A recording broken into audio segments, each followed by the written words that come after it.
experiment. Okay, so just observation then. Well, it's pseudoscientifically. How is the experiment demonstrate anything about the Earth? I wouldn't even say scientifically. Well, pseudoscientifically. Well, that would imply you're claiming science Or you're when it's following not some kind. science. Yes, you're following some kind of scientific method, but it might not No, be. no, no, no.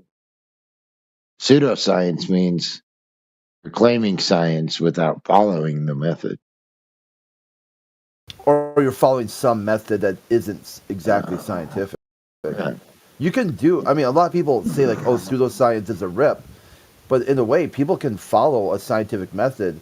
It might be the wrong tool for the job, but yeah, as long as it's not sit there and actually manipulating, objects, or it's based off observation, or it's manipulating variables that are somewhat random, you can get to the best possible answer. You can't slap a science sticker on it, but it still could be useful, a tool, a data point. Absolutely, but you couldn't use the scientific method to determine the shape of something, right? Well, like devil's advocate, the globalists think you can. They use what they did was they took astrology, or they took astronomy, slapped an astrology sticker on it, and then said this will only work if the Earth is a globe. Never demonstrate the globe or how it works, and then say it can't work on this flat Earth, which was also a globe. And even worse, they call it science when really it's just geometry, right? Because their goal, the goal of the experiment, quote unquote, was to call flat earthers science deniers. Yeah, yeah. Well, science says the Earth is a globe, not geometry, right? Yeah. It's science that says it, not geometry. Yeah, Science yeah. didn't say anything. No, according to them, in context of how he's talking, yeah, Yeah, what yeah. they'll do is they'll say math is required for science, all kinds of like, anti-scientific or scientifically literate claims.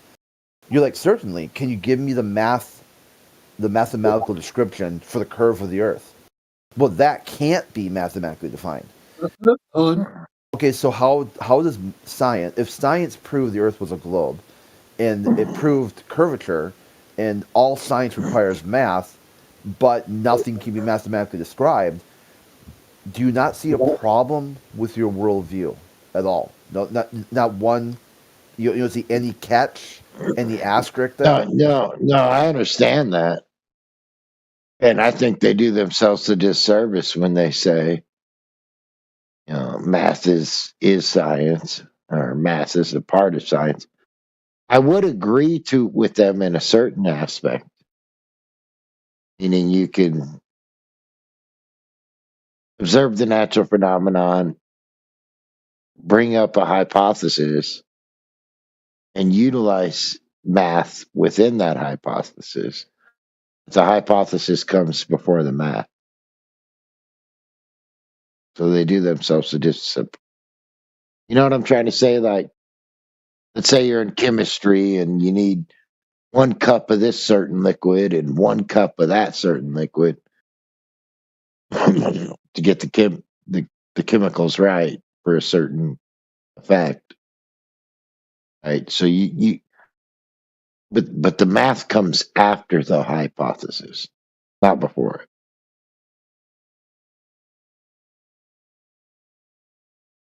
Or the math is within it. Would you agree with that?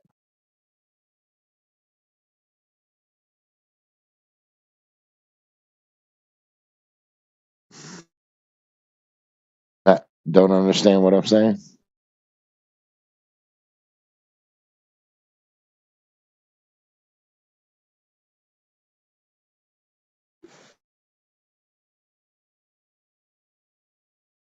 So math could be utilized within the scientific experiment, right? That's 2 cups of this liquid doesn't do shit, but 1 cup does something. So there's math within it, but the hypothesis comes first. Does that make sense or not?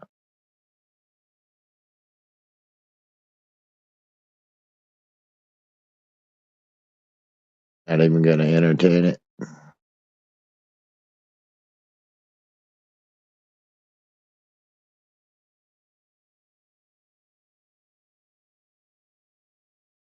Okay.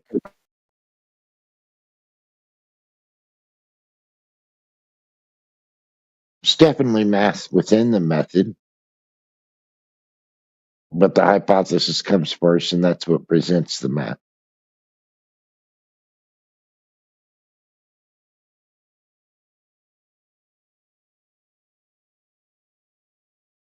Hypothesis is not what comes first.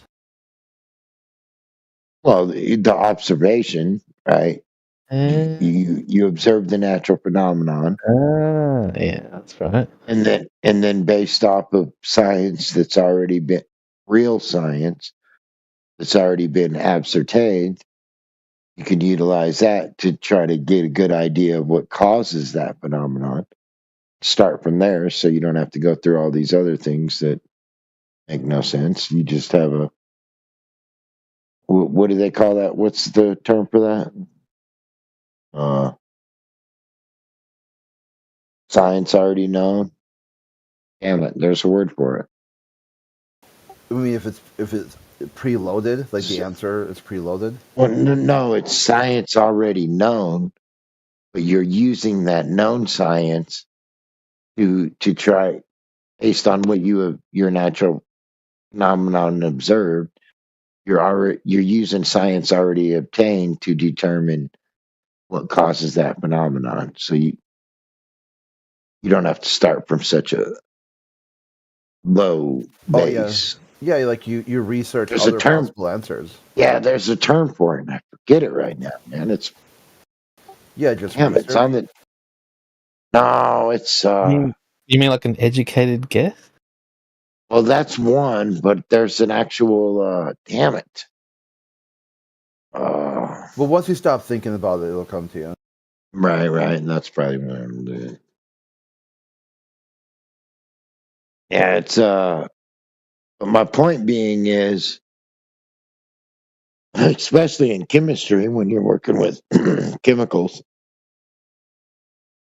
you can observe a natural phenomenon and hey, well, these chemicals do this when you mix them, and that's kind of close to what I observed.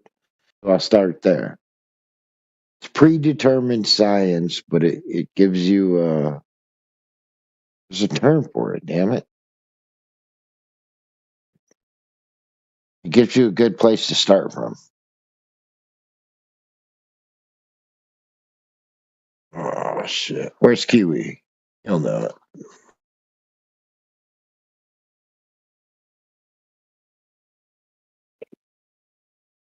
Yeah, it's what I'm getting at though is you're right. The natural observed phenomenon comes first.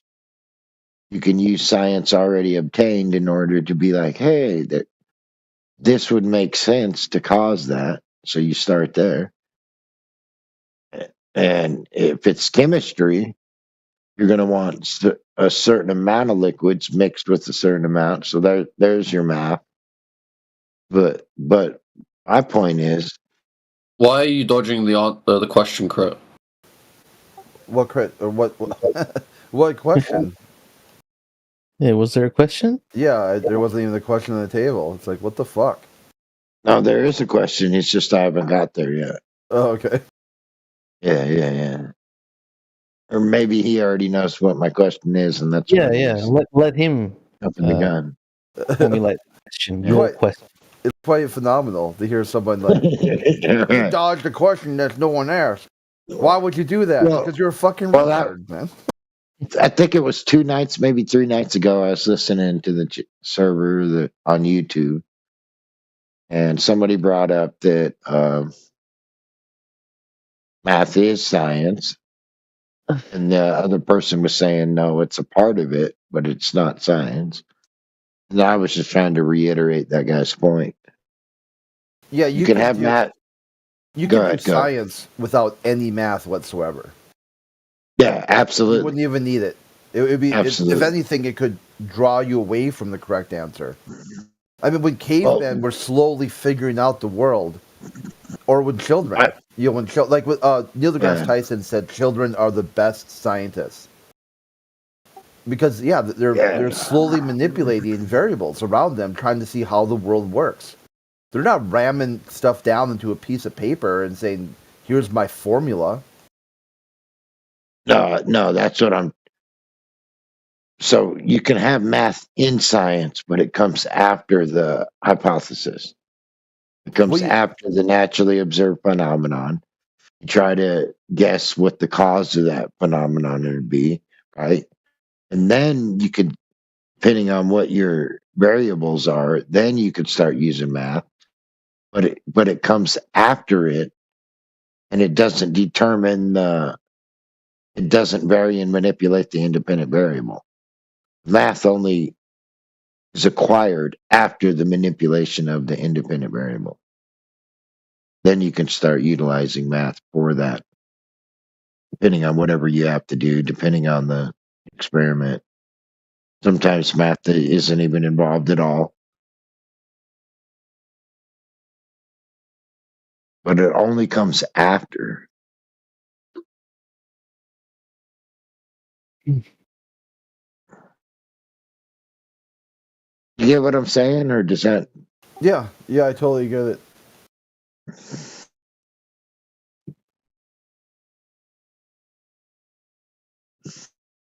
From the Yeah, news, the other day, they said that the high levels of lead in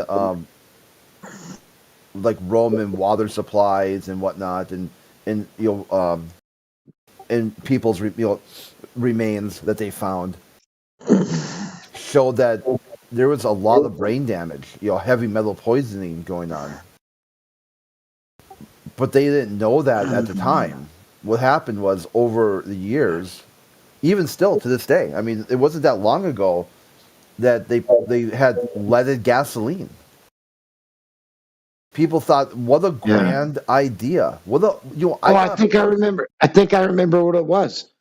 Somebody was talking about scurvy, and the person brought up Vitamin C keeps you from getting it. And then the person said, "Yeah, you add you add vitamin C, no scurvy. You minus vitamin C, you get scurvy. Yeah, but that what you're adding and subtracting comes after that knowledge. That yeah. comes after the knowledge. Like The world we there's live in where yeah, globalists were unconvinced that lead was dangerous. We'd still be burning lead and fuel. They'd still be using lead paint. What do you think about the lead paint? Because I've heard people say that it's actually a really good source of like blocking a lot of different types of radiation and things like that. And maybe that's part of the reason why they got rid of it, because with all this new technology relying on all these signals and things, that it doesn't really fare well with the lead paint. no, they have a camera. The FBI, the secret intelligence agencies, they Hmm. have a camera that they can just park next to your house Okay, and hold look on, you through guys. your wall. Hold on, hold on. That's speculation. You- Let's go. No, it's not. Yeah, let's hold that for I've heard of that. let's hold that for Good. Sunday. Okay, Okay, we want okay, speculations on Sunday. gotcha. You could gotcha. say like, hey, I wonder why they took lead out of the paint, but you don't No, know. I got you. I don't got know. you. Yeah. And It's not I speculation, though. It's a fact. yeah, I always heard that the reason why that lead made fancy, you could make more brighter, fun colors with a lead-based paint instead of a latex-based paint. Well, they got people to get rid of it by saying that your kids are eating it And it's Yeah, which causing I find is kind of idiotic. I don't think kids are gonna be eating it. Like that Yeah. seems like a fake excuse for something that's not, you know. Well, also Well, remodeling. it made people do it, and once they got rid of the lead paint, now they can pull up next to your house and they can see where your couch is at. Oh, come on, dude! I told you Sunday. Yeah, they can get it. They can get. Listen, it's not speculation though. Okay. Do we have any evidence for this? Can you put it in chat? Maybe Drop the that'll proof. like. Yeah, Yeah, no, there we go. absolute. Drop It's your an proof. absolute fact. It's an absolute fact. Can you drop it in chat if you could? Yes. Thank you, bro. Thank You you. got to drop the Yeah. claims. Remember, one of the rules of this channel is claims. Yeah, he's right. He's require right. Evidence. I know they have sound devices that are just like that, and those have been proven for a long time. Where you can like they can draw sounds from very far away. They use it in sports and things like that, where they're like all the way across the field, but they can hear the players on the field talking. And some of that technology can like kind of go through walls and different things like that. But I don't know of any proof of the video stuff, but I believe it. I mean, I wouldn't put it past the government. Shit, I really would not put it past them. It's a weird looking camera image. It doesn't give you like what you're thinking. Is it like Weird. thermal almost? It's almost like thermal. Yeah. You get outlines of the structures. That's kind of blurry. So your couch would be kind of blurry, the outlining, but they could still see where it's at. But with lead paint, they could. Yeah, that makes sense. Hold on, I'm trying to find it.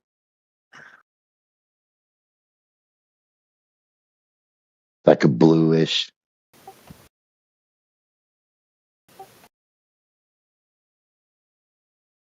Anybody have some good search engines? Because I find that DuckDuckGo and Google both suck. Like, DuckDuckGo, it'll average like one extra flat Earth result per search. Not even that much. Like, you might get one other, you know?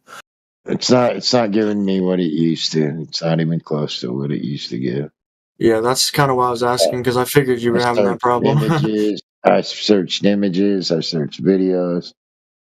Well, I looked this shit up back in, I was in Utah, so probably 2017, 2018. Sounds about right, bro. I miss those times, bro. Although, you know, the Wayback Machine's a great resource. If you can remember the site names of a lot of these sources you used to have, you can find them on the Wayback Machine, even though they might be gone now. But you got to remember the site name, and that's not always easy. Yeah, it's not. Especially when 90% of it was on YouTube and it all got deleted. It's not giving it to me, dude. It's not. None of them are even close to what it showed me.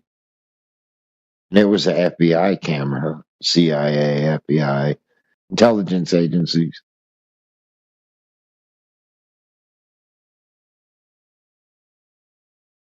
Yeah, Well, they can just pull up. hopefully someone can find it. Yeah. Do you think it's patented, perhaps? Maybe searching the patents? Patented. It's patented. It's public information. Trying to find you know how you can search wiki, but not use wiki. Just click on the blue words. Those are the sources. It's not even giving me on that. It makes me sound like I'm full of shit, but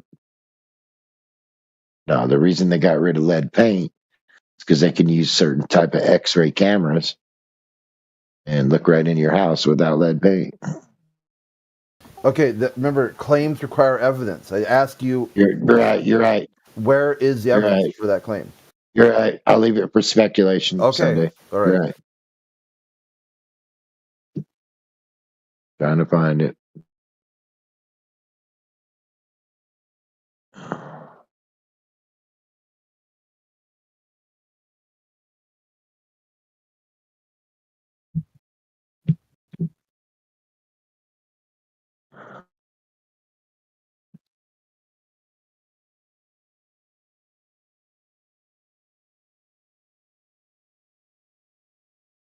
Man, this sucks.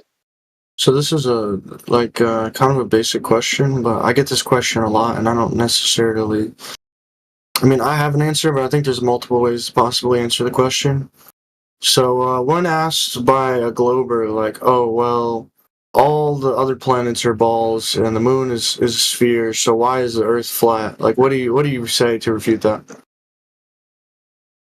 Yeah, think about Uh, that. Oh, you want to get this one, James? yeah, if you don't mind. Okay, yeah, go ahead. So you're using fallacious reasoning. Like your reasoning is fallacious. Relations.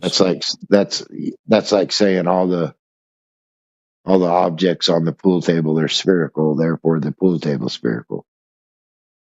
That's fallacious reasoning. Huh. That's what you're saying. That's the logic you're using.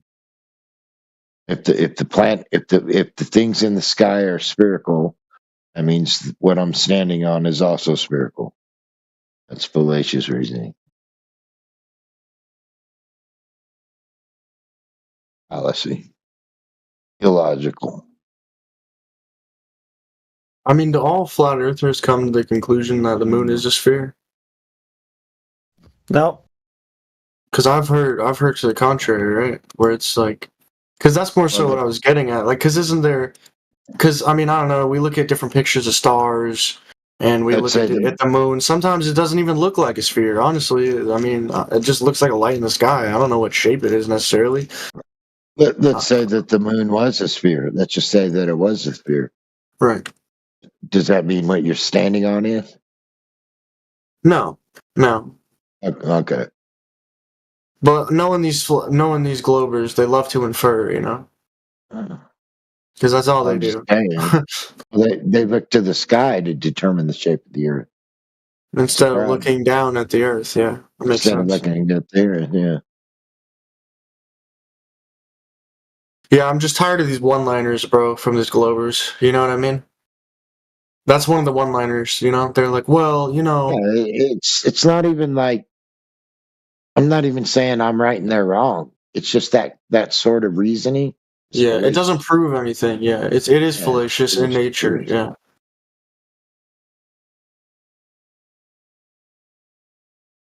But somebody said yes on the topic of like the Earth not being a sphere. Do you want to like maybe comment on that a little bit?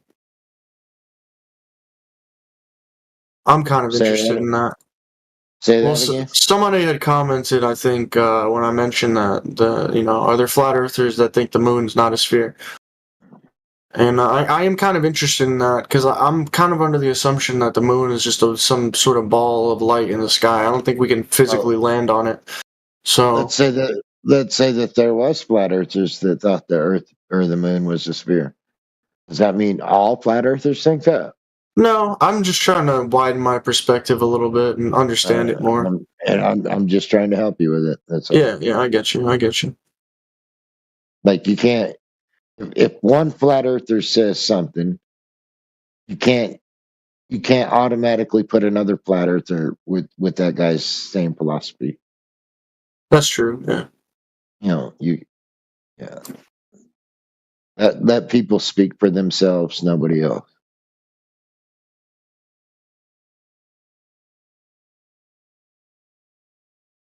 Can't stereotype. Well, one flat earther said it, therefore, if you think the earth is flat, you're just like him. That's ridiculous. Yeah.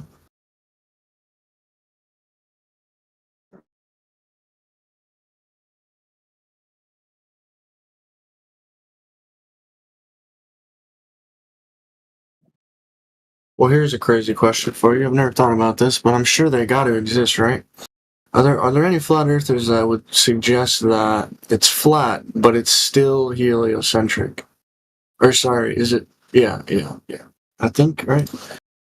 Heliocentric means the sun's at the center. Okay, yeah, that's what I'm saying. Are there still any flat earthers that would maintain that it's flat, but the sun is still the center? Because I've heard of. I can't speak for other flat earthers. I don't know. I just like to wouldn't hear other think so. perspectives. You know, I'm just interested in hearing different perspectives on it. You know. Yeah, probably you could find one. Yeah, I was asking the question earlier, and somebody was saying that there's still globers that think that it's It's heliocentric, right? Yeah, geo. Sorry, I'm mixing up the terms. But yeah, they're globers, but they still think like, oh yeah, we're the center of the universe. And I thought that was crazy. I'm like, I mean, dude, as soon as you figure out we're the center of the universe, you might as well figure out it's flat. You know what I mean? Like, you're only halfway there. So that kind of blew my mind that there's even people out there that believe that. Like, I had no idea. So I'll speak for myself, and no other flat earther, just me, right? I'll speak for myself. Sun, moon, and stars was put up there for the earth. The earth is not up there with them. I agree. Yeah. I agree. I mean, kind of to reiterate, not to like say you said this, but from my perspective, you know, I mean, in Genesis it says, you know, the stars and all of those things were made for signs, seasons, and wonders. So yeah, I mean, they're made for the purpose of serving the earth and being for us, basically. Yeah. I mean, I guess that's where we disagree. I don't think it's necessarily for the earth. Well, I guess you're right because it'd be for the functions. You know what I mean? Like, but me as a flat earther, you can't automatically subscribe what I just told you to other flat earthers. Like, that makes sense. You know what I mean? I'd still agree with most of what you said, though. Like, I mean, pretty much, yeah. I can only speak for myself, man.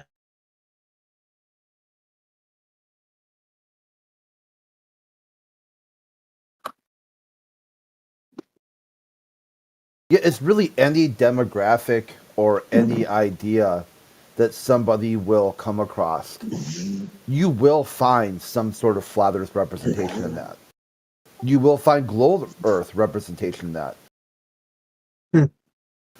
What's interesting is that there are some demographics, though, that are 100% globe and only partially flat earth. Like an example would be, that's a good point. If I say flat earth, there are 0 flat earthers who think the word flat in that statement is a noun. They know it as an adjective. Adjective, noun. Description, noun. Description, surface quality of earth. Where globalists, you will the people who think a noun.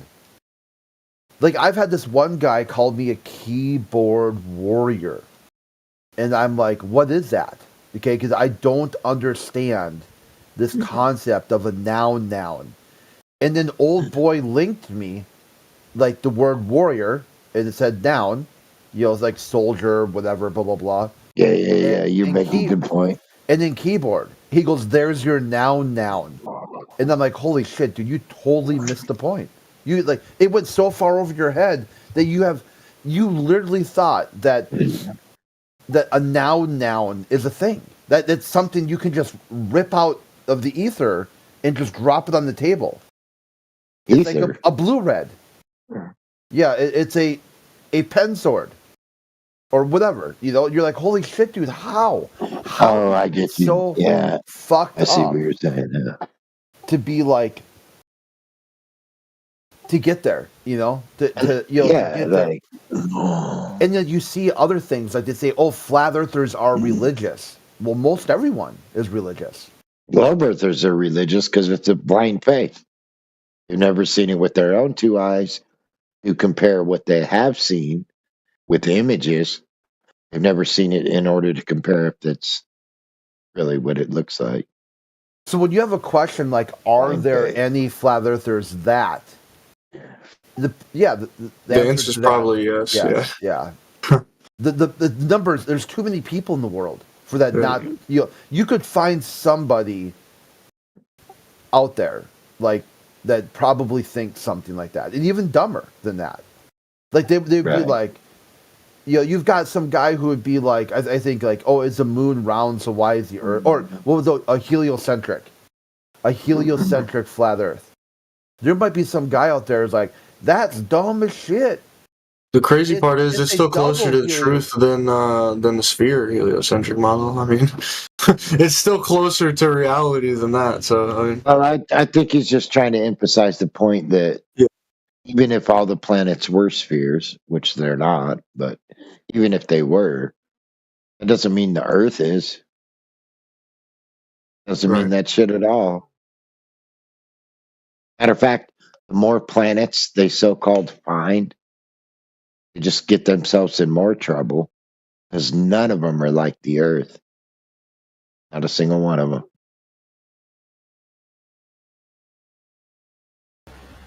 I mean, Earth is unique, you know. That's why life is on it. Mhm. Or even, I like the concept where if you explore the globalist worldview, they're like, okay, Jupiter, round, Saturn, round, Mars, round, Venus, round, The moon, moon. round, sun, round, Earth, pair. Like, okay, how the fuck, dude? So all Yeah, these right, things you right, see, right. round, round, round, round, round, and then you get to Earth, and you're like, so why is Earth a pair? You're like, huh? Well, Earth isn't a pair. The reason why it has a bulge. Well, they say it That's a has a great point. bulge because It, how big it was declared as a pair. because It really was. He's not just because making that up. because the moon tugs on the Earth because of how big the moon is. No other planet that we know of has a moon as big as ours. It's more pear shaped. That's the words that was used. Yeah, Tyson. It's chubby. It's more pear shaped. It's flattened at the poles and it's a little chubby. And the chubbiness of the south is bigger than the chubbiness of the north. It's But if you pear-shaped. looked at it from a distance, it's smoother than a cue ball. Hello, Yeah, I that's have a question Yeah. for Crit.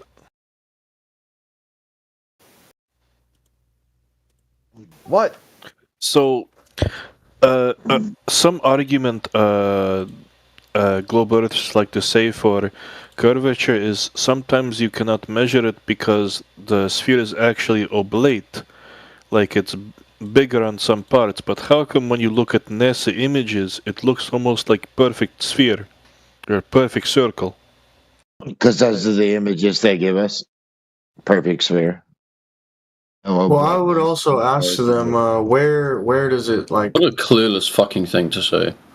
You gotta ask them where is it like where does it bulge out and where does it not, right? I mean, Yes, but- because the science apparently says that the Earth is like bulged out, right, like a pear. So we got to figure out like what I mean, does the it's only, science like, also say 40 where on the Earth is 43 bulged out? miles. I don't know if they give you the locations or not, but that'd be nice if they gave you the pseudoscience with the location. But maybe they won't because obviously then we could go and disprove it. We can go to those It's widest. locations If you, and test if it. you can't understand that it's widest at the equator, then you are clueless. No, I get that, bro. But he's saying No. he also said that it's wider on the South Pole than the North Pole or whatever. That's So not what true. causes that? That's not true. That's not true. Well, I don't want to misquote him. It was a quote from Neil deGrasse Tyson, I believe. But I'm Yeah, just that's the I'm best part. If you guys disagree with Neil deGrasse Tyson, talk to him. If you can get him, I mean that guy's ego is planet-sized, literally Yeah. planet. It's Yeah, out of this correct. world. But correct. Hold So on. what you could At do least. is talk to him. Oh, look, Hold on. listen. pay Hold on. Let me attention. speak. Let me No, hold speak. on, pay I was talking attention. first. You will. I was speaking They'll first. let you Nah, Crit speak was to speaking, let bro. him speak. Crit was speaking. Dude, dog. you're Yeah, but you have no cred in this forum, and Crit has tons. So I mean, maybe just He's shut up. literally a mentally ill person in a chat with mentally ill people. Well, that worked out well. Maybe don't say that to Ahmad, bro. Come on now. No, he can say whatever he wants. I mean, like it's just like you think of just a baby crying. That's all I heard. Just wham wham. Yeah. It's like That's what I All right. heard. What's up with people calling the flat Earth a mental illness? I've had many people say that to me, and I don't really see the correlation there. I'm not sure like where Well, they yeah, get hold that on. from. I got an answer for that too. But let's double back to the pear shaped thing. Yeah, sure. So if someone disagrees, okay, so a flat earther is quoting Tyson, and then they tell the flat earther, "You're dumb." You're like, okay, well, sure. Well, here's a citation. It wasn't me saying this. This was one of your guys who said this. So if you can contact Neil deGrasse Tyson and tell him to change his words to your words, I'll take what you said with some credibility. I'll modify what I think the globe is being represented as. The issue is I already know what Tyson will do. He'll block you. No, If you- here's This is Here's the not even problem. up for if you challenge anything he says. He came out like years ago, like I don't remember what, like 2014 or I can't remember what year it was. Now I have to look it up. But he said that the Bengals won the championship, the AFC championship, because the field goal was deflected by a 1/4 inch due to the rotation of the Earth. Like as the ball was up in the air, the Earth rotated underneath the ball. Where's and- the source? I want to hear this. Yeah, I've heard that from him, but I've never seen somebody refute it. Do you have good? I hope you do. Well, no, the They part had of the it. thing, people. That's exactly what he said. He's right. Yeah, It's- I remember that quote. Some of the people ripped on them because he had originally said earlier, a few months prior, that if people weren't so fixated on football, that we'd have flying cars by now. So then once he got kind of railed to be like, how dare you fuck with our football? Then he came out with this sort of pseudo-scientific claim about, hey, astrophysically, you can score goals using, the curve of the Earth and the rotation of the Earth. So then people are like, hey, so did you run the numbers? He's like, yep, I ran the numbers. This is the latitude, longitude position of the field. This is, based on that, this is how much spin or torque you have of the Earth.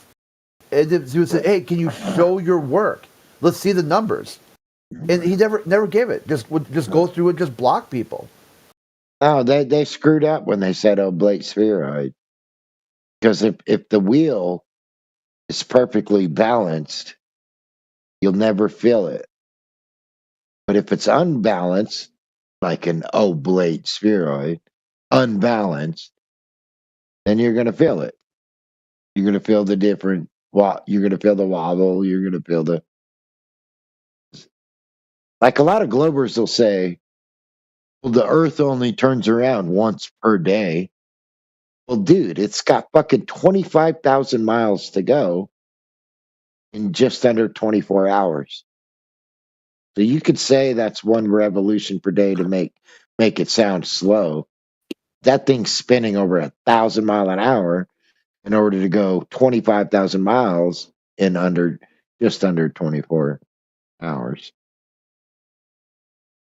The mental health part is interesting because there's been stories like I call it the Golden Gate Bridge effect. So how this worked out is on the Golden Gate Bridge, there were people jumping, like lots of people, and there was a problem because you could watch, like there'd be 4 or 5 people per day jumping from the bridge, and you did not survive it. It's like 300 meters, something like a ridiculous amount of height. I mean, at that height, when you hit the water, it's virtually like hitting concrete. So they, it's like, hold on, James. go ahead. So then what the problem was as a city, instead of trying to figure out how to solve it, they wanted the guy who was live streaming it to take the camera down. But the problem was it was from private property. So then the guy's like, fuck off. I think I'm not filming this to rejoice in people dying. I'm filming this because this is a crisis, a mental health crisis. And I call it the Golden Gate Bridge effect is because one of the proofs is that globalists used to roll out is the Golden Gate Bridge matches the curve of the Earth. Like that's proof of globe. The Golden There's Gate Bridge. no curve of the Earth. So then at some point they decide what they're going to do is put a net up. And it was rather dumb because the net, it was like, maybe like 30 feet fall. So you would fall, they would get hurt and hopefully hurt bad enough where they couldn't just climb and then jump off the net. And that's what happened. They just climb. Some people would fall, hit the net. They get hurt bad enough where they basically couldn't, they couldn't move. And some people would hit the net, climb, and then jump off the net. And so then they decide to close that side of the bridge. You get no more pedestrian traffic on that side. You can only walk on the ocean side, not the bay side. But it didn't stop anything. People just started jumping from the that best side. solution for that problem. The best solution for that problem is just to open up a euthanasia clinic at the end of the bridge and just allow people to walk in, take a syringe or a gun, however they want, and keep it clean. Get everyone to shuffle into this euthanasia clinic instead. Easier. Okay, well, I think that the main goal, Grizzly, is You said that absolutely nothing. Yeah, you're trying to treat mental You health. said no. Okay, because the claim was that flat earthers are mentally ill, like all of them, 100%. Okay, if that's the case, and there's a rise of mental illness, mental health crisis in America, what would be the globalist explanation for that? See, they don't really have one. That's what I'll cut to the chase, but it seems like I'm taking too much time here. But that's a squawking.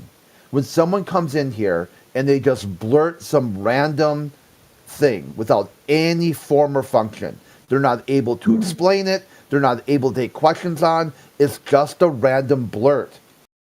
That showcases they're triggered. They're a triggered Karen.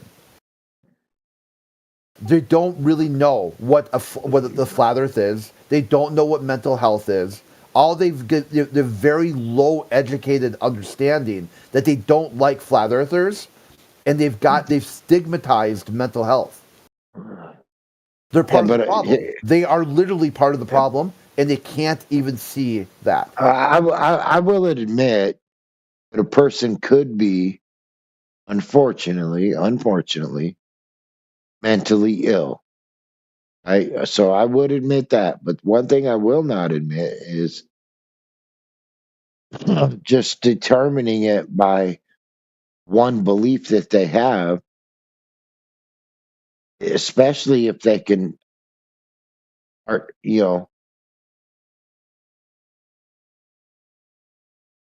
explain that belief. Well, the reality is we should gauge mental health by people's actions, not by the words they say. Yeah, but mental health to me is like a appeal to authority. You don't know that they're mentally ill. You're just going off what authorities tell you. Well, if the authority says he's mentally ill, then you yourself will say he's mentally ill. Yeah, no one's listening to authorities anymore. They're all wrong. We know that now. Valid. Yeah, please. like there are points where you can actually know somebody's mentally ill. But if you're just going to, and you can only do that by looking at their actions, never by their words, only their actions. No, if you're just going to appeal to authority without any reasoning for it. I'm not appealing to authority. I'm appealing to their actions as a gauge. I didn't say you authority. was. That's what I'm getting at. You're just agreeing with me. Yeah, all I'm saying is if a so-called psychiatrist calls somebody mentally ill, you're not a psychiatrist. But the psychiatrist told you they was mentally ill. You're going to appeal to his authority and call that person mentally ill. Okay, let me only idiots. Let me make this even simpler. Look at James. Listen, pay attention. Even if the person is some kind of mental health professional, okay, even if they are, they've got the expert credentials. They got the expert credentials, degrees, everything. They are clearly they've checked every bell, they've clicked every bell, checked every box. They clearly are an expert in mental health. They would not diagnose someone over social media. The only place they would diagnose someone. I would agree with that. Inside a clinical setting. So when you get people coming in here and say they're experts in the globe and they're experts in mental health, and they've deemed all flat earthers as mentally ill, at best, at the very best, let's say if you, with a maximum amount of charity you can give them, they are a quack. I would agree. A quack. I would agree with that. At worst, my take is it's a random squawking based off an emotional reaction because they really don't understand what flat Earth is, and they've stigmatized mental health. So they just say, I know what I can do. I'll just randomly call a bunch of people they've never really talked to or understand mentally ill and think they won the internet. No, the only reason I agreed with you is because you said this person actually was and actually did, to the best of his ability, determine what mentally ill is. I would agree with that, but I am appealing to authority when I do agree with that. I'm still appealing to authority. Appealing to authority is a fallacy, by the way. The hard counter is you can say no, thank you. Reasoning. It's fallacious reasoning. You missed it. You can always say if any sort of mental or medical health or whatever, all that stuff, like even getting your car repaired, everything. You're You're No, still you're not. appealing to what that guy said. No, you're consenting. You're consenting to their idea. No one's going to come up to you and just be like, "Oh, hey, you're mentally ill," and just start stuffing pills down your throat. No, you've got to consent. You consent to that. No. Consenting would be knowing. Appealing would be not knowing. You just appeal to their authority. Consenting means you know the authority. You agree with that authority. You agree with their diagnosis, whatever. Consenting means, you consent. Yes, you're right. You're right. But appealing is different. Appealing is not knowing. Consenting and appealing are two different things. I don't know if Bottom line is never listen to authorities when it comes to facts. They're usually lying to you. yes, absolutely. Absolutely. Absolutely. That's what makes them your authority. They're not my authority. If they are your authority, then you're recognizing them as such, and you shouldn't do that. It's bad for your health. Yeah, I heard a No. funny meme or musing the other day. To recognize somebody as an authority, you better know who they are. You can't just know what they say. You better know who they are. Who they are is what gives authority. And then I would admit to some sort of appealing to authority. Like we all have to do it no matter what. From Yeah, time well, to no, time. we don't. The people that do it are all fallacious. You should never do it. It all depends on what they're saying, how they're saying it, and who they are. But every time you appeal to authority, it's a fallacy, and you should never do it if you're a good person. No, there's depending on the context. A person knows when Okay. he's wrong. So when it comes to the shape of the earth, are you going to appeal to authority? No, because the authority. So why would you appeal to authority on anything else? Well, when it comes to the authority of the earth, it's something I observe and experiment as well. Right. But you're talking On about what will you believe authorities? Depends on the context and the authority. On what? So give me an example of where you would believe an authority. Go ahead. Like I wouldn't believe. Tell me when you would believe the authority. I wouldn't believe the government when they say, "Hey, we got to go to war." Tell me when you would believe the government. When I would believe the government? Yeah. I wouldn't. There's not an example I could give you. A minute ago, you said it depends on the context. When I ask you for a context where you would believe in them, You're right. But I'll be honest, there's literally not a context where I would believe them. Exactly. Finally made it to the promised land. Yeah, I would agree with that. You can laugh at that all you want, but yeah. Governments lie more than any entity on the face of the earth, and they have all throughout the history of man. If you're going to believe them, well, that's up to you. The bottom line is your senses are more accurate than your authorities currently are. So better to go with your senses. What is accurate? What do you mean accurate? Truth is the only thing accurate, right? Accurate just means how close you are to the truth of it. Yeah, but that's what I'm saying. Accurate is depending on truth and how close you are to it, right?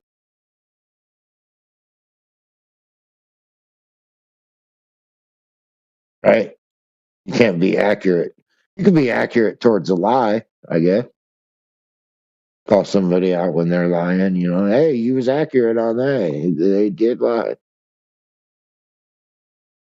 Yeah. But it's all determined off truth.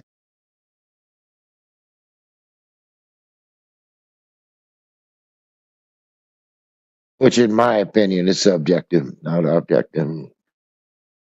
Or, sorry, objective, not subjective. Truth is objective, not subjective.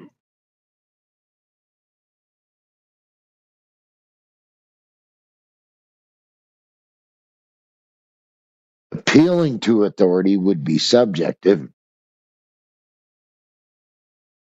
I don't know it for sure, but they're the authority, so I believe them. Yeah. That's not a good way to go at things. Friend, foe, doesn't matter. Friend or foe, never want to appeal to authority. It'll do you wrong more than it'll ever do you right.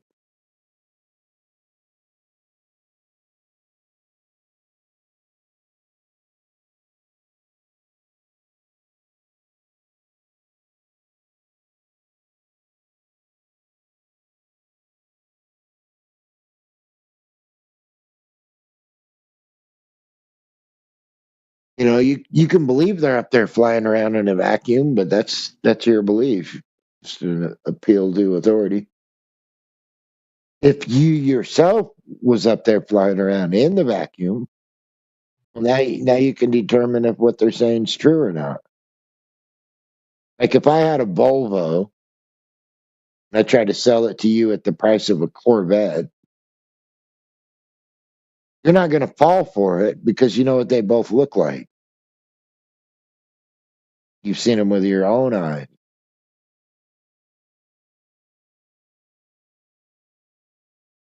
You could determine with your own eyes if it's actually a Corvette.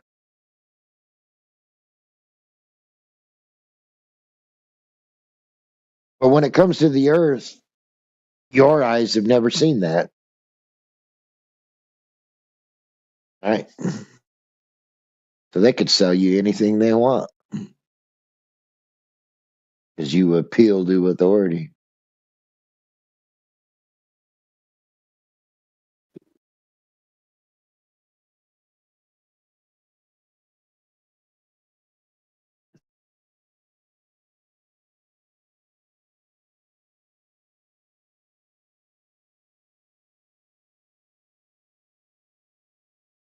It's an oblate spheroid. Yeah, well, as that image there, a perfect sphere.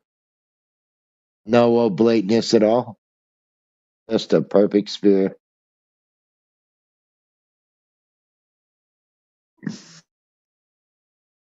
Huh? You've never seen it with your own eyes, so you can't determine whether or not the images are real or fake. The only thing that allows you to determine it is your appeal to authority.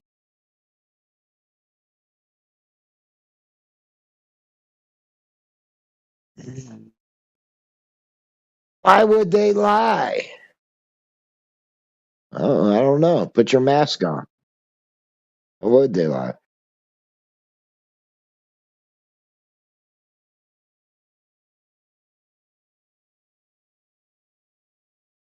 Look how many people would have to be involved. Yeah, but look how many of them are making billions. Of course, they're going to team up like a team. They're making billions off of your appeal to authority.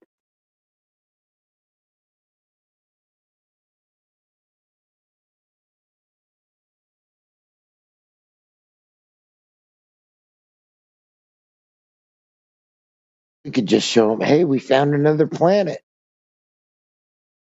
They probably just zoomed in on a rock, put a black drop behind it, made it spherical looking. Just zoomed in on a rock. That's all they did. Oh, we found a new planet. That's you. That's you.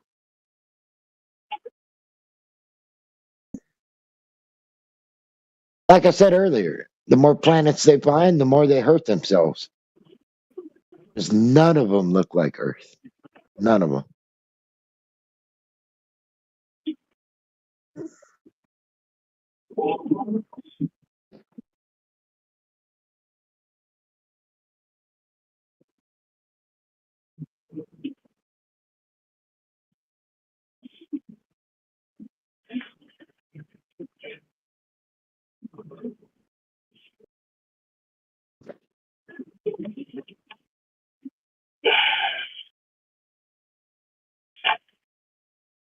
You just keep spending your money on that aliens. That's fucking hilarious.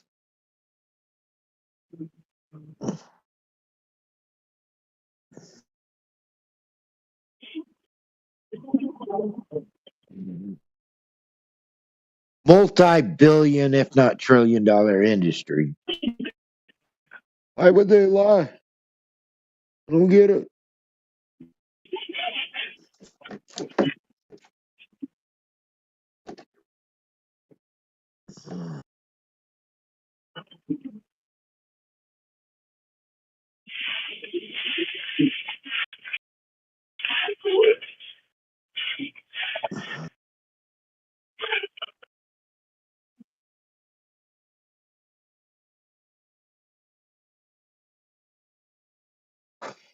Have you even zoomed in on any of the illuminaries and seen that they were spherical? You're on telescope.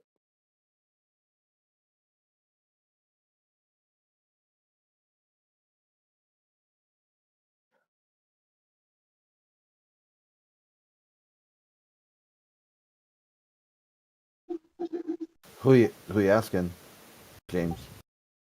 Any glober that believes because the so-called luminaries are spherical, that means the Earth is.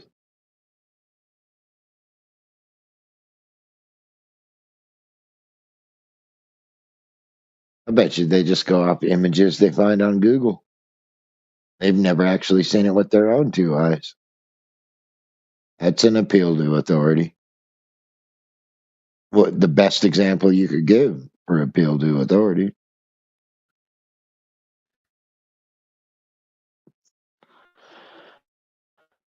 Never seen it with my own two eyes, but it's real.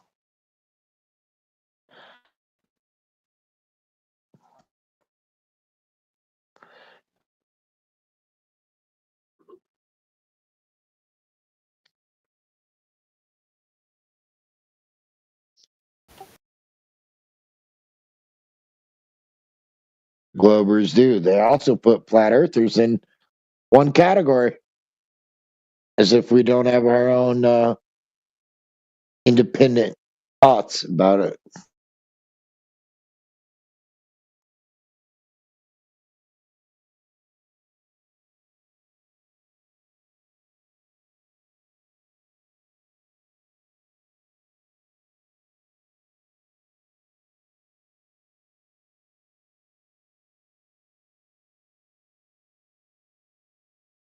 Another example of appeal to authority.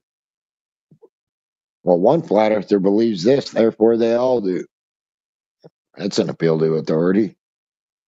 Just not in the way you think, but it is.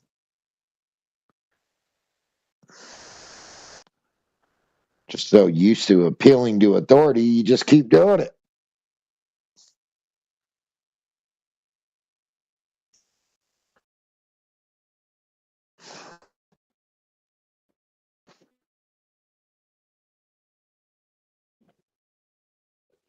Can you show me curvature?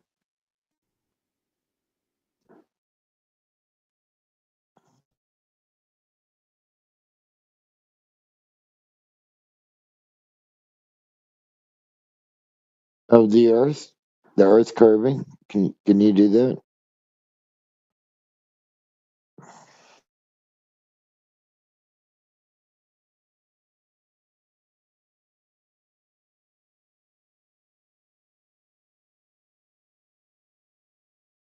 They cannot show you earth curving, they can't show you gas pressure without container.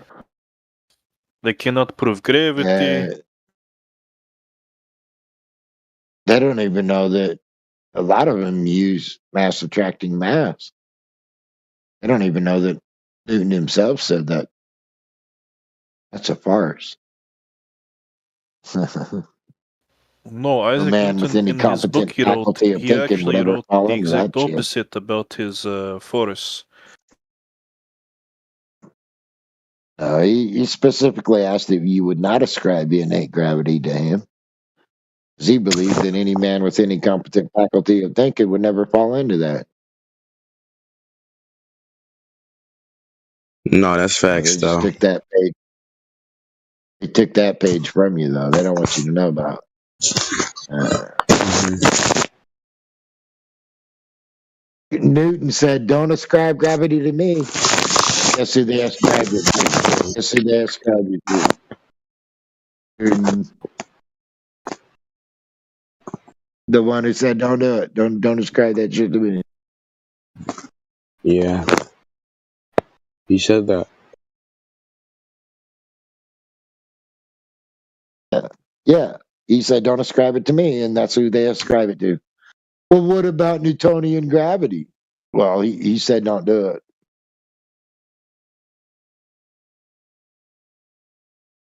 You got some sort of competent faculty of thinking, then you'll never fucking believe that shit. Hmm. They didn't tell you about that page, though, did they? They just told you No, they about the didn't. page. Him sitting below a tree and an apple fell on Mm, his head. Oh, yeah, sounds like creation story. yeah. They even got the apple in there.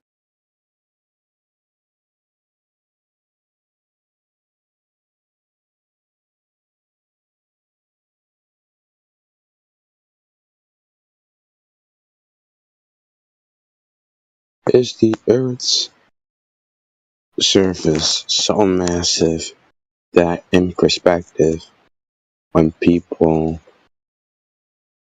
what does it say? When people stand on Earth, they don't feel like they're on a curved surface?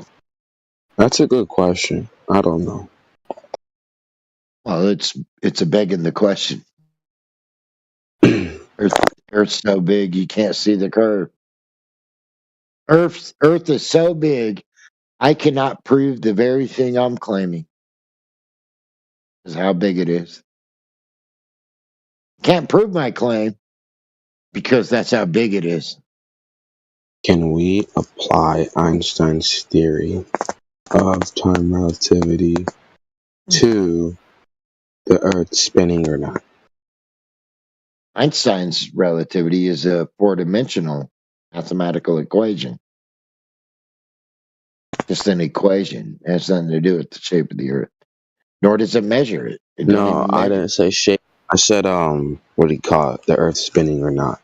So like someone that may not think that they're spinning, right? If they're sitting down, right, they're motionless at that point.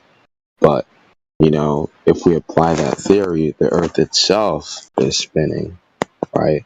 Well, it's a So theory of relativity. yeah, It exactly. has Perspective. it has no claim of measuring the surface of the Earth. Hmm. No part of the theory of relativity has a claim measuring the surface of the Earth. It's just relativity. Hmm. Get you in this paradigm. Has nothing to do with reality.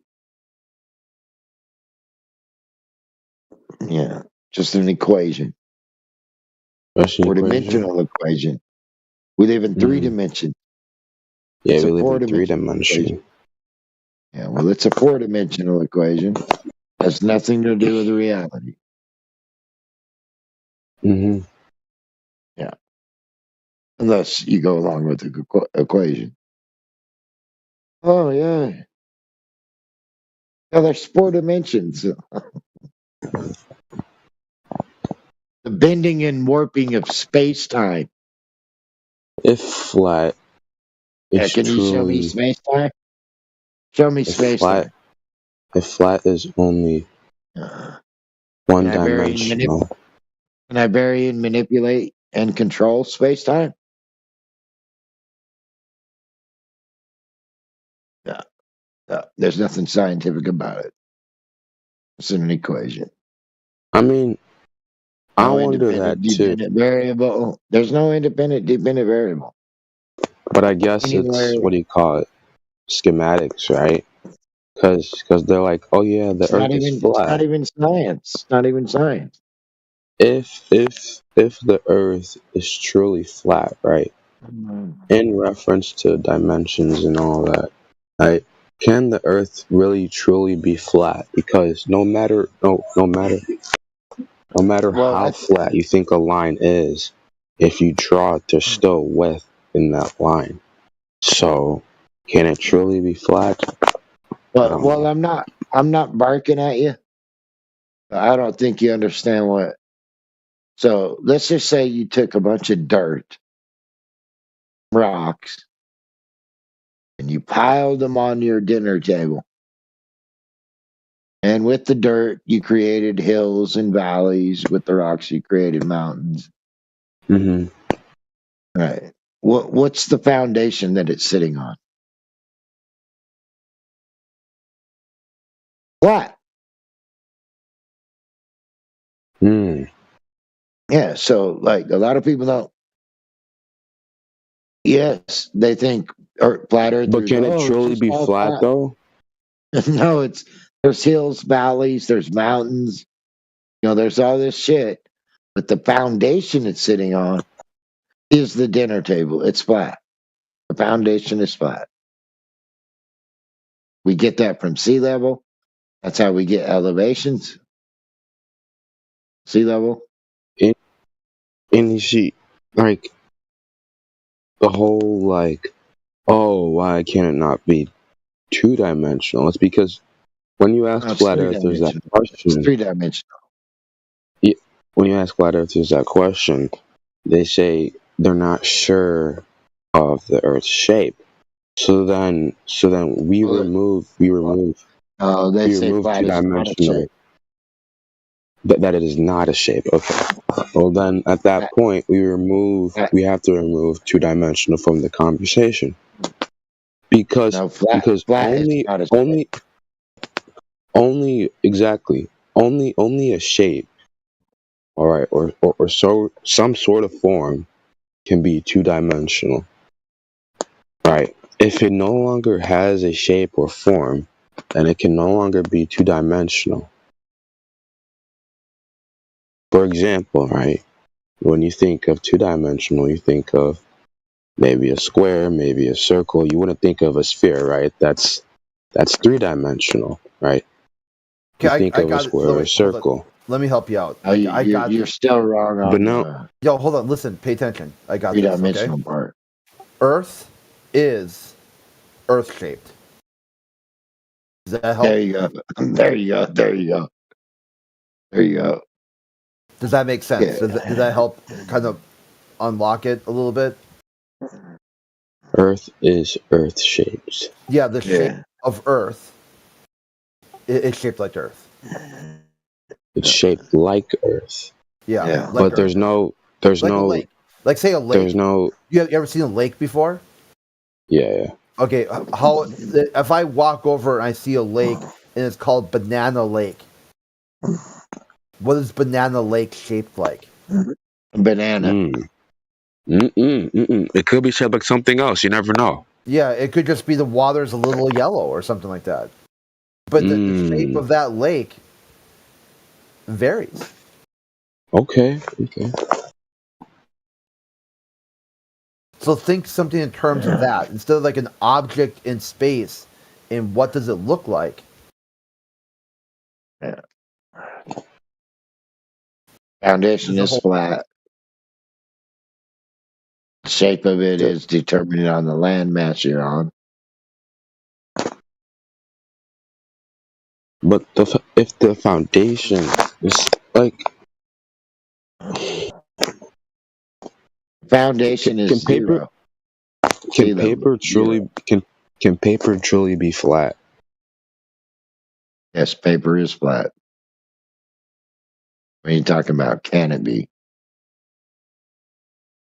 There's still width, no matter how thin it is. Yeah. But flat is not a shape. So you could say that the paper is square, but it's also flat. Flat is just a description of the shape.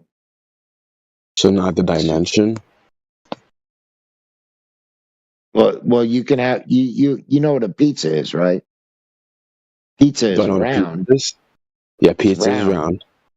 but flat, right? Like the But overall like flat is not.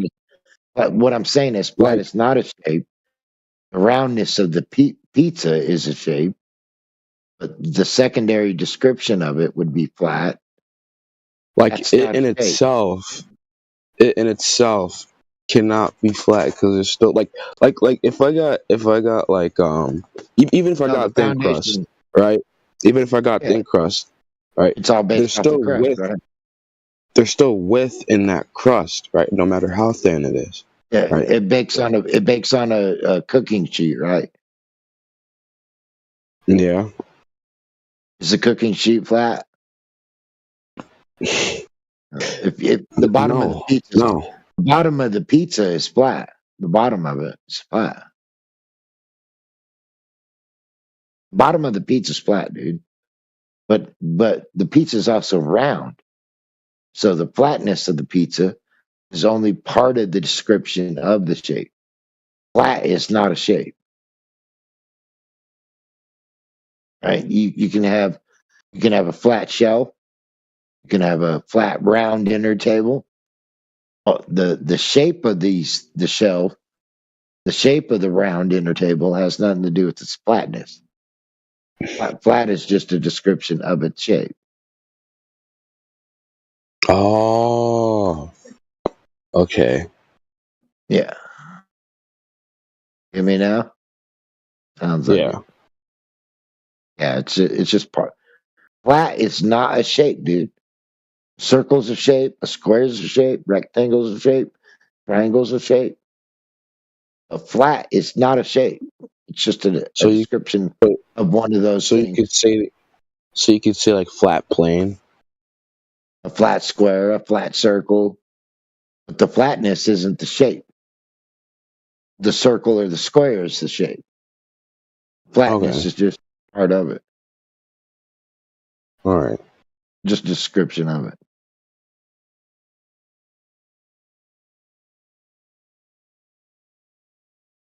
Yeah. Yeah, flat's not a shape. Never has been, never will be.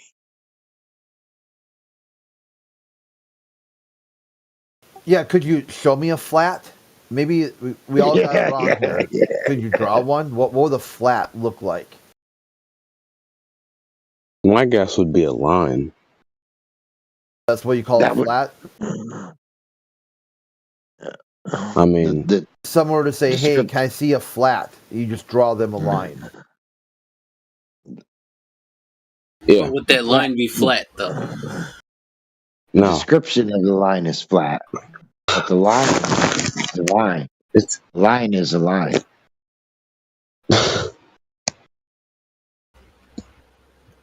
like Yeah, but you're curved not gonna get line. anywhere trying to explain things, you know? Right, dude. Flat is not a shape, dude. Never has been, never will be. Remember when you was a kid, you had to put the circle in the circle hole, square in the square hole. Ever put a flat in a flat hole? Mm-hmm. Oh yeah. No, there is no flat is not a shape, dude. Just a description of it, of whatever the object is.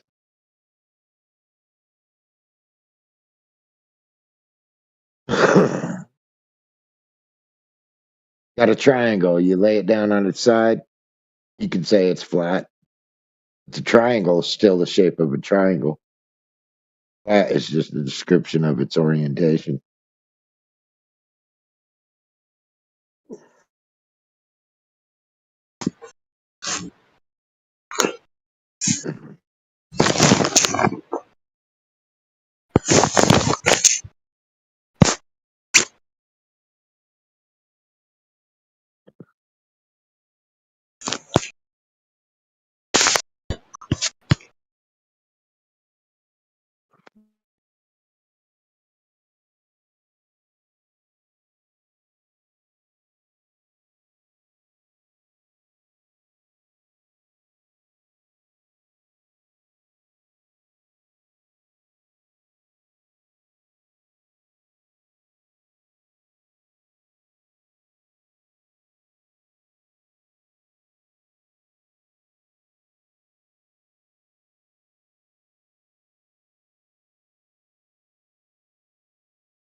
You know how you can triangulate the height of a telephone pole?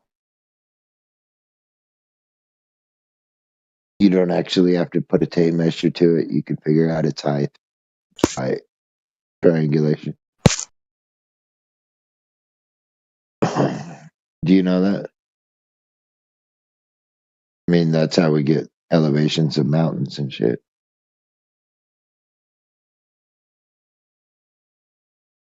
Yeah, from a flat horizontal plane of reference. The only way you can do it.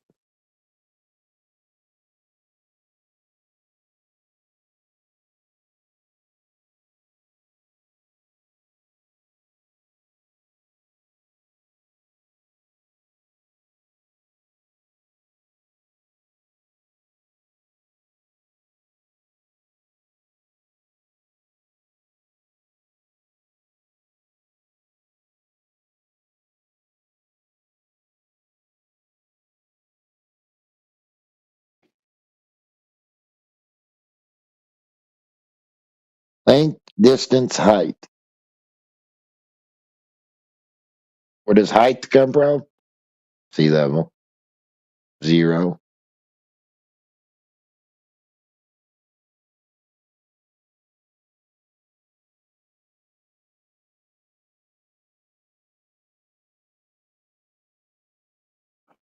Horizontal plane of reference.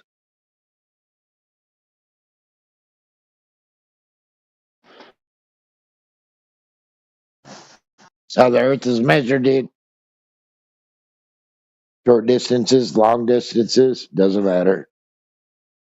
You know, if you're not working with the horizontal plane of reference, you'll never get an elevation. Or an accurate elevation.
The chat is very quiet. Yeah, what's up? I don't know. Still waiting for proof of a globe.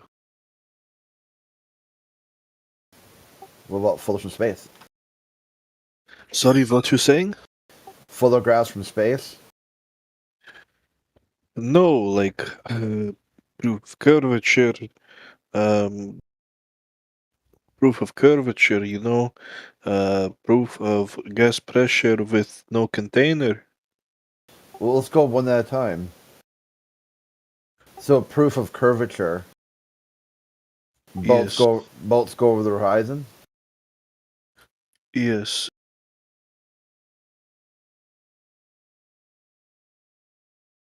Is that the curvature of the Earth? No, So why can't I see forever then? Why does the boat disappear?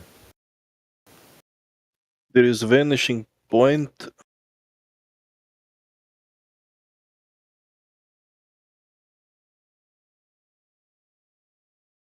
What does that mean? I don't understand. It vanishes. It just disappears at some point. Like when you look down in the distance, like it gets smaller and it appears to like look smaller and smaller.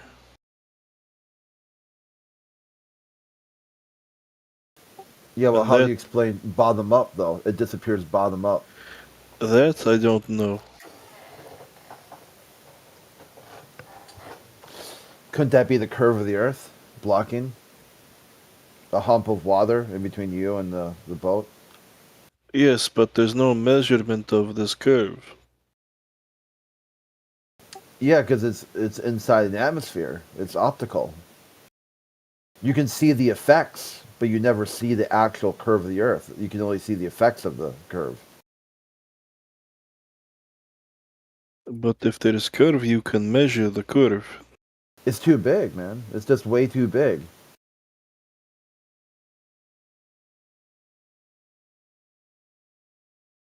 It's like here, measure this football field, and I'm gonna give you one toothpick. You'd be like, what the fuck?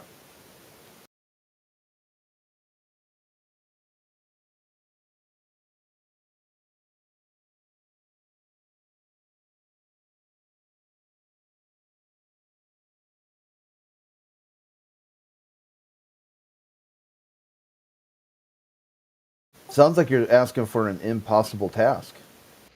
Not impossible. Good morning. Good morning. Morning.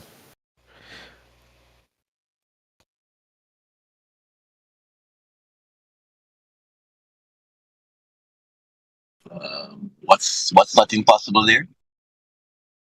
Well, someone was asking earlier that they're looking for curve of the Earth or proof of the globe. So we offered him photographs from space, but that wasn't good enough. So then we're like, well, what would be good enough? And he's like, well, the surface. You know, let's see it on the surface. So I'm like, well, boats disappear bottom up, and he didn't really have an explanation for that. He just says, well, I don't know why it disappears bottom up. So I was like, hey, well, what if that's the effect of the curve blocking your view? And then he got, I wouldn't say upset, but got a little worked up because, you know, that's not a measurement. It's only an observation. So I'm like, well, yeah, duh. I mean, how are you going to, how would you measure that?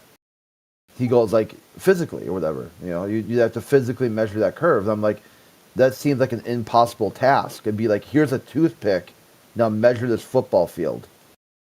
I think that catches you up to where we're at right now. Do you know why things disappearing from the bottom? Yeah, it's a curve of the Earth. It's the effect of it's the Earth creating a bulge of Earth in between you and the object.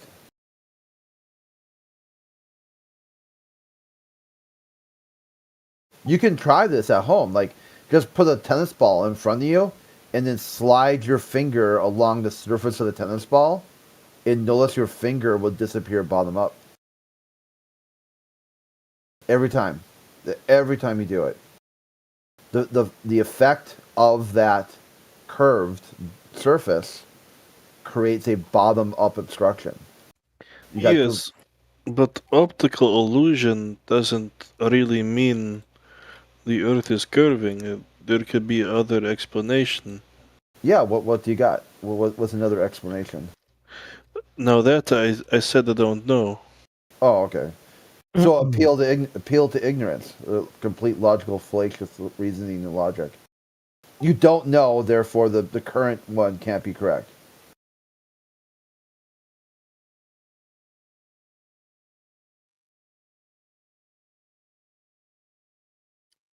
Yes.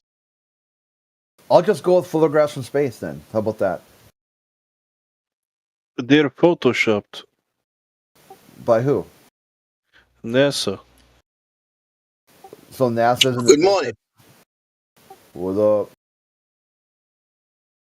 Oh yeah, flat Earth, very flat. You know, I really like Big flat. Jimsy. He calls the NASA workers, like he calls them the high priests. I really like Jimsy. Yeah, I get it. People at NASA are very Why religious. does he call them the high priest? Well, because they're extremely religious. But that's called a red herring. That's irrelevant. That is a look who's talking logical fallacy. Just because someone is Why does he call him the high priest? Because they're religious. They're super religious. So just because someone's religious doesn't mean they're wrong. That's is look who's talking. You know, that's a genetic fallacy. Just because Can you guys hear me now? Yes, Robert, here the whole time.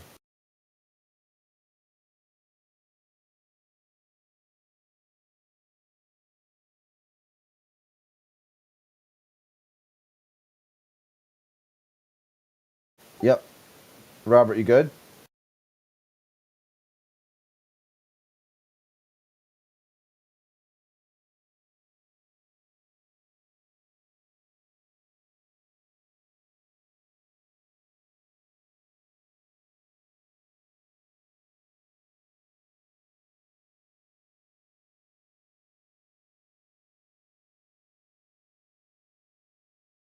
Robert? Yeah, good morning.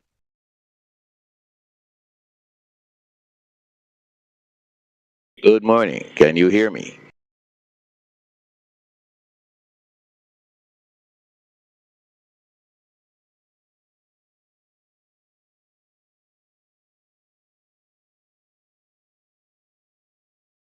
Yep. Yep, Robert. I'm speaking, but I don't think anyone is hearing me. Well, here, I'll DM you.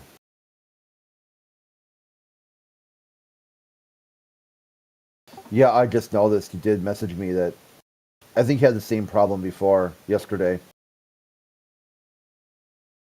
You guys like ping Robert. Tell him that we can hear him because I think he thinks he's server muted. Or I can hear him at least. Anyone else can hear him? Oh, all right. You guys can hear me. Sure, if you guys could hear me. What's the main topic here? I just want to kind of join in. You know what I mean? Early morning.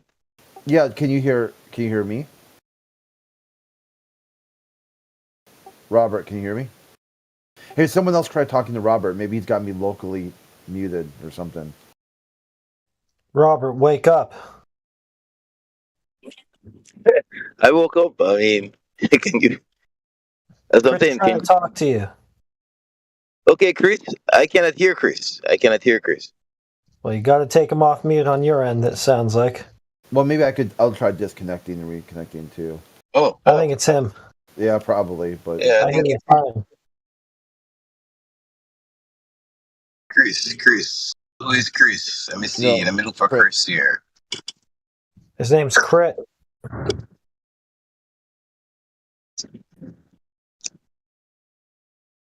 Friend.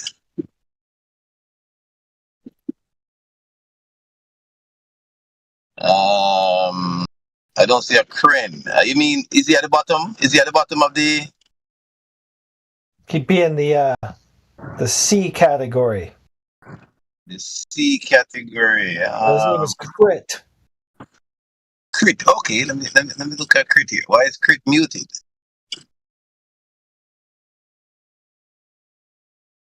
Yeah, why is Crit muted? I'm not sure.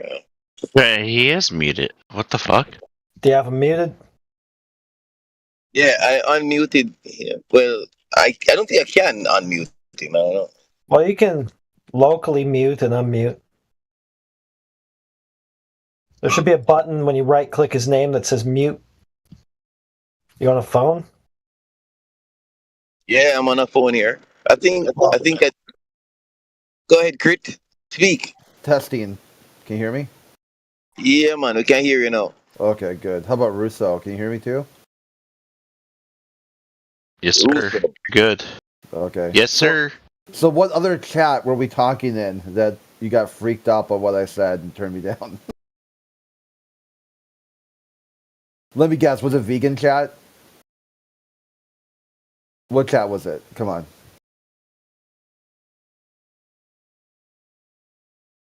Chat, is that a question for me?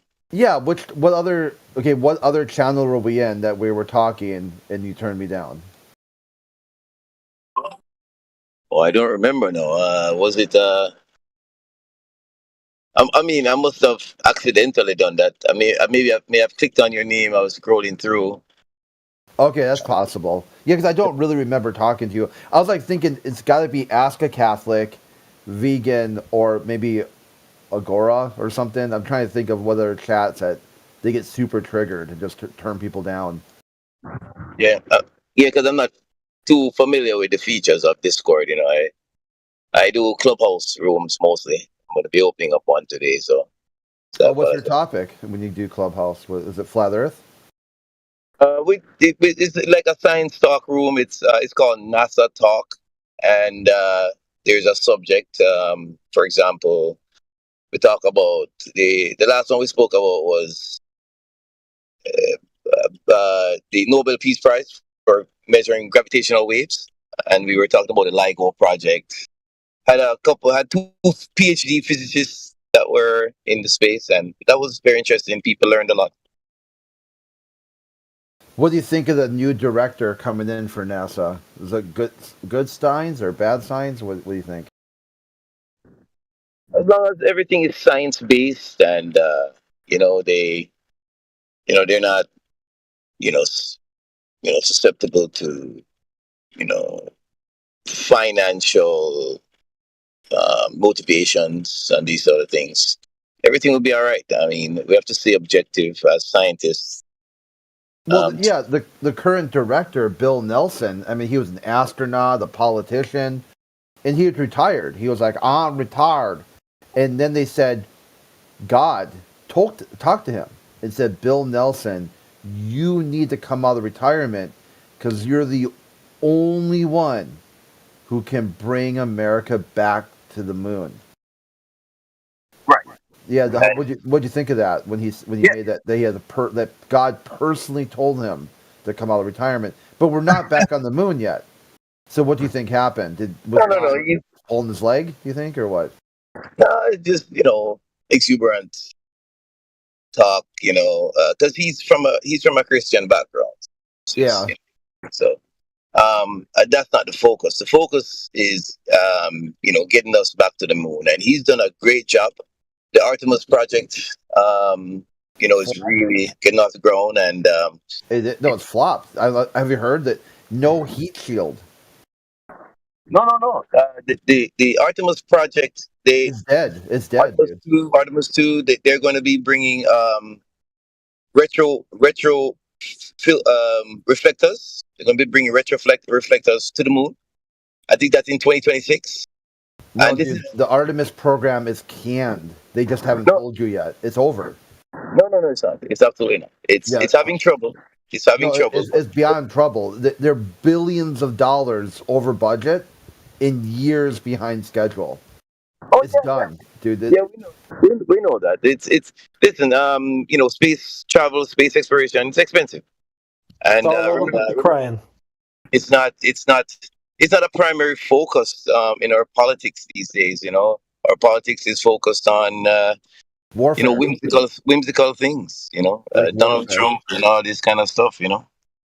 So what do you think of the new guy coming in, Jared? Was it Jared or Jarrett? Jared or Isaacman? The crypto bro. What do you think of that? Yeah, see that's the thing. I mean, as long as his motivations are not financial. Dude, it is financial. That's what I'm saying. I gotta find it. Just let me Google his name real quick. Yeah, it seems financial to me as well. Okay. But I hope. Is it Jared Isaacman or something Isaacman? Something J Isaacman. He's a crypto bro, dude. He's a straight up crypto bro. He's good. He's gonna turn NASA into a basically a grant.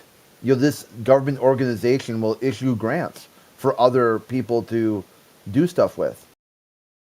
It's gonna be a slush fund. It's gonna be like, hey, who's out here working on space tech that never goes anywhere? It's like, oh, here's a new computer system that is like 5 pounds less in weight. We need $2 million to research this new metal. Oh, by the way, it also has defense applications for body armor. That's what you're going to see now. This is the new NASA going forward. It's done, dude. No one's going to spend money on a heat shield that only has peaceful exploration of space with it. They're like, yeah, sure, I want a heat shield, but will this deflect drone laser weapons? Then they'll fund the heat shield. Until then, no one's going to give a fuck about a heat shield, dude. You're making my point. The motivations are going to be different, and it's sad. NASA. The reason why they changed from NACA to NASA was because they wanted to make it appeal to the public so that they can bring in innovators that are in the public sphere more, and not make it just seem like only the government is gonna be doing stuff. So that's what needs to happen. I mean, I like the grants idea. I mean, giving grants to organizations to do innovative stuff. That's good stuff. Robert said sphere. This is what I think you should do. Okay, my humble advice. You don't have to take it. Use it for what it's worth. You pick up the ball. Okay, NASA fumbled on the 50-yard line. Pick it up. Take it to the end zone. Drive on. NASA's budget has been cut over the years. I mean, it's what? Yeah, NASA's budget has been cut. It's been cut since every year. Every year, NASA budget is reduced. It's grown every year. NASA's budget has exponentially exploded. Really? Yeah. Okay, let's look that up. Let's pull the evidence on that. Yeah, so like back in the Apollo program, they get about 5 billion a year. Now they get about 26 billion. That's just nominal dollars. I know. They also have all their installations are on Department of Defense, like Cape Canaveral, Redstone Arsenal. They get to live rent free, literally rent free. All their security, all their staffing stuff, all military. They piggyback on the back of the. So really, if you were to talk about the exact spending of NASA, you would also have to look at how much they get from the Department of Defense. All their astronauts, high grade military officers, all their pensions paid for by DoD and VA. So when you look at NASA spending, it is literally out of this world. It's so out of this world that in terms of spending, there's NASA and then another 6 or 7 space agencies that almost equal, almost not even total. They almost get to NASA spending. So if you're trying to tell me it's a spending issue, cheese it, okay? Because their spending is literally impossible. Like, it's not possible to maintain this level of spending. It's gotten too bloated. No, I'm talking about as percentage of the federal budget. The federal budget has grown over the years. That doesn't mean that NASA gets a cut. But NASA's, Robert, look at that doesn't make any sense. Okay, so right now you would say, so if America starts another war that's going to cost $1 trillion, and suddenly NASA's funding goes down by a percentage, now they can't go to space anymore? Come on, dude. Like, seriously. NASA. Okay, how about this? They added an entitlement program called Obamacare, and suddenly you think NASA spending went down because they added more deficit spending. I know exactly what happened. That's exactly what occurred. That's exactly what occurred. Why do you think NASA should get a cut? Why do you think NASA should get a cut of all federal spending? Otherwise, they lost spending. They lost money. Yes, they lost funding as a percentage of that doesn't mean anything, dude. Federal budget. No, NASA is they not get a cut. NASA is not NASA doesn't get a cut of the action. They're not the mob. That is why NASA has a lot of private partnerships now, because their federal budget's being cut. No, it's not being cut. It's being the federal budget has exploded. Yes, the federal budget has exploded, but NASA so has NASA's budget. NASA's budget. Okay, NASA's budget should be increasing. Why? As a percent. Why do they get a cut of all the action? It's kind of like the federal. It's like the defense spending has increased. Yeah. So why does NASA get a cut?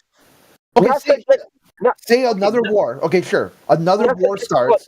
We double. Because priority on these programs is not there. The return on investment is not as high as. So they start.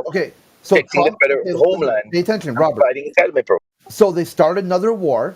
Trump decides to declare war on, I don't know, some other third world country. It's going to cost $1 trillion to fight this war. Why do you think NASA gets a cut of that? Why should NASA get a cut of another war?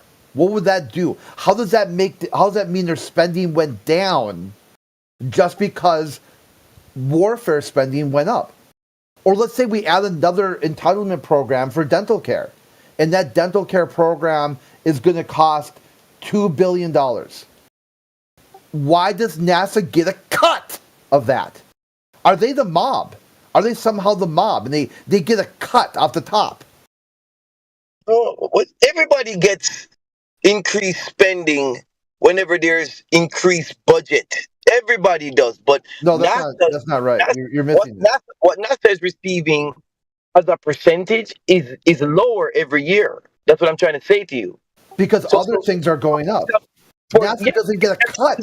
So for example, like the entitlement spending, if the federal budget goes up, say 30%. Say entitlement goes up. Why does NASA get a cut of that? So 10%. Why does NASA get a cut? NASA in the 70s would have gotten a good 10% of that, right? Why? But now Why do they get a cut? NASA's low priority now, so NASA is probably getting only 6% with Okay, each. so why does that matter? So if they can do it with 5 billion, why can't they do it with 5 billion if 5 billion is all it takes? Inflationary. The reason why you get increased funding is to adjust for inflationary. Things are more expensive now, right? Projects are larger now, achieve more, right? So that's just how things are, right? The Department of the Defense is getting like a good 25% of that budget, and everybody's cutting up the small 5%, and NASA is even getting less of that 5% compared to so the why do they need a cut? Why do they need a so you're telling me that NASA can't go to space unless they get a cut of defense spending? They have to get a cut of federal increase. Why? Spending. Why do they need to get a cut? Why can't they just do what they're going to do regardless of what other spending? They have to fund their programs. Yeah, but they don't need a cut. Yes, they do. Just like how entitlement needs to fund their programs. So you're saying this? Okay, how about this? Entitlement programs cost X. Like whatever it is. I have to look it up. And if say you double NASA spending, okay, NASA goes from 26 billion to 52 billion. So therefore, in your worldview, entitlement spending went down. Should entitlement spending get a cut of NASA spending? Otherwise, their spending is down. Yeah, NASA's budget is decreasing. Everybody else is increasing. It's increasing. No, it is not increasing at the same rate. It doesn't matter. It doesn't have to increase at the same rate. They'll get a cut. Last year, NASA received say 5%, but now this year, big increases. But guess what? NASA only got 4.5% of that increase. Yeah, and their budget their budget went from like 22 billion to 26 billion. They got $4 billion more dollars. Everybody's budget goes up. What I'm saying is NASA's budget is not increasing to match the amount of spending we are doing other programs. Yeah, it doesn't have to. Like say so Trump wants to build freedom cities, and this is going to cost like $1 trillion. Right. How much does NASA get of that $1 trillion? Otherwise, their spending goes down. It depends on the program. So Trump is going to build 4 freedom cities, and it's going to cost about $250 billion per city. What's the cut that NASA should get? NASA is not going to receive any of that money. Okay, so in your worldview, their spending went down? NASA is not going to get any of that money. Okay, so they lost. So you think NASA lost money then? Because they didn't get a cut. NASA's getting already their fair share. Their share of the cake overall already. They're already getting that. Now Trump is going to increase spending on some dumb stuff like freedom cities, and then NASA is not going to get any increase. Nothing. And NASA is standing there like, hey, why are you building freedom cities? We don't need those. Can we get that money? Because we have to fund the Artemis program, right? And then Trump is going to be like, well, man, I need to do this, this appeal to the propagandist conspiracy theories about immigrants. I need to do that. You know what I mean? Yeah, it's pretty interesting, isn't it? That this concept that all the federal spending must go up equally, or it was cut. Their spending was slashed and burned. Nobody's going. No. It's not equally at all. It's based on what each program, each part of the federal system provides. Like, for example, the part of the federal budget that does government protect wildlife. They're only a very small part of the budget, right? They're only a small piece. Because they don't need to invest in protecting wildlife the way you invest in protecting the defense. Okay, let's put it in terms of actual terms. So you've got the federal agencies, the independent agencies. How much do all the independent agencies get per year? All of them to combine. Well, we will have to look that up. I mean, it's an easy Google. Yeah. Well, how much do you think? What do you think they get? Congress.gov. I looked that up. Because well, how about this? So maybe we'll do it better. What besides NASA? What is the biggest ticket item? The second biggest ticket item that the independent agencies cost? Do you think it's CIA? Would that be a good guess? Okay, so defense is one. No, defense is non-discretionary spending. That's mandatory spending. Oh, okay. Written into the Constitution, the federal government shall provide for the defense of the nation. That's their money job. is money. Money is money, though. Money is money. No, it's not. You got discretionary and non-discretionary spending, or mandatory. It comes from the same block. It comes from the same. Two different blocks. Two different blocks of the money. same heart. It comes from the same heart. No, it doesn't. It's completely separate. Completely separate. American people's taxpayers, hardworking. No, completely separate. No matter what. Yeah, like entitlement programs. That's called mandatory spending. When people pay in, it comes from the same heart. It comes from the same heart. Doesn't. Completely different bodies. Completely different organisms. Okay, really? Where does the defense money come from versus wildlife protection? Where does that money come from? Yeah, two separate things. Wildlife protection would be discretionary spending. Yeah, but where does the money come from? Where does the money come from? Yeah, different pools, different avenues. It comes from taxpayers, brother. So what you're looking at here, if somebody pays into Social Security, that they're expecting that money to get, they're expecting that money to get that back. That's called mandatory spending. It's an entitlement. They are entitled to that money because they passed a law that said you will pay us Social Security, and in return, when you go to retire, there will be a pool of money that we'll hand back out to you. What do you think is going to happen when people start retiring, the boomers, and there's just a big IOU from NASA in that they try to get their Social Security check, and all they get is like, oh, contact NASA. Maybe they'll send you a T-shirt. Not NASA. NASA is your least of their problems, brother. No, NASA's the biggest problem. That's why I want you to understand that. Don't say that, brother. In terms, yes, you're not paying attention. In terms of discretionary spending, NASA is the biggest ticket item that the government has. It's about 30% of the tax dollar. It should be because science. It's it's not. Now it should be. First, it should. It's not, but it should be. In my opinion, it should be, but it's not. It is not.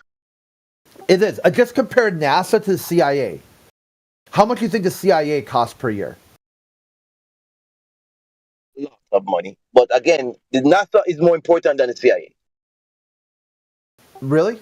You think NASA's more important than the CIA?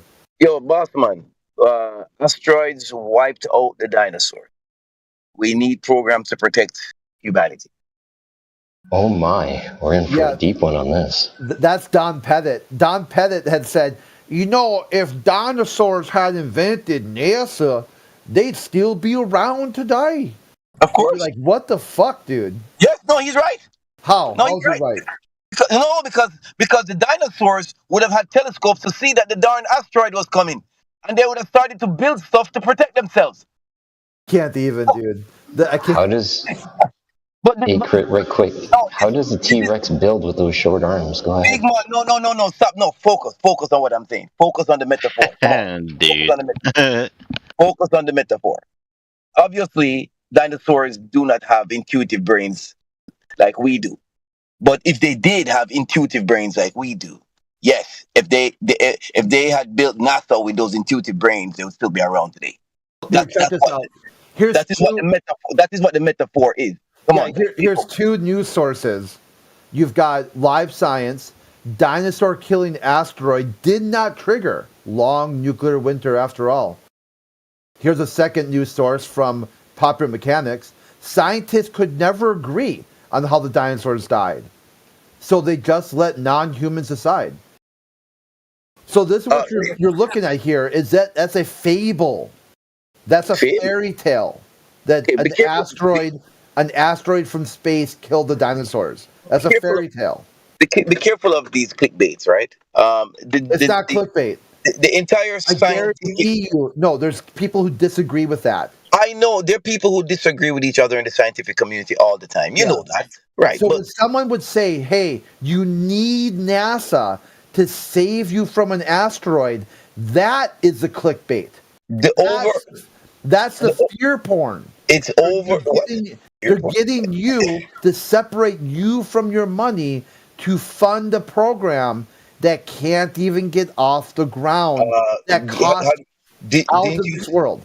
Listen. There was a meteor that made it through the atmosphere over Siberia, caused an immense shock wave, leveled forests, right, for miles, right? So we need to at least investigate and try to see if we can prevent larger impacts. It's real simple, right? How would you do that? Thank you. The NASA programs, so we can bring scientists, innovative young people into the programs so that we can build protective mechanisms for each other. That's why we educate our children. The reason why you educate your children so that they can become the next generation that do bigger, better things for us, right? It's like even the military is an example of that. The reason why you have children, young boys and girls, that they go into the military to provide the defense against foreign enemies. You can't defend the country with a bunch of old people, right? So you need the young bodies. Same thing for NASA and science. You need young minds, young minds in science to protect our planet and provide the support we need for future generations. Wow. Yeah, I'm looking for an article here. So here's one of the great ideas from Neil deGrasse Tyson, is that he wants to paint the asteroid black. Hey, Killian, you're hot miking. Oh, shoot. Sorry, brother. Oh, here we go. I found it. So here's Tyson's idea. He wants to shoot a rocket up to the asteroid and paint that ass black. This is what you get with billions of dollars every year. With a B, $26 billion, and the best idea they have is giant rocket spray paint cans. Best ideas? Where'd you get best idea out of that? Well, do you have another idea? Yeah, I do have another idea. Okay, what you do is, I have a credential in physics, and I do like the DART program, where you fire these surface penetration kind of thrusters into the rocket. Fire those thrusters to redirect the asteroid over a period of time, so that it misses the planet. Yeah, I think you're watching too much sci-fi, dude. Big man, it's real. Did you hear about the DART program? It actually did happen. They actually did test on Bennu. I think it was on Bennu they tested it. And it yields very good results. Now, is it enough to do planetary protection? No, but it's moving in the right direction and stuff like that. So yes. Come on. The rocket can barely propel it. Once it's out in the space, it's out of fuel. How are they going to push an asteroid out of the way when it's just basically nothing left? Wait, what do you mean? That's what you do. You fund so that you can fuel these systems, right? With whatever they need, right? Because remember, it's math. It's math. So an asteroid is coming towards you at a certain angle. Stay in this spending. So all you have to do is change the angle slightly, and it misses the planet. Mathematically, NASA is done. Oh, you're just saying that now. Over budget and behind schedule, it's over. No, I agree that it is over budget because these programs are expensive. I agree with that. Right? Yeah, but it doesn't mean we should stop, right? We have to continue. NASA does good work. Yeah, sunken cost fallacy. NASA does good work, man. Come on. So we have to find a way. Well, how about, yeah, they do good. I get it. They do good work. They got one of the best SWAT teams in the world. SWAT Like, teams? No. SWAT team? What is this? You know that? You know that NASA has a SWAT team?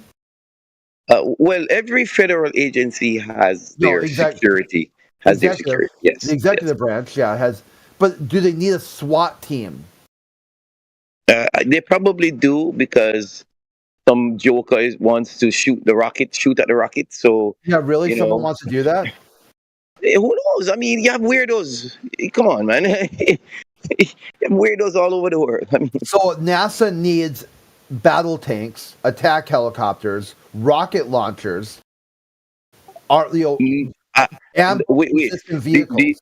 Do you have evidence that they have rocket? Yeah. We call it battle rocket tanks. Launchers? Yeah. Battle tanks. You have evidence of that? Yeah. Really? Yeah. Let me see that evidence.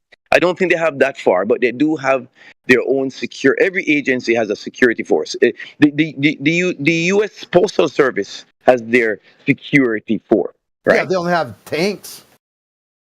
Well, expect NASA to have a little bit more than the Postal Service, right? But I don't think they have tanks.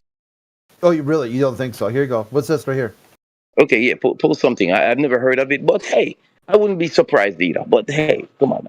They have their defense system. So what's that right there? Hey, nothing wrong with having battle tanks. What's that? What's that look like to you?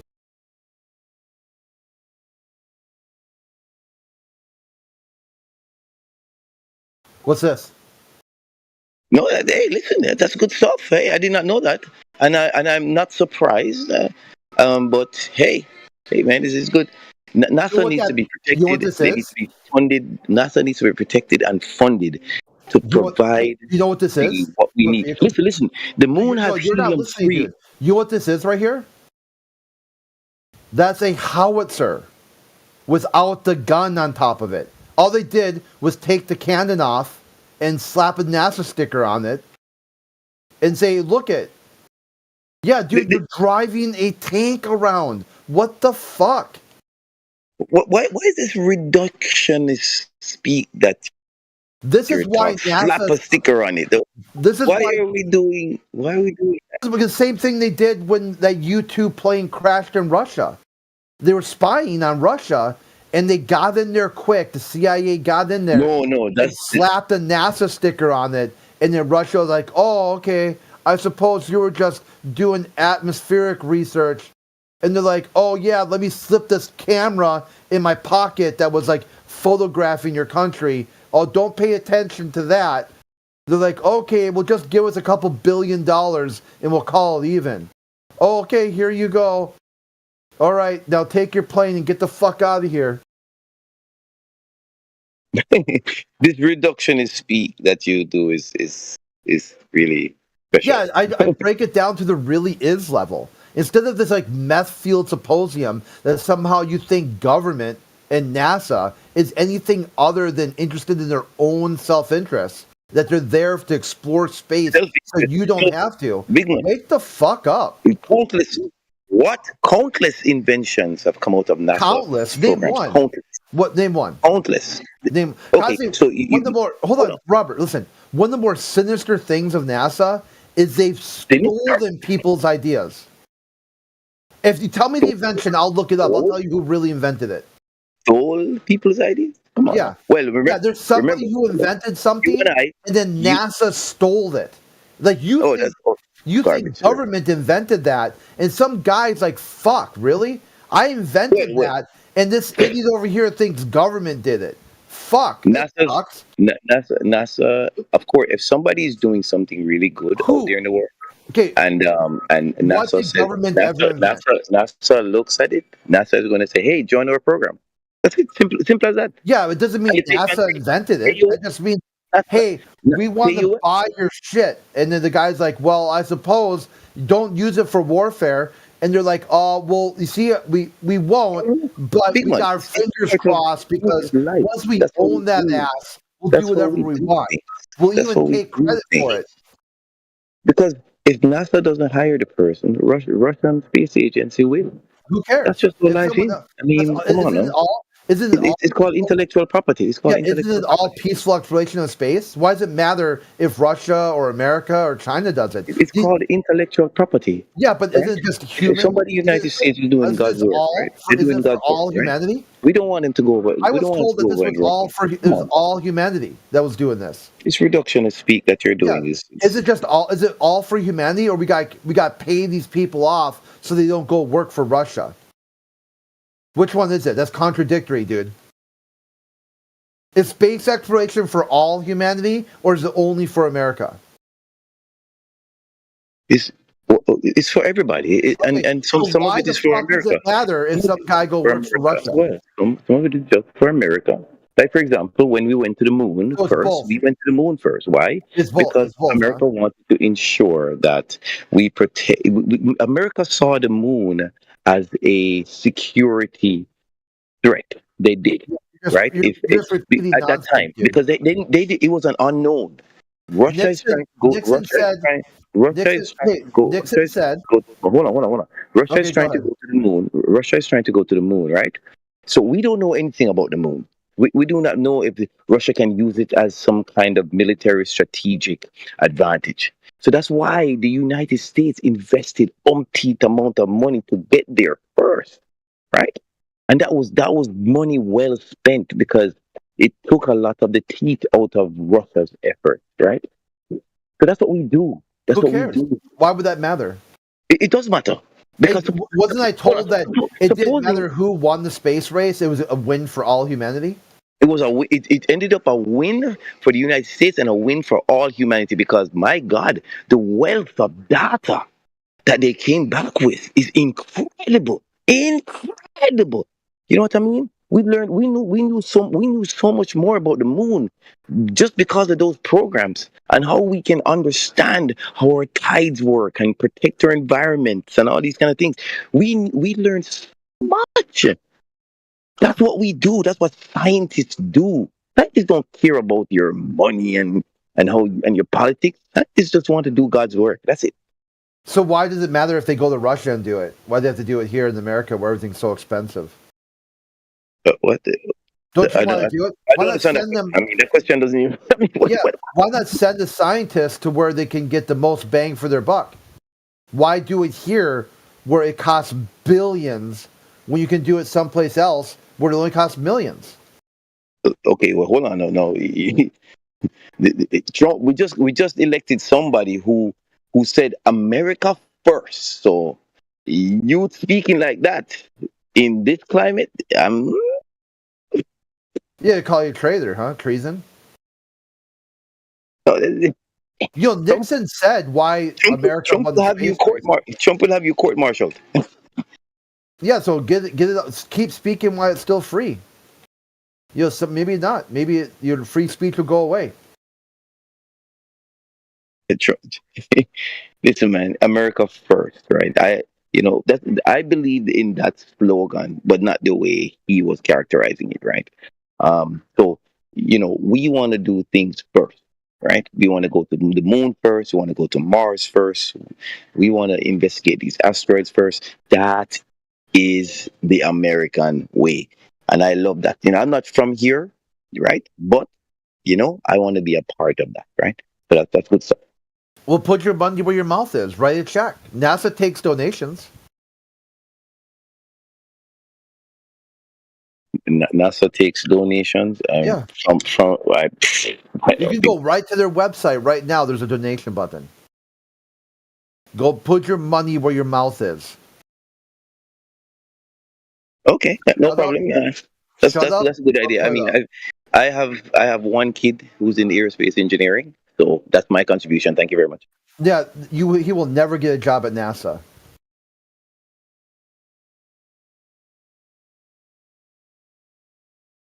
You cannot work at NASA unless you're a U.S. citizen. Okay, well, he is my son is a U.S. citizen, so he was born here, so he's good. He's a young guy, 19 years old, so he's just trying to. I don't know about that. There's quite a few Germans after World War II who go to NASA. Yeah, they were. Yeah, I know that's a little bit different. They just said, "Hey, we're just gonna toss this in." Operation Paperclip. Hey, I agree with that operation. Hey, steal them, take them. They were those Germans were doing some No, we're serious. not gonna do Holocaust denial in this channel. No, no, but right, exactly. We're not going to do Holocaust tonight. Yeah, So, when you say these war criminals escape justice, that's denial of justice. We're not going to go there. The oh yeah, only yeah, thing we're yeah, going to yeah. I talk mean, but, about you know, is the how United States. these criminals, that they're awful, that they got away with it, and it's a horrible tragedy to all of humanity that they weren't prosecuted for their crimes. Yeah, it's rough. It's like the United States looking at these scientists from Germany and saying, should we terminate them or get them to work for us? You know, it's the world is messy, man. You know, the world is messy.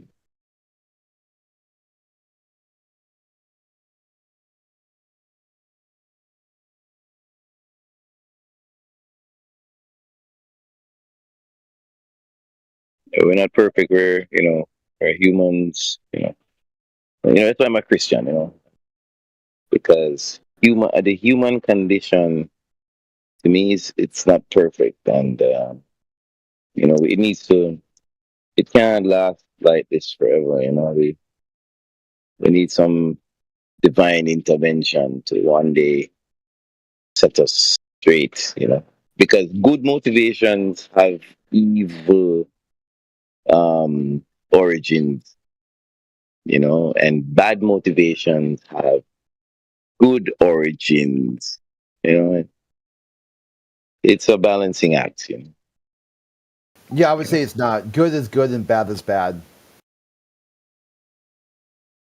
Well, yes, we agree with that. But I'm saying where something started out as a good intention, it has evolved because of corruption, money motivations, and then where something started out as bad, it's evolved into something that actually helped humanity. Sucks, sucks. You know, that's why we need God to answer these questions, man. He has to come and say, oh. He has to do something. I don't know. He has to say something. He has to weigh in and we go to church. That's it.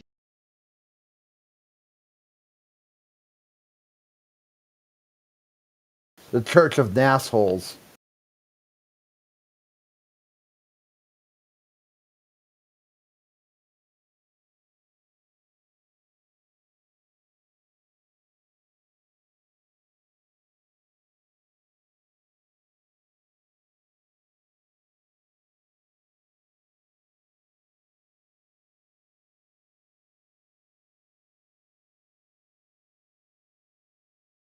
There's a TV show, Hunters, that did a good skit on that.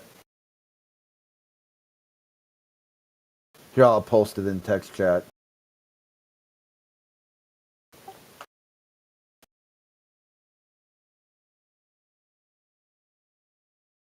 Give that a watch when you get a chance.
Just asking, did we get any evidence out of the last NASA fanboy?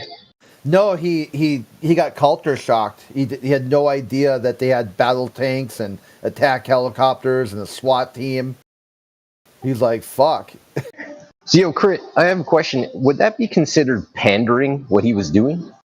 I would say fanboyism, maybe. Like he just really, like he sees the world's fucked up, the government's fucked up. He's grasping, like this is really the last straw he grasped at. What about NASA? Same shit, dude. And he's like, fuck, really? Yeah, dude, really. It's no different. It's like there used to be an office down on like K Street, in NASA and the DEA at the same address. They shared a fucking building, dude. So, Crit, check this out, though. The definition of pander: gratify or indulge an immoral or distasteful desire, need, or habit, or a person with such a desire, etc. Newspapers are pandering to people's baser instincts. I don't know what the word baser means, but Fear, like check. Scare, yeah, like so if someone, the newspaper, like you see, like when I used to have regular TV, you'd see this all the time. It's like, this news could save your life. Tune in at 11 o'clock. You're like, dude, that's like 4 hours away. What the fuck? If I need to know this to save my life, why tune in at 11? You know, that sort of, yeah, like these base instincts of like food, water, and medical supplies. Like you need these things to survive. And they get you to get, because they're like, hey, how much fear will get someone to buy that newspaper?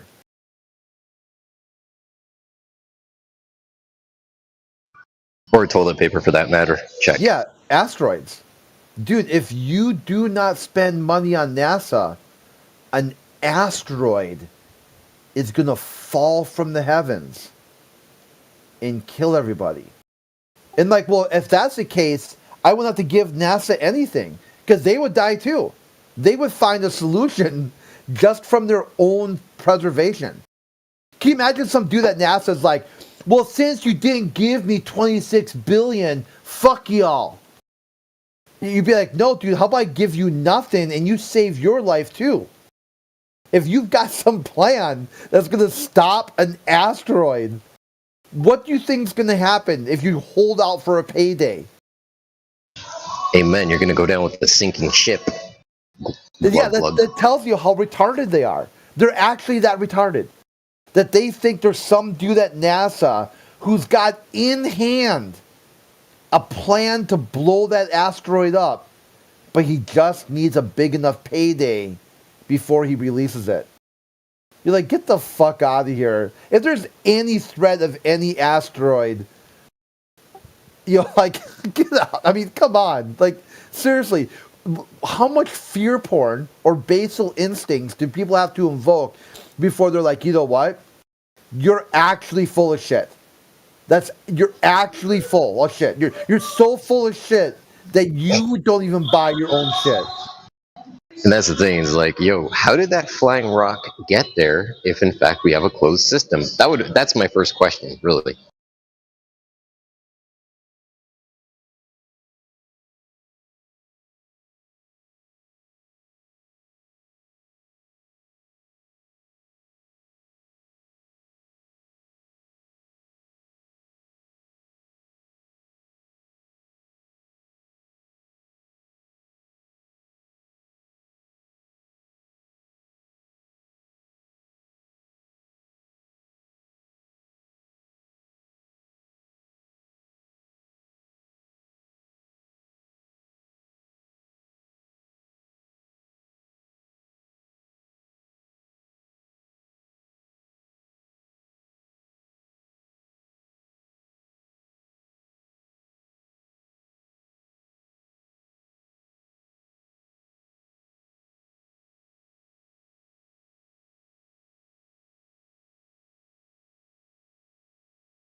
Mm.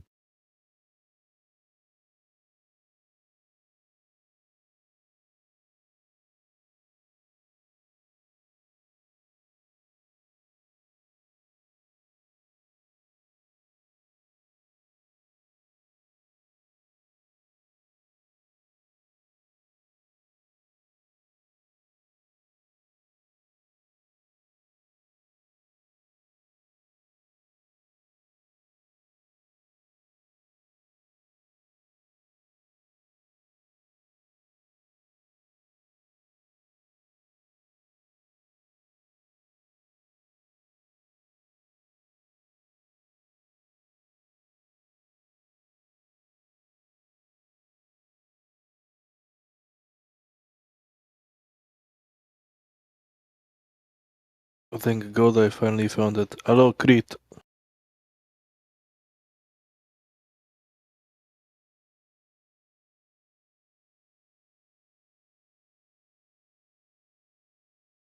Hello, Crete. Crit's busy. What do you need? Nothing, I sent him video. Awesome.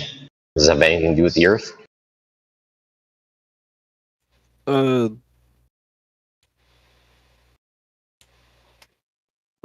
mostly no.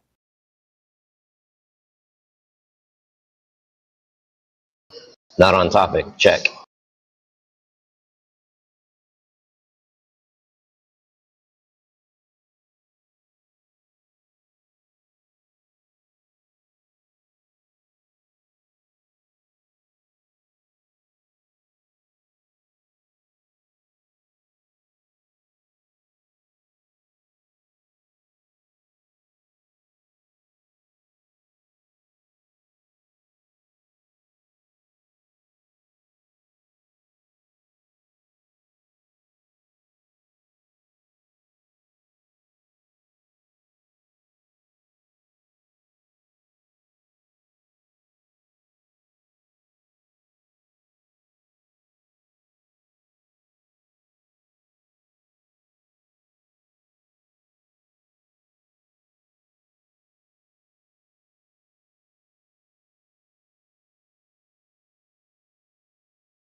Hello. Hello.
Yo, what's up?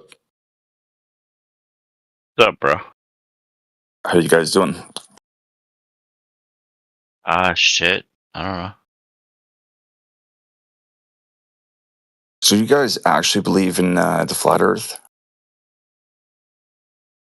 Yes.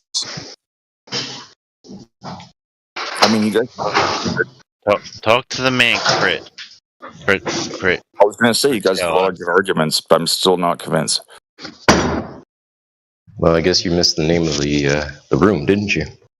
We actually believe in the room title. Wow, what a concept! Hey, don't get angry. No, it's literally has nothing to do with emotion. It has to do with observables, right? You walk into a room with a title of 24/7 flat. How about I blow your mind? How about You can blow me, bae. How about I blow your mind and say we actually observe Crit. this? Crit, you there? You can find out more about it if you're fine.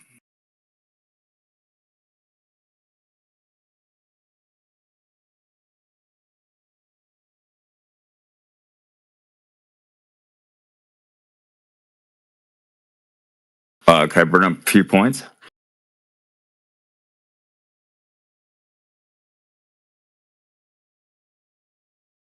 Is that okay? Spit your shit, brother. Brother, you All don't right. need a space. Please bring it up. Go ahead. So I noticed what you guys were saying, and a lot of it was true. And then I started wondering myself. And I looked over the water. I'm like, why can I see Port Angeles from this different location, right? But then I realized it's just like there are things that can prove this wrong. Like if you go to the North Pole, the South Pole. Wait a minute. Hold on a second here. You're asking. Sorry about the background noise. You're asking about not being able to see far enough. Is that what you're asking about? The whole thing about the ship going underwater, like because Brother, have you ever researched Rayleigh's criterion or angular resolution? No.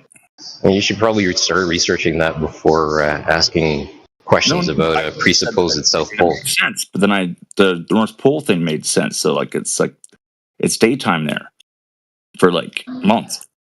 Yeah, but your claim of the South Pole doesn't make sense, right? You can't claim two poles.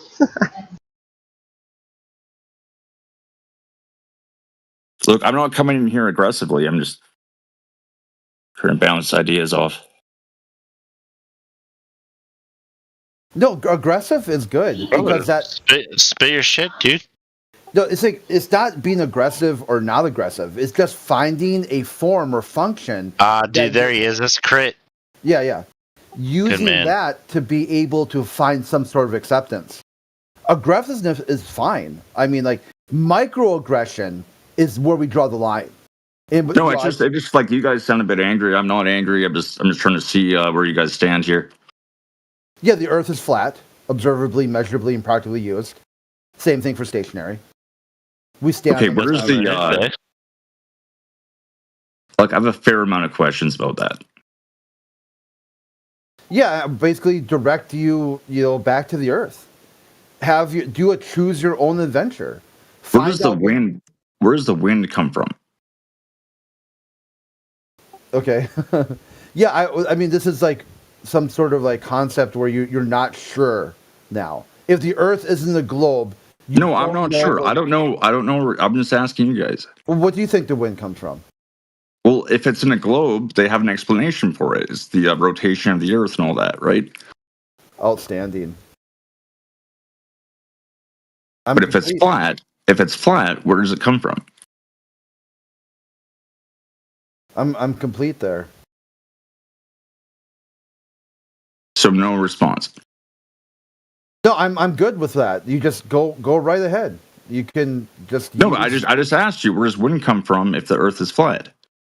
Yeah, if the Earth is flat, where does wind come from? If the Earth is a globe, you know where wind comes from. If the Earth is a flat, suddenly wind is up for, like, I don't know. I just don't know where wind comes from. Okay, so it's a good question though, right? No, it's a completely idiotic question that I kind of know not really to engage with you because it's so stupid and so idiotic that I can't tell if trolling or just stupid. No, I guess just stupid. So wind doesn't come from the Earth's rotation, even if that was true, bro. Well, that's not what. Okay, I'm just asking. It's just something that came to my mind. Like, claim that. Wind comes from low pressure, meaning high pressure.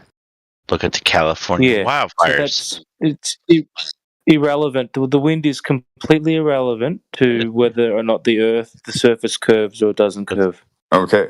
That's correct. I agree with you. So what's your next question, buddy? Well, okay. Well, if you guys are like, don't act like have a visceral reaction, I'll ask you.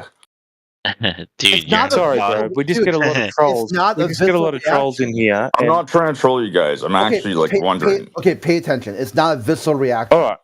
If somebody comes up to me and says, explain these two things, and they give me their current explanation, and it's so far out in left field, I'm No, I know you're going to get pissed about it. Okay. No, I'm not pissed. I'm good. I accept you for you.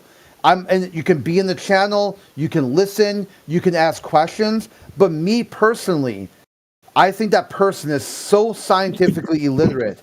There's no way. No, yeah, I'm kind of retarded. Okay. Next question. Your first question was the I answer like to the next Socrates. question. I know nothing. Okay. And you know what? I'm retarded too, bro. So it's all good. Go your next question. So you guys aren't gonna like this one. But what are satellites? What are satellites? Are they water? Or sorry, air balloons? They're water air. What do you mean? So sorry, air balloons, like high pressure air balloons. Yes. Okay, waterized high pressure air balloons. Don't feed into it, bro. Dude, how about this? Take out the bar napkin and write down everything you know about satellites. And I know nothing. Okay. So just use that then. So why are you asking us what satellites Dude, are? I'm just spitballing some questions I thought about. I'm just coming into 24/7 Earth. Okay, so what about this question? Hold on, let me get this one. How about try this? Just randomly join some of the other channels, like the Vegan Room. What, you want me to leave for asking questions? I will give. This is a test. The European Room, the Christian chat, and just say, hey, dude, I used to own Abrahamics, man. I'm not a fucking noob here. What do you think about satellites? And just see what type of feedback you get. Yeah. Well, all right, man. Do you want me to destroy you about satellites and about how they function? Dude, I don't want anything from you. You said you need nothing. Because I don't like your condescending tone, but I can do that to you if you want. Yeah, I tell you that right now. I already know that you're probably the can you dumbest speak proper English before you talk to me again? Fire up, bro. No, give them hell. I already know that you're dumb as fuck. All right, you sound like a fucking redhead. Turn on your camera. Oh shit! Dude, are you slurring your speech in front of me? Look at him spaz out. You brought the demon out. It was that easy. You're not cloaked, dude. Dude, turn on your camera. You came in here thinking you're cloaked. Like you had shields up that you could just Wait, I'm a here Christian. and be completely fucking weird. The about armor of God. Turn your camera on. We've got a mod in here to piss his fuckhead off. No, it's entertainment purposes. Just point and laugh. He's a fucking idiot. All right, guys. What can you teach me about this 24/7 flat Earth? Nothing. You're too stupid. All right, so that's just wrath and visceral reaction again. Prove me wrong. Say something intelligent. Let's hear it. I know nothing. Dumb as shit. School us on satellites. Yeah. You guys know about satellites? I'm just hanging out because any minute he's gonna start just dropping the N bomb. You know, so I'm like, No, I'm not. No, I'm not like that. I'd love to hear this him destroy you on satellites, crit. All right, so what is Starlink? There it is. Like another question. You're dumb as shit, dude. You Yeah, couldn't even get one That's a idea genuine out. question. Explain Starlinks. Yeah, can you answer my question, please? You're dumb as shit, dude. All right, I think you are as well. Can Your we get over proof, that? your proof of what you know satellites are is Dude, to I probably ask have 20 me. IQ. I probably have 20 IQ. Your all right? proof is to ask me about something you think you already know. Topic is Starlinks. Explain it.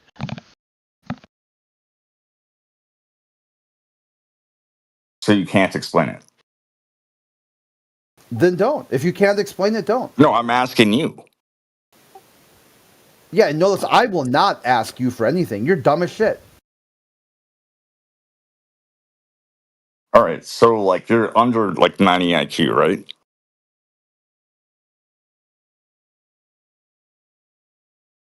Do you like hit your head?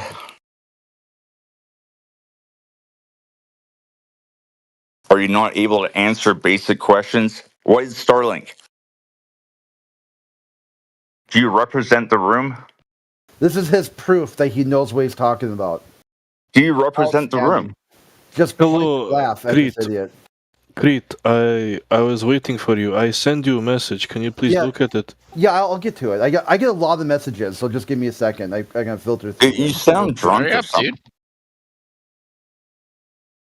You sound drunk, bro. Well, I probably am. Well, then why, if you're drunk, why are you claiming that other people sound drunk? Well, it takes one to know one. He's a drunk Yeah, I guess, whisperer. He's an alcoholic whisperer. He's got super divine natural abilities. Why are you guys so angry? Holy crap. Ah, Jesus. I don't know much about Starlink. Can you tell me about it, Raven? Well, I could tell you the official explanation, but I was just wondering your guys' explanation. I mean, we can all just go to Google and just read about it, right? So, like, what's your point about Starlink? Well, my point was it kind of it'd be more than air balloons, right? Water to air balloons. Yeah, water pressure, like pushing the the pulse. He's got some water to air balloons over here. Everyone, check them out. Oh, isn't that what you guys believe in? That's what you said. I did. Dumb as fuck. Yeah, you guys are dumb as fuck.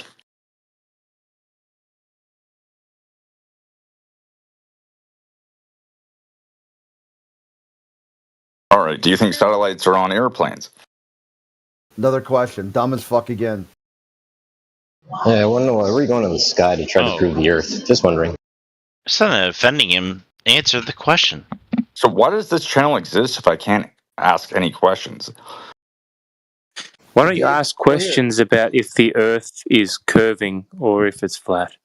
I told you this already. Just go into all the other channels, just randomly blurt shit, drunk, belligerent, dumb fuck, and see how they treat you. Here we point and laugh. What are you drinking tonight, man? Like holy. We point and laugh, and your entertainment purposes. The Dude, you other get channels very just aggressive bounce when you out. drink. You get very aggressive when you drink.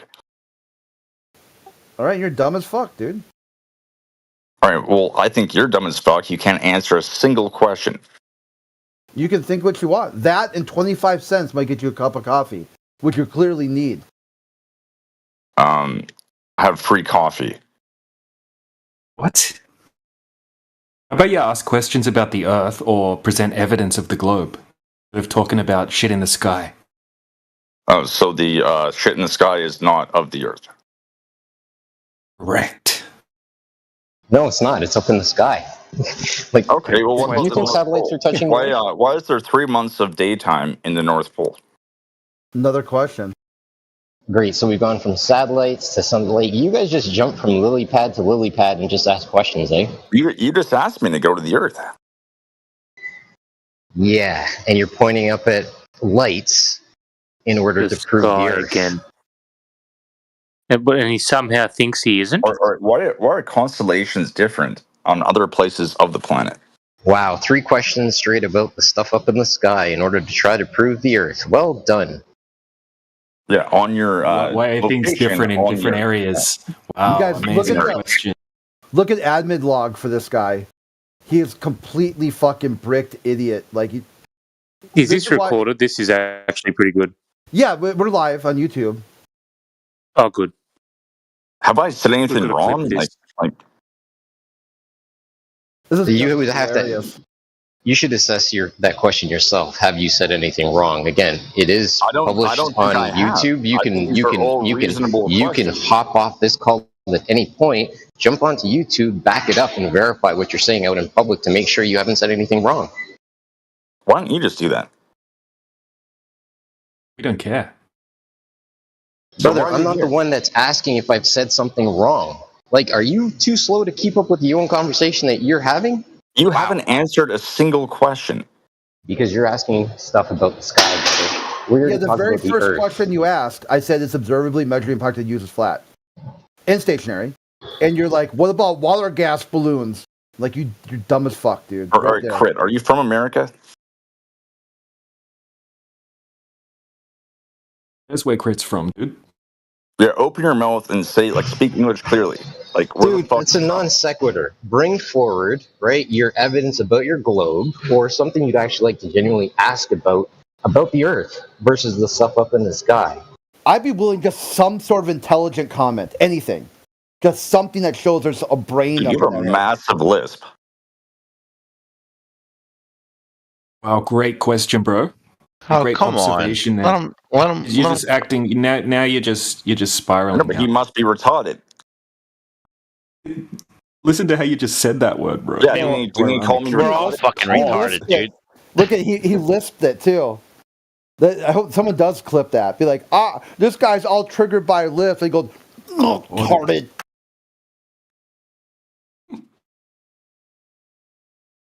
Too drunk, his mouth stopped working. Talk about the moon. I like the conversation about the moon. What about the sky again, bro? Yeah, this is Earth, right? 24/7 flat Earth is called. You just keep talking about things in the sky. Is the moon real? Yeah, let's talk about land up in the sky to try to prove the fact that we're standing upon land. Mm-hmm.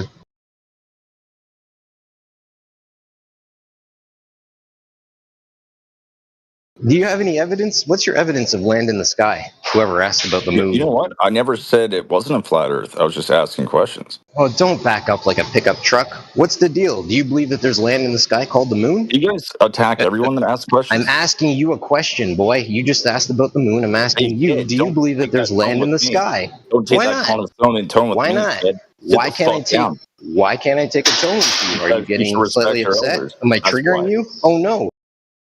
Respect your elders.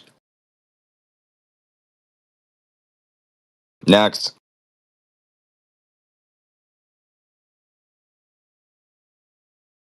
All right. So, what's your proof that the Earth is flat? The curvature, the large bodies of water. Right? The Laser large tests bodies of water. You just interrupt. It's Explain, brother. I'm trying to answer your question, and then you just interrupt mid sentence.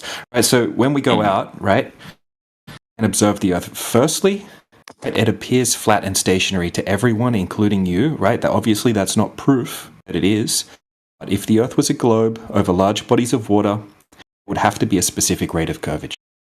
Right? So you could do the math on it. Over 10 miles, there should be 66 foot of drop.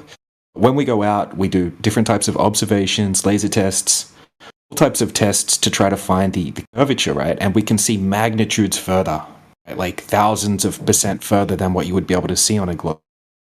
These tests have been repeated by professionals in countless different locations around the world over large bodies of water. So how much are you guys paid by the government? Why would they pay us to go against what they're saying? Because this is all a troll. What's a troll, right? So you get your question answered instead of asking to look at the evidence. So is it BlackRock? Like, who is it? I would explain your logic. Antifa? NASA. Never a straight answer? You get that? Not a space I thought you guys agency. would laugh Yeah. at that, right? Yeah, that was pretty good. Yeah. That was pretty good. Do you trust the government? Of course not. You trust NASA? Oh, never a straight answer? Oh yeah, those are my guys. Yeah, the government. No, that was sarcasm. So you don't have full trust in NASA. I have no trust in NASA. Oh, so you think maybe some of the footage that they put out is sketchy, to say the It's least? absolutely fake. Oh, that's good, man. We're getting somewhere. Common ground. I like it. But yeah, like we have these long distance observations, right? They're very well documented. All the variables are documented in them, and the good thing about it is like it's something you have to trust. It's something that anyone can kind of do themselves. On top of that, we've had professionals go out, like teams of field engineers have gone out with a $30,000 laser and performed all sorts of different laser tests over huge bodies of water, right? They'll set up the laser straight, shooting it along the body of the water, right along the surface, just above the surface, and they'll have a target set up on the other side of the body of water, and they're able to hit the target over very large distances. All right. So this is a little better than an aggressive guy called me retarded when I asked simple questions. Like, if you want to make a stance for your case, like, you should act like this. You understand?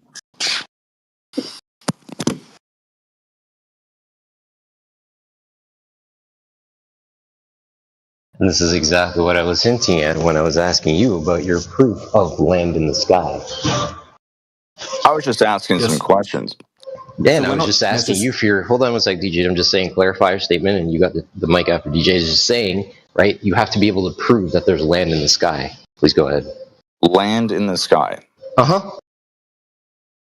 When did I say there was land in the sky?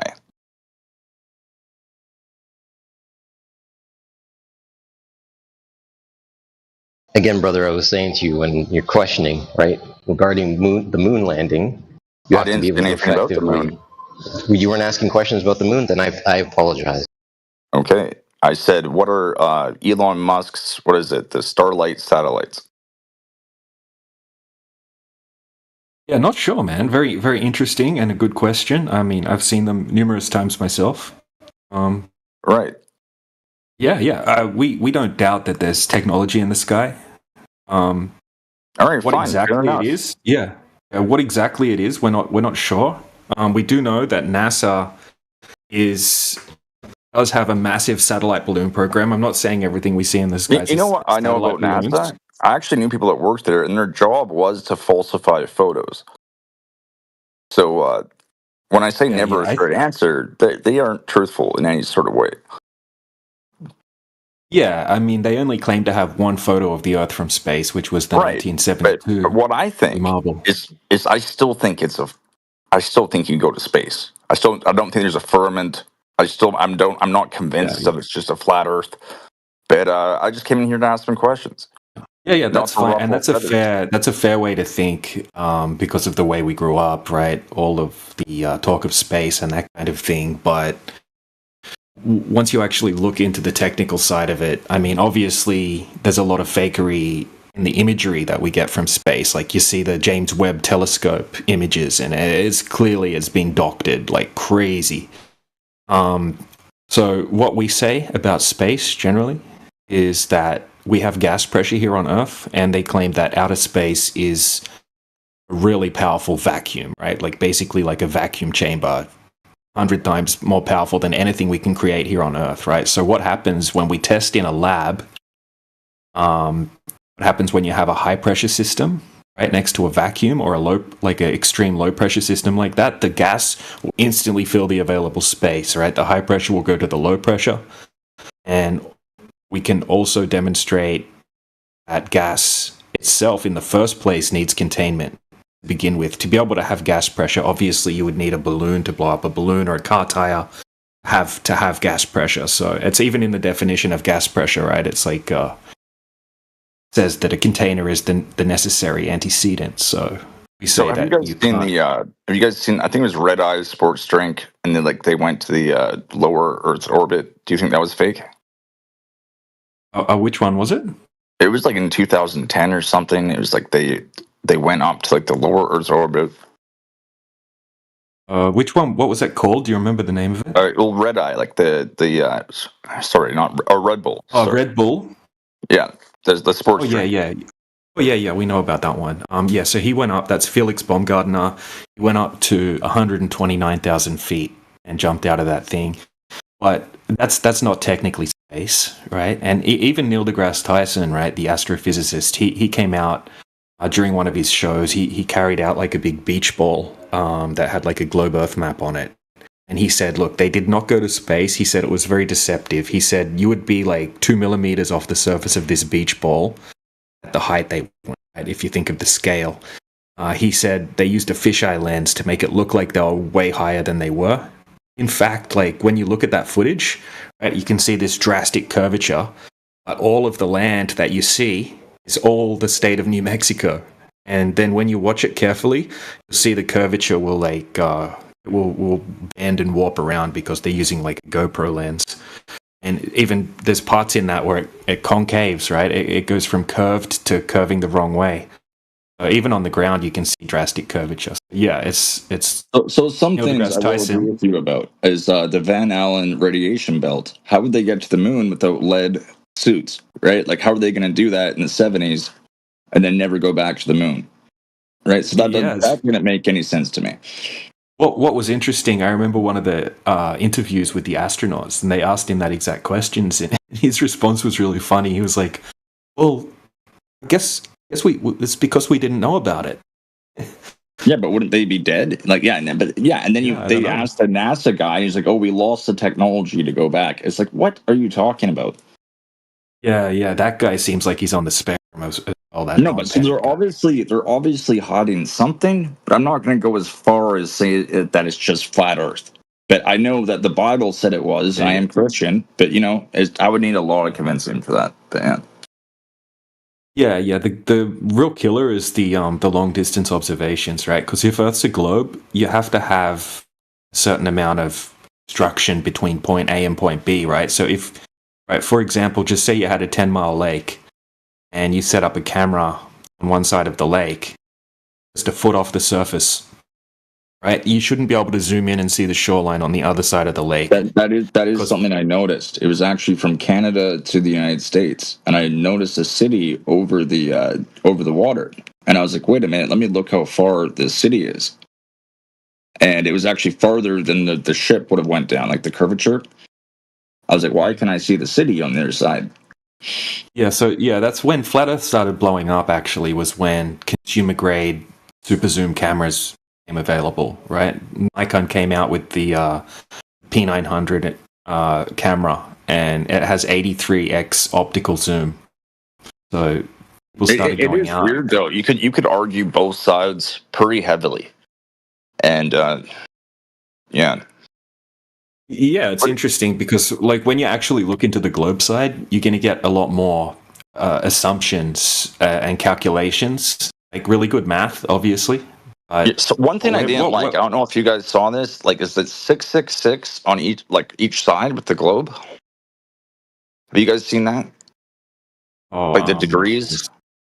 of the curvature? Oh yeah. There's actually we've got some memes, and it shows all of So it's like satanic. Yeah, all of the 666s within the math of the heliocentric. Is that real though? Is that or is that just a meme? No. It shows the actual math, right? Like, so you've got the tilt of the Earth. It's like 23.4 degrees, right? So you minus that, and it's 66.6 degrees. And then you've got the sun, the Earth orbiting around the sun at 66.6 thousand miles per hour.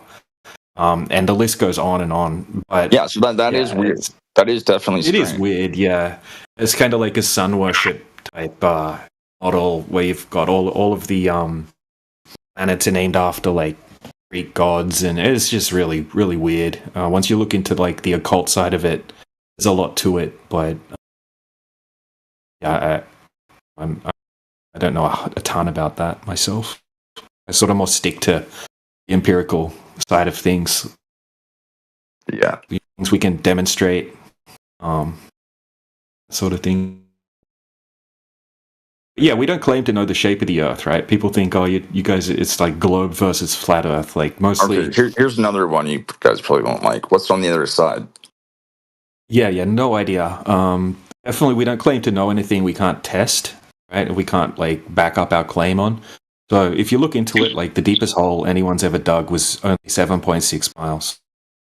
It's not very deep. Was that the Russian? Was that the Russian one? Or? Yeah, it's since been filled in, I think. But yeah, it was. I think they tried for years to get deeper than 7.6 miles, and they kept breaking their equipment. They tried for 2 years, I think, to get deeper. Yeah, but that's not very deep on the scale, right? If you think of it like the globe Earth size, right? It's like digging halfway through the skin of an apple. The official narrative is very questionable or wrong. That's what I can tell you. Yep. But I can't equivocally say that the Earth is flat. But the official narrative is definitely sketchy or wrong. Yeah. We're not claiming to know the shape either. I mean, we're just making observations, and we can see way further than what you would be able to see. Yeah, you should definitely question. You definitely question everything. Make your own measurements. Yeah, that's what we tell people to do. We don't say like trust what we're telling you. Like, here's some information you might not have seen. Don't trust anything we say, and then go, look into it yourself. Come up with your own decision. We try to encourage like critical thinking. Yeah. No, I respect that. Yeah, that's cool. All right, I'm gonna. There's like a million questions that you would have. And look, each one could be spoken about for hours, right? And it's not until you go through all of it until it really starts to sink in and make a lot of sense. So it's fair that you're skeptical, and that's smart. If you were just like, oh yeah, that all makes sense, I'm a flat earther now. No one would respect No. that. I've always been skeptical, and I'm fairly old. I'm almost pushing 40. Right, so you can't just easily convince me of anything. It's not like old dogs don't learn new tricks, because I do all the time. I'm not that old. That I'm not old enough to be fooled or hoodwinked, right? Like I'll definitely do the measurements. I'll definitely look into what you're saying, but at the same time, I just brought up a couple things myself, like the radiation belt that they claim that NASA says they don't have the technology to go back to the moon. That they put a person on the moon, but now they can. None of it makes sense. I looked at their spaceship; it didn't look like it could actually hold people, like even for like 50 seconds. Elon Musk can't. Elon Musk hasn't even put anyone on the moon yet, and he's got like this advanced like SpaceX technology. It's like, well, what are you doing, man? Like that car in the space was obviously CGI. Yeah. Like it's just like, but at the same time, I'm not going to be like, oh, the Earth is just flat. No, it's just I think the moon stuff may have been falsified. Yeah. The space stuff doesn't prove that the Earth's flat at all, but it does make you wonder. Yeah, it's like, why are you guys lying to us? Like, what the fuck? Yeah, exactly, man. It's interesting. Anyway, yeah, I'll be right back.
I'm back.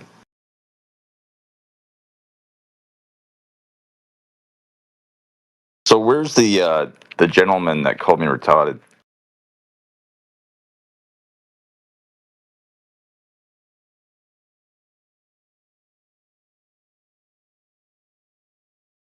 Because he has left the chat. Well, God bless.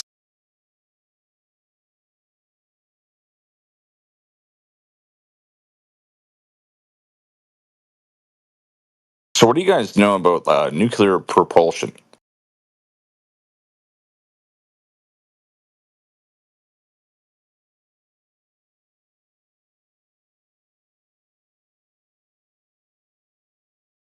In there? Yeah, I don't know about that. So in the 60s, they said that they had nuclear propulsion. They could get close to light speed.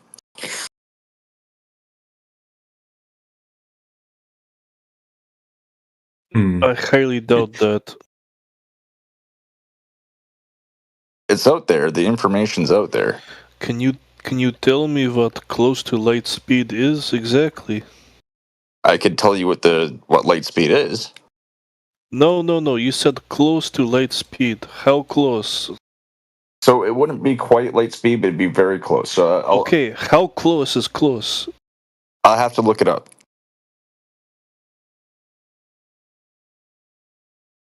And if that's the case, then why we not at Mars already? Well, they wouldn't tell us, would they? Yes.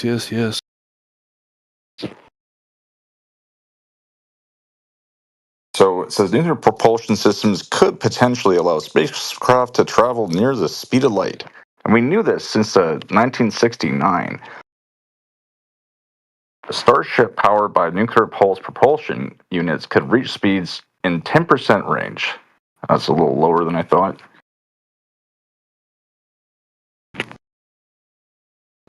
Anyway, this is stuff I learned a while ago. I don't know if any of it's real.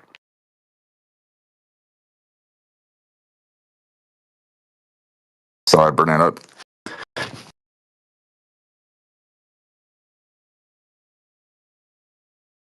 Yeah, I'm gonna post some footage I was looking into yesterday. I chat. Now this is meant to be like a simulation showing what they were doing 66 when they were doing some spacewalk. Oh, like the CGI stuff? It's not CGI. It's all done with like harness cables.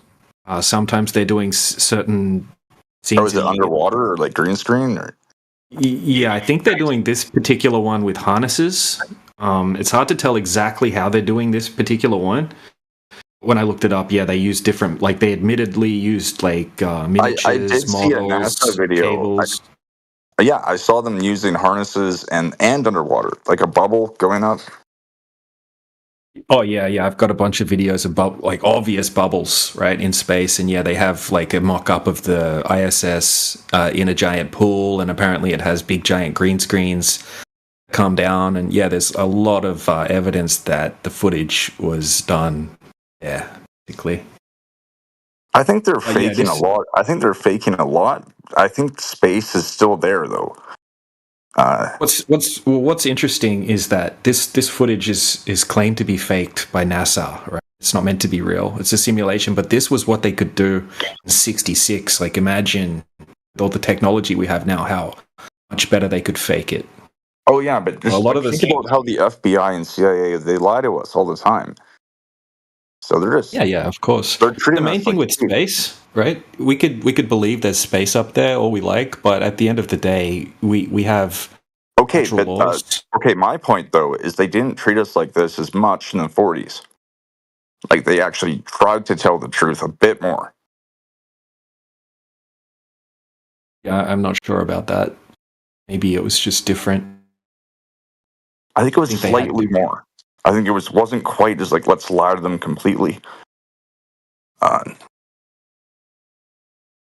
You can see it in like medical things as well, like how they actually like gave us antibiotics and like stuff that worked. Yeah, I mean, even just when I was young, visiting the GP, he would seem like he actually cared. Right now, you visit the GP, and they just want to get you out of there as quick as They're possible. just complete liars now. Ridiculous, yeah. So yeah, I agree with you guys. Like these guys are liars. NASA are liars. What they're telling you isn't real anymore. But that doesn't make me jump to the conclusion that the Earth is flat all of a sudden. Yeah, of course. You'd have to look deeply into the evidence, maybe do some tests yourself. And then actually look at the evidence here on Earth, right? Who actually throughout all of history validated the Earth curvature. And one thing that's weird to me, disappointed. Sorry to interrupt. One thing that's weird is that we can't go to the South Pole. Well, I mean, you can go to Antarctica. You need like a crazy permit that costs a fortune, and then you have to abide by all these conditions. You can go to like South Pole Station and stuff like that, but I mean, it's very controlled. Sorry, do you believe that there's a hole in the Earth in South Pole? I wouldn't have a clue.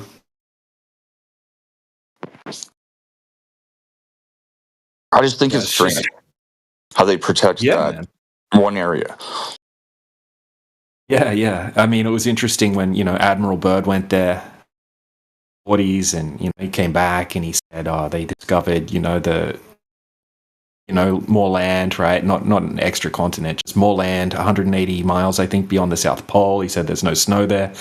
It's rich with minerals, and it's like the size of the United States, and men never set foot on it, and it would be like the big next sort of challenge to see who could gain control. That we can't go there, and there's pyramids there. Yeah, I'm not sure about the pyramids. I've seen like different angles of them and things. It's like it doesn't look like a pyramid if you look at different angles. But yeah, I don't know. It's interesting. I mean, then there's the lack of like no one's ever flown across it, right? And but like, circumnavigated why are all these the Earth. Countries in agreement? I thought we were all like sovereign nations. Yeah. When it comes to certain things, it seems like they're best buddies, right? Like when it comes to space travel, Russia and the United States are best buddies all of a sudden. Even now, right? They had Sunita Williams was, trapped up on the ISS or whatnot, and they're telling us, so the Russian cosmonauts are going to go save. Yeah. Right? That's what's weird to me as well. Why do we have to have the Russians do our work for us, or SpaceX?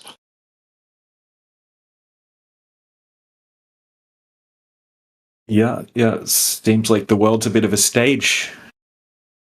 It's definitely a stage, but I wouldn't jump to conclusions. It's just my point. Oh yeah, man. It's like it's something we can't validate exactly what's going on at the higher level like that. But it's definitely weird. You know that we can't trust them. I think they just want to keep us in the dark, keep us in the dirt, keep us uninformed. Yeah, the main thing is like we can actually go and easily test the Earth if it's a globe or not. There's no way that you can not have any curvature, right? They tell us that 73% of the surface of the Earth is water.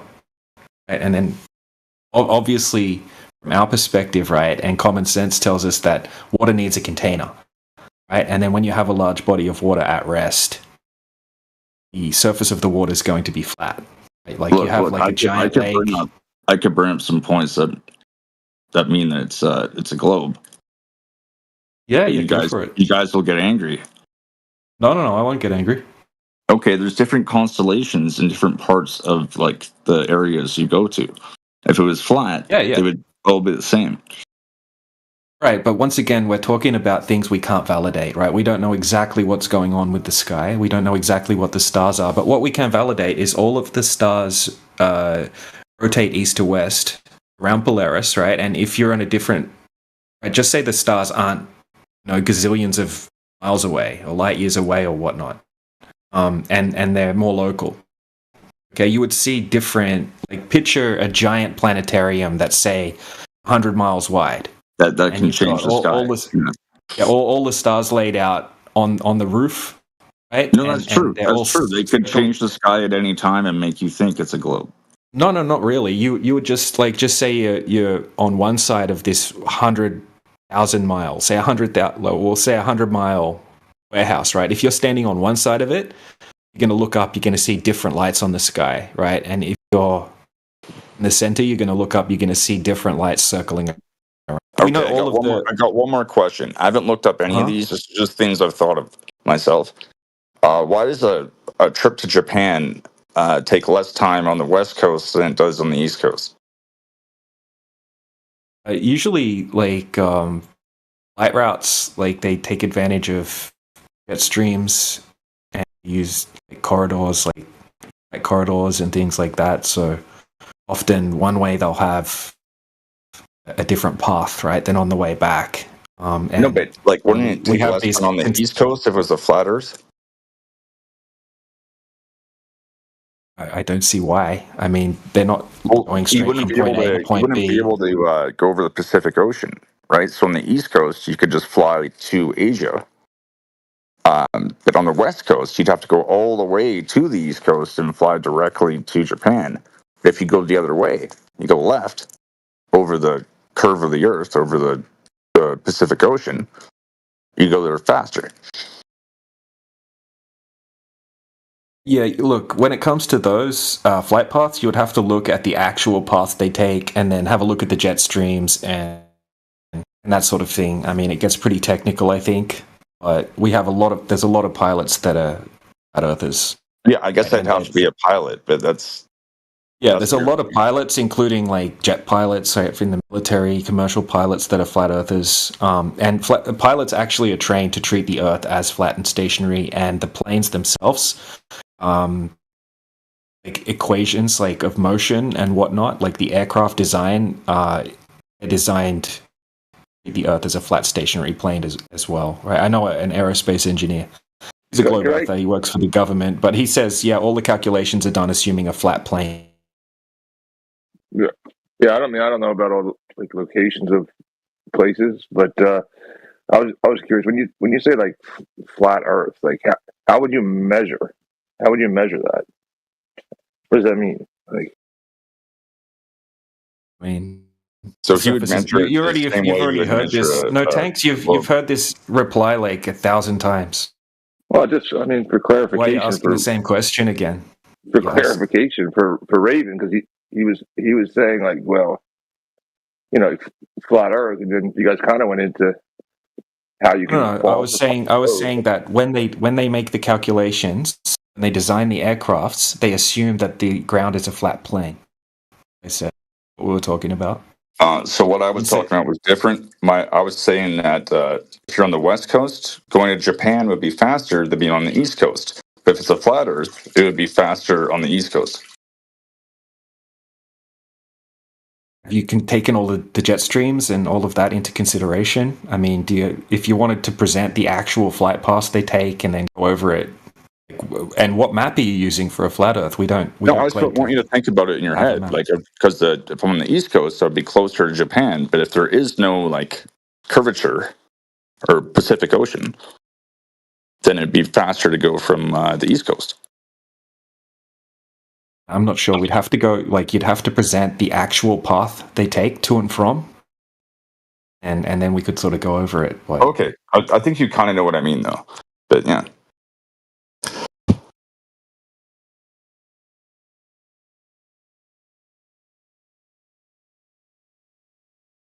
There are flights that go directly over the Pacific Ocean.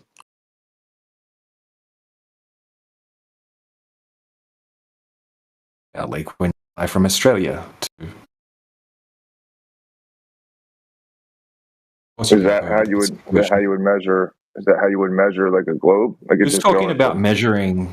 No one even said anything about measuring it. No, I'm not talking about. I'm just talking about time for flights, an area. Maybe three topics. It was maybe 2 minutes ago. I don't know. Maybe it was 2 minutes ago.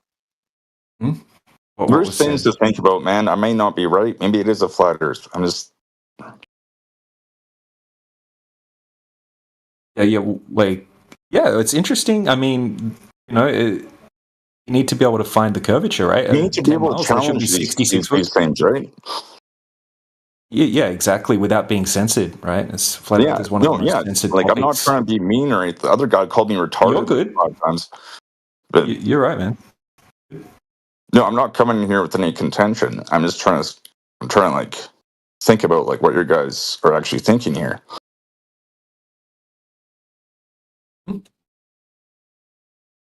It's fine. Yeah. I mean, there's a lot of interesting things about flight paths. In a lot of emergency landings that seem to make more sense on a flat Earth. They don't seem to work out on a globe when you look at the places that the emergency landing took place. Right? Have you guys? You might think this is insulting. Have you ever thought this is a massive distraction from the New World Order? Yeah, it's a distraction. Of like conspiracies that actually matter, like killing off the population. No, this isn't. Look, from our perspective, right? It's the globe that's the conspiracy. All the ancient cultures throughout all of history knew that the Earth was a flat, contained system. There's only been a small portion of history that people thought that the Earth was a globe, right? Yeah, and this was something killing that was millions of people. Who cares if it's flat or round? Yeah. So what do you think we should be talking about? Maybe how they like convinced everyone to take a mRNA shot that kills you. Yeah, we can't talk about that though, right? Because we're just, this is particularly about flat Earth, right? And if we talk about the topic that you wanted to talk about, the server will get shut down, right? Because it's a TOS violation. I don't think it would channel anymore. will get shut down. Well, yeah, but it's happened many times before. So there's certain things we just can't talk about in channel, right? Because right. I mean, I there are other that. channels, I don't want there are anyone other to be shut servers. down. Dude, I would love to talk about that stuff, obviously, right? But yeah, we can't talk about that here. But there are other, platforms and servers dedicated to that topic.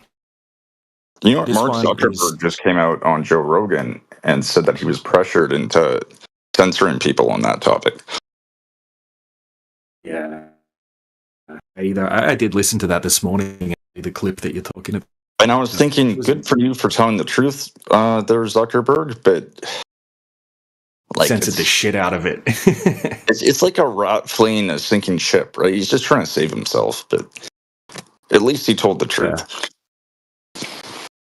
Yeah. Look, I don't want to keep talking about the topic that we were talking about, but I do want to say one thing about it quickly, just before we move back to Flat Earth, right? Like when that happened, almost zero Flat Earthers got tricked. Almost zero Flat Earthers had what we were talking about, right? And if you think about it, if everyone was awake and aware, right? If everyone was a Flat Earther at the time, they wouldn't have been able to do that, right? That's all I want to say about it. If we could move past that topic. Yeah, it's, maybe this topic seems to wake people up to a lot of deception. It's not just about the shape of the Earth. This is about So the reason why I brought that up is what is your intention with bringing up the flat Earth? To wake people up? Yeah, to wake people up to the fact that they need to learn how to think critically, stop being sheep, and stop just believing the mainstream parroting information as fact, and they don't actually know for sure, right? Like a lot of people that come in here that think that the Earth's a globe and whatnot, they don't know anything about it, right? It's just like I didn't take any vaccines. Yeah, try not to. Look, unfortunately, I wish we could keep talking about that, but we can't. I mean, I didn't either, but you just can't say it for whatever because of the rules. You just can't say the word because of the rules. Yeah. But yeah, I mean, I could kind of kind of correlate like a little bit together with it, right? Like, so there's just one idea, right? That it's like a creation story, like that this Big Bang for no reason occurred. They don't know the reason, but it defied all the laws and then created the laws. And then these things coalesced in outer space just by happenstance, just by accident. yada yada yada. And now when we get sick, it's just because of a random mutation, no purpose, no reason, just an accident, right? But if you pull away from that, you say, well, listen, I don't believe in the cosmological Big Bang accidental, explanation for things. These things are put here for a reason, right, and created for a reason. Then you would say, well, I'm getting sick for a reason. It's not an accident. I don't need to try anything out. I need to go find the cause of the effect. Because there's a purpose and a reason behind all things, not a cosmic accident. And you wouldn't take a chance on somebody saying, "Here, just try this thing. Maybe it's going to stop the random mutation that's occurring." Because there's no such thing as random in a flat Earth.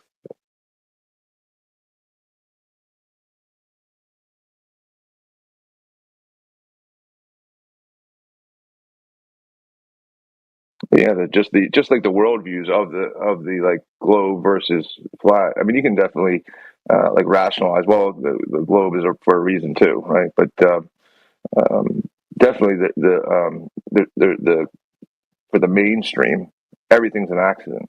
There's no purpose. There's no reason for these things to work in a certain way. It just is, right? So then you're pretty much citing or referencing the randomness as the reason. Yeah, and this, so then you can be put into. So now the mainstream can be controlled by anything. They need reason, and purpose.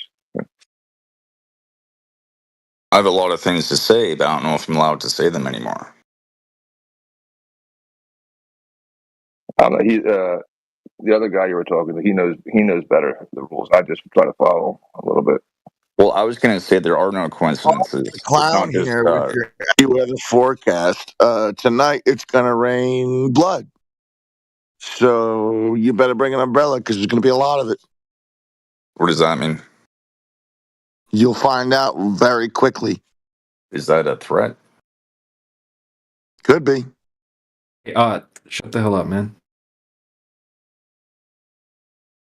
Raven, unfortunately we can't talk about anything that goes against TOS because we have a bunch of trolls, right? They stalk this server out all day every day, try to find something that they can try to find to get this channel shut down, and they'll mass report it with their little buddies. Yeah, no, I get it. I'm not going to say anything as TOS. I thought we were allowed to discuss conspiracies, but yeah, look, in this particular channel, we just try to keep the topic to the Earth. all right. So what's the map? What's the map the flat earthers use? Because I remember there was an old UN map. Yeah, that's just a globe projection. Yeah, we definitely don't claim to have a perfect map by any means. We don't have a model. We don't have a map. We have empirical evidence in the real world, and we're basically challenging the globe model in testing to see if that matches reality.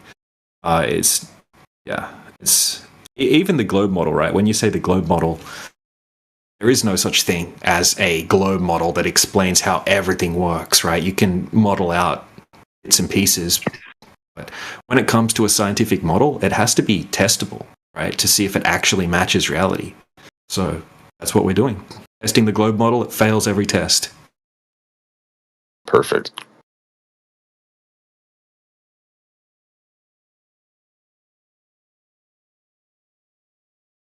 No, that was a bit unsettling. No, someone came in here and threatened my life. Who the hell was that? Just some random, troll. No, but you said my name, and it's gonna rain blood.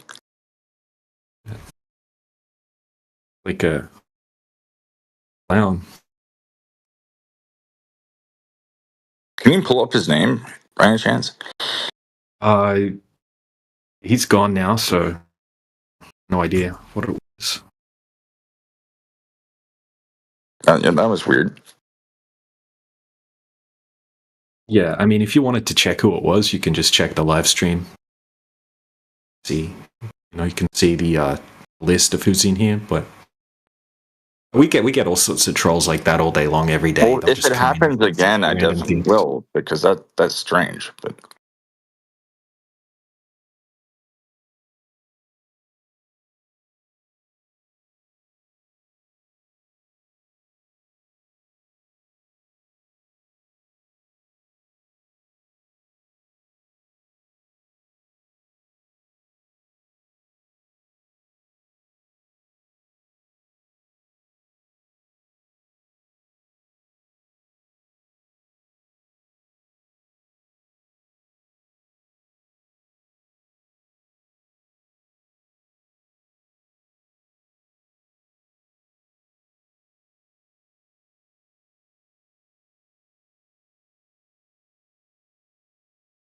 Yeah, I would say like just in regards to like I guess the maps or whatever. Like the globe has the globe model, whatever if you want to say the globe model or globe map or whatever they got.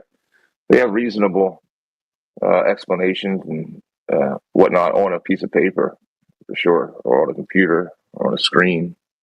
I mean, it's reasonable, but the origins for their modeling requires, I guess, that's why I was asking for the kind of like the definition earlier. It kind of requires a flat Earth in the first place. Yeah. I mean, Good point. Thanks. like they got like even the constellations. They have the constellations in the sky that are derived from like the ground position and an elevation angle to the star in the sky, which gives you like a ground position. And east west. If those are circles or straight lines, then they would be in reference to the straight line longitude. You know.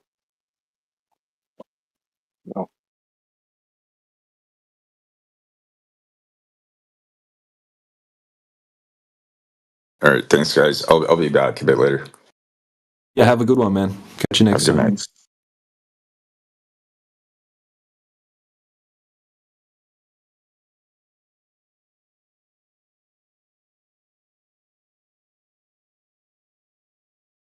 Yeah, Raven's like a mod over in like the Christian pre-sub channel, and okay. so he's reasonable. Like you could definitely talk to him, but Yeah, definitely.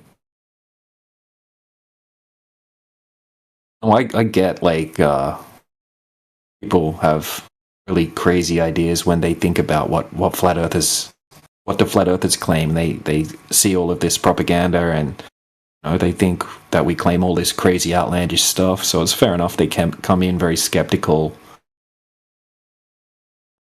ask kind of silly questions, but they're not really silly because of the legitimate questions, because the propaganda tells them that that's what we claim.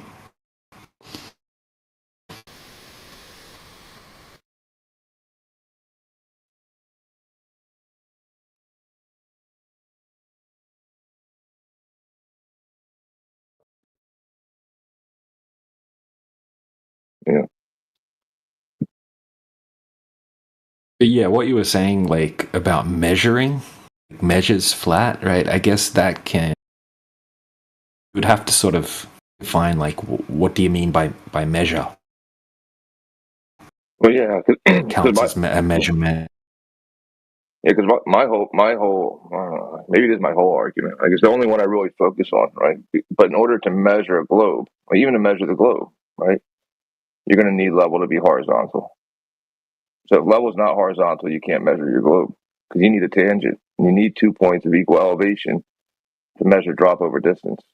Drop of what? I don't know. But they're going to claim it's some sort of drop over distance.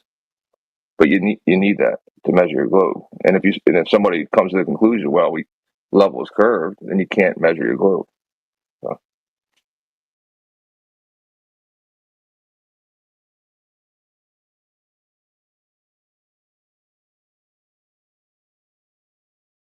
Yeah, I mean, I like to focus on the geometric horizon. Right? They have to have a geometric horizon. It has to be at a set distance. And with the amount of technology that they have and the claim that they make, right, about what they can do, it seems strange to me they can't seem to find this geometric horizon. Yeah, I don't know if they do need it. You need it for like certain situations. Yeah. For certain claims. Between point A and point B. What's that? I was saying I don't know if they do if you need it. Like it depends on like in regards to what. Like if you're going to claim that boats disappear over it, then I guess you need it. Yeah, you definitely need it. I mean, it's just part of being, on a globe.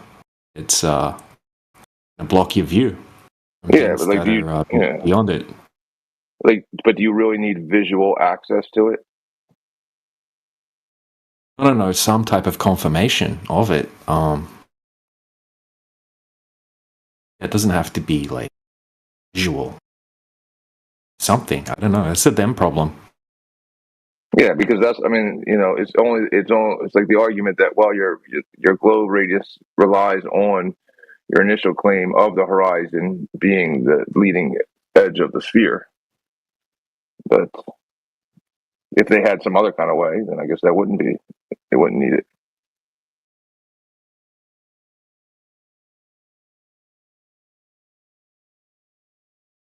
Yeah, but they don't have another type of way. Problem.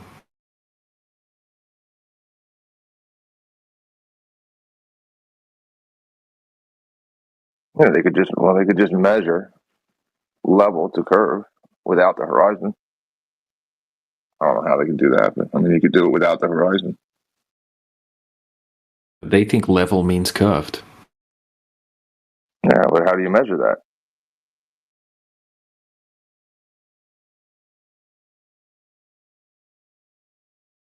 I mean, long distance laser transits, long distance observations. I mean, it's a great starting point. That's what it goes back to the geometric horizon. All right, so you got a long distance laser transit. When is that? Is that level? Like, what is level? So that's not level then, or is it level? I don't know.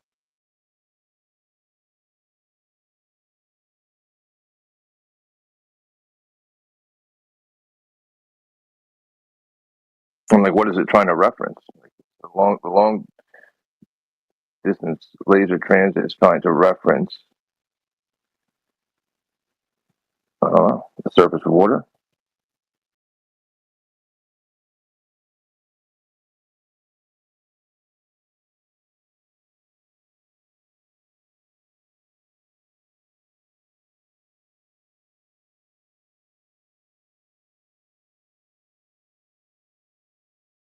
Somebody brought up, what did they bring up was it yesterday over at another room?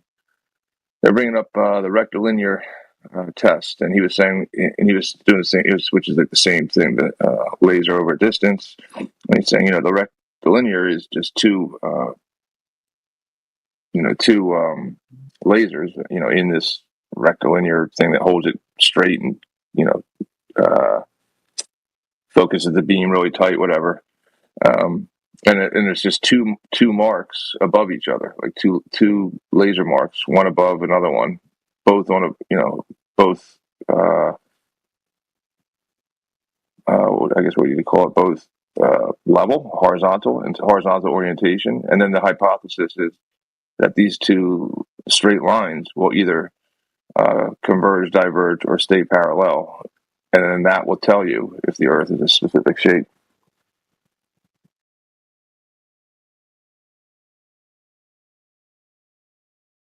What's the distance? Does it matter?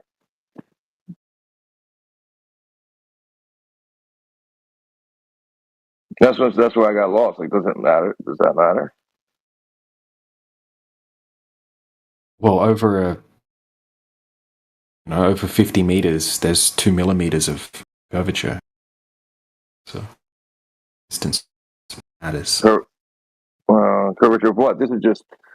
It's not. If the Earth was a globe, over 50 meters, there would be 2 millimeters of drop over distance. Yeah, that's what I meant. Drop over what? Like in what he was explaining. Maybe I have it wrong in the rectilinear test or whatever. But he was just. It's just two lasers, like one on top of the other.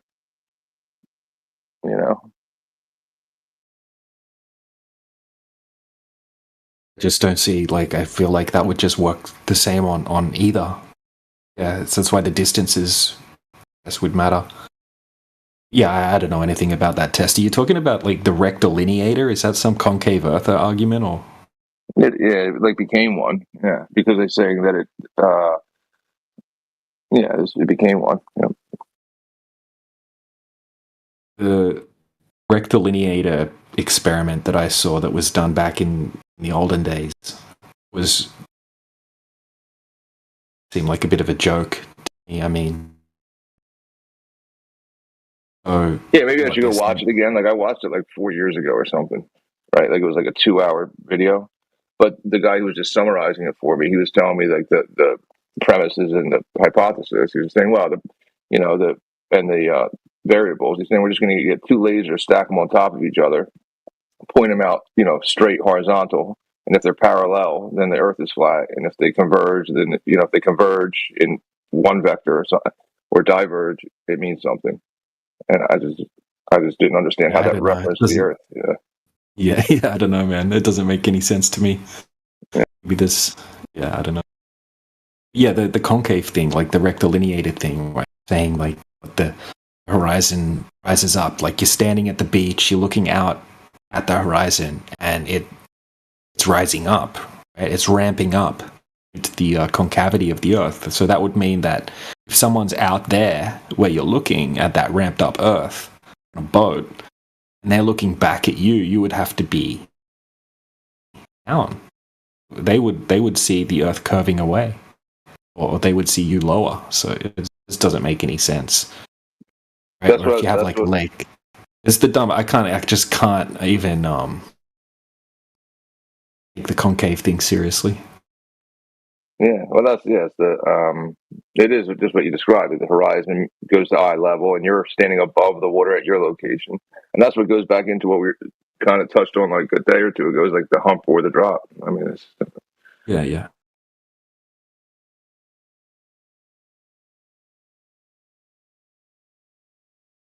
But yeah, they also use the. I think they use the. I don't know. I never really got into the con. I never even really. I'll hear them out. I'll hear anybody out, but I still know what's true and what's not true. But I like to hear their ideas sometimes. But yeah, they pretty much use like the globe model as far as like star, sun, planet positions, but somehow they're on the interior, and then you're on the exterior. Yeah.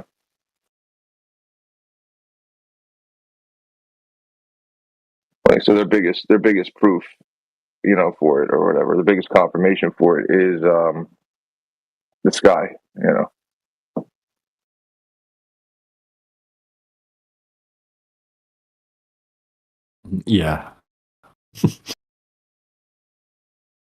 Yeah, I don't think there'll ever be a concave Earth surge of popularity. Yeah. Do you know if is that the same as hollow Earth? Is concave and hollow the same thing? I've heard concave Earth is like some of them say what you suggested, where you're on the inside of a globe. Other ones will say it's a flat plane inside the Earth, and I've heard all sorts of wacky stuff. None of them make any sense to me. Yeah, hollow Earth, and yeah, I don't know.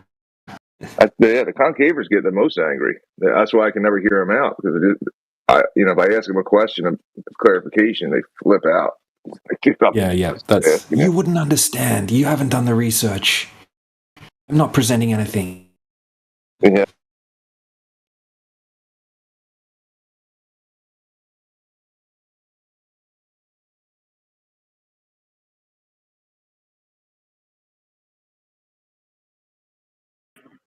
So flat earthers don't believe that there's like another world underneath or above this one?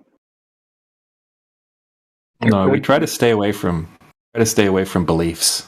Right? We just try to stick with what we can actually validate. Oh, have you ever, I guess I should say, have you ever looked into what I'm talking about? Do you know anything about what I'm talking about?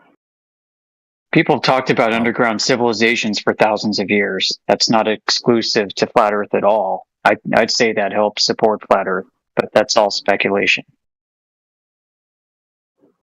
Are you a flat earther? Yeah. Why? I tried looking for globe evidence and I couldn't find any that was verifiable.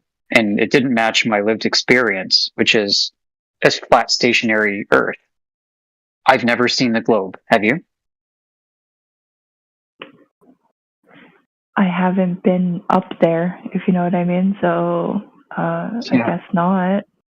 Yeah, welcome to the club.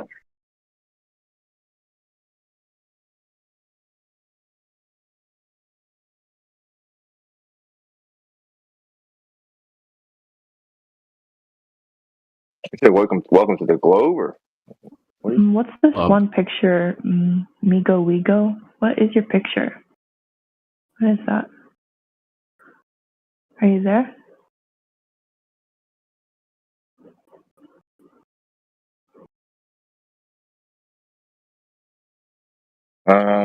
I guess he's not there. It looks like it's a solar eclipse.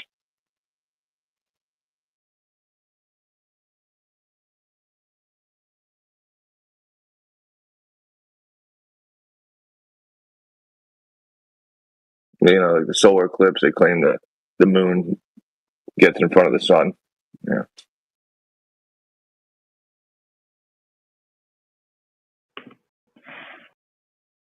I don't know much about. I don't know like pretty much anything about stuff like that. What do you guys think about that?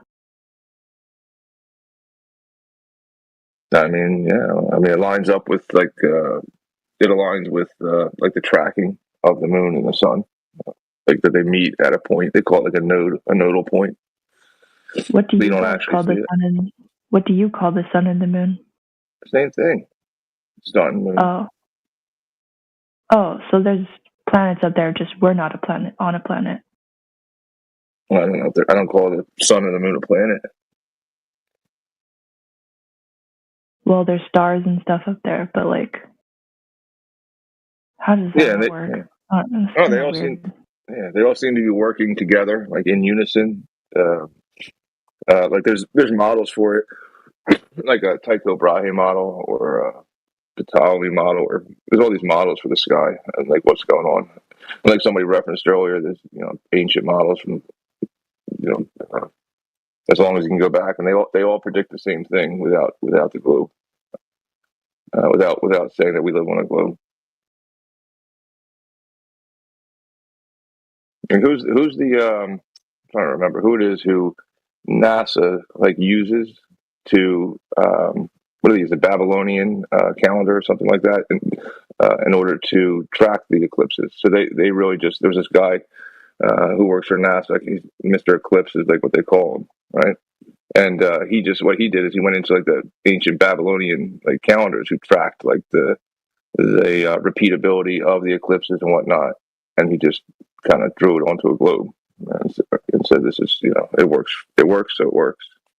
But it wasn't never necessary for these people to call these things planets or rocks or anything like that. And they repeat on an 18-year cycle. Like they reach full maturity at 18 years and then they repeat again. Some people even say that's why they say that 18 years of age is the correct year for adulthood or maturity, or Are most people in here flat earthers? I don't know. How about you? Are you a flat earther? I don't know. Yeah, I know, right? 'Cause, like, what does it mean? Like, what does that mean, flat earther? That you believe that the Earth is flat. What does that mean? The Earth, like, That you believe that it's not a globe. okay, so if it's not a globe, then it's flat. Okay, fine. Should I just call flat earthers non-globers? I guess. No, you could. I was asking if you were a flat earther, and then if you are or aren't, like, what does that mean? Yeah, you could. Yeah, you said I don't know. Yeah. I feel like it's hard to have conversations with people that aren't globers, I guess. Well, I mean, in the topic of globe versus flat. Yeah, people get all, I'm not saying you, but people get all like mad and people start fighting, and it's like, why can't we just talk about this? Yeah, I don't know. Like, next thing you know, did people you are have playing word some games. evidence you would? I mean, nobody's done that today. But if you had some evidence that you would like to present the globe, Yeah, see, you guys just want to debate, and it's like, do you just always? what do you want to do? Just always? did you just debate? want to complain about something that hasn't I even can't just happened in ask here. questions. Like, we have to debate all the time. Did I just not ask you a question? Yeah, but it's just like the way you're doing it. Like, so What, if we you have a can't just ask question, questions? Why can't I? Why wasn't I? you Why have a wasn't I allowed to question. ask you? Can't you just I let things asked you. happen naturally? I think you're coming in here with bad faith, my dear. You're You're actually dick. being antagonizing and trying to play all sweet about it. You're a dumb, hateful whore. Oh, here we go. True colors. And a vegan. She's a vegan too. Like the most hateful bunch of them all. I don't know. I don't know. I don't How think can you anybody like was not getting eat too angry, animals, but yet just like yeah, I hate mean, all it humans? is hard to come up with like globe evidence because, like, what does that even mean again? Like, what does globe mean? She's like, why can't we can't just ask questions? And then I ask a question. She's like, Oh man, so you can tell that she sounded almost like that that other one that came in the other day. She sounded Yeah, like similar to if I her. was on I'm living on a globe. Like, why would I even think I'm living on a globe? Because NASA touched you in your no-no spot and you believe them. Send her back to her vegan room if she hasn't left already. Well, You guys are surprising. so rude to everyone who's not Oh like yeah, you. we're so rude. Why don't you leave then? Go. Tone policing. Sounds like the whole purpose of this engagement on your part was to tone police us. Ooh. Oh yeah. She's just antagonizing. Me? That's what TJ, you what's guys that? do. My God, poor me. So you come in and tone police us and then call us antagonistic because we're reacting to your accusations, which, by the way, were unfounded because nobody I was was nice engaging to in the you. manner I that was you nice to suggested you guys. today. You guys were rude to me. No, we TJ, weren't. I have a gift. Who was rude to you? Delusional, honey. You're delusional. I have a gift for you, TJ. And you're a fucking you go. nobody. Here you go. There you go. Oh, she left. No, the gift was a ban. The victim has even better. The victim has exited the building. What's with all these twats? I don't I understand. mean, she's a girl. She's gonna take an emotional approach to any conversation. Come on now. I mean, I'm saying that in like an empathetic type of way. I mean, she's like, what else is she's not going to be like? Oh, what are the facts of the I guess. situation? She's going to say, why does it matter? And she's going to do girl stuff. She's a girl.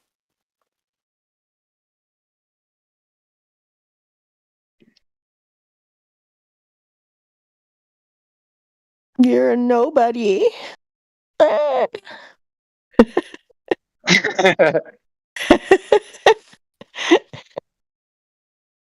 my goodness.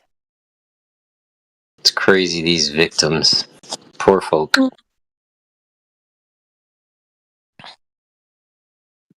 my opinion, it's a way out. Like it's like a justification. Like if it starts getting serious and they say, well, they'll say anybody, girl, boy, doesn't matter. They'll say something like, some sort of like emotional thing, so that they can then create the excuse to get out of the conversation. Say, I willingly tried to have the conversation, and it's not my fault if I don't accept the information because they can't present it in a reasonable way. I've been victimized, right? This is how the victim is born, and they say, well, I've been victimized, touched in my no-no spot because they won't talk to me. Right, yeah. She's saying, I think this channel's toxic. So I'm going to go in there and I'm going to start aggressing them. And I'm going to prove that it's toxic. And I'm going to complain. Like, well, she's from the vegan room. She's a vegan room operator. I checked her profile. I mean, those people are some of the most I'm all for animal rights, but they're so aggressive themselves. They like throw shit at people. I would say it's on you guys. It's projection. Or whoever, right? Like, it's just projection. Not, allow, like if it was like a different situation, like a cop and a drunk, right? It's like, the drunk guy keeps egging on the cops, and you're not the boss. I mean, you're not you can't do nothing. You can't do shit. It's up to the cop. Needs to be cool and not let the guy what's it called? Manifest that or whatever kind of proof that he's trying to get. Yeah. You could just arrest him for DUI. That's what I'm saying. Don't do. He's not driving. He was just standing there. No. I mean, drunk in public. That's also drunk and disorderly. Yeah, that's what I'm saying. Don't do though. Don't bother the guy in the bar. Don't go around poking bears as well. Yeah, go wander into channels that you think will mistreat you, and then get upset when your confirmation bias is true. Like, yeah, that was the word. They've confirmed their what is it when you like self-fulfilling prophecy, like or whatever. They're fulfilling that thing. They're pissing you off because I bet you can't stay cool, and then they piss you off, and but guess what? I lost because I couldn't stay cool. It was my job to stay cool. They won. She won. She beat us. Bitch. That whore, even. Yeah, and she received her prize. Congratulations, Day Ben. Winning.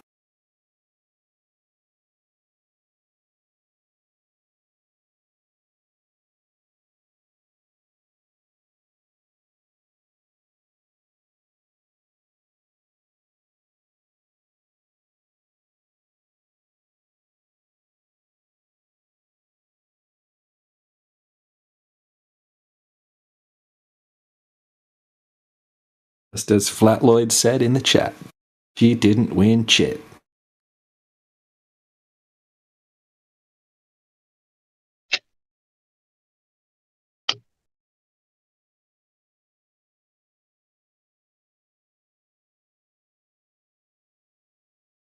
it's a mentally ill thing to do. Sorry, Amish, go ahead, brother. I was just saying, it's kind of a mentally ill thing to do to keep going back to your source of what you think is abuse for you in your life. That's people. Brenda for you. I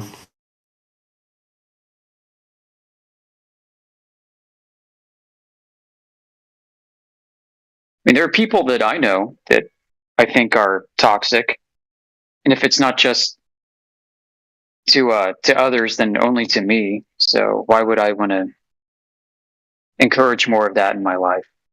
Even if they're really not toxic people, but if I just feel like they are towards me in my life, then why would I associate? Why would I go out of my way to make myself miserable just to affirm my bias, you know?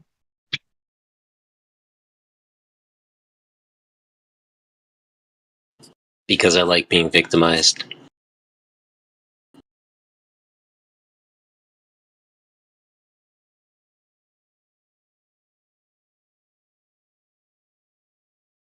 It's like the people that you know who don't seem to be satisfied with anything in life unless there's some kind of drama happening. So they have to create it when it doesn't exist.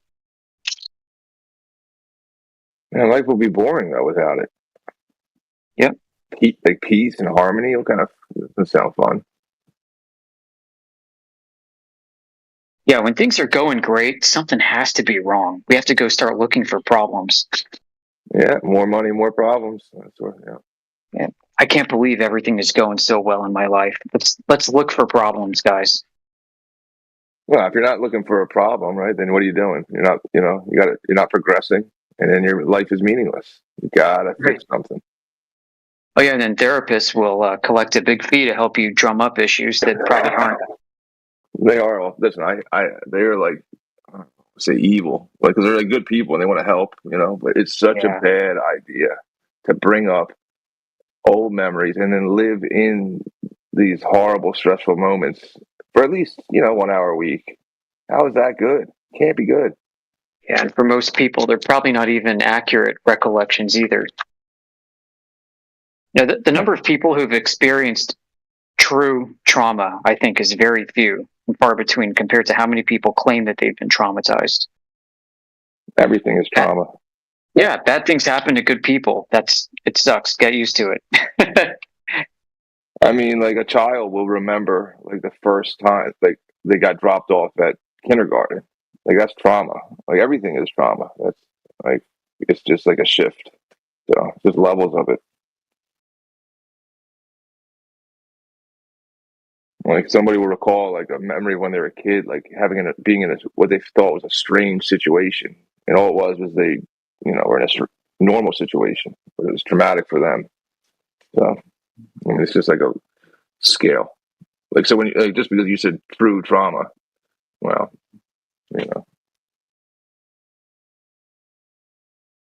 Yeah, everything is subjective nowadays. So who are you to say that somebody's trauma is not that impactful in their life? It's like, okay. You can't win. I mean, that's what I'm saying. It's all going to impact the person that you become. I mean, you can categorize. We can categorize it as trauma and say, or just as life.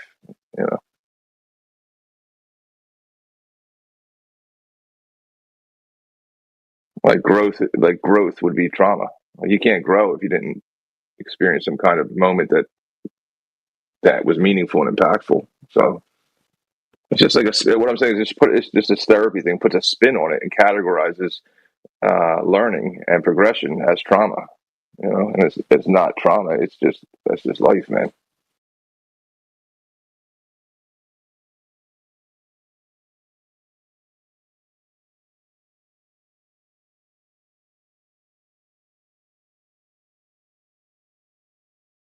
I was watching these videos of animals, right? And there's like animals acting weird, and these crocodiles are getting so close to biting these people's hands off. If it takes your hand off, that would be pretty traumatic for me. But at some point, I mean, you can't just live in that moment of the alligator taking your hand off. You got to progress and learn to live with one hand, I guess. It should be horrible. I don't want to have one hand. But You got to hook it out. You got to put a hook on there. I'll send you this funny video that I saw of this guy with a robotic arm. But somebody's going to get mad because now I'm just going to start talking about nothing.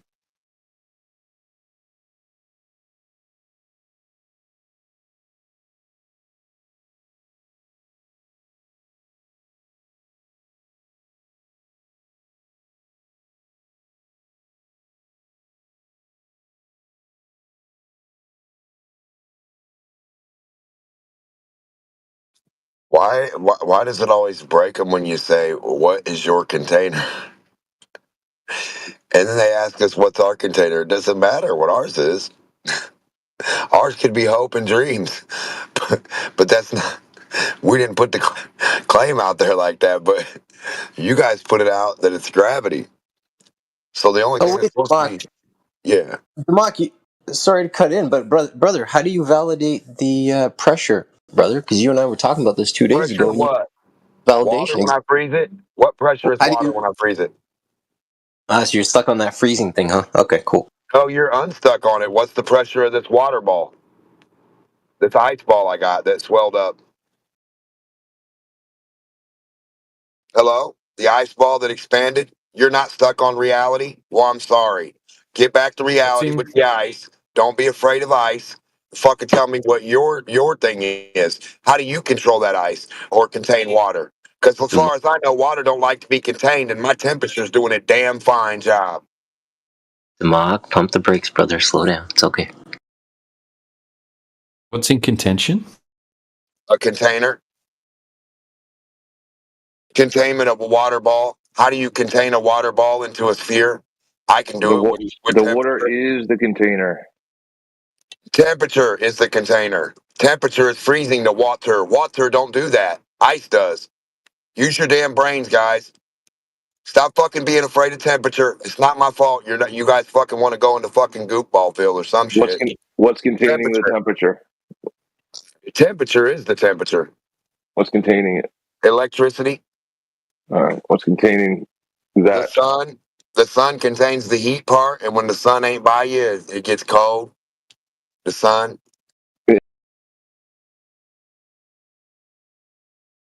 Everything contains temperature, kinetic energy, magnetism, high to low, hot to cold, positive to negative tanks. The cycle contains temperature. Inside the tube is hot. The tube, when I touch the tube, it's hot. When the air comes in out the front, super cold. Cold to hot to cold. Do you understand that, tanks? Correct. Temperature. Right. That's negated or conducted by kinetic or conduction, movement, differential. It causes the differential. And I'm not God, motherfuckers. In order All for I'm something to telling you is be I can hold water. What the fuck can you do other than talk stupid to me? Ask me dumb fucking questions about how you don't understand freezing stuff. It's not my but problem, guys. in order for there to be any kind of differential, I mean, like just by definition, that would mean that there's one thing that's different than another thing. So there'd be like almost like a barrier or like a difference between one part and Yes, another part. sir. That's what causes form. That's why you're no tanks and not everything. Yes, sir. That's why me and you ain't the same person. You have your form, I have mine. Yes, sir. I'm with you. Yeah, we need we need matter. What causes form is other matter. You could say. Like, What causes that matter to make its form? Right. Yeah. Exactly. Temperature, brother. Liquefraction. You liquefy liquid printing. Your sperm at a high temperature out of the penis. I mean, we don't want to get fucking crazy, do we? But I know what I'm talking about, brother. Listen, all I'm saying is when you motherfuckers say, what's a container? I can contain ice with fucking temperature. Why you don't understand that or what you don't comprehend about that, I don't give a fuck. It's not my problem. I still can hold ice. But No, some yeah, people will argue that you do it. Hold ice in a fuck. You find some other way to hold ice, brother, or shut the hell up. Some people will argue that the temperature requires a medium to then be like conducted through or whatnot. And then you would say, well, they would ask you then what's The medium containing the is medium? electricity. Electricity is the medium that conducts itself through itself. Yeah. Yeah, it's information and memory. You know, when you plug your USB in and you put stuff on there and it loads and downloads and uploads, it's that shit right there. You ain't never stopping it. You ain't getting rid of kinetic energy. You ain't getting rid of conduction. It's not going to happen. You can't do it. Once you move anything, you're too late. Once you take away or put in or do any kind of fucking reaction, you're going to get the equal or opposite. You're going to get a reaction, whatever the fuck that means. So all I'm saying is when you guys keep saying what's a container, and it doesn't matter. Listen, I can hold water into a shape by freezing it. That's what is happening that we see in reality.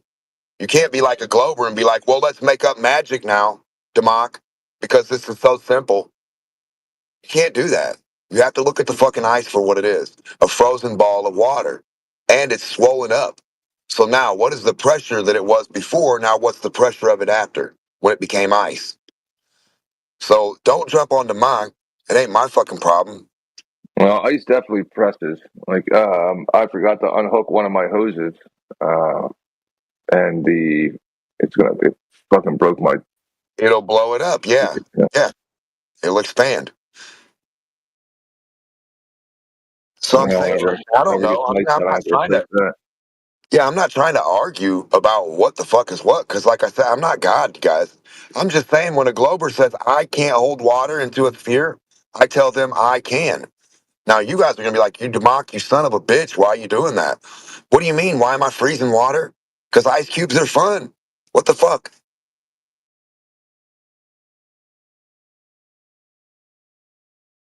Yeah, but like I said, like a lot of people argue that that's just another container. Like the ice is contain. Okay, well, what's the container then? Temperature. The exterior, where there's a difference between Yes, one sir. surface to another. The differential, yes, sir. Causing the form. Now you got it. It'll cause the form of the water to solidify or not into whatever you hold it into. A turd shape.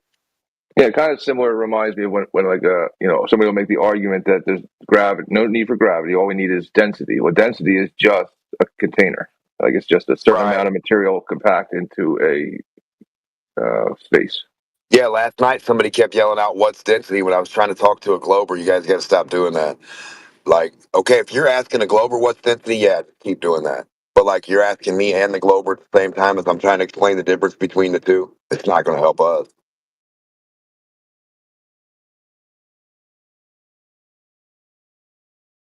Yeah, like then it goes like, well, what is a force?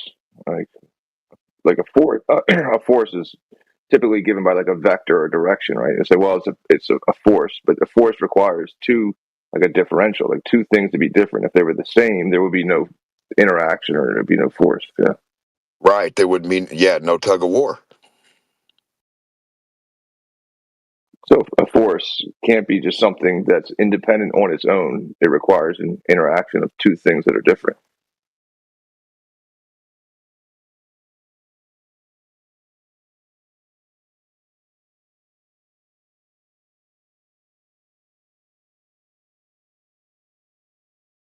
Yeah, so it's like if you take, maybe for the Glober, like if you take away Like, if you ask them, like, well, what is gravity? Like, if you take away all the material in the universe, like everywhere, right? Is gravity still there, or is gravity an emergent property of material?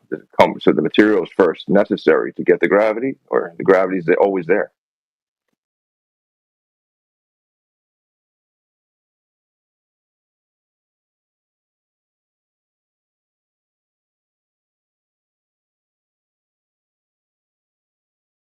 Yeah, so they say that, well, you need material to get gravity. Okay, well, if all the material was the same, it took up the entire universe, would there be any gravity? Oh, no, again, it would be no again, right? You need two things that are different to get this gravity that they're claiming exists. And if they're claiming that's like space, and then you put a piece of material in space, or a piece of matter or whatever into falling space, falling is their idea of bending and warping space-time. Yeah, I know. Well, not all. Yeah, falling in a vacuum, and then so I don't get any of their shit. And then if gravity is supposed to work all the time, like temperature, then how come it's not doing the same thing at any time I want to freeze water? I just change the temperature and I can freeze the water. Can they just switch gravity and hold the water ball? No, they got to have magic sizes that don't exist. They got to have shit you can't demonstrate on any scale. You can't demonstrate theirs. That's the whole point. My point is, seeing is believing. When you fucking can do it yourself, you and I can go freeze water. Gravity doesn't do that.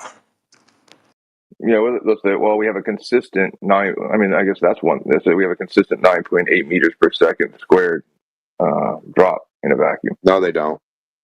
No, they don't. That's what they claim.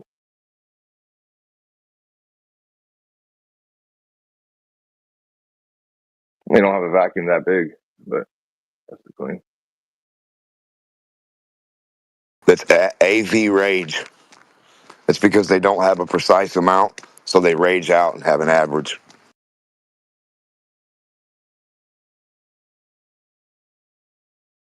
Yeah, and definitely gas doesn't do that. Accidental variable rage. They don't know how to calculate or count it. Gas doesn't. Yeah. So I mean, that's interesting. Like gas, like it's a little bit interesting, right? Like, so does it move in all directions from a point? So like, would that be like a circle or a sphere? Like gas moves in a sphere? Nah, I don't think so. A sphere, no. I mean, gas particles move in all directions. Dispersion? I don't think water moves in a sphere either. You know what I mean? I don't think water moves in a sphere. Like all directions, right? So I have one point right here. Like it's right here. So if it's moving equal distance in all directions, wouldn't that be a sphere? It doesn't have a direction. It'll just fill an available space, right? And it will, each gas particle will move in a straight line unless it collides against another gas particle or against the walls of the container. Straight. So each part will move in a straight line. In which direction? Any direction, all directions. Okay. Which direction it's going. How can one thing be moving in all directions in a straight line? No. Each one is moving in a specific direction, but they don't have a directional bias, right? Like they will collide against. What gives it that direction? Collisions.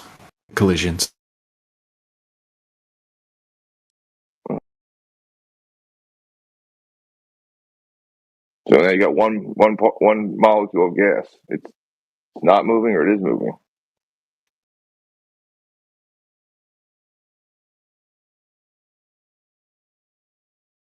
Yeah, I don't know.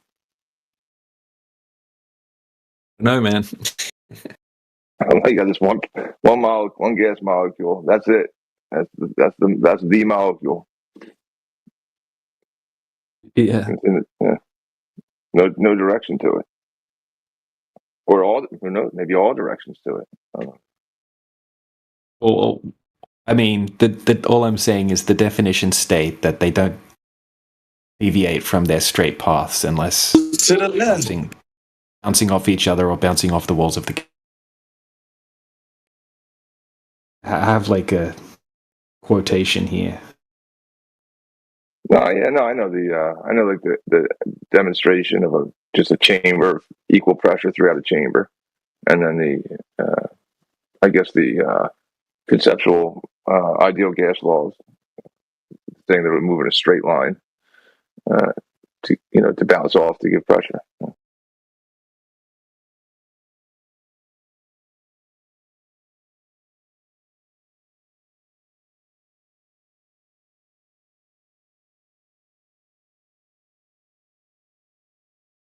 Yeah, there's an interesting quote in the side chat there. It's like it fills the space. So it's like if I have a spherical volume, right, like a clear ball, I put the gas pressure in it, it's equal. I put it in a square, it's equal. I put it in some kind of trapezoid, it's equal. Well,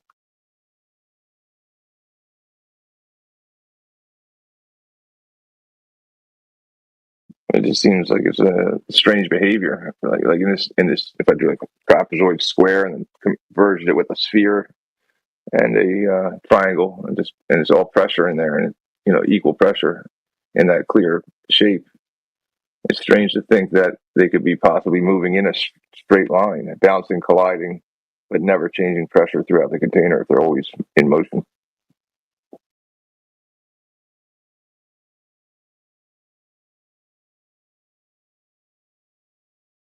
I mean, don't the angles come into play or anything? Like that, it takes a little bit of time to get to that little corner of the trapezoid that the pressure would change at some point, but no, it just stays even pressure in there.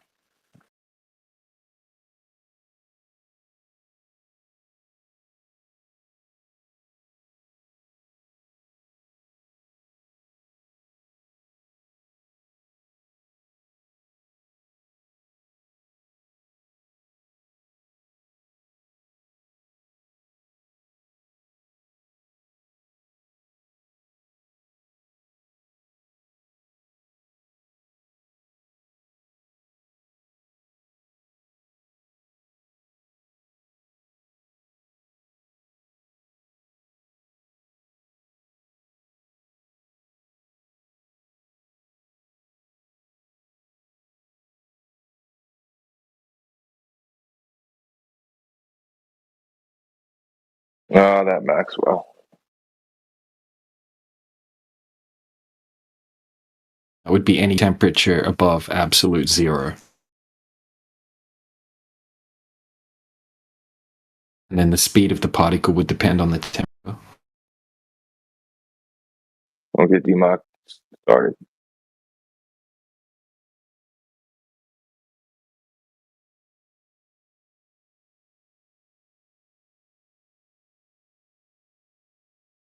Yeah, I mean it is what it is. Like you add heat to it, you can increase the pressure. And we can define it how we want, but it still is what it is. Yeah, I mean, as far as we can tell, you need a container of the gas pressure. And that the gas particles, move in straight lines between collisions. And unless someone can demonstrate otherwise,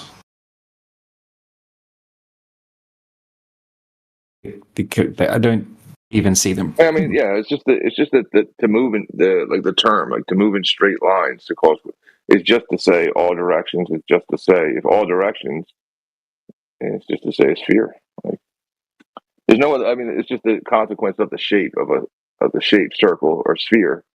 If anything's moving in all directions from a point, it's equally in all directions. It's just a sphere every time.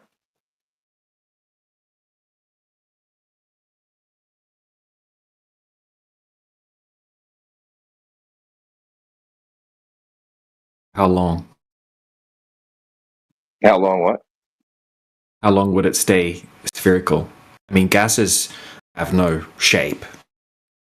So, I mean, gases will just bounce around in the vessel that they're in. They don't have, like, bodies of gas don't have a shape. Yeah, it's just to say any with anything. Like any doesn't have to be gas, be anything, but just to say the words in equal distance in all directions from a point. That's just going to define a sphere. or a circle if it's on a piece of paper.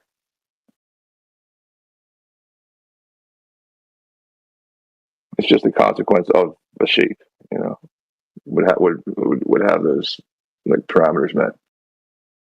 Well, not really. I mean, if like just say you have like a body of water and there's gas being emitted from the surface of the water, it's not going to form any kind of spherical shape. It's just going to all come out, and gas particles will do what gas particles do. Yeah, but then that would just they would be just going up. They would be just not going in all directions. They'd be going up. Why would they just go up? That's just what they're doing. If they're being emitted from the surface and going up, that's just what we're describing that they're doing. Yeah, but they're constantly colliding off of each other. They're doing an interaction with their self all the time in any kind of direction that they would force themselves to. And then you have to remember temperature. While these things are interacting, the interaction can create temperature. Kinetic energy to also happen, just like plasma or anything else. Hold on, let me hit this.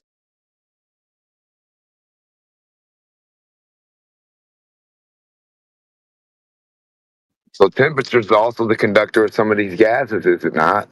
And when you freeze certain ones, they turn to a liquid. And then they act liquid and like gas. And then when you heat them up, they turn to the gas. When they act however that gas is going to act. So the liquid will want to act more dense and usually drip down through the gas, back through it, like rain or precipitation or condensation. Conduction, condensation, dense. So the interaction of everything, yeah. It's not, see, no tanks, the thing is not falling in space. We're not falling in space. They are. So we don't have to worry about everything flying off everywhere like the idea. They're like, everything would fly off. That's because they're on a fucking ball falling in space. Without gravity, everything would fly off for them. For them. Not for us. Shit does what it do. You record what it does right now, no tanks, and that's flat earth science. You don't have to put any ifs, ands, or buts in there, brother. Ever. What you record, what I can record, what we can demonstrate, what we could do, and anybody could repeat, that's what it is. Now, anything beyond that of our comprehension of what we see happening, that's up to them on how they want to comprehend it. Like you guys are like, well, what's this thing? They're going to say this. I don't give a fuck. That's not in contention for us. Now, if you say these things are the medium, then you're answering the fucking question that you're asking. You can't then bring yourself more questions from that same question to then say, what is that thing for what is that thing? Then what is that thing to be? Because you're just going to be down a never ending road like artificial intelligence trying to be singularity. You're never going to figure it out because you're always going to be trying to figure it out.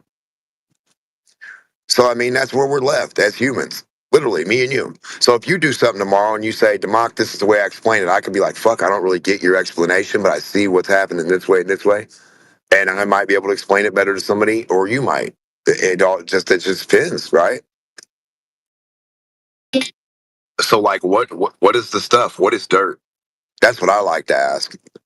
Where does dirt come from? And like what, containment of whatever we're on dirt. We're standing on the dirt. Like, does the dirt give way? Yeah. I mean, I don't ask what is the dirt, but I do theorize, or I do people will say rocks are dead. I would just say everything was alive at one point in regards to dirt, and then the issue with they have to be falling, right?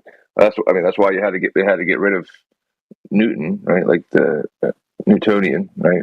Because they need a stationary reference frame, and so an inertial reference frame, which would either be not moving or moving in a straight line, in order for us to make measurement of weights and all of these things to be valid, all the physics, all the science. Well, we need magic movement that's moving but not moving at all. We need the word conservation of momentum in a circle, which really is speeding up. So I mean, that's how they got away. That's how they're getting away from everything's falling in a straight line.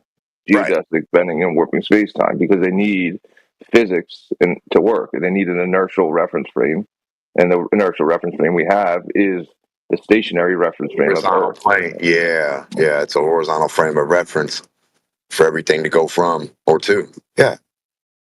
So, like, I mean, yeah, if temperature negates this shit to go bounce up and down, it can go up, down, up, down, up, down, up, down, up, down, up, down, up, down, then that's temperature fluctuating that shit. That's what I would think.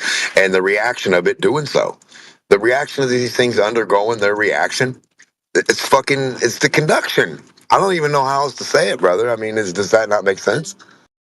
Like, if me and you start taking off running and bouncing off the fucking walls, just bouncing and bouncing and doing shit and bouncing and shit, till like we're gonna be reacting. We're gonna get hot as fuck. It's gonna be crazy.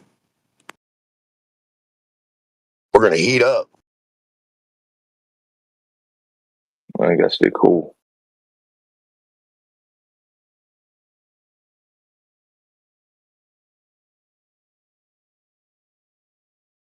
Yeah, and then I mean, and just think it kind of reminds me of just like the like the North Pole cold, South cold, right in the middle. That's all you got, right? I guess.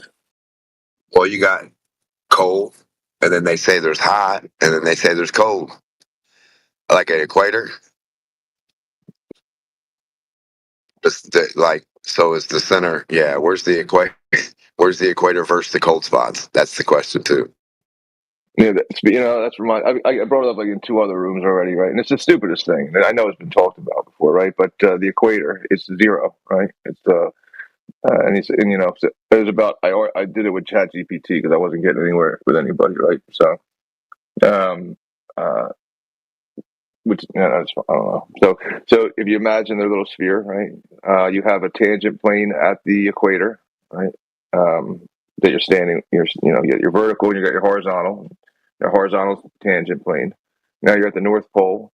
Your vertical and your horizontal, you have a tangent plane. So at the equator, it's your horizontal tangent plane is parallel to the vertical plane at the North Pole, right? So they're just parallel, and parallels don't intersect. Now you have the equator is defined as 0 degrees, Polaris setting at 0 degrees on the at the equator. So that would be the vertical plane at the North Pole. But this is I've never actually witnessed it. I've never gone to the equator and seen Polaris on the horizon at 0 degrees. But that is the definition of it. Well, that would imply that parallel lines intersect, which is impossible. But that's what it's defined as.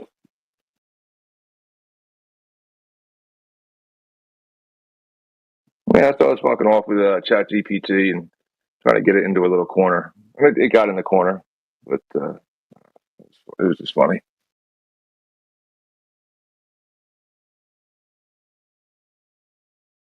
I never really go on there and argue with the computer. But what about horizontal though? Does it go as much horizontal as it does up? Like when they say all directions? Does it move in all directions with the same velocity and oomph? Horizontal? Does it move? Yeah. How far horizontal do you rise in elevation on this plane? You don't. So is it all going horizontal? I'm just saying, like, how's that working out?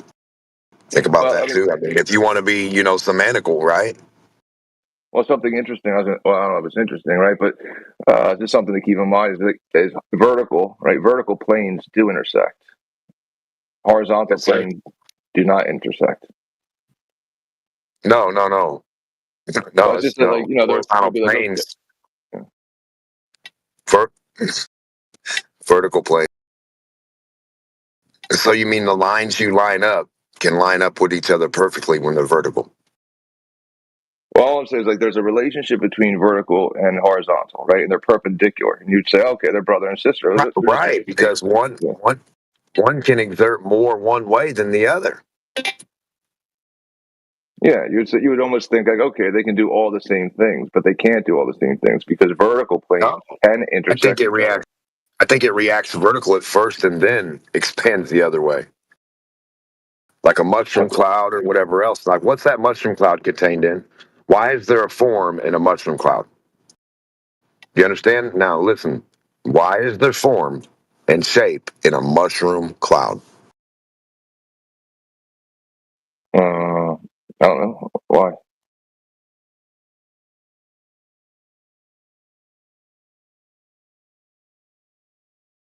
Resistance. Right. It's the word I mean, resistance. that's all things, though. I mean, we could define That's it. it. Yeah. That's the container. Yeah. I mean, that's Cold the resistance, interaction of force. Yeah. hot resisting to cold, cold resisting to heat. Resistance. Resistance is form. So, like, once you get a skin layer, that's going to resist the other layer, and that'll be that'll be skin, and then you have stuff, and then nerves, and then the blood, and but it all came from liquid at one form, correct? Well, yeah, like that's you can use it not any terminology, but you can use a bunch. Like that's often one given by like Whitsitt or Dyslow that all things are pressure and pressure mediation. It's the same thing, resistance and force or whatever. Well, I mean, Interaction of two things. yes, it is the interaction of a medium. Now, what Whitson and all them other dudes will say too is they got some non-physical things. That's not, you can't. How the fuck are you going to get any of this stuff to react if it's not stuff? So yeah, I don't know if they do say that. Oh yeah, they do. What's ether? Ether is the etherical, the middle.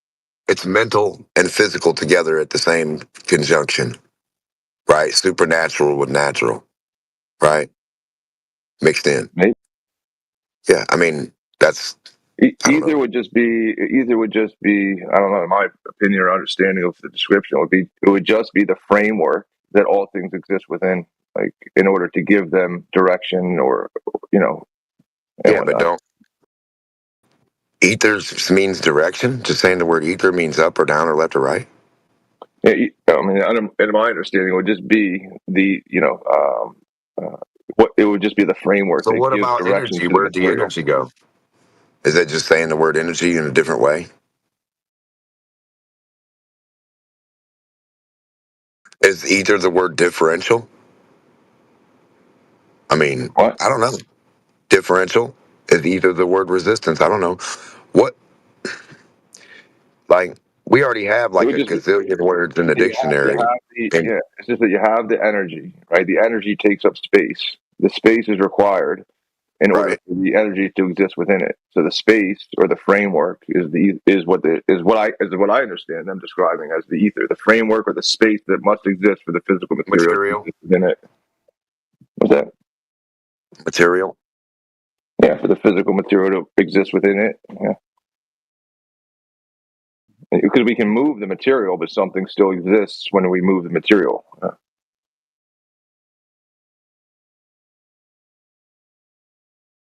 But then there's the argument that you can't remove the material because it'll just be taken up by some other kind of material due to interaction.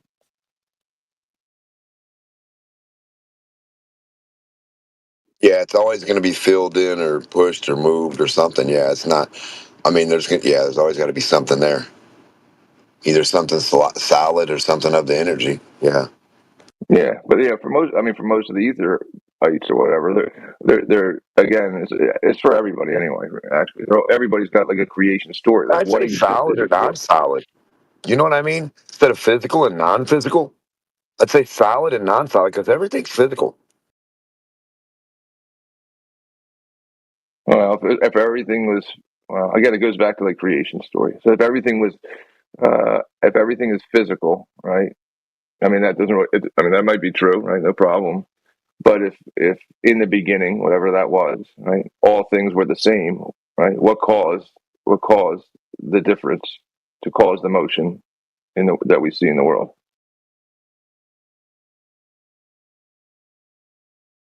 Like what caused the earth to take form and the sky to take form and the sun to take form?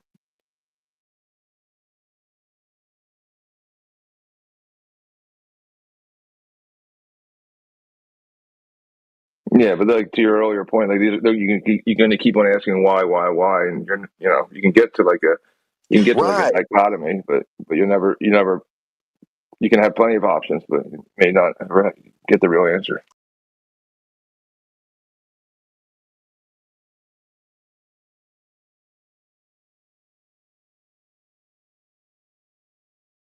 But the one thing I could say I can appreciate from the ether guys is that they're interested in the sky and how it works. They don't say, well, it's just like some sort of magic fairy tale. Who knows? We'll never know. You may be able to know, because that, to say you can't know is to say that what's up there is different than what's down here, that there's not some kind of uniform behavior between all things, but yet the sun shines on the ground and works with the plants. So they're communicating in some kind of uniform way. They are connected. Well, there's another thing too. You know how you rub a magnet over the copper, or copper and a magnet, and it heats up that track? Like a train track, once it has electricity or current or conduction through it, it'll melt the snow. Right. Well, there you go. There's temperature building up on the ground. Anytime we walk anywhere, anytime we do anything as a whole group of people, there's friction or kinetic energy from us to the earth, and from the earth to us. And we heat shit up, and water heats shit up, and anything that moves will create a little bit of differential. So it all works together in synchronization. Yeah. Right. Yeah. So right. So I mean, we can see that these things work together, and like and that one thing interacts with the other thing. To say, like, for somebody, I don't know who, but for somebody to just say, well, we can never know like anything about the sky, is to say that, like, we can't find the reason to say that it's not. It would be like as if it's not working with the ground or interacting with it. Well, we can come to an agreement or a conclusion on what we like what we say it is, right? But then there's always going to be the question, what more, what else, what's that from? That's the thing. It's like, where's dirt come from? Where do people come from, right? And it's like, yeah. And it's like, what the fuck? I don't know. It's just like the AI robot trying to find out a question. The AI robot is not going to get any farther than, where does that thing come from? And when you say God, where does God come from? You say ether. Who made the ether? You say God. Who made God? And you say, well, nothing made God. Well, no. I don't know how that makes. I don't know. Yeah, that's what I just don't know. Again, even like the ether is kind of like the same. That's why people don't like it. It's like almost like the same description, as it takes on some of the attributes that people would describe as when they describe God. Yeah. Well, let's say the ether is a thing that must exist and cannot fail to exist in order to account for all the things that we have in the world now, to give direction and form to the matter, et cetera, et cetera.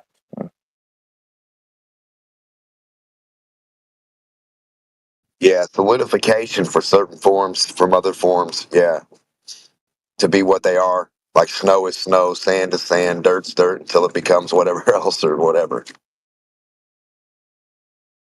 Till it gets confused in.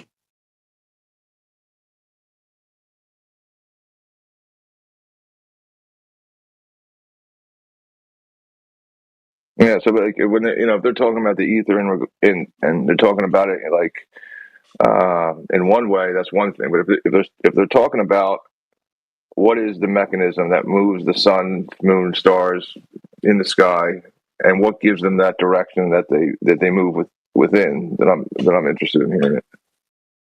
Yeah, what gave the initial start to say you're going to go this way? Yeah, exactly. That was what makes the sun move its way? Not really what made the sun or how can a sun move, because that can be superconduction. Now, what gave it the little tappity tap tap? That's what I want to know. What gave the sun the little taparoo to get it going? Container. The container did it. Do you think it fluctuates its own movement? No, that's right. That's what I'm saying. So, like, some people will say, "Well, we can't know space, outer space." That's something. That's. I mean, that's not what. But that's not how I look at it. I don't think it's outer at all. No. On a superconductor plate, it's not outer space. It's just above that plate. It would be a space above the plate, but not outer space necessarily. It'd still be close enough to react or conduct, right? But a superconductor, if you and I sit the little plate, just sit it right in a spot, I don't think it's supposed to move. Now, who sits it and now who moves it for it to keep doing its thing?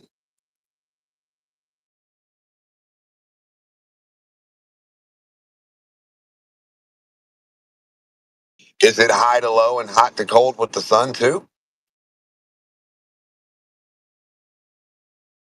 Is the sun chasing cold? I'm just saying.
Hello, how is everybody doing?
My bad.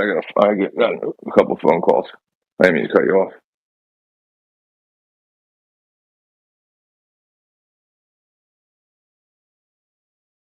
What'd you cut off? Well, I didn't mean to just like leave you hanging. My phone kept ringing. I had to answer it. Oh no, you're good, brother. I figured as much. It's okay. Yeah, I mean, I don't know. I'm just saying we got a lot of words for everything already. We already got energy, magnetism, kinetic energy. I mean, shit, we got words like gravity. The fuck? Yeah. Yeah, but there's the words are one thing. So what happens with like I don't know anybody, right? Is that the words are kind of trying to relay like a meaning or an understanding, and then people like on whatever side of it, because you got to do it because I don't know how else to fucking do shit either. We live in a physical world, but then what will happen is people will take the understanding or the meaning of some sort of occurrence and turn it into like a concrete reification of it into like something physical. They'll say, well, it must be a force, or it must be this, it must be, gravity must be a physical thing or something,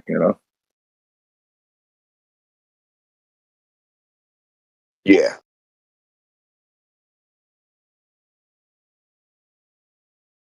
At the same time, they're trying to explain how so much that it's not.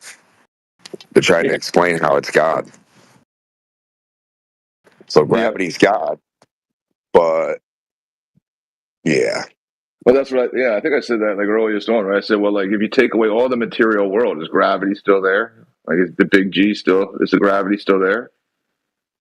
Or is the gravity just an emergent property that comes from the material? So now the big G is within the material. It's like, it's like, well, but you need your big G, you need your gravity to tell the material what to do, right? How is it going to coalesce into planets if it's not already there?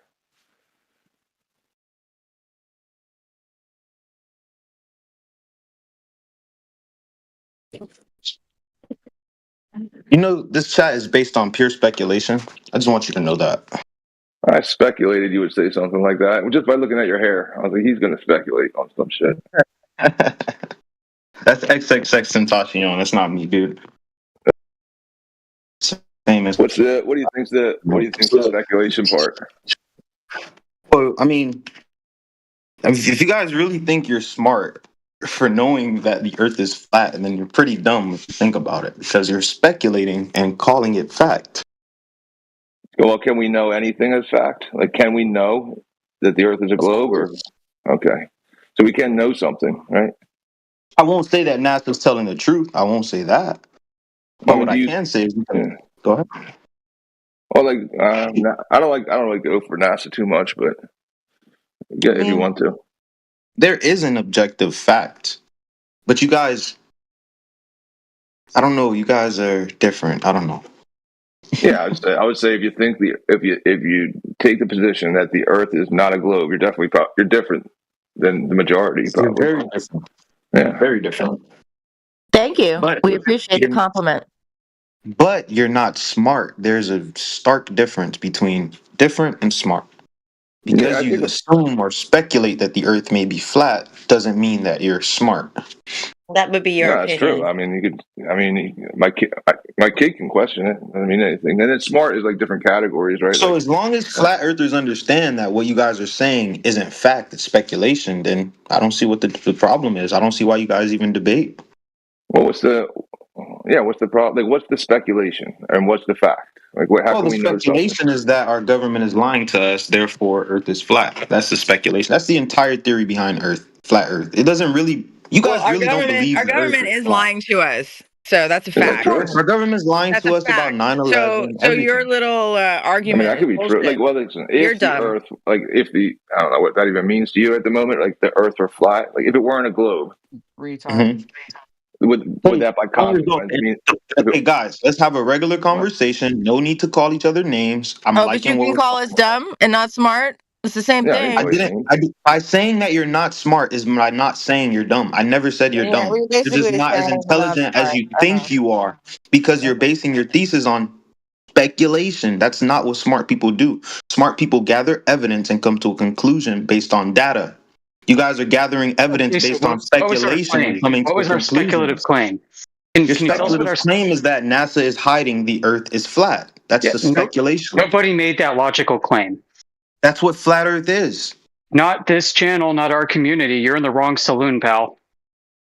Bro, you We can talk try about to like verifiable cope evidence. and We talk separate about yourself from that measurements and ideology. scientific evidence, not There is no ideology. scientific evidence supporting flat Earth. There is zero.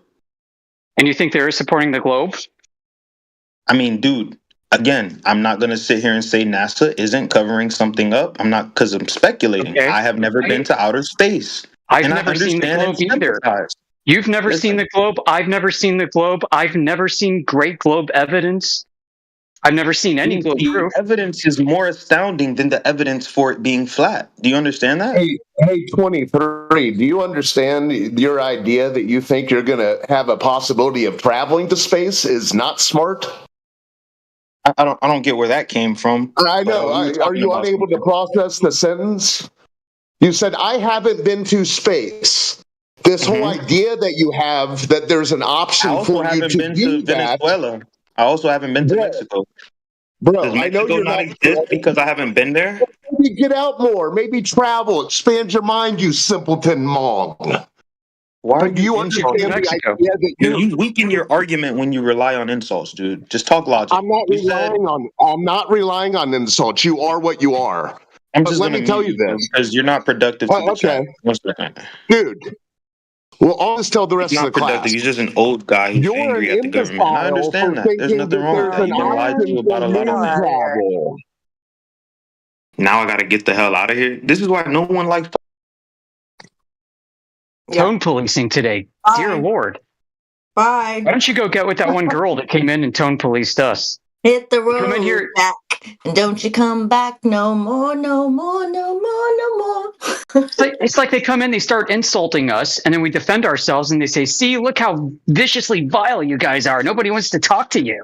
It's like, just But stop yeah, here insulting you us. are. Here you are trying to talk to us. Yeah, but you got to remember these people think that, again, like the majority has figured something out, and there's no possible way that they're wrong because everybody knows it. So you have to be crazy to not know what everybody knows. Oh, today's the 11th, so everybody's going to be emotional. It's an emotional day. Well, that was 23's IQ, 11.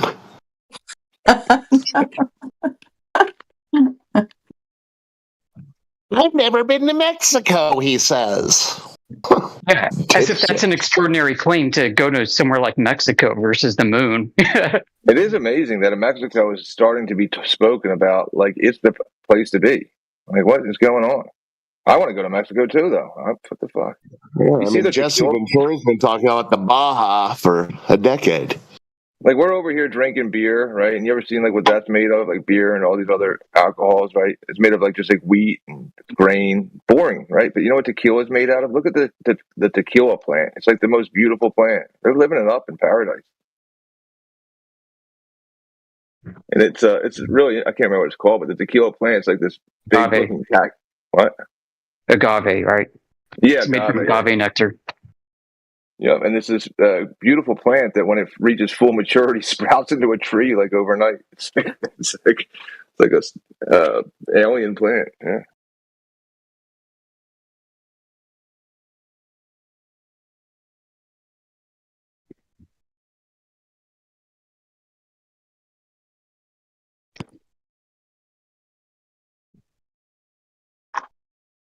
See, like how smart you are. Agave, you knew it right off. Boom, you knew it.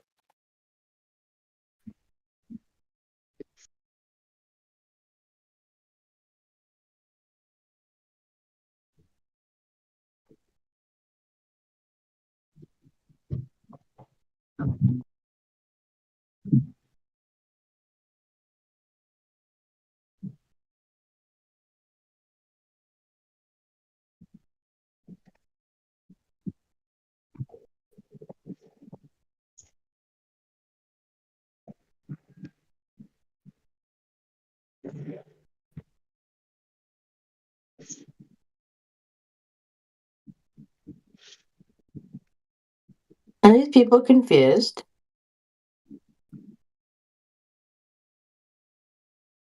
They're confused. I'm sorry to hear that. What? You said you're confused. I'm sorry to hear that. Oh, no. I said, are these people confused? Are these people? I'm just reading the text chat. Oh, this yeah. is spiraling. Is he confused? I think he's confused. Yeah, like I mean, he said he doesn't believe in NASA, therefore the government's lying to us. But the flat Earth is entirely built around the government lying to us. I don't think so. I mean, it's just that it would be a consequence, though. 23, like if the Earth were not a globe, right? And the government was saying the Earth is a globe. I mean, that would just be a consequence that they're either mistaken or lying. But if they knew, I mean, that would just be a consequence. It's just like any statement. If you know that your name is not John and you say your name is John, then by consequence you're lying. If I can prove that your name is John. His argument requires a straw man to be true. It requires the only reason for us to be flat earthers is because we have a conspiracy theory about the government. And so you challenge that premise and he starts folding. He starts turning into this, hyperbolic mop of emotional anger. Just dripping. He's communicating. He wants you to unmute him. I didn't mute him. 2 beeps. You got to beep twice if you want to be unmuted. I mean, if he tried to unmute him once, he's back now. All right, 23 loves you. Can you keep it together? Yeah, and not strawman us, not accuse us of being conspiracy theorists. I'm literally on your side. What's wrong with you? Here we go. Yeah, you're really on our side. Yeah. Yeah, you're gonna have to try harder than that.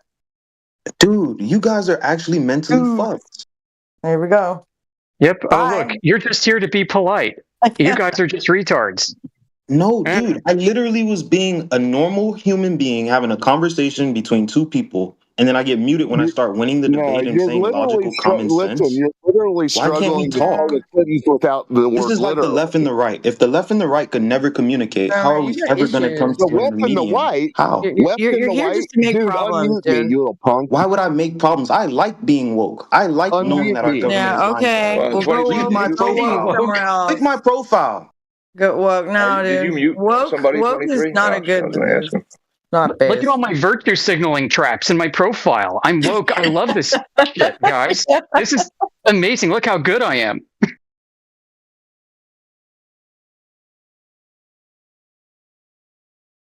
Can you try any harder? I don't know if he muted. I think he was just continuing this. Anyway, I don't know. He seemed like an all right kid. I don't know. Oh, he probably needs some more pronouns before he can gain acceptance. He seemed like an all right dipshit. He seems like a normal kid. I don't know. Yeah, dipshit. Spot on. Generations of dipshits. He's a poor kid, bro. He's woke. We only know everything. Whittle are we?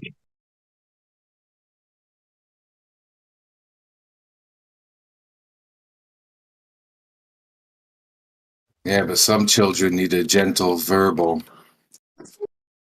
Well, that's how they got here, with having smoke blown up their ass by schools. Yes, pseudo intellectuals who think they have something. Well, we haven't gone with faith yet, widow are we?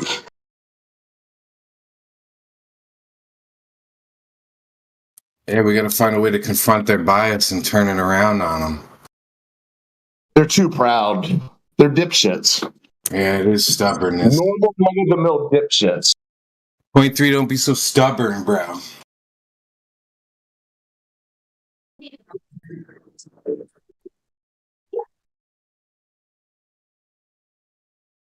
Oh my god. Kids got issues. Well, listen, 23. I would just recommend don't address just not that you were wrong or right or anything, right? I just wouldn't recommend addressing like the mutes or anything. Just move on. Addressing you guys in general would just get me muted. It's ridiculous. Right. Just mute me anytime I say something that makes a bit of sense. Just do it every time. Oh, dude. Yeah, what do you think? You Don't think mention it.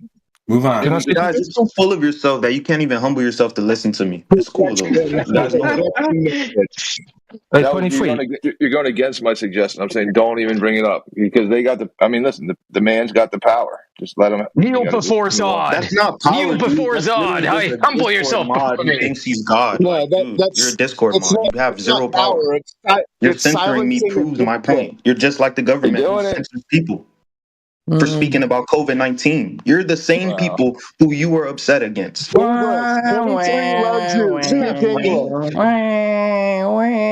government is hiding something, so they censor us. But I'm going to censor a guy in a Discord. 23 loves you. English, please. What I recommended you don't talk about it, and you went hard talk about it. I muted him, and he left. Good. Text suppress him too. It's just garbage. And what's garbage? I think he had a goal to get muted. Yeah. Everything that he says is garbage. It's just garbage. Yeah, why don't he get straight to the point?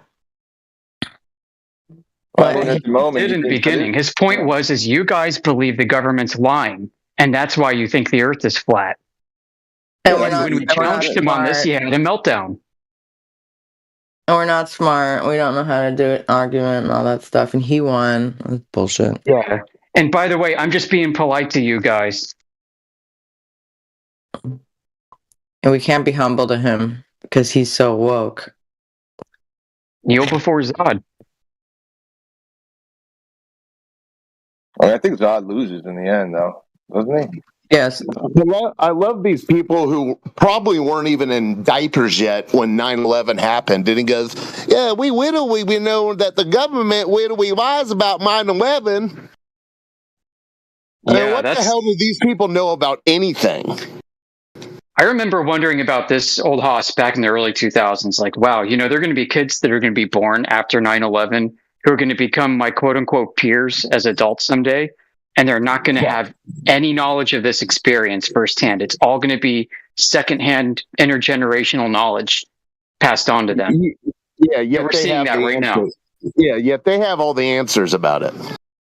Well, that's right. It's far out. You guys provided them the answers, and now they have the. Are you mad that they now can easily just decipher the information? Now he knows he's a dipshit. Yeah. Don't be mad that you or your group or whatever disseminated the information so they can easily understand that somebody lied to them. Well, he's the one. No, he's the one who had that idea. That was the information that he volunteered. That's how he knows everyone else is telling the truth, because someone lied to him. Yet he doesn't know the story. What does he know?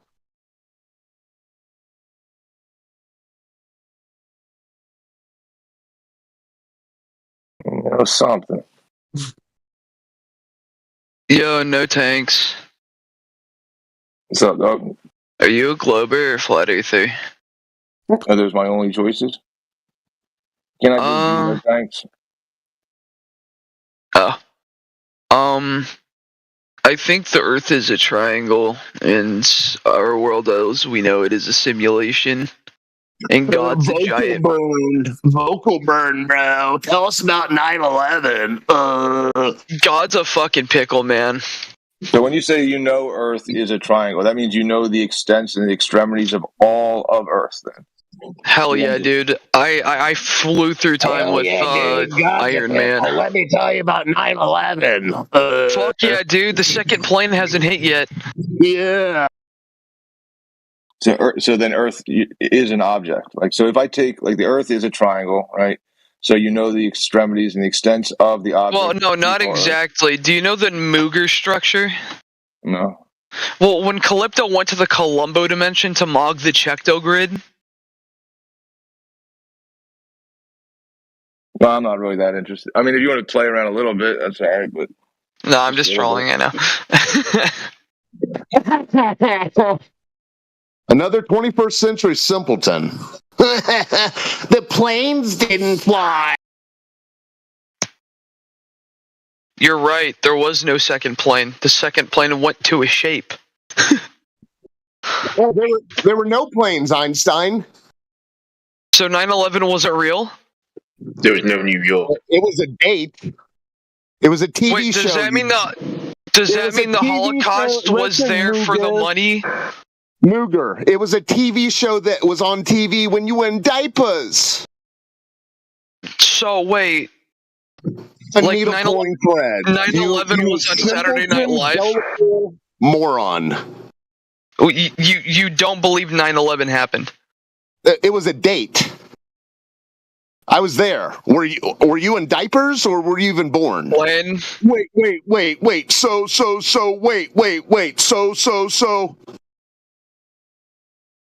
I think bro was on the plane.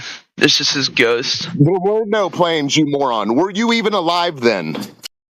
9/11? Well, yeah, I was. I was 1 year old. In diapers. Shitting yourself. Fuck yeah, dude. You got a problem with me shitting myself, bro? God's a pickle, bro. It do be so. What did they put in the water for you people? What did you people drink? Bro, I'm here just trying to enjoy myself, bro. Took everything so personally. So. Is he mad because he couldn't answer the one question, what's on the opposite side of the earth? I pity the fool, Muger. You pity the fool. I have a question. What's on the other side of flat Earth? The opposite. Your IQ. If I pick up a piece of grass or a piece of dirt and I have it in my hands, right now, what's on the opposite side of the Earth? What do you mean? Yeah. So, on the opposite side of the flat Earth, what is it? If you're standing on the opposite side, is there someone standing on the opposite side? What's going on? Is there like an ocean? Right? Yeah. Right. That's the ball. Like if I'm standing in one side of the room and you're on the other side of the room. No, I mean we're talking about on like the underside, not the top side. There's got to be an underside. Because if there's no underside, what's keeping our rotation in check? You're talking about the ball. Something's rotating. What's rotating? The disc that you guys so enjoy. Well, why is it? Why are you saying that something must be rotating? What's the thing that you saw rotating? Or let's see, the moon, the fact that it has, 15 different phases.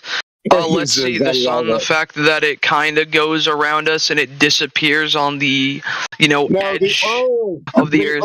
It's crazy, though. It's crazy. Oh, one fun fact, if the earth was actually flat, the water would be in the center of the earth because gravity would have a focal point. But guys, you guys don't believe in gravity. I forgot. Oh my God! Now, can you tell us about 9/11 now? Yeah, 21st century bumpkin my ass, bro. Couldn't even answer one question. What's on the other side of the earth? It's so fucking simple, bro. It's so fucking simple. Yeah. There's got to be an answer. If you guys know so much, if the earth is flat, what's on the other side? It's a simple question. Don't just say dirt. Because there's got to be another side. If you guys have so much information, why do we have so much information about a globe? We're purposely ignoring you because you're a douchebag. Okay, we're not going to answer. It's the same answer, man. Okay. It was the same answer. He was going to either way. It was the same answer, right? You lift a piece of dirt, you have it in your hands. All right, here's one side, here's another side. It's all dirt. And then his answer for the globe Earth would be, well, it's more dirt. It's dirt on the other side of the Earth. There's more Earth on the other side of the Earth. Okay. Yeah, what's on the other side of 9/11, Mooger? 11-9 was. Yeah, no, it's like 119, I guess. Yeah, that would be the mirror. Not the backside of the mirror.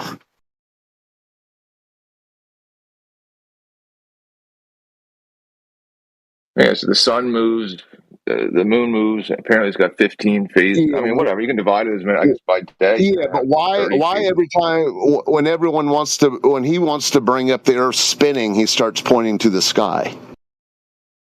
Because that's the observation: is the sun and the moon and the stars move in the sky. Yeah. So what? You have to have a story attached to that sun moves, therefore Earth move. Yeah, how can the EXO do wheelies in his beach buggy?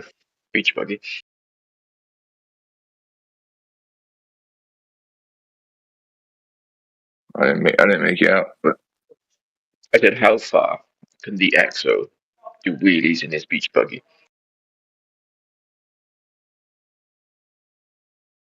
How far did EXO go in his beach buggy? I don't know.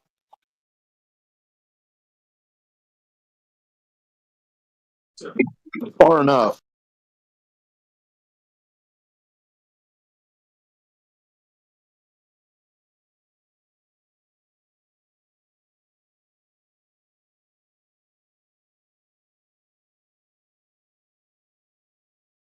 Yeah, I mean, listen, I don't know why they both think they're.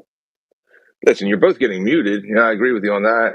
I don't think you both won an argument. You said, well, we have because the sun and the moon moves in the sky, that means the Earth is moving, right? So, I mean, I guess you measured that movement. I don't know how you measure it. You measured it in an angle, like by just like here's the sun's in one spot, now the sun's in another spot, therefore I'm moving. I guess you measured an angle or something.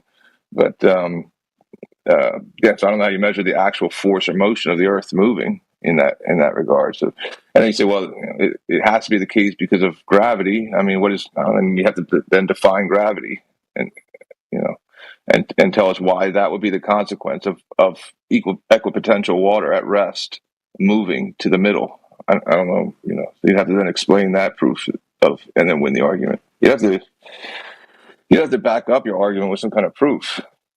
Not just like holding a model in your mind and saying, well, this is what would happen on my model, and it doesn't happen in reality. So therefore, I win.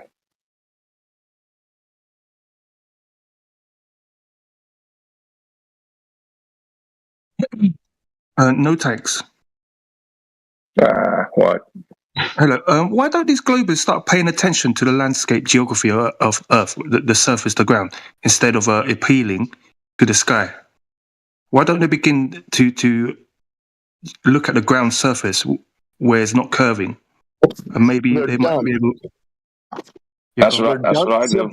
To resort to that's how all of humanity got into this situation. Density and bowing down to circular reasoning. And now they say, and now two people who weren't even born, who think the Earth is a ball, are going to tell us about 9/11. They're woke idiots, wannabe intellects. We only know everything. Probably sucking on their mother's teats. Still. What are teats? Their food source. Wait, Ross? Oh, sorry, Old Horse. Do you think that that you are sane? The same as them? No, that you are sane. Not the same as them. Oh. No. Yeah. I haven't had anyone tell me otherwise. Because if you're a flat earther like me, we are insane. Right? Well, the first dope said we're not smart, wittily. Right. So the reason why I'm not smart is because I choose to disbelieve something that is contrary to what reality presents itself to be. So they choose to believe the opposite to what reality presents itself to be. They choose to believe to live on a spinning, wobbling, tilted space ball flying for an ever-expanding void of total darkness, right? Where when you look at a sunset, they imagine they're falling backwards 1,600 kilometers per hour while the sun is standing still in the sky. You know, imagine how lovely that is to tell your girlfriend when you watch a sunset. Oh, you know what? It's actually not the sun moving. We're just like on a big ball in infinite darkness, and we're just falling backwards 1,600 kilometers per hour. Right, that's probably how it all started, honestly. It was probably like fucking Galileo. He's trying to get busy with some chick, and he's like, listen, we are the center. You and me together here, sweetheart. Yeah, they don't realize what they think is normalcy is actually insanity. They were just born into it. Yeah, that's the key thing. I mean, you see the fruits.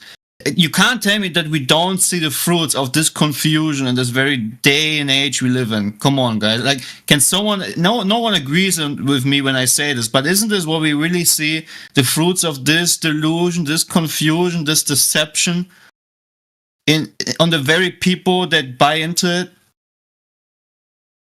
Yeah, but it's well, yes. But what I in my understanding, right? Like everybody knows certain things. Like everybody knows, like flat Earth things. It's just they know it. They know like they're not when they stand still. They know they're not moving, right? And then when they go from A to B, they know it's like a straight line in some sense. You know, if it's a straight line, but they know some things to be true. But then they also say, well, I also know that the Earth's a globe, which makes the things that they're holding like a contradiction. But they know things. So it's like you just got to get rid of the contradictions. Of course, they have a conscience, and there's an origin of that conscience, and it's written upon their heart. Therefore, they can't. You can only suppress the truth within yourself, but the truth is, you know that you're at least a created being. That's what you know. You know that there's a reason to why you have morals, why you know between good and bad. The only thing people can do is suppress the truth, divert, deceive themselves, right? That's the only way they can do it. Yeah, I know. I said that like the other day. I said it sounds like super religious, but it is like true in a way, right? Like when the statement that you can either profess what you know to be true or suppress the truth in your unrighteousness. And meaning like if it's your unrighteousness, then you're going to have a justification to make it right, even though it's not right, you know? It is true. Yeah. You know, just this example, right? Let's imagine me standing outside and saying, "Oh, you know what? Oh, isn't this beautiful? Like Earth just firmly standing still, and you see how the sun is coming closer to me, going over my head, doing a perfect circuit, going away." And then like someone else just says, "You know what? You're actually out of your mind. You're crazy. You're insane. You're mentally confused. You're retarded. You're a flat earther. You think that the Earth is standing still. No. It's you don't believe that you live on a spinning, wobbling, tilted space ball flying for an ever-expanding void of total darkness, and that you like came from Ponscam and stuff. Like you want to tell me that I'm special? You're out of your mind. You're confused. You're crazy. Like, do you see how twisted it is? They think that I'm crazy for accepting reality for what it is. I have God-given senses. I use them, and I accept that these things are 100% on spot. I can practically use this Earth without ever having any failure. I never had a car crash. I never had any issue where I ended up in the hospital because I can trust my senses. They work perfectly fine. And then you have people out there calling me crazy for not accepting the opposite to what reality is presenting itself. Can you? The irony is, like, and I actually warn other people about this all the time, like when it's snowing or raining or something, right? The irony is that, like, if there was no other cars on the road, right, there'd be no car crashes, right? It's always somebody else crashing into somebody else. So it's like what I'm saying, and in this analogy that you used, right? It's not that you're not capable of using it, and they're not. It's just that somewhere somebody makes a mistake, and now you have a car crash. It's the other people you got to watch out for on the road, not yourself. Maybe the people are crashing, calculating their Coriolis or something. I'm saying it's not. It's what I'm saying is it's not. Maybe it's not. It's not you. You have to worry about when you're out driving. You have to worry about everybody else. That's well, definitely, man. Yeah. You can't imagine. Like, I sometimes really think, like, how do these people still have not a dent in their car? Like, there's people out there on the road that literally seem to like in sleep paralysis while they're driving or something. It's very weird. And sometimes you got really. I guarantee dollars to donuts. These people can't even ride a bike. Yeah, true. These are basement dwellers. And they believe the Earth is a spinning ball. Why wouldn't they from the beginning? Like, why wouldn't they believe that? A 21st century gamer. Let me tell you about 9/11. But have you ever? Do you guys also think that 99, if not 99, have you ever realized that like 99% of the people coming in here from the globe side, that they I don't like the number that is 39. Anyways. What do you say? Cassette, what do you start? What is it? 99.9 of India? What is it? No, that 99% of people that come in here always say when I talk about the globe believe, yo, do you guys not believe this and that? Don't you believe this and that? They always testify, no matter if they do it consciously or subconsciously, that it's just a belief. Really, the words already pick them apart. There's almost no person I know that comes in here and says, I know that the earth is spinning and wobbling and is flying through ever-expanding void of darkness. I know we can have gas pressure without containment. I know 100% that the earth is 93 miles away. It's like every time they ask questions or say something, it's I believe. Don't you believe? Can we believe? Yeah, but that's just like an equivocation of the word. Like they could just easily switch that word out with like understand. Don't you understand? Don't you understand? You know, it's almost like it's a PC way of saying like, well, listen, I believe that me and you should settle down. You know, like it's just like a PC way. Like okay, maybe it's a bit different as a German observer, right? Because no, it still does work. I mean, it does raise a point because a lot of the things is just a belief, yeah, and they have an understanding that supports their belief, but yeah. But I always think that, especially when we're talking very fast, or when we're talking in general, many times we talk out of the abundance of our heart, so to say, right? So we already testify what is in there spiritually, so to say, right? So I think if a glower says, I believe, it just testifies they have no knowledge. It's just rooted in cultish behavior, have been indoctrinated to just, accept whatever was taught to them to be accepted. I mean, people today are programmed to what they should hate. People are programmed to what they should wear. People are programmed to what is nice and pleasable. People programmed to what love is. They have no true knowledge of what real unconditional love is. They have absolutely been programmed to false paradigms from the beginning of their first breath. Yeah, they're bound by peer pressure. And somehow they've never, the world goes by so fast. These people have never had the time to even think to have a thought for themselves. They're dopes. They are drowning alive. They're already dead in the water. That's just the basic thing. If you're born into a system where you're robbed of all your senses and it's all relative, and then furthermore you're programmed mostly with false beliefs, so the opposite to the truth, you're already dead. You never really began to live. Yeah, and then they come and complain and whine that we're not as gullible as they are. I don't get that. Well, that is the reaction, right? Instead of realizing that it's true, they just shoot the messenger because they're comfortable in a state of sleep or in a state of death, which I would further call it. It's just comfortable because as soon as you really start living, you feel the consequences of acting on truth or truth foundations. They will always, bring stuff up within yourself, and that's really, I think flat Earth really is dangerous to people who want to stay dead to truth, in a sense, right? Yeah, it's the alarm clock, and they don't want to wake up. Yeah.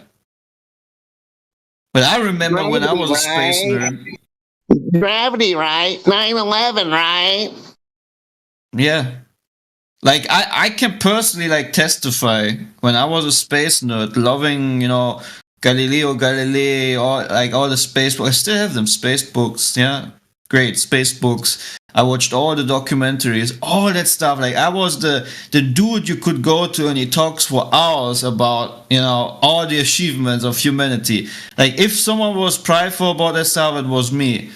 And when I needed to shed that skin, right, dude, like the inner fight, the fear, the anger and all that, like it was a process that is almost undescribable, and I can relate or understand sometimes why it's so hard for many people, especially for people like I was 15 when that happened.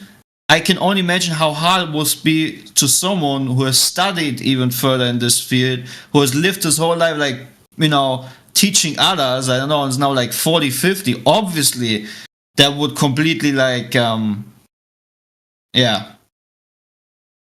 them completely crumble, I guess. So the only option you have is probably go with the programming, right? In that case. And that's what I see with many anti-flat earthers, especially the ones that are older dudes, right? They're just too heavily invested in this lie.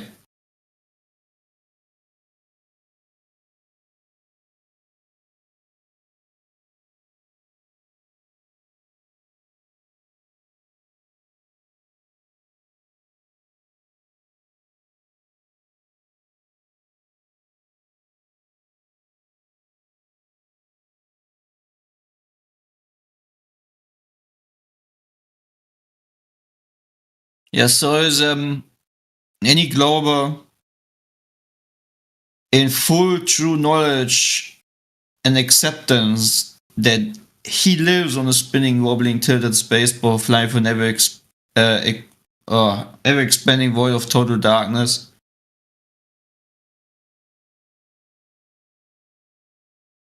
Anyone that's 100% sure that the story has been taught to believe is true.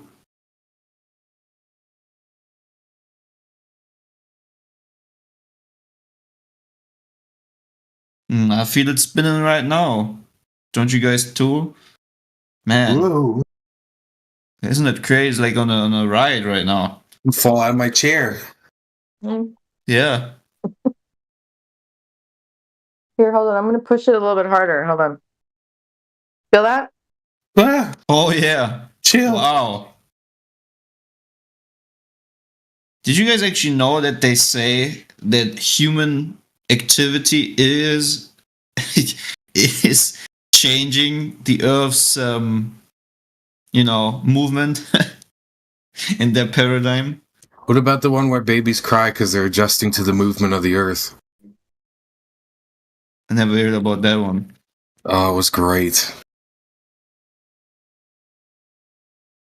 Here it says in this article, for example, Earth's rotation has slowed down because of human activity.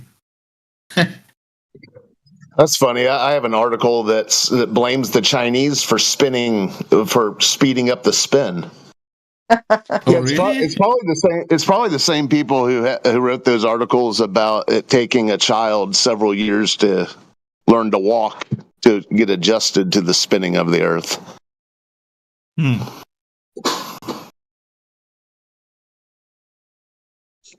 when you pump that child up with a lot of fluoridated water, that child will never learn much. Well, yeah, these people earlier have definitely have calcified brains, I would say. But what about 9/11?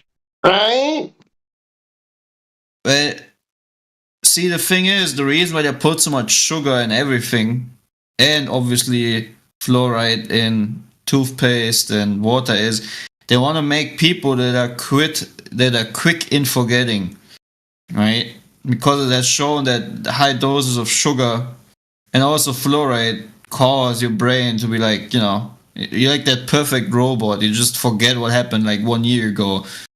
People already forgot probably what happened like the past 3 to 4 years in a certain period of time where they have been forced to stay in their houses. Anyways, it is all about forgetting. So that is one reason why you're being forced to eat so much sugar. And you can look that up. It's actually proven that it's rotting your brain.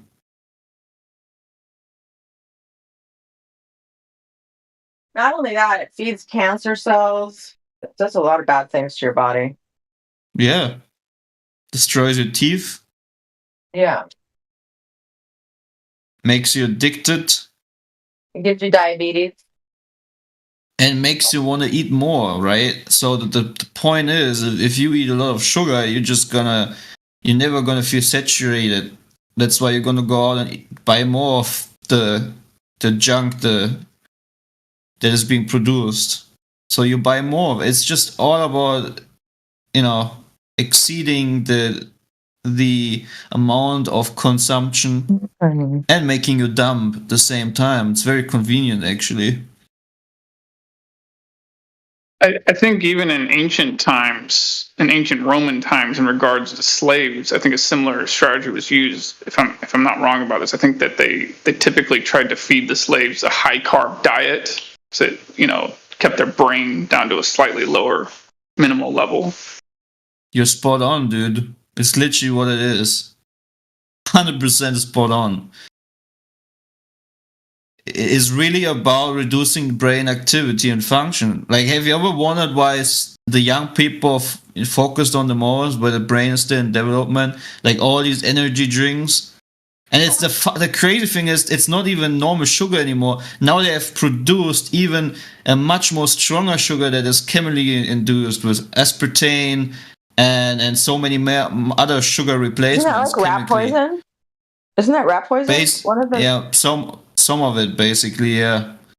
Oh, rat poison is sodium fluoride traditionally, which they put in the water system. At every city except for Portland, Oregon, which is kind of funny in America. Hey, did they do that in Germany? Clay, did they put sodium fluoride in the water system in Germany? No, the German, you can look that up. German tap water, even though I don't drink it, but still I could, it's the most checked product, the most what is it called? It has the highest standard of controls, which means that it's very clean. So the tap water from what I use for showering and all other stuff is directly from underground. It's directly coming from underground springs. So it's not even recycled water. But it's not because we installed it, it's the general tap water access for everybody and where I live in the region. It's just direct spring water. So yeah, the water in Germany is pretty good. If not one of the world's best. But no, we don't use fluoride. Which is a good thing, I guess. I don't remember who said it, but I heard someone say this years ago that drinking water with fluoride in it to keep your teeth healthy is the intellectual equivalent of drinking sunblock to keep your skin from burning.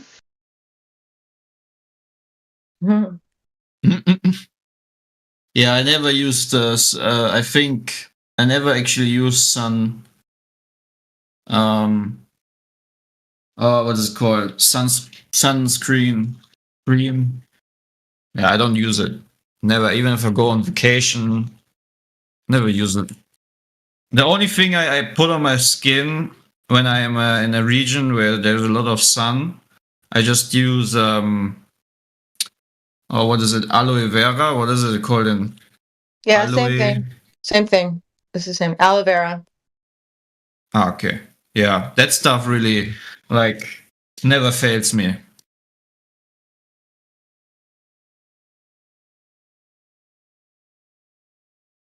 Has this nice cooling effect and really is like almost the perfect plant for all kinds of skin related stuff.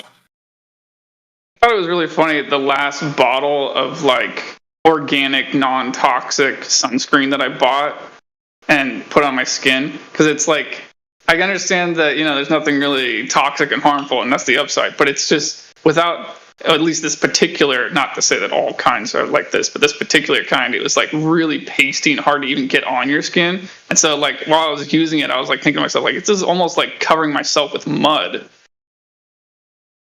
Like I kind of felt like that. But I mean, that's what people would do in the past, right? Like if you really wanted, if you were out in the desert and you really wanted to not get cooked, you cover yourself with mud or clay or something. Yeah, and it also suppresses your smell. So if you're in a region where there's some animals that you don't want to get into contact, mud is the best thing. Like if I would be in a survival situation with, you know, all that stuff, I would directly like put mud all over. And it also, as funny as it sounds, it's actually good for your skin. It keeps you clean for a long time. As unlogical as it might sound.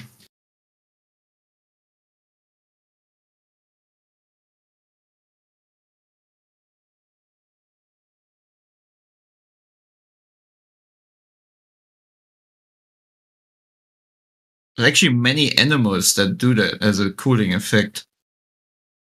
Are there any deserts in Europe?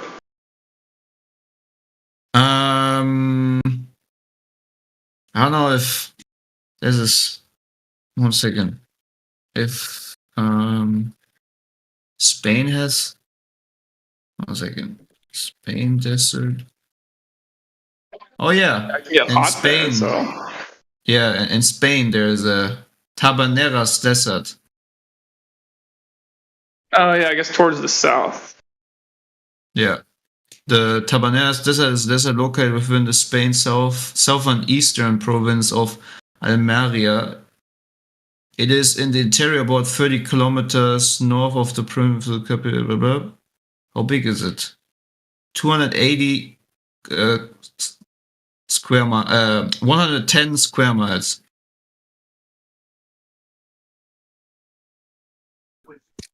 Yeah, basically small one, but it's there.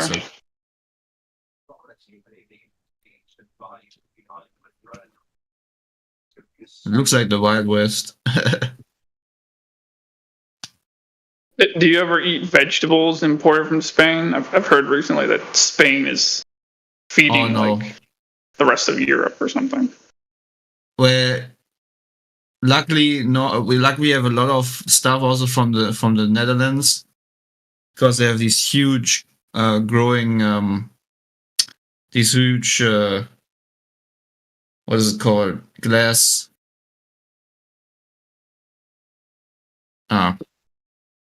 You know what I mean? The stuff where you grow food in. Yeah, greenhouses. They have tons of those. Greenhouses. Southern Spain. Yeah, but I personally, there is a lot of Spanish stuff you can buy in German grocery, but I personally don't buy anything out of Spain because of that issue that there's so much, you know, no, what's the other word? Anyway, so much weird stuff going on. I mostly try. We have something called in Germany that there's like a organic signature. It's like bio and has like a European standard. And there's even a greater one, which is like the top-notch standard. and I mostly try to be in that area of at least getting the standard organic stuff, right? And it's very strict controls in Europe still about that, and that's good.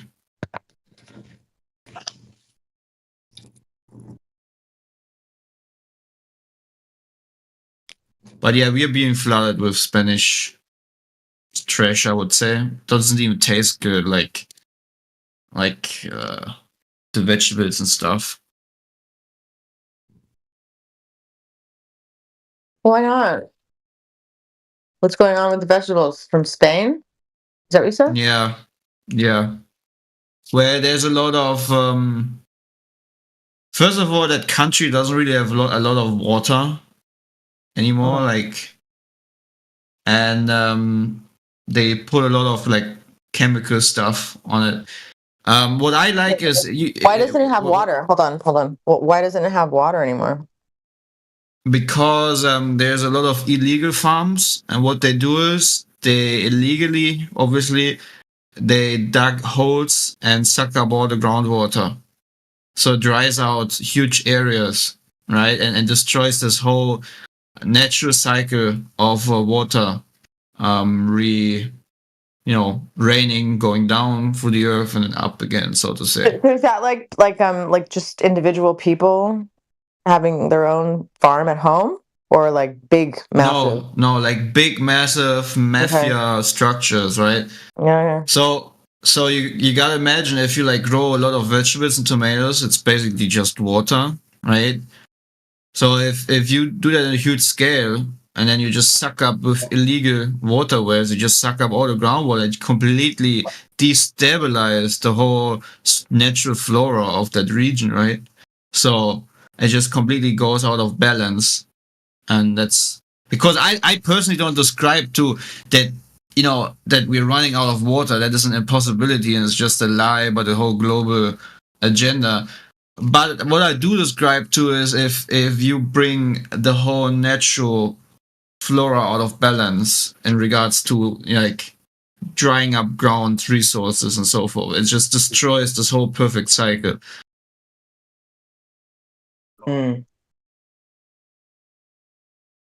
mean it makes sense, right? Yeah, humans are definitely affecting the earth. I don't know about the spin, but definitely the earth.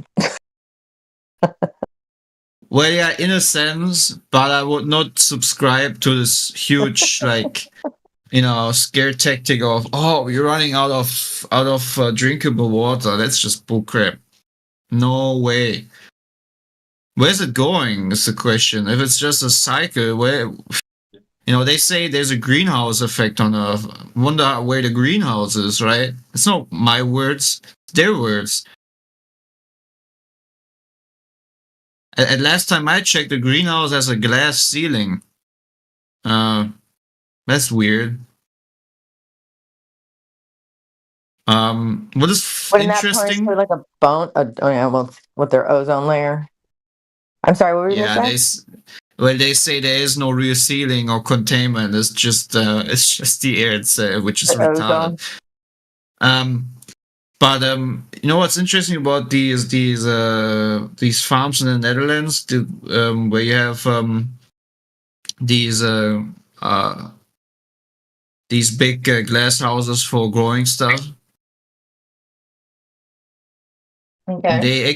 They actually burn gas, right, to create carbon dioxide that is then being literally put into these huge growing facilities, because if you want to have a huge density of plants like tomatoes, for example, you want to grow, they gotta burn gas in order to produce carbon dioxide and put that into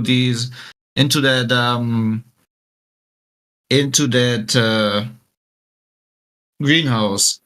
So the question is, what is the carbon dioxide producer for the greenhouse we live in? It's the same thing, just a bigger scale, right?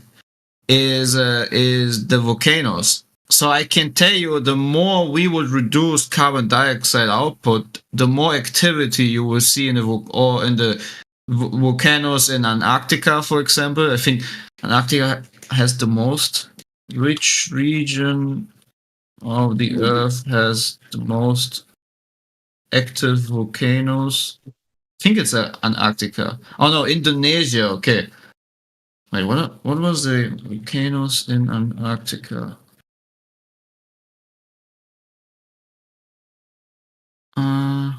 Oh yeah, 138 volcanoes in Antarctica.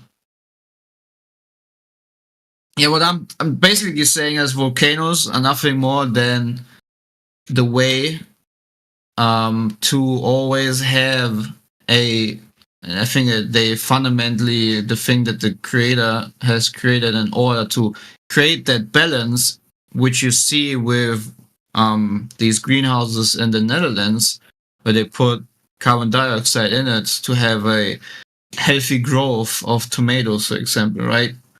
So if you reduce carbon dioxide on Earth, you probably will see more breakouts of volcanoes because they are the natural balance for having enough carbon dioxide in our big greenhouse that we live in.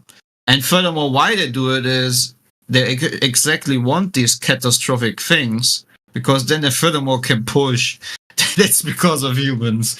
It's like a self-fulfilling prophecy, and they know what they're playing with. It's just funny. And people buy into it. People really think that humans are the ones responsible for like a volcano. I love fat white women. Yeah, that is what happens if you drink too much energy drink. I love morbidly obese white women. Well, there's none here, so go somewhere else. You sound like you're getting there, woman. No, honey, sorry. Sorry to burst your fat bubble, but I'm not. Meow, cat. Yeah, go choke up a hairball. Sorry, fatso. Yeah, no, it's fascinating and which kind of cool greenhouse we live. You know, it's like a perfect circle of phenomena.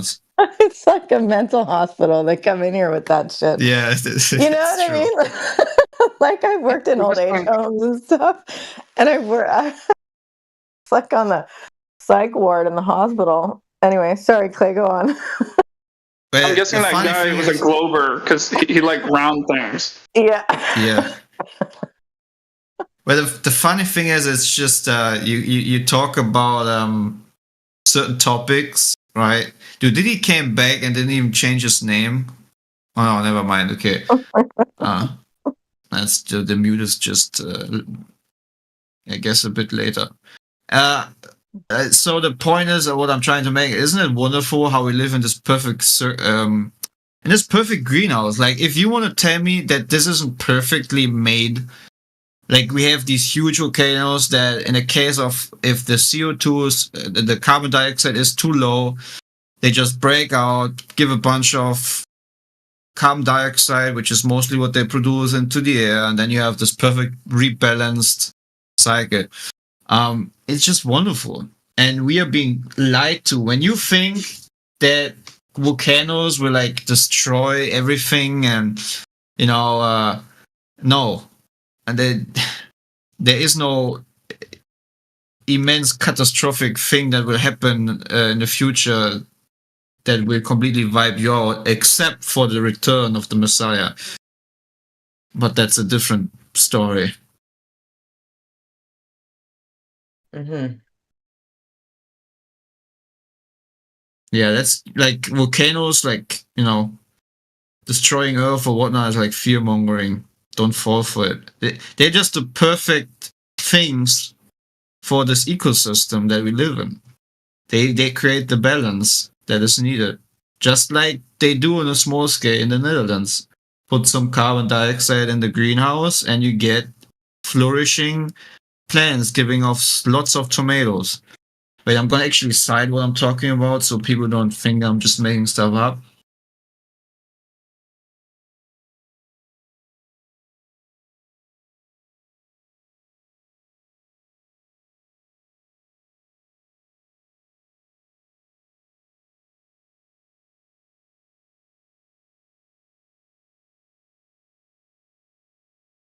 There you go. Dutch greenhouses. Methods of CO2 enrichment in greenhouses. Adding CO2 to the greenhouse through the supply of pure liquid CO2. The combustion of fossil fuel with air heaters are most commonly. 1 second, no, this is the.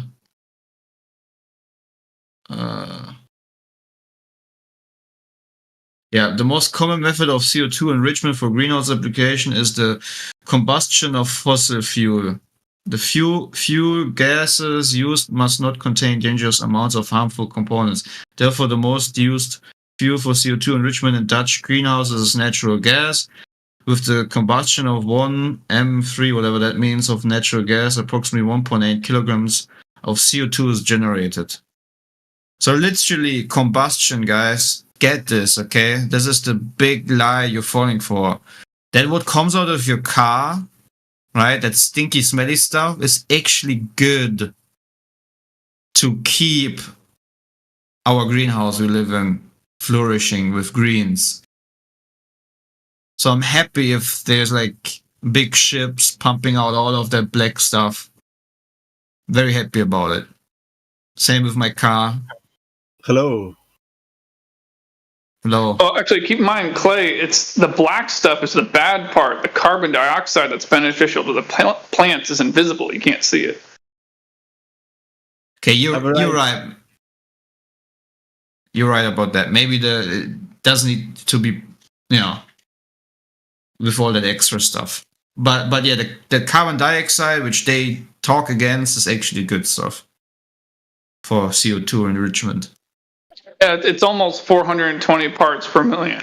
When it gets there, we should all plant a bunch of cannabis plants. Hello? I am a Halo Earther. I know. You guys don't know about this. I'm here. I'm Halo Earther. Who wants to debate the Halo Earth? You've been in here before.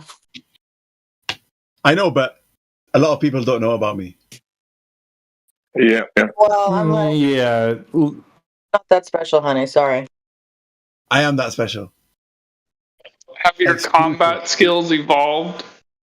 Exclusive Halo Earther. You see? You guys just don't have this exclusivity. I don't think this guy has the right combat skills. He's a fraud. No. Okay, you guys, this is what I'm going to do. He's obviously a troll, so we're going to rate him on a scale of 1 to 10. Go ahead, Halo. Give us your best troll. What? Oh, this isn't a troll. This is Operation Plumbob. 1950s, late 1950s, Operation Plumbob. Look at this. It's the most awesome picture I've seen. Let me post it so you guys can see it. It should be around here somewhere. I saved the exact file. Okay, that one's pretty good. So I'm going to post that one. So I'm going to post this one. So you guys understand Operation Plumbob. So Operation Plumbob was a nuclear project to define how big of a nuclear bomb you can build. It's very good. Very good. So, what did they do? I know, right? I'm out of my chair. Has done that? Who else has done that? Quick question. Did they blow themselves up on accident? No. Willingly. Willingly. It's like a Heaven's Gate cult thing. Willingly. They drank the Kool-Aid too.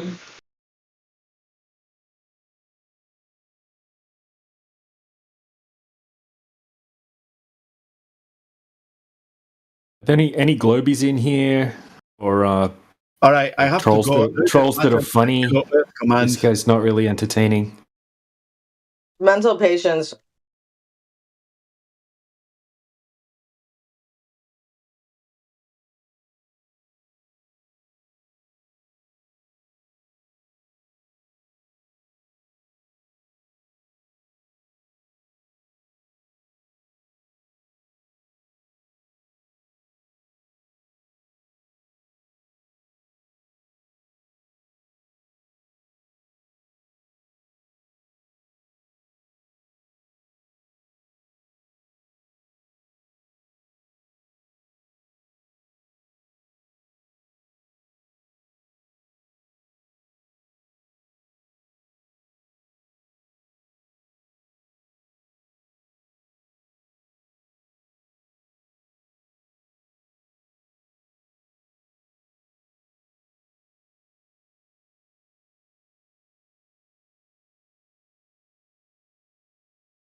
No.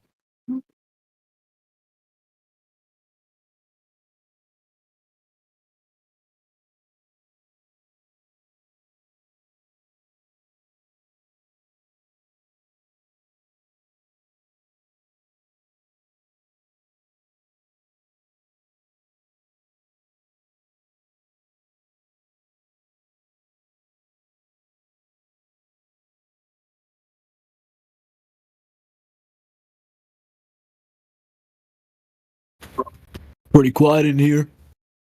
Yeah, true.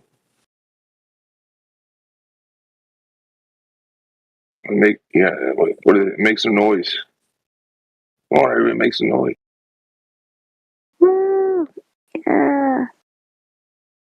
That's the spirit. I think the Earth is a triangle. Well, that's what the last. There must be something going around. The last guy, moot or something, said the same thing. Yeah, the Earth, like, just, I don't know. I had to sleep and I had like a whim. And I feel like the Earth's a triangle. I'm going to go test my theory and my hypothesis, and I will let you guys know. Is that all it? Is that all there is to it? Yeah. I'm off a whim, but, you know, I'm a verified. Yeah, it sounds like you're still asleep, and I wouldn't sleep with marbles in your mouth. Hey, you better watch your mouth, buddy. I mean, I could say the same thing you guys said to him. No. So then when you say the Earth is a triangle, does that mean that you know the Earth in its entirety, the extremities of it, and like the edge of the Earth? You've been there. Yeah. Okay, and you measured. How did you measure it to be? I used a tape measure. How do you measure the three angles to be equal to 180 degrees? He did it when he was. I used a protector. You did this when you were asleep. You took a seep. Yeah, I did this all in my dream. You did I can astral project. Well, you got the first part of that right. Ass. Astral project. I know that's a bit advanced for you. Oh, is it? Hey, can you astral project beyond Antarctica and find out what's on the other side? Can you do that? Yes, I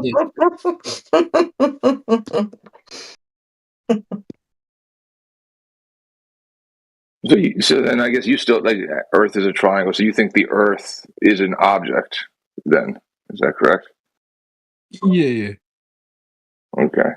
So an so object of his dreams. Yeah. Yeah, it is. I just did a seep.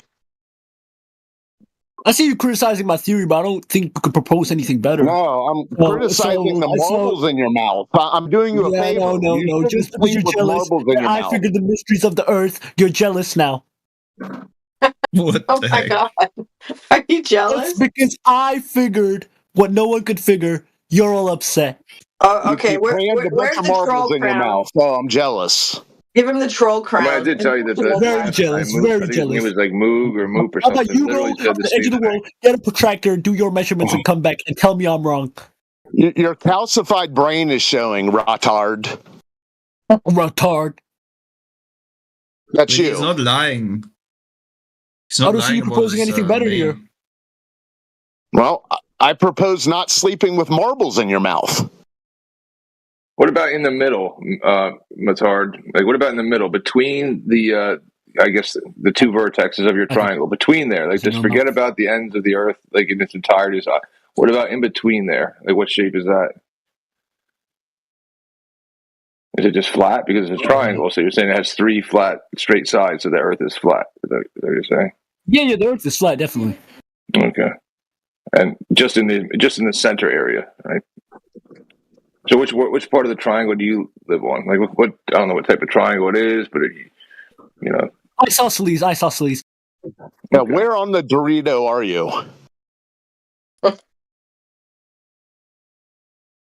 So is it like in what orientation is that? Are you saying like the Earth is up, like up, is you're on the what orientation is it? Vertical triangle or horizontal triangle? Horizontal. I took a seep and everything was Cool Ranch. That's in my seep, and you're jealous because I got all the Cool Ranch Dorito. Okay, so you're saying that the Earth is in a horizontal orientation, and that there's 3 points somewhere that's the extent of that's the edge, right? It's like right, but so now the land that we live you fall off the land, and right, but I don't know what happens after that. Right. But the land, the part that we live on, that has no inherent shape to it. It's just kind of up and down mountains, valleys, hills. Yeah, dude, I'm certainly not jealous of you sleepwalking off of a Dorito. You clearly are. I can tell.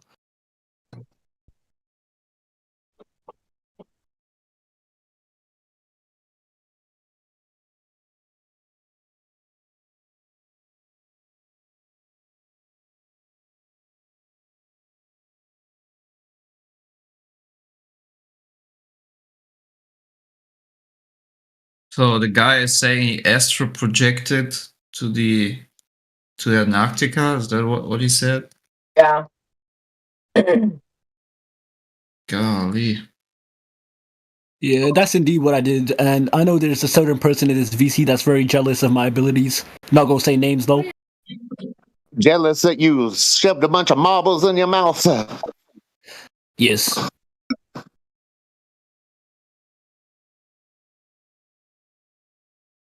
Okay, Madaratat.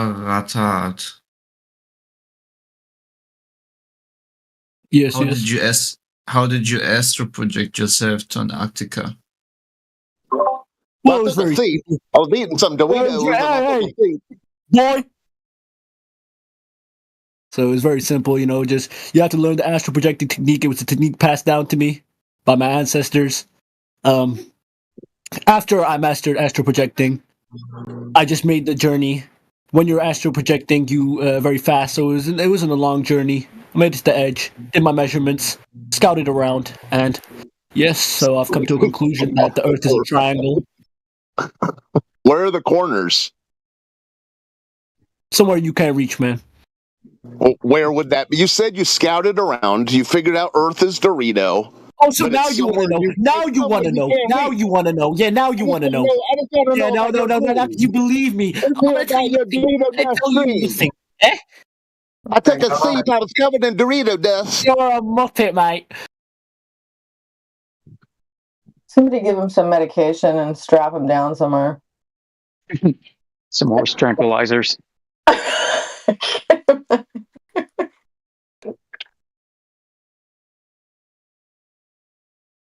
What was that about?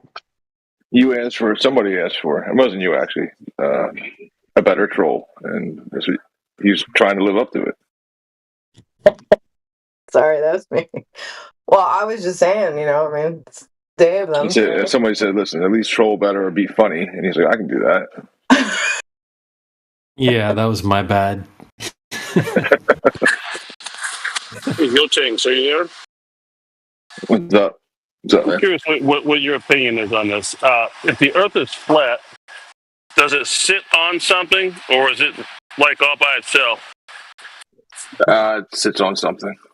Yeah, on your mom, Raiden. My argument for it isn't exactly. It's like a. The argument would be that the infinite regress fallacy argument. Okay. Like just a simple demonstration would be if the cup sits on the table sits on the floor sits on the joists. Right? I get it. Yeah. So you think this would take us into an infinite regress? Well, if it doesn't terminate at some point, like if the foundation of things that sit upon things doesn't terminate and stop at some point of something, then we wouldn't have the cup sitting on the table here. Therefore, it has to be sitting on something. Okay. Because the reason why I ask it is because, no two flat earthers are the same.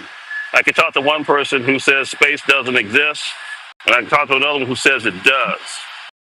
So that's why I asked what you think this thing sits on, or if it just kind of stands alone. That's kind of how we experience running into people who bring us their cosmology about the Earth. We ask them about gravity. You get Newton, you get Einstein, you get everything in between. Nobody seems to be of the same mind when it comes to the globe. Yeah, reality, man. The space between your ears definitely exists. Sure. Very echoey. I can always count on you for the childish comments. You want a fucking medal for that? You're good for the childish comments. I'll give you that. Well, it made you laugh, didn't it? Well, one of these days, I'm hoping you'll Are you grow old up. enough? Are you old enough to be in That here, was a reality shitty joke, man. Just shitty joke. Anyway, Go back to thanks for sleep. answering that, Tanks. That's a shitty joke, man. Yeah. Put that Dorito test on you and go back to I'm gonna sleep. put my marbles in your mouth next time, bro. Oh. Is that a euphemism or what? It's gay. No homo, no homo. Those are pretty small marbles, man. Like, can barely see them. Started eating Doritos and became an ass troll. It's easy to choke on those marbles, and they're like, the size of peas.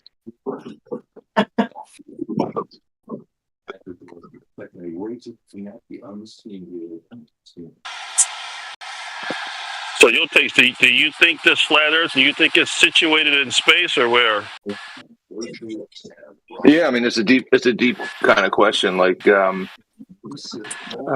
I guess it's kind of deeper than that. Yeah, it would just be like 3D space, right? 3-dimensional space, and then kind of like DMOC was going over earlier. Like,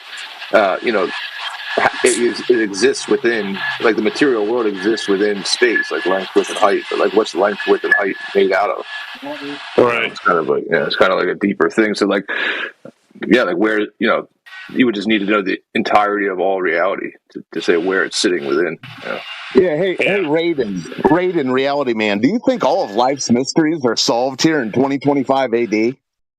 I didn't ask your Tanks to solve anything. I was just asking him. No, I'm asking you if mysteries still abound here in the 21st century. Because you've been indoctrinated by this ideology that you have it all figured out, even though you realize it's a house of cards. I don't think I have everything figured out. Who told you that nonsense? No, I'm talking about your ideology. You have it all figured out. No, I don't have an ideology that states no, that. Bro. The outer space ideology. What about the outer? I don't think outer space is an ideology. I think it's a brute fact. Well, how come when every time a mystery creeps up in this outer space story, they just quilt another little patch onto it? Are they not happy with mysteries? Okay, so I'm taking it you don't think space is real. Is that what you're saying? Oh my God, dude! I'm asking you if mysteries still abound here in 2025. There's always going to be mysteries. Is it possible for the answer of something still to remain a mystery? That's a confusing question. What the fuck does that even mean? Obviously, your brain is calcified. You're the first person in a row with a calcified brain. Why don't you say it again in another way? How about you mute and learn to ask a question properly, man? You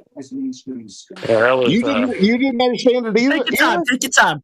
The guy can astral project, but he can't decipher a sentence. Take your time to ask the question. Mute up, have a sip of water, and ask that question again, because that was retarded. Yeah, let me calcify my brain. Let me turn on my filter, get some water. Yeah. Okay, Raiden, do you think it's still possible here in the 21st century for a mystery to still exist? Sure. Okay, then stop begging for all these answers that require omniscience. I didn't ask your Tanks anything that required omniscience.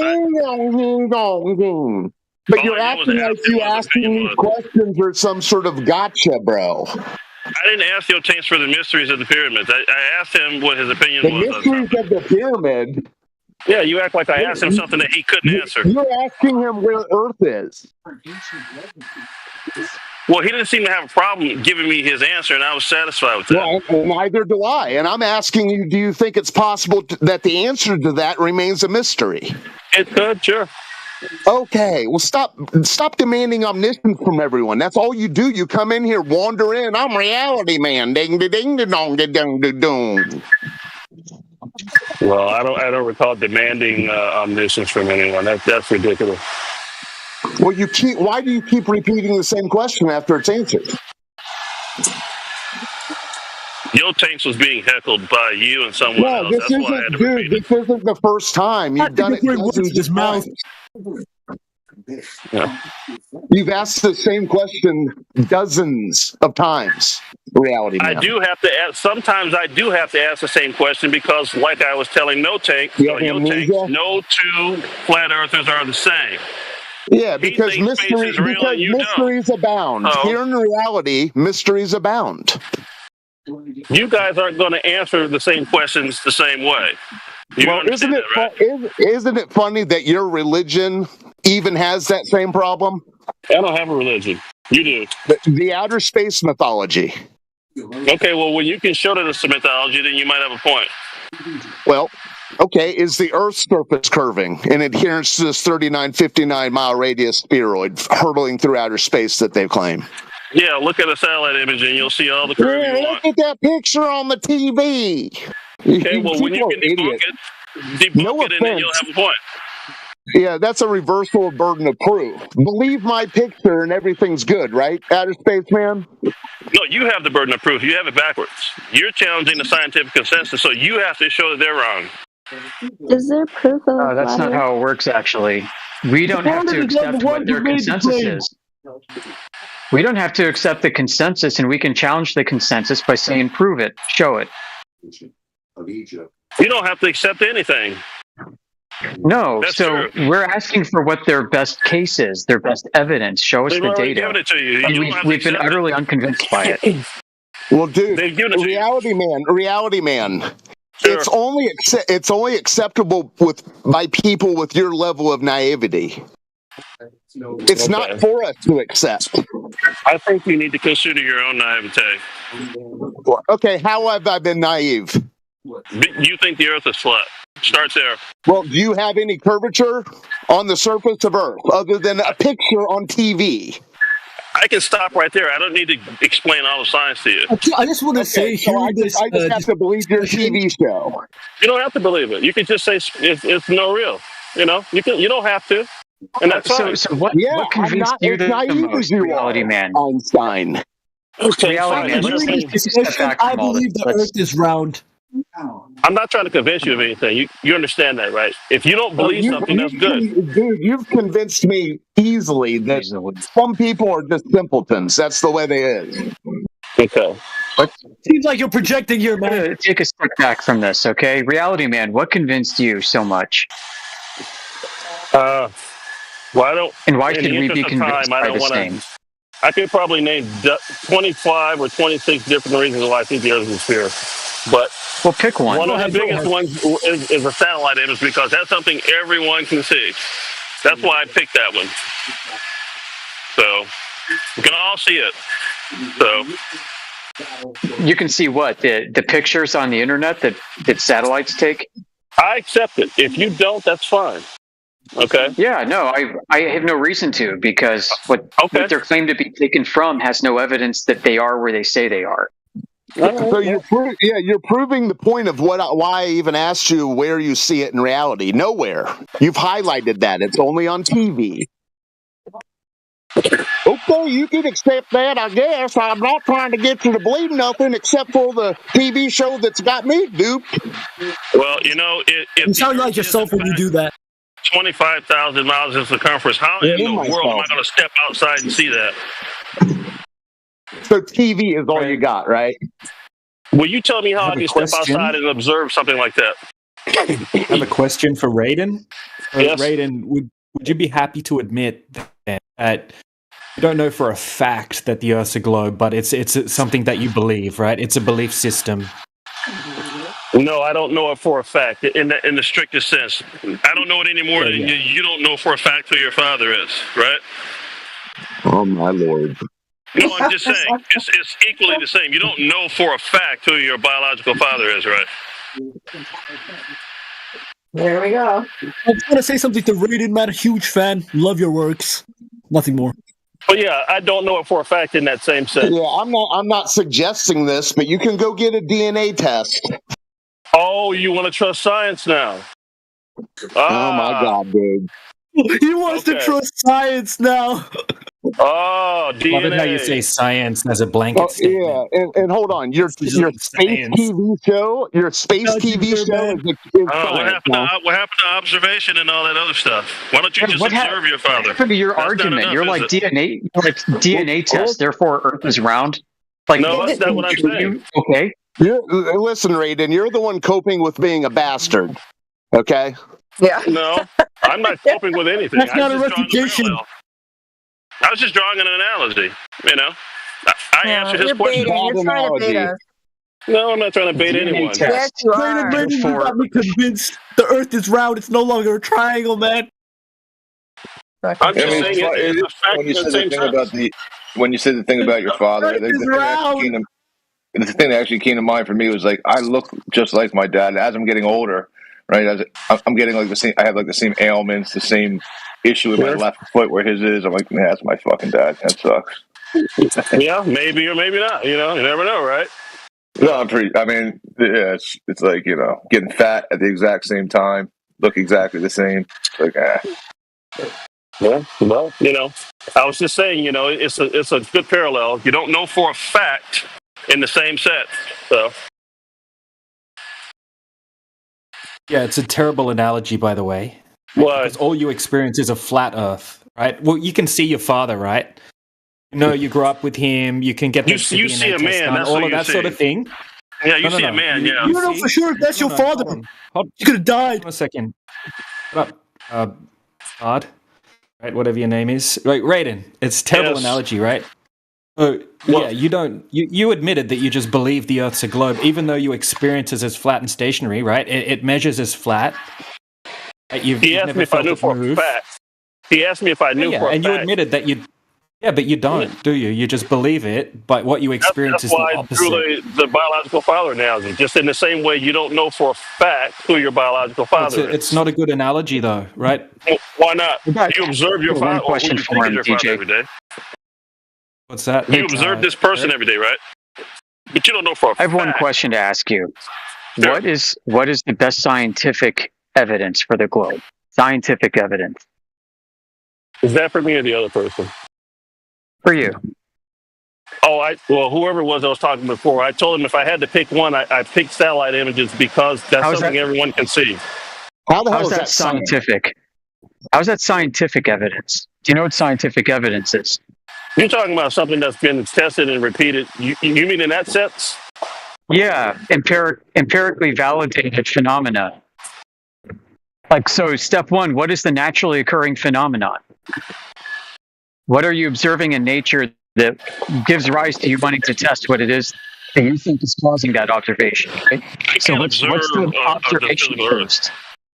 I can't observe. If this thing is 25,000 miles in circumference, I can't see that. I know. That's what we're saying. Right. So I answered his question.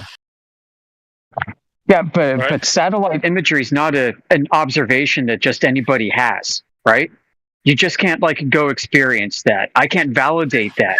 The claim is the image.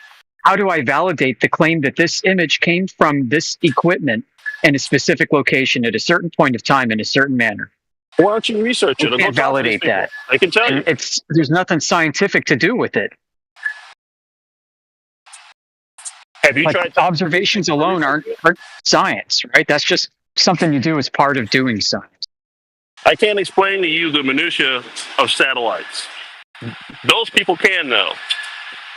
Well, then why would you consider this your number one proof if you don't really understand what they are and you can't explain them and you don't that's very weak evidence for you to believe in. This is your standard for yourself that you hold to? I'm not a satellite expert. That's weak. Yeah, so that's weak. This is your number one proof of the globe is something that you don't understand. That's what you're telling the audience right now, and that's a pretty weak footing to be on. And if the other 25 or 26 observations that you were about to get into are worse than this? I don't have a full understanding of strychnine, but I know if you ingest it, it'll kill you. That's all I need to know, right? Yeah, red herring. No, it's not. It's just, Yeah, it is. Nothing about this has anything to do with strychnine or testing strychnine to see if we're talking about an observation of the world that would give rise to you wanting to test something. Okay, point to one person who has a full understanding of everything. I want to meet that individual. You don't have to have a full understanding of everything. You need an observation that's verifiable. Well, I don't know what you want. I mean, at some point you have to trust someone. Oh, an observation that's verifiable is what I want. Yeah, Raiden, if you're locked in a outer space ideology, yes, you're going to have to trust your high priest. Remember when you used to call yourself reality man? That's what you need to snap back to. Yeah, well, I think I told you why I changed that. It's just easier for people to say. Less No, it's confident. not. Reality man is much easier to say than Raiden. Okay, well, whatever works for you. Is that good?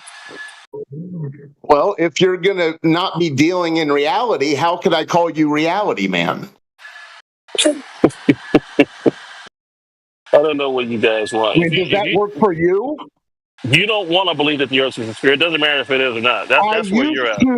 I used to, moron. Do you not realize I used to be tricked by the same tricks that are still tricking you. Do you get that?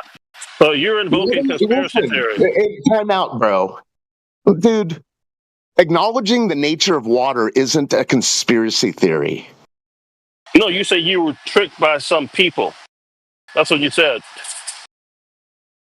I don't think I said some people, but yes, some people were involved, some books, some cartoons. There was a worm on Sesame Street that was an astronaut. Okay. Yeah, so don't act like I'm too good for the globe. I didn't say that. I don't understand why you're so aggressive. In as many words you did. You just don't want to accept that ball. Maybe one day you will accept that ball. Dude, what kind of church are you people in? I don't care what you want to believe. That's fine. I'm not like fighting you about this. You seem to be in a fight mode. You know. I'm not in the mood to fight you about this. Okay. But why are you putting words in my mouth? I never said anything about believing. I said acknowledging the nature of water. Okay, fine. Whatever words you want to use. Is that a belief? Do I have to go to church to do that? Do I have to have a high priest hold my hand and tell me what to think? No, but you do. You want to be pedantic now? Dude, we're not playing Scrabble. I mean, do you really want to be pedantic about this? Dude, I'm trying to bring you back to reality. I'm reminding you that we can point to all kinds of things in reality that point to flat. You have to talk about, you got to trust somebody. And have you seen this TV show I've been watching? Yeah, you do have to trust somebody. You trust someone every day, whether you realize it or not. Oh my God, dude! Who do I have to check in? Who do I have to check in with to cross the street? Do you buy food? Do I call a phone number, a 1-800 hotline, to see if I can cross the street safely? Do you buy food anywhere? No, I grow my own, and I have a 3D printing machine that only prints organic meat. Yeah, dude, you do buy food. Yeah, you do trust someone because you buy food. Yeah, I triple wash lettuce that I don't grow. Yeah, I'm real trustworthy. If you've been to McDonald's before, you trusted someone. Okay, well, like I said, I haven't had anything from McDonald's other than their coffee in decades. Okay, well, anyway, fine. Well, you got lucky. Someone didn't lace your coffee with arsenic. I did get lucky. Well, dude, anyways. No, you trust people. You just don't want to admit it. You're being goofy about this. No, I'm not. You do trust people. Okay. Hold on, reality man. Don't be in fight mode. Okay, I trust the people at the local restaurant. Okay. Yeah, you do. And they serve me a salad, and there's little worms in it. You know, I get it, agriculture, and it's actually a good sign to have little critters in your food because it shows that it's not being overly pesticided. But I don't want to eat worms for lunch. So what's happened, and I send it back and I say, you know what? I'm not even going to have a salad anymore. I may not have a salad from this restaurant ever again. Here's the thing. You see the worms in the salad and you munch it down. Yeah. Well, that's a poor analogy, but I understand what you're trying to say. It's the perfect analogy. Yeah, I have to trust people. If I go into a restaurant, I have some sort of trust in my fellow man. But if I find out that the plate's full of worms, I don't trust the guys that are cooking anymore, and I don't want their food. You keep coming back for more. Well, all I can tell you is this: is there somehow you can definitively show that the Earth is flat? I'll believe you. Well, my grandpa told me and my granddaddy looked at Mars through a telescope. Well, you should be What's asking yourself. What's up with the You should be twang? asking yourself instead what they have done to convince you that Earth is a globe. Right. So if you've got observations that you can go test yourself, then you should go do that, like many of us have in here. Okay, and I can appreciate that. That sounds more reasonable than this stuff that Radwin is saying. You know, It's not Radwin, and that was an Alex Jones impersonation. Okay, I understand what you were doing. You're in the same church as he. You're eating the worms in your salad, and you keep going back for more. When it comes to the scientific method, right? For scientific validation, if your observation is curvature, you're going to want to ask the question of what is the cause of that curvature, right? And so now you're now thinking, oh, how do I test for the cause of that? You don't have a scientific test that you can do to determine the cause of curvature. There's never been a single scientific hypothesis ever proposed and tested in all the fields of astrophysics, or cosmology, and astronomy. So what you're actually finding yourself in right now is what's called a category error. The question of Earth's shape is not left up to scientific testing. You're not building hypotheses and then going out and testing their causes. You're just going out and performing measurements. And yeah, you use measurements too, along with observations when conducting scientific experiments. But it's not really conducting science itself. You're just doing something technical. In this case, measuring the Earth. And I don't know if you care to look, but our home server is chock full of resources. Long distance observations, laser tests, microwave tests, you name it. Radio tests, radar, everything that you can think of is there that might interest you if you wanted to take a look at what makes us I don't have a problem looking at it. Okay. So let me ask you this: is there a way for you guys to get your information on a grand scale, on a station where it can be like seen nationally, worldwide? We would need the right person to do that, and we'd need the right venue. So, okay, are you guys working on that, or? Yeah, I mean, this is part of it. We're just trying to get the word out and share information. Okay, because if this is true, then it should be, exposed. Yeah, but there are dozens of us, which is the problem. Yeah, and this is a relatively new discovery, bro. Okay. Already taught. Yeah, so builders are unwittingly flat earthers already. There's just like millions and millions of flat earthers everywhere. Yeah, Raiden, this information was getting out there. It was becoming one of the most searched topics in social media platforms and YouTube back in 2015, 2016. And that's when they put the shadow ban on it, right? They got together with Congress. We have it on video, right? They talk about how they're going to censor flat Earth. And what they did was they just shadow banned it, right? They didn't remove all of the information. They just demonetized most of the channels, shut some down, and they hid like the true flat Earth videos completely from the search results. When you type anything to do with flat Earth in, you get a playlist of propaganda. Right? That's why you type in flat Earth in Google or YouTube, you'll just get a bunch of discs in space and just basically like mockumentaries and things like that. It's heavily shadow banned. Isn't that nuts, DJ? Yeah, we've got the recording of C-SPAN of the tech heads, the tech moguls being pulled in front of Congress to answer for their censorship, right?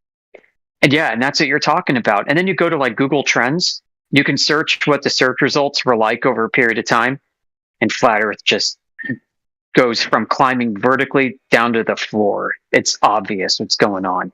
You have the admission right there on C-SPAN, and then you see it in the results in their search engine algorithm. And it's still going on.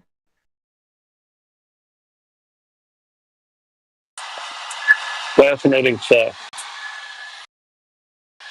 Well, I hope your message gets out there, and so people can review it, etc. So more people can whine about it like you? No, I don't. What do you mean whine? I'm not whining about anything. Raiden, you got a problem with flat. Okay, Raiden, you're be honest, man. You've got some serious hang-ups with flat earthers. I don't have any hang-ups. I actually like you guys. Well, you changed your tune because it wasn't that long ago that I thought it was good that you're in here because it's like desensitization or desensifying that you get to hear people who disagree with you and you don't have to be disagreeable about it. Yeah. I mean, I like talking to you guys. Every now and then, it gets a little contentious, but I am unconvinced by state-sponsored religion heliocentric models. Do you got one that's secular? Like what? How do you? That's what I'm curious. How do you square being this like militant atheist and also fully adapting the Catholic Church creation myth? Oh, that's a false dichotomy, but no. But how do you do that? I'm curious. Like, how do you say you're atheist because you believe in the Catholic Church creation myth? Okay, so let's do this one at a time. You said atheist, right? Now, if you look at my profile, I'm someone who doesn't believe any deities exist. I don't care about labels. If it makes it easier for you to label it as an atheist, that's fine. I don't call myself that. Well, it's good. You used to. As long as you understand my position, that's all I care about. Yeah, you can call it whatever you want. Yeah, I don't believe that Mr. Oldhouse Redbone, are you a flat? I don't believe that models exist. How about that? Whatever you say. I don't know what you believe. Someone tells me this model isn't a model. It's actually physical reality. No, I don't believe that. And then the second part, you said that the heliocentric model came from the Catholic Church, right? Yeah. Okay, well, if it turns out that the heliocentric model is true, then what you're saying is a genetic fallacy, because it doesn't matter where it came from, right? No, because it's different than a genetic fallacy, because he said the model is so perfect, it proves God exists.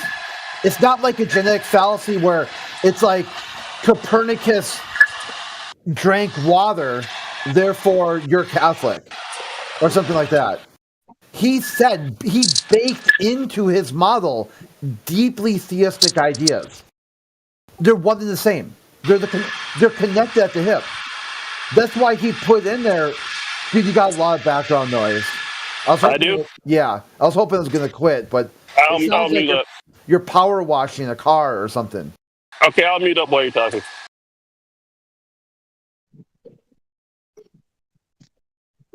Well, Raiden's still in the middle of the Catholics' Big Bang. Could have been the noise. He's gonna unmute to answer the question. He's gonna mute while Crit continues. I think I got it across. I mean, do fill any more blanks? Simply put, if someone's sitting there swinging on I don't believe in gods, I don't believe in supernatural deities, show me your model that doesn't have that.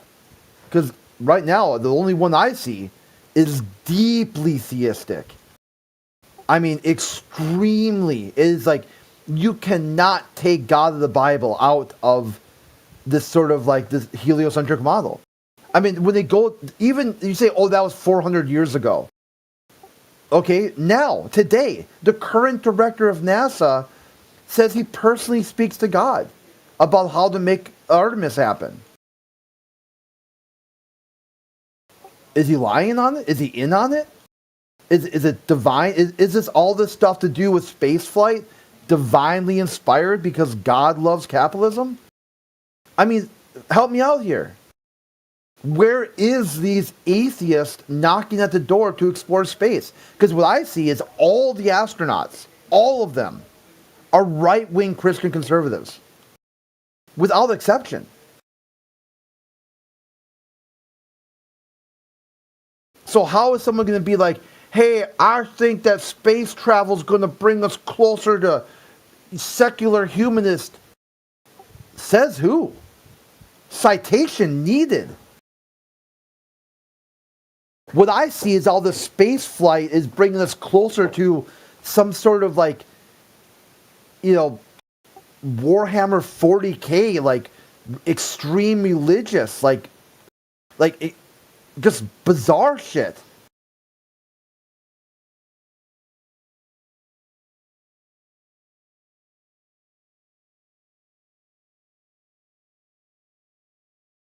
Why don't you just get on a plane and see the curvature of the Earth?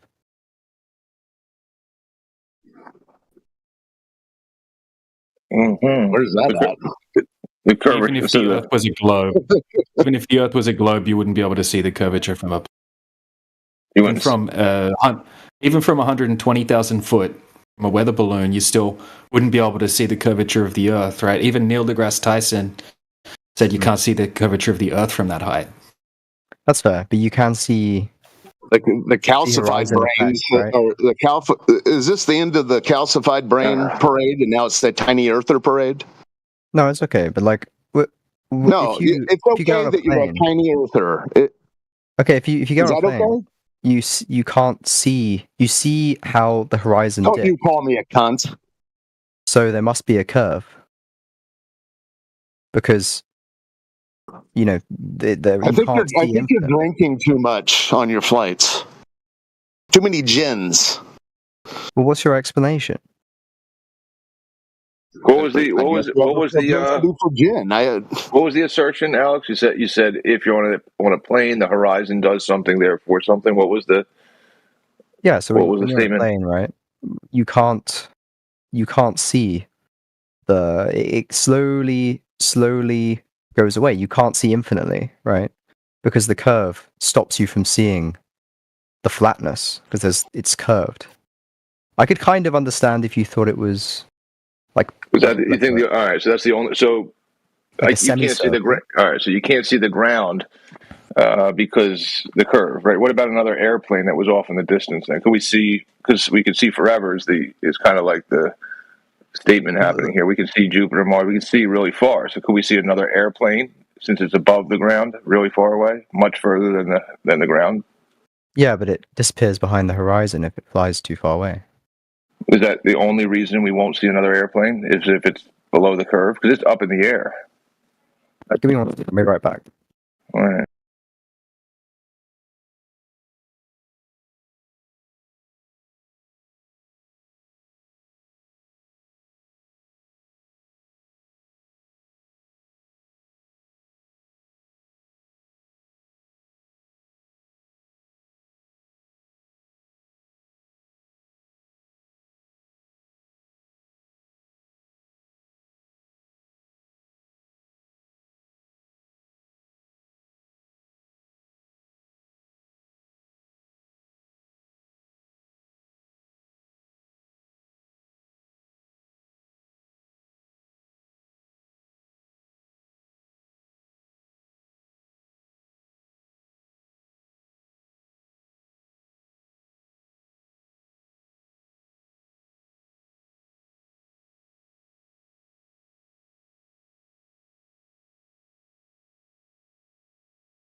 Raiden's shtick about I'm going to mute up and listen is just disconnect from the call.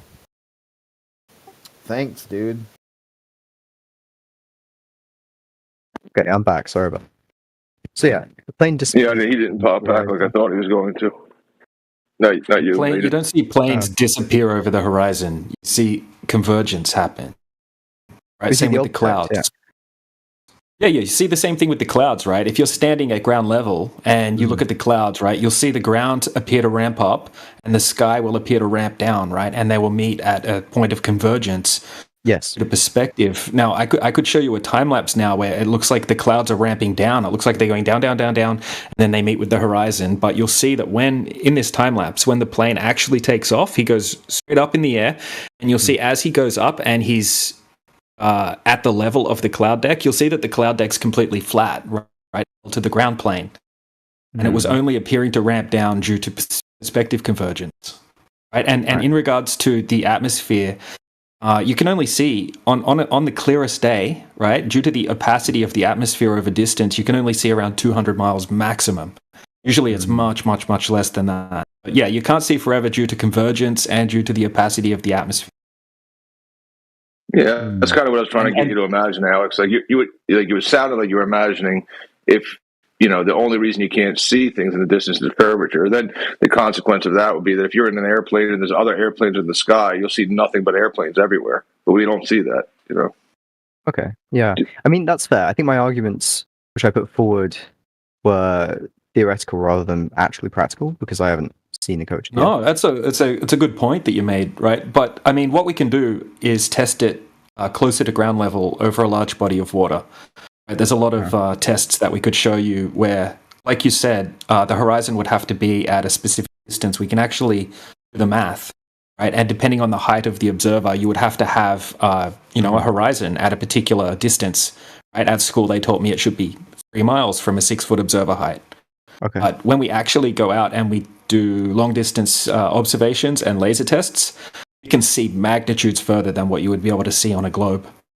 Like, huge amounts further. Like, right? For example, from a 1-foot observer height, the horizon has to be at 1.22 miles. Do the math, right? But we have a lot of 1-foot observations where we can see the horizon more than 10 times further than that. Okay, this is interesting. I have a couple of questions. So the one which I'm really interested in is, how do we observe other planets with our telescopes, which you can actually do with a home telescope, and see that they're round? Why must you say other planets? Well, because we're on a planet.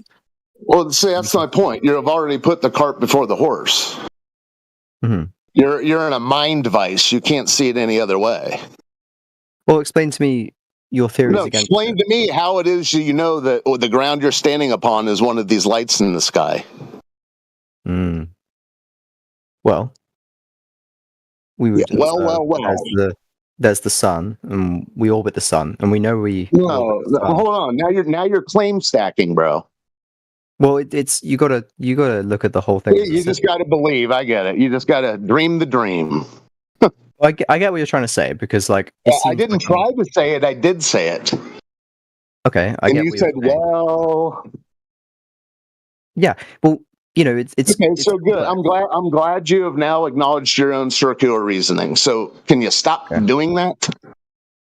Let me try to Alex. One second, right? So maybe you're trying to picture. I mean, obviously, you have a picture of the Earth. In outer space, obviously, because of the heliocentric model. It's all we've ever been taught, right, from a young age. And, try not to envision the flat Earth as an object floating in outer space. Completely different system, right? It's not the same thing, right? It's not like we're claiming that the Earth is a flat planet or a flat disk in space. That's definitely not what we're claiming here. Right? An analogy would be like, okay, so if you have some round light bulbs on your ceiling, right, you wouldn't also think that the floor is curved. Right? Just because something in the sky is round, it doesn't mean that the ground that you're standing on is also one of those objects. Right? That's the logic that we're going with here.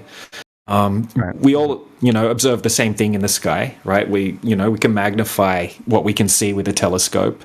And the stars, right, they're just little lights in the sky. They all move east to west around the North Star, reset back into the same positions each year. And basically everything does that. The sky's kind of like a clock. But we can concede that they are round, those things in the sky, right? Well, round, I mean, okay, so with lights, right? So with stars, for example, any light in the distance of the human eye. You can have a tube light, and if you look at it from a distance, it's going to look round, right? So just by looking at a star, right, we don't know exactly what shape it is. I'm not claiming to know what shape it is, but we can't. All lights look round. Like if you look at a train coming from the distance, it'll have like 4 or 5 different lights on the front. You'll just see one big round light coming at you. Until it gets closer, you can actually make out what you can see. We're not 100% sure what the stars are, but yeah, sure, I grant you that the sun looks round, the moon looks round, planets, they look round. That doesn't mean that Understandable. I understand your point. I'm not trying to argue that the planets around that we're seeing, so our whatever we're on must be round. I'm not trying to argue that, but I am saying that I have looked through a human like a homemade telescope, which has really high magnification, and I've seen the planets around us, and I've seen them change throughout the year and rotate, so you can see different parts of them. You can see that they are circular because you can see the same storm complexes and same marks rotate around in your vision, unless it's an illusion, which of course is another argument, I suppose. But obviously, yeah, we have an interesting little example of that where I can show you a picture and it looks like it's 4 spheres, but then when you actually see the person pick them up and manipulate what you're looking at, only one of them's a sphere, one of them's flat, one of them's a ball, one of them's half a sphere. You know, so I mean, the point with that is you can't tell exactly what shape something is unless you can, you know, validate it empirically. But yeah, I do grant you that, you know, things in the sky do look spherical, right? Like the moon, for example. Yeah, but see a half a sphere. Okay. If we use scientific method, then we can. If we use the scientific method of a theory is true until disproven. The planet, I'll get what to, the but like, fuck? Well, yeah, you have to go theoretical science based on. You have a theory until disproven. That is how we have theories, and then we constantly attack those theories, and until that theory is proven wrong, we have to go with it to build things off the way we build things off things. Yeah, your science is completely batshit crazy, dude. Well, yeah, like if that was the case, we'd still be executing people every day to make the sun rise. No, that's not what I'm saying. That's exactly what you're saying. It's not what I'm saying. Yeah, that's exactly what you're saying, dude. Okay, if you have an idea, you constantly attack that idea and try to find problems with it. And until you overcome the problem and you find issues with it, you're going to have to believe that. Like, if you tell me your name is Crit, I'm going to believe it's Crit until I find a reason otherwise of why it's not Crit. That's not science, though. I mean, you're saying, in essence, are you saying we can, if it's science, we can test it to see if it's true? No, I think I used the wrong word. Science does use that model, but you can just not be into science and use that model. It's fine. It's just a reasonable model to use, because otherwise you're a bit lost with everything, because you have to form theories. All right, what were you going to what were you going to use that? I don't agree with it, but what were you going to use that model to test? That scientific model to test? The planets in the sky are round, because we have the theory that they're round based on us seeing their rotation through telescopes, which I have seen personally, right? So it's anecdotal, but obviously I can't, you know, that's just is what it is. But you can also see videos of them rotating over time. Again, could be fabricated, but the point is like that's the theory. Just like how flat Earth is a theory. Yeah, why don't you post the video of the planet rotating? I would like to see that. Yeah, you're unclear on whether or not it could be fake. It sounds like you can't tell the difference between a GIF. Well, I don't have the exact numbers in front of me, but I know they claim things like Neptune, like 1 year on Neptune is like backstep. What? You know this. Backstep. Okay. Jay, I think you wanted to get in when he said something about flat Earth being a theory. Me? DJ, did you? Yeah, absolutely. He said, yeah, Alex. Yeah, you're talking about. Okay, so let's just grant you that they're spheres in the sky. We're talking about the Earth, right? Just because something would be a sphere in the sky, it has no bearing on the shape of the surface of the Earth here. Right, so flat Earth being a theory, it's not theory, right? It's everybody's base axiom, everyone's basic reality that we all experience. You've never seen the curvature of the Earth. I've never seen it. We've never felt the Earth move, right? That doesn't prove it, but that's the starting point for everybody.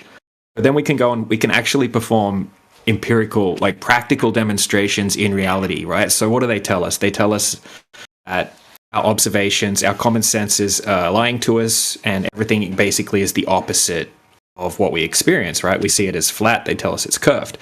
We feel it as not moving, they tell us it's moving, and they tell us that we see the sun moving in the sky, right? Because the Earth's spinning. Really, the sun's stationary from our perspective, but it only appears to move because we're moving. Right? When what we experience is that we're not moving and we see the sun moving in the sky, right? So we have those base realities that we all experience the Earth as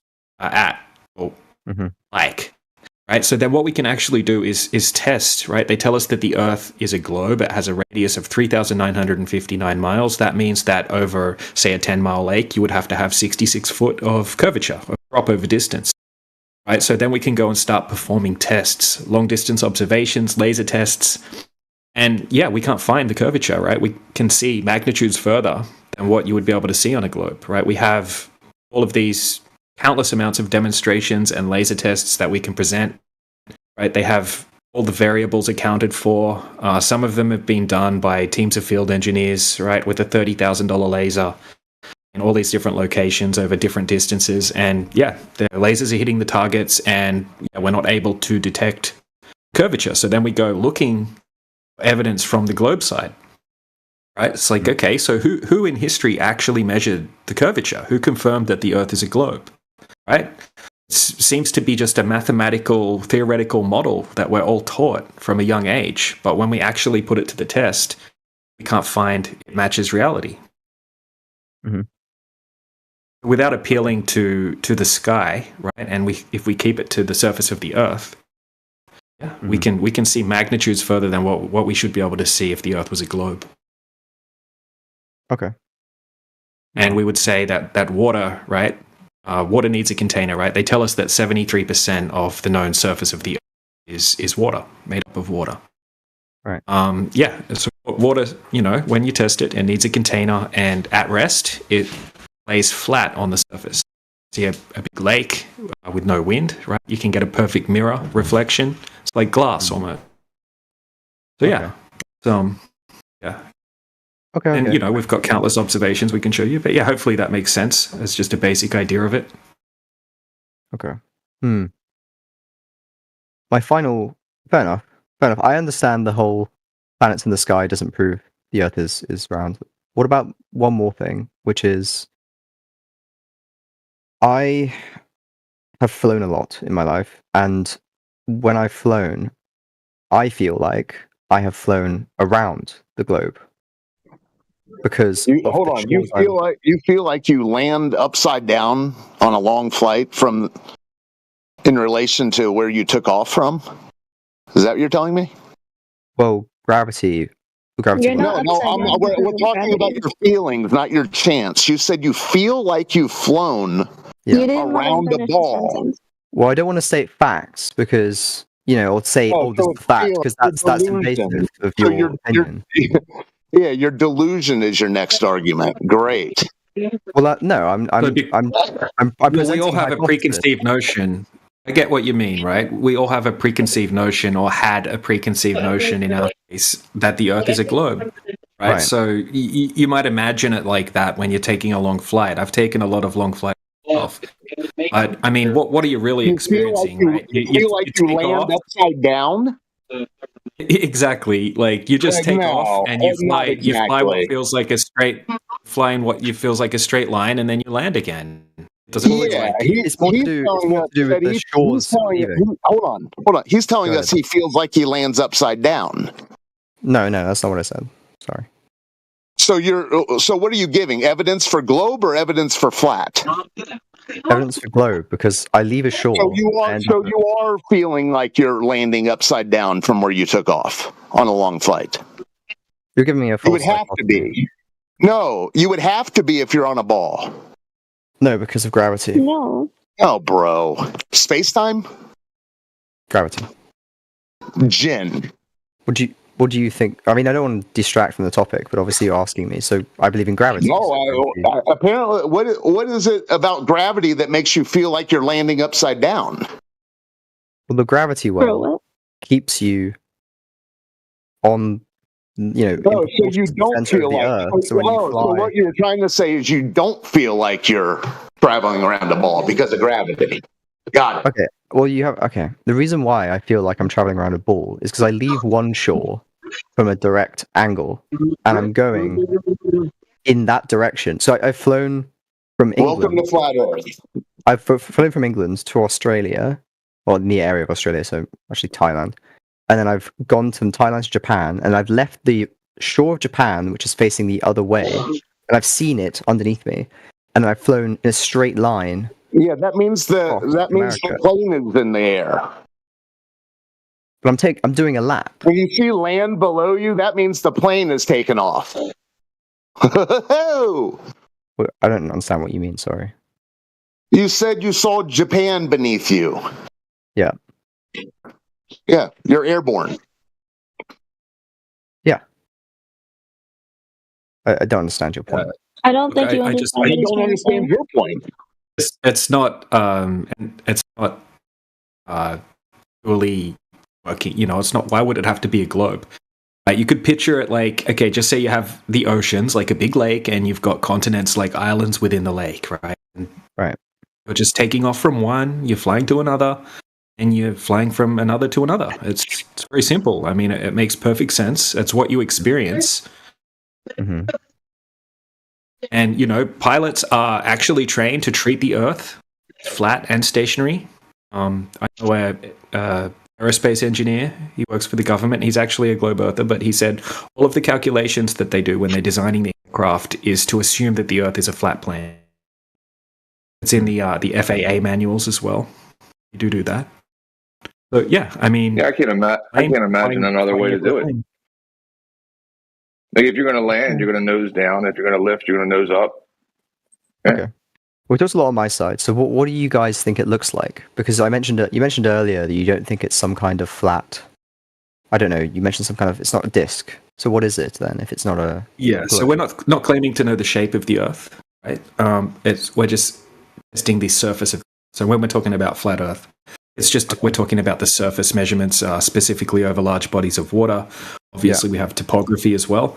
But yeah, we don't have an overall, map of the Earth. Because we can't. So flat earthers don't just believe that the Earth is flat; they believe the Earth is not round. Is that true? You could say it like that. Yeah, I mean, if a large surface, like the surface of water, isn't curved, it's it's flat. There's no curvature, something flat. Yeah, not a ball hurtling through outer space. That's bad advertising. You guys need to change that name because. People have issue with the name. Yeah, so for sure. Yeah, but it's like we measure elements. Seems to be good. But how does a flat Earth look like? Doesn't really matter. I guess I don't know. Who knows?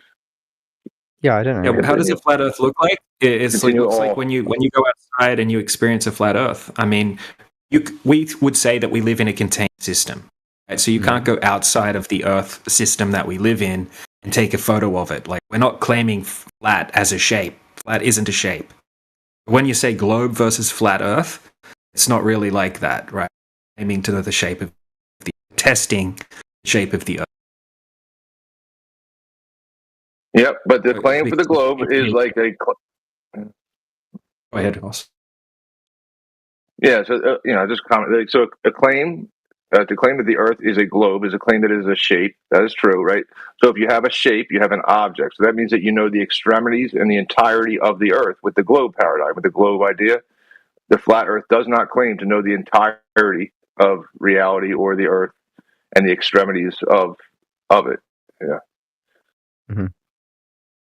Okay, so what if it's like a little bit like an oval, let's say? No, what? No, but they said there's no curvature at all. Yeah, it's just no curvature. So you're saying there's no way to see the Earth? No, because the highest we can get. What's the highest we can get? We can send up a weather balloon to about 120,000 feet with a rectilinear lens. Right? That's a type of lens that doesn't distort straight lines. And we see a flat horizon from 120,000 feet. Right? How high can we really get without having to trust government? Have we not been on the moon and seen Earth from the moon? Yeah, so 25 people over 50 years ago, right, have said to have been to the moon. Nobody's been back since. NASA said they destroyed the technology. That's why they can't go back to the moon. It's super sketchy, right? You spend a few days looking into the fakery of the moon missions. It's extremely sketchy. A lot of blatant fakery. Yeah, it looks ridiculous once you actually look into it.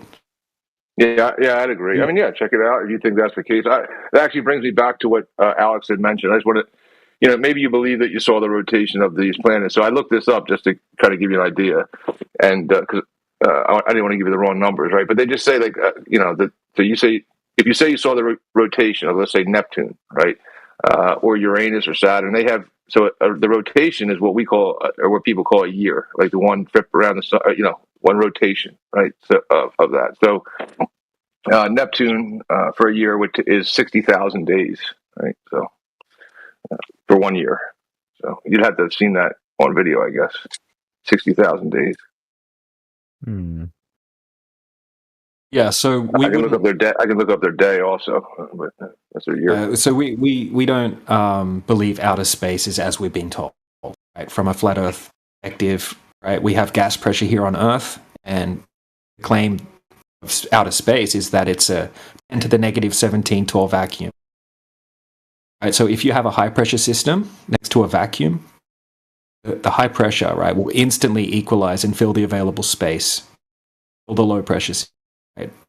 Any gas law will tell you that, right? And any practical demonstration will show that's what happens, right? So if you need if you want to create gas pressure, you're going to need a container, right? It's the necessary antecedent to have gas pressure, right? If you want to pump up a tire, if you want to pump up a balloon, as soon as you put a hole in a container that's pressurized, it's instantly going to fill the available space. The high pressure is going to go to the low pressure, and so. That's why, all ancient cultures. One second, all ancient cultures, right? They all believed that we lived on a flat Earth within a contained system as well. Not that that's proof of anything, but give you an idea of what everyone throughout all of history thought. Right? This globe has only been around for a short amount of time. Okay. Grand scale. What do you? What's the question? How about the stars, right? So obviously, let's say that we don't even know they're spheres, right? But if you move in different areas, you see them from different perspectives. You can see them all rotating. If you go further north, they're higher up in the sky, so we're seeing them from a different angle. It's not necessarily that they're higher up in the sky, right? Okay, so just picture a giant planetarium, for example. Just say it's 10,000 miles wide. Or 5,000 miles wide planetarium, right? And the stars, obviously they're not the distance away like they tell you in the globe model, right? So you've got local stars on a ceiling in a planetarium. If you go, a few thousand miles away in a different direction and you stand there and you look up, you're going to see different stars on the roof, right? Circling around. So all the stars circle east to west around the North Star. Yeah. Right? And then they reset back into the same position each year. Right? If you're on a globe spinning at 1,040 miles per hour, orbiting around the sun at 66.6 thousand miles per hour, at the same time chasing the sun at 500,000 miles per hour, right? How do the stars always, for all verifiable history, they reset back into the same positions each year, even though you are to be flying, rolling through space in 4 different vectors at once, never to return to the same position, traveling millions of miles per hour. Well, we've seen them shift slightly. We've seen planets shift slightly as time goes on, and we see them. Obviously, they're fixed in place by, of course, with the model we've rejected already, but with the orbiting around the sun, they fix in place. But they do shift a bit, according to our records. So they do move. So kind of. Well, according to what records? I mean, they will tell you that there used to be a different star, Thuban. That's why I said the word verifiable history. Say that twice. So what we can validate. What was the? What about the edges? Go ahead. What happens with the edges? It's all right, DJ. You're just hold on, Tanks. Or you're just. Am I roboting? I think we go. Oh, am I roboting? No, I think he's lagging. No, we just had minor audio chaos for a minute. What are you talking about? The edges of the ever-expanding universe, Alex? No. Earth. The edges of the Earth. What edges? If it's flat, how does it finish? Like, you know? Yeah, we don't know, right? We don't know. Yeah, we're not claiming to know the shape of the Earth. Remember that. Yeah, sorry, brother. I think I was lagging. Is why I was interrupting you a lot. Yeah, Bubbles. Okay. I'll ask you, Bubbles. How does the ever-expanding edge of the universe finish? I mean, we don't know that, but we have explored Earth. Oh, what? Yeah. See, look. I mean, like if you go on a people plane have circumnavigated, right? Countless amounts of people have circumnavigated the Earth east to west. Nobody has ever circumnavigated the Earth north to south, right? Because east and west are circles. You're just going around in a circle, right? You're circling around the north, and you're coming back to the same again. So well, hold on, let me finish. Just say you've got a big lake, right? And you've got a magnet in the center, and you want to go east or west, right? You can circle around the lake and come back to the same spot. Same on a globe, right? There's circles on both. But on a globe, right? You should be able to go north to south, right? Go down, cross over Antarctica, and come back up around the other side of the Earth. And you would think that someone would have done that throughout history, but nobody has actually done it. Isn't it dangerous? Because that's something you can't do on a flat Earth. You can't do a north to south circumnavigation. You can only do east to west. So nobody's actually ever done a north to south circumnavigation. Wait, so if you could go in a circle, east to west, does that not imply a circle? It's a circle, but a circle doesn't equate to a sphere, though. Do you understand? So you think it's flat, and there's nothing underneath, You run around in a circle and it around your connects? house? No. around your What's house? underneath? We can only validate, right, what's beneath up to 7.6 miles. That's the deepest hole anyone's ever dug was the Kola Deep borehole, 7.6 miles deep. So we think it's a cylinder then, if it connects. I don't know. You're still trying to think of shapes, right? We're not claiming to know the shape of the Earth. We're mostly testing the. But don't model, you right? have to have a theory for that? How it finishes, because it has to finish. It does not have to be a shape. Like flat is flat a shape? Can you draw me a flat? No, but I mean, flat can mean a lot of things. Is it 2D? No, because we're not 2D. Okay. A topographical plane, you could call it like a topographical plane. The surface of water at rest is. Yeah, east that's west. the main like on the thing. most, East west is supposed to The be. main thing here is. I am. Sorry, just make this one last thing. Sorry, Tanks. Look, the main thing is if the Earth is a globe, it has to curve, right? So you can work out how much it should curve over a particular distance, right? Yeah. And over 100 miles, it's a huge amount of curvature, right? It's 6,666 foot of drop over, right? But even just over 10 miles, it's 66 foot of drop, right? So if we can go to a lake, set up a camera, 1 foot off the surface of the water, and zoom in and see the shoreline on the other side of the lake, that would be impossible on a globe, right? Because there should be the equivalent of a 6-story building, right? 66 foot obstructing point A from point B's straight line of sight. We have countless amounts of demonstrations, practical demonstrations, right? From long distance observations to laser tests where we can see even further than that, 20 miles, 30 miles, right? From, just a few feet off the surface of the water. What it comes down to. I might have missed this earlier, but did we talk about how boats disappear if they go further and further away from you? Yeah, that absolutely doesn't always happen.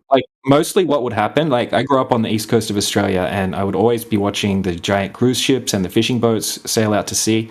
Most of the time what happens is they get smaller and smaller and smaller and then they kind of fade into the horizon, right? Because as they move away, perspective, right? Due to perspective, they're going to get smaller, and once their angular size gets below 0.02 degrees, you can no longer resolve it. But most cases, the atmosphere is quite dense over distance, so they just kind of fade off into the atmosphere.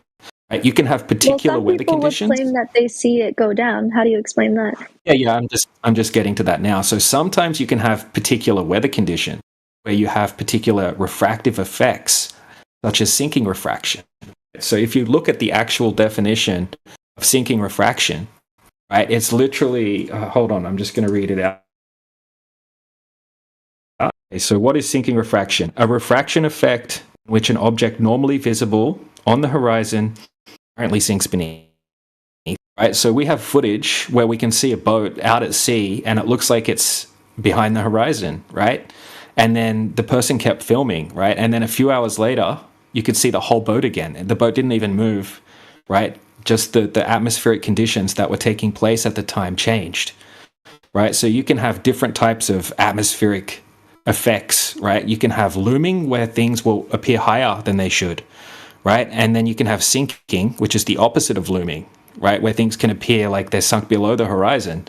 And it's just a matter of having warmer air closer to the surface for sinking and then cooler air above it, right? And then sometimes you'll have that inversion where you'll have cooler air closer to the surface and then you'll have looming. So it looks like you've probably seen those images where it looks like there's ships, like they kind of looks like they're up in the sky, right? And then there's a whole list of other atmospheric effects that you have to take into consideration. And then also you need to remember sometimes ocean swells can also have that effect on boats, right? You can have, 4-foot waves, like a 4-foot swell, right? And if you're close to the surface, a small item in the foreground can block quite a lot of a large item in the background. It kind of like block a mountain with your finger. Example of it. Yeah. And then there's other effects that can make it happen as well, like scattering, and the list goes on. And it can be, one last thing, it can be replicated on a small scale as well. Okay, well, the example you gave me of the video, or the guy videoing the boat, and it's like it disappears, but then it comes back, but it didn't move. Could it be the case that the water moved it, or wind? Because if you stay on a boat, it does move. Oh no! Even if you're not pedaling. This is a giant boat. This is like a giant. Yeah, but the ocean is giant. Yeah, I know, but you can see the atmospheric effect taking place. It magnifies it. When you have sinking, it makes the horizon looks like it's closer, right? It sort of stretches the item out a bit, and then later on in the day, right, the boat, you can see the entire boat. It hasn't moved, right? These are an anchored boat. Anchored boats can still move to some extent because the ocean's so far down. Much. Yeah, I know, but anchored boats. Yeah, that kind of goes to your question, but like Bubbles' question. I don't even know if it was a question. Maybe it was an assertion that the boat is going down or up, or the water's going up. So, like, if you're saying like the bottom of the boat is being obstructed by curvature, you're either saying that the boat is getting lower in elevation or the water's getting higher. We don't see either of those things happen. So now it sounds like Bubbles is trying to figure out which one's happening. Is the water going down, or is the water going up, or is the boat going down? But we're not seeing either of those things happen. We're just not seeing the bottom of the boat. I'm a little confused what you're talking about, but let's move on from that. It was what you had brought up. You said the boat is going down. Like as they get further away, it appears as if they're going down, but they're not actually going down. They're going down because it's a curve. That's the theory. So they're not going down. Yeah. The boat's not getting lower? It's not that the boat's getting lower or the water's getting higher. It just looks like it's going down because the Earth has a curve. That's the idea. Do you guys? Let me give you. It's not making any. It's those are contradicting statements. But, no, you guys can't disprove. People want to go ahead and talk while I'm talking. It's fine. I guess they'll talk while I'm good. Okay. I shouldn't break 30 minutes. I was going to say that. You have a theory of why that's happening, but you can't definitively prove that it's curvature. Is what we're hearing. No. This is nothing to do with flat Earth, right? This is a mainstream definition of a known atmospheric effect called sinking refraction, right? Yeah. Right here I have the citation and the link. It says a refraction effect in which an object normally visible on the horizon apparently sinks beneath it. Right? And it occurs when the air density decreases with height at a lower rate than normal. Right? And if you look further into it, you'll learn about the temperature gradients, the vertical temperature gradients, and it can also be replicated on a small scale. So we can reproduce that same effect on a small scale, proving that it's not actually the curvature of the Earth, right? It doesn't prove that the Earth isn't a globe, it doesn't prove that the Earth is flat. Okay. Right. This is just saying that there are explanations, right, that make perfect sense on why sometimes, rarely, you see a boat that looks like it's sunk beneath them. Mm-hmm. Have a look in the side chat. I posted at 4 minutes past the hour. Okay. You'll see that that's the same boat, right? It looks like it's hidden behind the horizon. Right. Right. And then a few hours later, you can see the whole boat again. Actually, looks like you've had a bit of an inversion of the temperature gradient, and it almost looks like it's a bit higher than what it should look. But you can have, there's all sorts of other atmospheric effects like inferior mirages, superior mirages, and it's technical. And then you can have combinations of atmospheric effects. It gets very complicated. Okay. Well, I just wanted to see what your explanation was for that. Do you guys believe in gravity? No, not as like the globe model. You need to have gravity, right? As mass attracting mass. Yeah. I guess that's why I would believe in a globular Earth is because of gravity, because we can feel it. We would say so I don't waffle on for too long about it, right? On a flat Earth in a contained system, right? In reality, I would call it. The reason things go up or down is because of their density in relation to the density of the medium. For example, if you drop a helium balloon, right, it's going to go up because it's less dense than the air, so it's going to rise, right? If you drop something that's more dense than the air, it's going to sink. Right? And nothing just falls by itself, right? Just say you have a rock sitting on the ground, right? It's never going to move. Right? So if you want to displace that rock from its call it its equilibrium, right? And you exchange some of your energy, right, to displace that rock, you've given that rock potential energy, basically. So when you release it, it's going to reseek that natural state of rest due to its density in relation to the density of the medium, right? If you change the medium, right, because most things are more dense than air. Okay, so if you change the medium, the behavior of the object will also change, right? So most things will rise in the medium of liquid mercury, right? Even a big giant chunk of steel will float in liquid mercury. Or if you've got a tennis ball, right, it's going to sink through the air. But if you put it, if you drop it in, if you're in water and you're like, oh, the tennis ball, it's going to go up because it's less dense than the water. Right. What about Why? Okay, the big thing I have is why hide this, right? Because this conspiracy theory must be astronomically large. So what is the reason and justification for people to hide this information? Because there's always a justification if this level of I think most people aren't hiding anything. Most people aren't lying, right? Your teachers aren't lying to you. Your professors, they're not lying to you. Most of the scientists, right, they're not lying. Most of the people that work for the government or NASA, they're not lying. They're just memorizing and regurgitating information, right? Get into these positions, right? Like a teacher, for example, just have to be very good at memorizing. That's not what he's asking you. It's not hidden, by the way. It's not hidden information.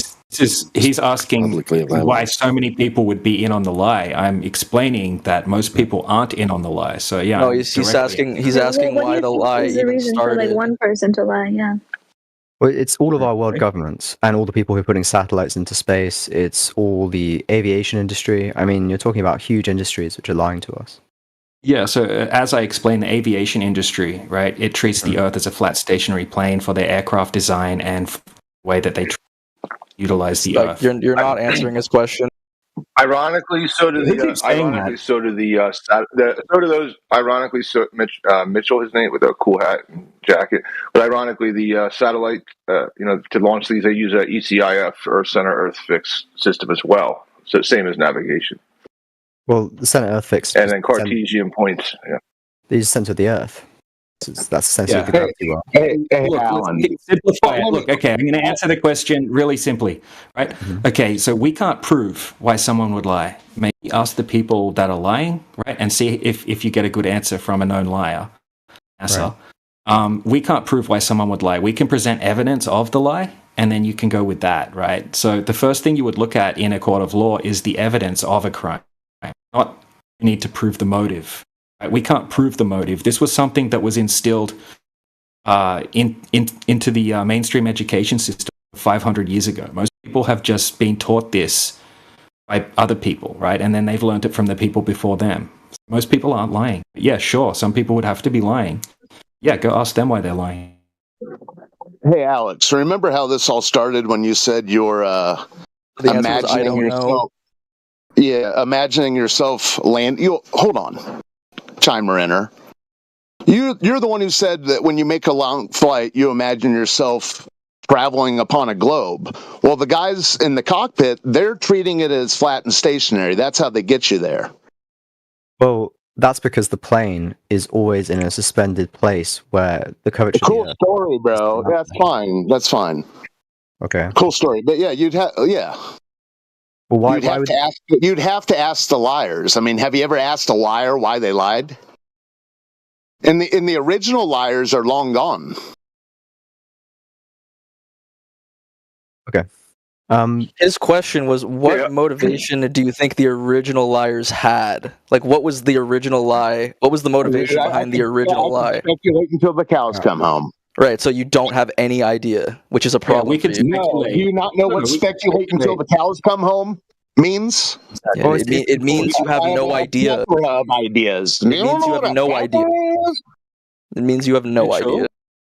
Yeah, Mitchell, we don't know why people lie, like why some Jesuits lied over 500 years ago, right? How the hell would we know that? We can speculate on it. We can give you some good ideas of why they would have lied. Maybe they wanted to keep what they considered divine knowledge to themselves, right? Because knowledge is power. I don't know, man. Why did they lie? The ancient Greeks were the first ones to really discover the Earth. No, they proposed. And why you guys are insisting on being called complicated rocks? Why? I don't know. It appeals to your simpleton nature, I would say. Yeah, I mean, it's gone back all the way through ancient times, and now we are here in the 21st century, and they have all the academics convinced that they're rocks. What's rocks? All of us. Stardust. Complicated rocks. Oh, you mean we're particles? No, complicated rocks. Are you a complicated rock? I don't think we're complicated rocks. Well, this guy seems to think he is. A particle, isn't it? Were you the one that said that? Why is it? Because it's easier to herd sheep. Is that your answer? Hey, Alex, yeah, that's my answer. They like keeping you as they like keeping you guys immersed in this outer space nothingness. You're easy to fool that way. Like, you'll why though?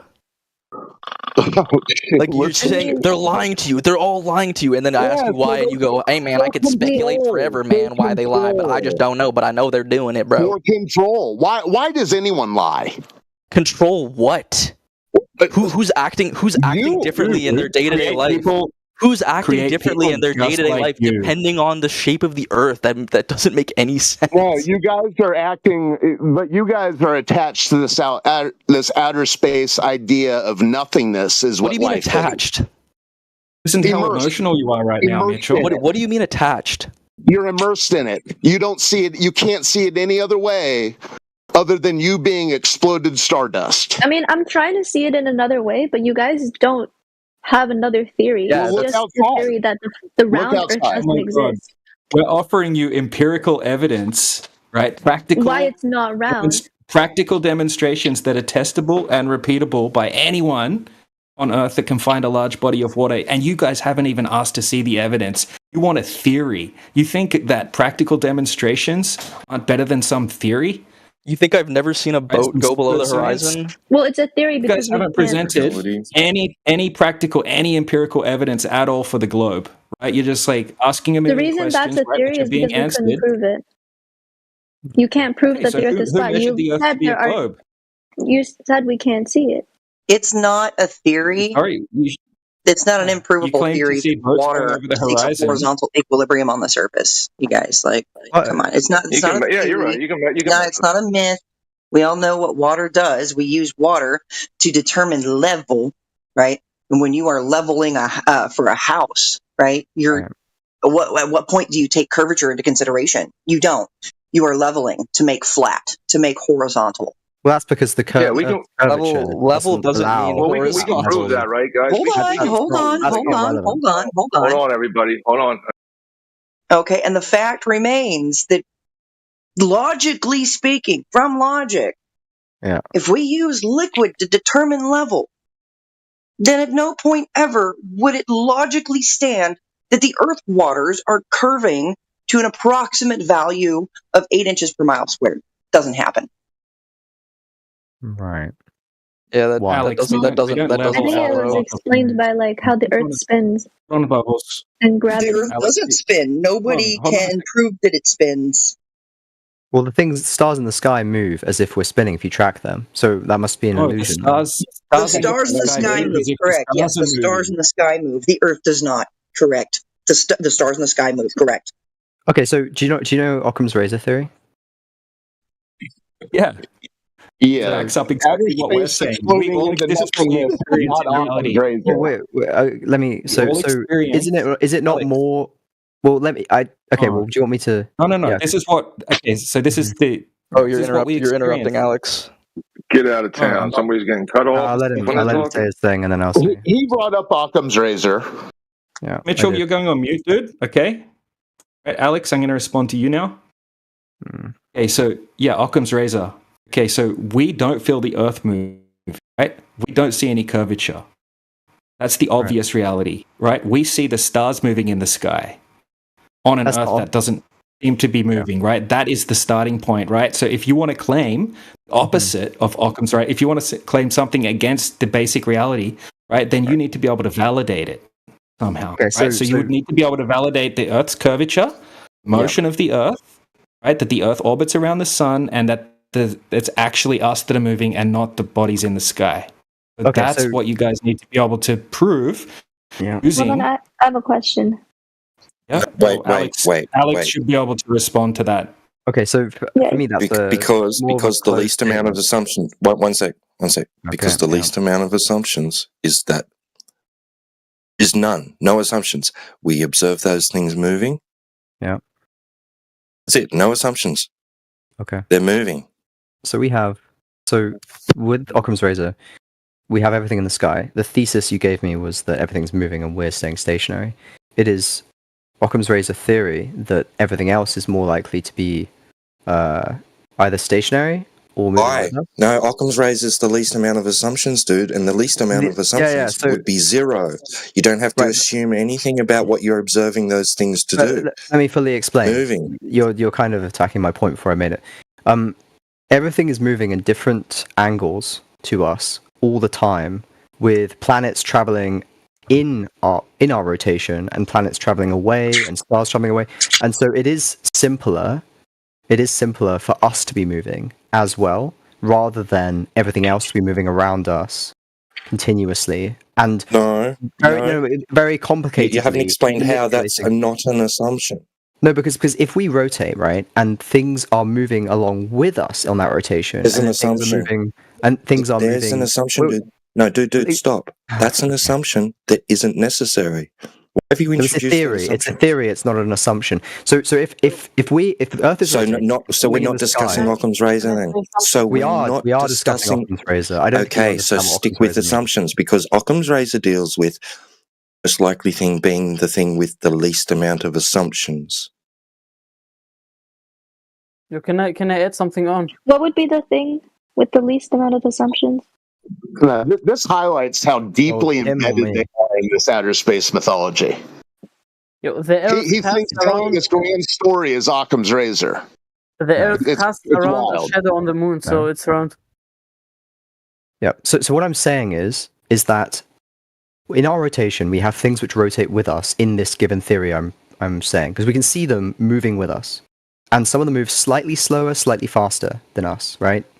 And then there's things which move in the opposite direction to our rotation.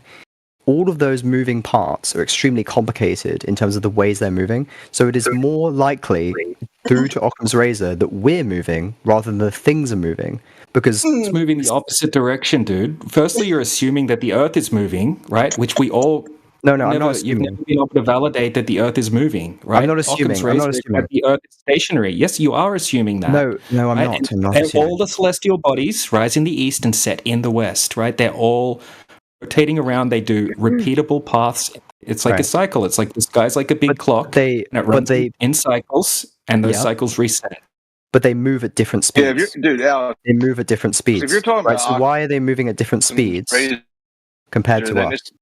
I mean, you're not moving, Alex. We're not moving. The Earth ain't moving. Actually, you're gonna lose. Okay, wait. What makes Earth different? What makes Earth different that we're not moving and everything else is moving? Assumption from the very beginning. Around shadow on the moon. But if you start from a different position somewhere in your ideas, this is I not. don't know, This is not. Is this thing broken? It might be broken. This is Mic not check. the only. Okay. Mic check 1 2. Is this not working? No, we can hear you. We can hear you. Go on. No, we can hear you. Go on. I just really, it must be broken, or I'm just dealing with assholes. I don't know. It's one of them. Oh, okay. You're being sarcastic. Okay, I really didn't know. none of us can. Hey guys, loud It and feels clear. like we can't even get a good Yes, point you in. are dealing with. I really was starting to doubt that this thing was working. Go ahead then. No, the obfuscation trolls are succeeding because anytime we get anywhere, they go, "Oh, but what about that? What about this?" So, I mean, that's we have to question things. that's a sign that we're making progress. Well, me questioning your theory is a good thing for you. You want people to ask questions because that's how you persuade them. So I don't know why. Flat water isn't a theory. Thank God for that. And hey, Alex, take a look in the chat. Right, you keep telling us that the Earth is moving, that the Earth is moving, that the Earth is moving. Right, but right here, yeah, go on. Right here, you've got Albert Michelson, 1881. This conclusion directly contradicts the explanation, which presupposes that the Earth moves. So the Earth moves is a presupposition, okay? And then you've got Hendrik Lorentz. Briefly, everything occurs as if the Earth were at rest. A. Eddington. There was just one alternative, that the Earth's true velocity through space might happen to have been null, void, not happening. Okay, there's been better. Hold on, there's more, but wait, there's more. Yeah. A great deal of research has been carried out concerning the influence of the Earth's movement. The results were always negative, right? No physical experiment ever proved that the Earth actually is in motion. The data were almost unbelievable. There was only one other possible conclusion to draw, that the Earth was at rest. So you see, we've got all of these scientists, these physicists, right, all saying the same thing. They're coming up with null results of Earth motion, Earth rotation. For every scientist that comes up with the Earth is flat, there's like a billion which come up with the Earth is round. So there's just this is not an argument. There's been good arguments. Look, they could have all. That is not an argument. Just science. That's just authority. They could have all thought that the Earth is a globe, and still their tests are showing that it is at rest, not moving. There is nothing that can prove that the Earth is moving. You see the stars, the sun, the moon. You see these luminaries over your head moving. That's what you observe. That's what I observe. That's what everybody on the face of this Earth observes, right? Jonah, that's because movement is relative. You cannot prove a train is moving. There is no movement. Did you not just see this? So Krusty has brought up a great example, which is how the Greeks found out that the Earth is round, which is the shadow of the moon when you have an eclipse. No, sorry, but that's wrong, because when you get a waxing or waning gibbous phase moon, you get an inverse shadow. Right. Okay. So that doesn't fucking work. You have a concave Earth shadow on the moon. That doesn't work. Waxing and waning gibbous phase moon phase completely just obliterates that. Right. I think it does work. I think it does work. But anyway, the other point I was trying to make was, if Occam's razor, going back to that, because this was the actual point I tried to make. If all the other planets are round or spherical shape, isn't it just more logical that ours is round too? Because that would be the Occam's razor theory. If we're seeing everything else being round, then the theory would be, why aren't we round? Intellectually, It's not a honestly planet, and speaking, right? NASA shows us these awesome images, right? But when you're looking at it, you don't see round, right? You No, don't you don't see spheres. I should say rather you don't see spheres. You see lights in the sky, right? You see lights in the sky. I have no clue if those lights in the sky are spherical or not. I've actually seen it. I've actually seen Hold it. on, hold on. Hold on. Let's T-Dub. Can you address his insistences that what he's talking about is Occam's razor? It is Occam's razor. Yeah, dude, you just assume that Earth is a planet. Okay, if all the planets around that I can see, Occam's razor theory says that the planet we're on is probably That doesn't round too. logically follow. Okay, so by your standards, if you walk into a forest and you're surrounded by trees, therefore you must be. Occam's razor says you must be a tree. No, that's silly. That's silly. Come on. That's just. Why? It's Is the penny drop then? Why? The No. Why? No, explain why. Okay, because guys, can I interrupt for a second? No, you can't. No. He's going to explain why. Right, looking at planets and assuming that the Earth must be also a planet and be round. It's not analogous to you walking into a forest and being surrounded by trees and assuming that you are a tree. Okay. Right. Well, the point I'm trying to make with that would be the fact that we are taking these planets in the sky as being things that we can theoretically land on and are all around us and seem very similar in many, many ways to us. For example, we can see a big assumption. What's justifying that? What's justifying that assumption? We can see they have atmospheres. We can see. No, we can't. We can't. Yes, we can. No, we can't. Yes, we can. We can't. We can see clouds on some of these. We can see storms. You can't. No, yes, you can. Don't see fucking clouds on planets. You see dust clouds. Yes, you do. You see dust clouds all the time. You don't. You see color bands and things and swirls and things which you we can see them being that. Okay, but again, nothing similar on. You will not look through any telescope. I don't care. We go to an observatory. You have a powerful, commercially available telescope. Right. You will not see anything similar to what you experience here on Earth. Yeah, you do. On the surface of those things. You see dust clouds on. Yeah, you see dust clouds, patterns of dust clouds, which look like clouds, dude. Which look like moving particles. You're seeing a blur, which you interpret as being. Astronomers interpret them as being that because they have a preconceived notion. We have extremely powerful telescopes which can see these things. It's not a blur.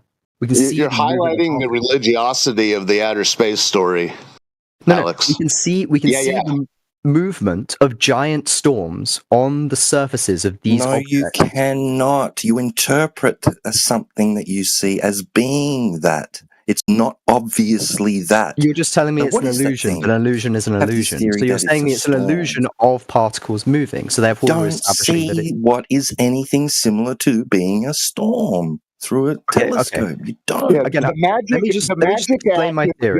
magic act is when they attach these stories to you and you just gobble them up. Okay. What I'm saying is we can look at planets and we can see there are particles, or we don't know what they are. Let's just go with your theory. Can see we don't know what they are. That's been raging for the last 400,000 years. Okay.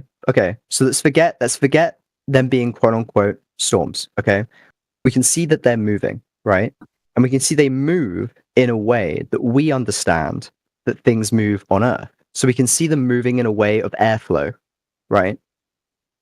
We can see this happening, and it aligns with our movements of how things move with airflow on our planet. So we have a storm on Earth that's been raging for 400,000 years. That's not what I said. I said we can see movement. We can see the movement of these shapes over the years, which move the same way that small scale or large scale storms or any kind of particle movement, anything, liquid, gas, moves, right, on our planet. So we can go, okay, well, we have an atmosphere. Would you agree we have some level of gas, right, which we're in, and we're surrounded by, oxygen, nitrogen, all that good stuff. Oh, now you're going to make Earth a gas giant. And we can see that they're moving as well. So we know there's some kind of atmosphere. And if there's some kind of atmosphere, then that is similar to us. What's surrounding it? Surrounding what? Gas. Gas. I'm sorry, I don't really understand your What's question. surrounding the gas? I don't understand your question. In what They want context? you to say a vacuum.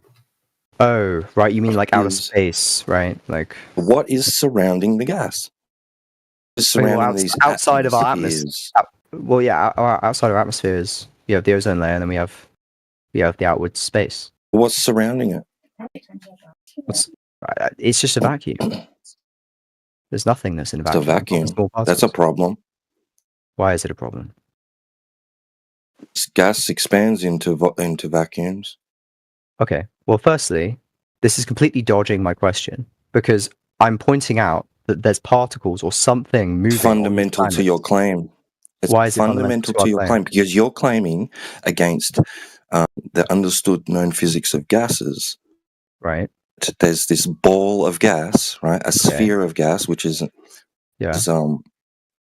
contradiction in terms because atmo means gas, right, or air, and air is a gas. Yep. Gases have no inherent shape. Spheres are shape. Okay. If I get a glass of They water, don't have a definite volume. and I dude. swirl the water, They and I fill swirl- the volume. They fill the If volume I- of their container.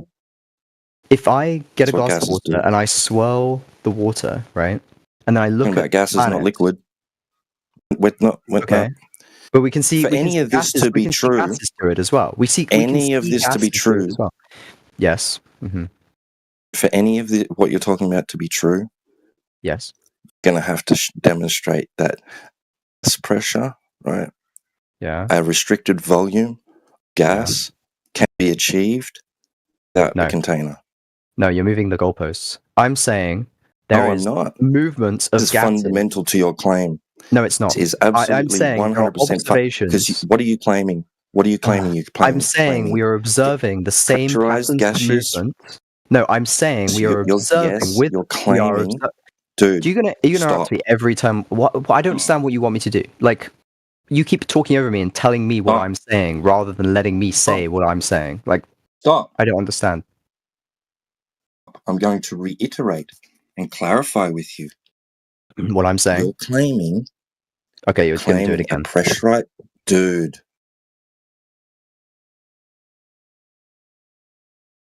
Claiming a pressurized gaseous system. Inside a vacuum, in which storms and flows, ebbs of air and liquid can exist. Right. For that, I'm you are not claiming going to that. have to demonstrate against all demonstration and our understanding of the behavior of gas. Again, I'm not claiming that. I Volume don't of need- gas can I be don't need to claim achieved that. without a container. I don't need to claim that. I don't need to claim that for what I'm claiming. That is what you're claiming. Okay, guys, you keep telling me what I'm saying. It's just like getting nowhere. Like, I don't know what you want me to say. Well, dude, it's not like you're coming up with the outer space story. I'm trying to answer you, but you keep talking over me when I respond. Is that not fair? Because that's what's been happening. I think the problem with you is, Alex, you don't actually listen. You just wait to respond. Nothing No, sinks in with you. I am here to debunk. I am here to debunk flat Earth. Okay, listen. I'm trying to say. I'm trying to say we are observing that there are spiral-shaped observations of movement and of some kind of movement, right? I don't care what we want to call it. You could say there's gas particles all the way from where we are to the planet. But we're observing that these are happening, and we're observing them they're not happening slightly to the right where there's just blackness, right? So observing on this thing that we call the planet, somewhere else in the solar system, right? We can observe those movements on multiple different states of matter, liquid, gas, right? In our own environments, right? That we can observe the same movement of particles, right? So we don't need to prove there's a vacuum. That's not what I'm saying. I'm just saying we're observing the same movement. Show me. Right? Similarities. You just need to watch a time lapse of one of the planets. You just watch a time lapse of the planet, and you'll observe with your own eyes that there are movements on these planets. We've known this. This is something which is known for. Show me that. And you can observe it with the surface of the Earth looks like that. Right. I'm not trying to say that's the second time you brought up these time lapses. I'm trying to say that our particles, when on small scale, you can do this at home, right? Move like this. So there are similarities with how our environment is moving and the environment of whatever we're seeing, which means there's a correlation, right? Yeah, but in reality, gas needs containment, yet you're pointing to gas giants and just saying accept it. No, I'm not. I don't need to prove that that's you can believe it's a gas giant, or you can believe it's something else. But the observation of how it's moving. No, that's not the way it works. The story is, listen, your whole shtick hinges on the idea that the story is legit. Yet the story, all you have is repeating the story, claim stacking, and saying that's where we are. Okay, I'm saying we're observing with our eyes. Listen, you're struggling to see Earth. You're so embedded. This is so embedded in your psyche. Right. You're struggling to see You're struggling to see Earth anything but some object hurtling through outer space. You're in La La Land. No. You've convinced yourself the most complicated idea that came from the chalkboard of a Catholic is Occam's razor. And then when anyone says, well, prove to us that that's a gas giant, and how is that gas contained? Well, I don't need to do that. Just look at the story. For my argument, I don't need to do that, no. Because I'm looking with my observations with my eyes about the movement of these surfaces. No. I think you're jumping to me thinking other things. We're just doing an observation. I've been listening to you the whole time. You are where you began. You said other planets. There are movements. I know where you are. You're lost in the outer space mythology. You are where you began. I'm going to ask you some questions. These movements. No thanks. Are they happening? Are they happening? Are they happening or not happening? Do you believe they're happening? Here's the thing. You can look up to a telescope. You ask a question, I'm going to answer. Or are you going to talk over it? You're acting like these time-lapse things. I've yet to see you post any of them. Well, but sure, you can see whatever. I mean, you're telling us about a storm that's up there, a hurricane that's been going on for 400,000 years. I'm probably lowballing that number. Right. Okay. So, I mean, what do you want me to do?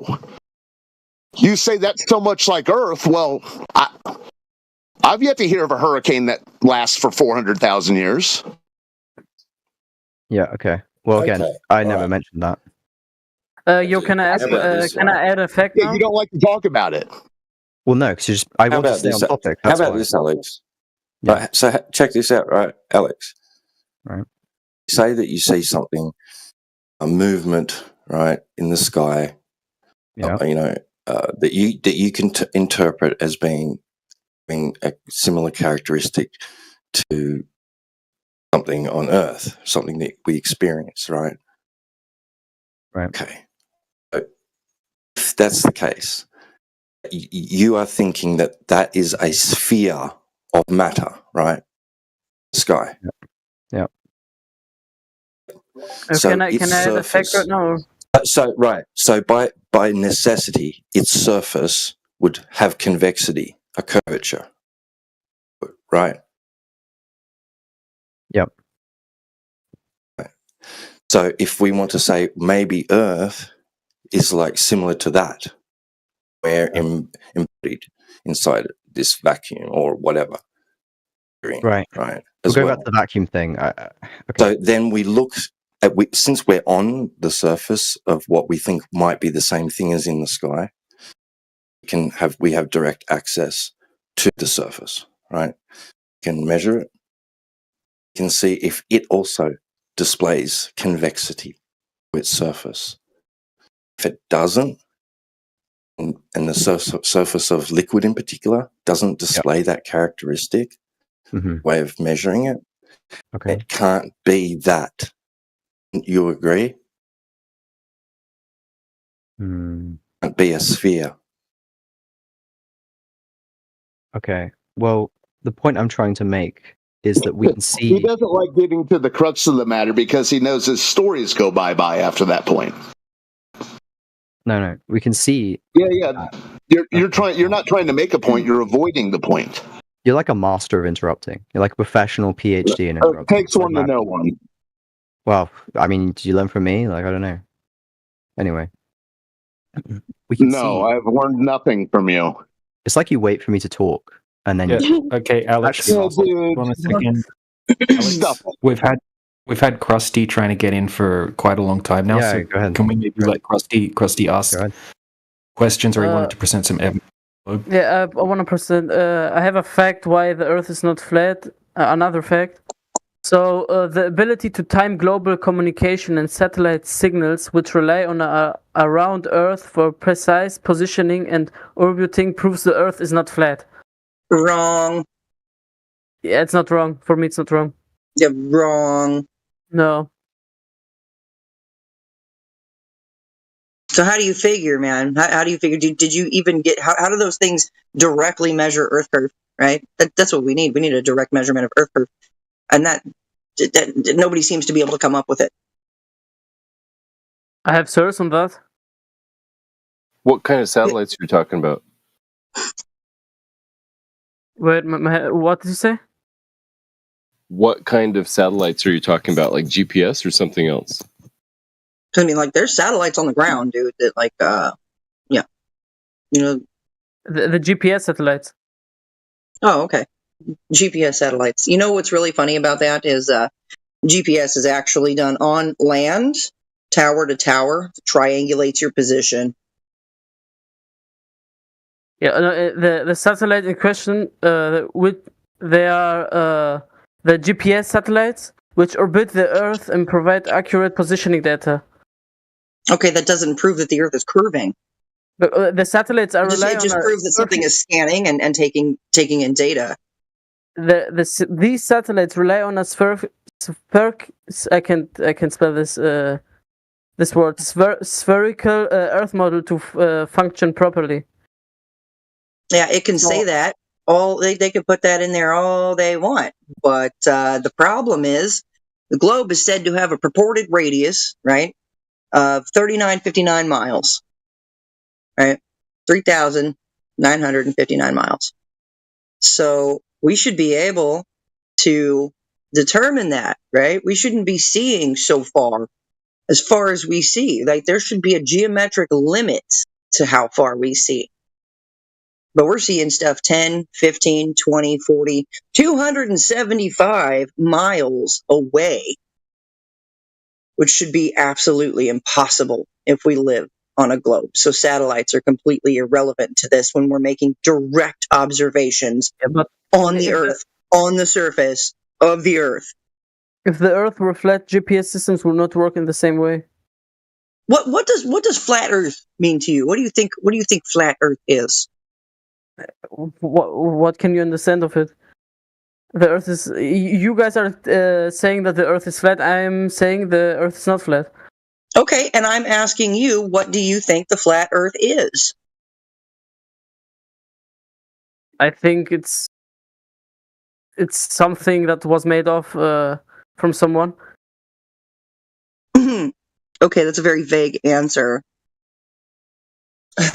Does anybody else want to chime in? This is so low. I just can't. Sure, I'd say the basic idea is that the direction of down is parallel everywhere on Earth. That's what makes the Earth flat. Jesus. Oh, you can't really trust Matthew. You can't listen to Matthew. He said there's plenty of ways that we can prove the globe, and then I have it in a screenshot back to back. No, you can't prove the globe. So Matthew's probably not the best person to listen to here. You can prove the globe.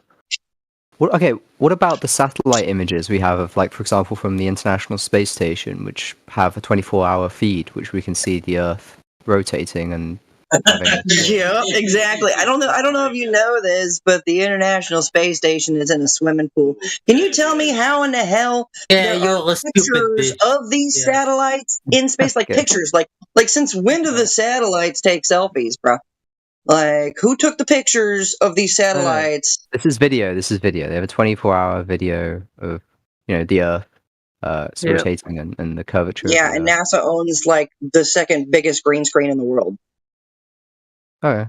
Well, yeah, okay. So I just wanted to find out what you thought. So you think it's a green screen. Okay. Fair enough. You know how big that NASA training pool is? Crazy. and they've got underwater camera crew. That's real weird. Yeah, I don't want to dissolve my point, but I will say that I am of the belief that sometimes they do film in those things because it's too expensive to go into space and NASA wants funding sometimes. That's just my opinion. Yeah, it's because they've never been, dude. Yeah, I mean, obviously I think differently, but yeah, I can see the point with the swing. Yeah, like there's no getting out of this, or there's no getting off of out of this Earth to land on lights in the sky. It's just interesting you guys don't actually have a theory of what's going on. Alex, you just have no theory. Alex, can you hear me, Alex? Yes, I can hear you. That was a weird one. I've never heard anyone say that before. You say, yeah, I agree. They're probably doing some of this filming in a pool, but obviously I believe the other stuff's real. I mean, how do you put obviously in there after you're the one that knows that this stuff is... I've seen people get it lacking. Yeah. I mean, what is going on like that? I mean, it's like, what are they so deeply... But obviously, I think it's real.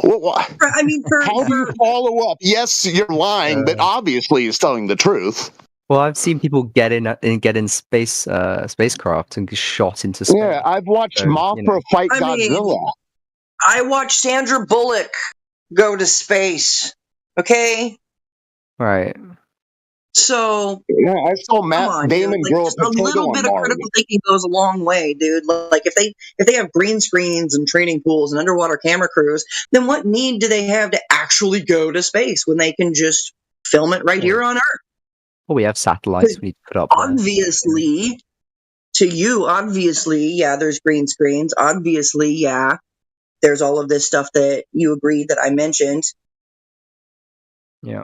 But you still believe that they're actually going to quote unquote space?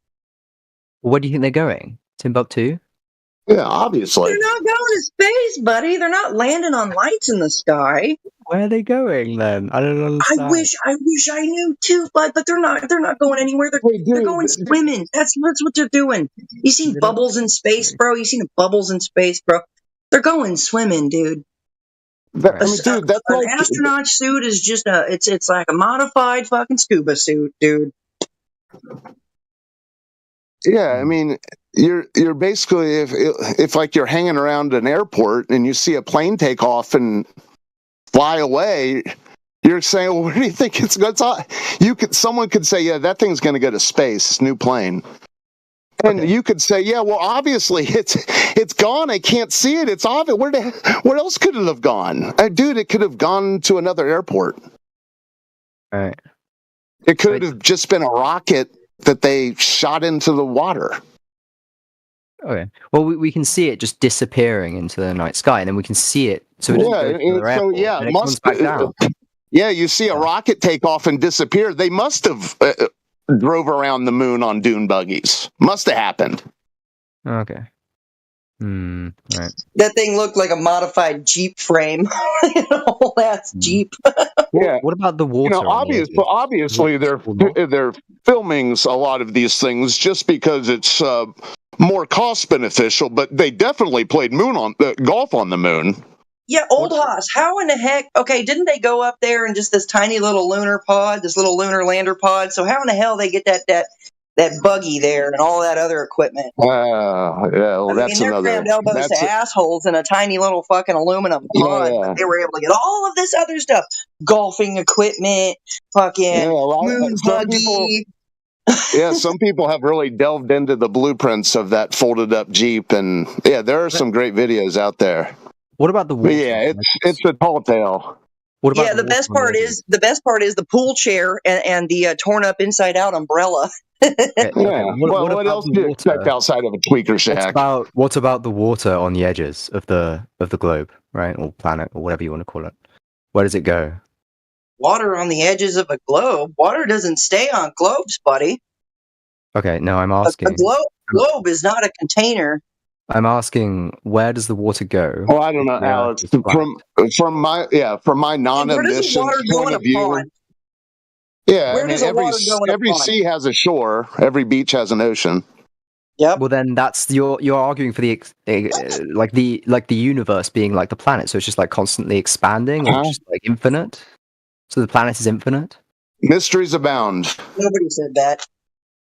Well, mysteries nobody would abound. claim that Mysteries because abound as to what Earth is.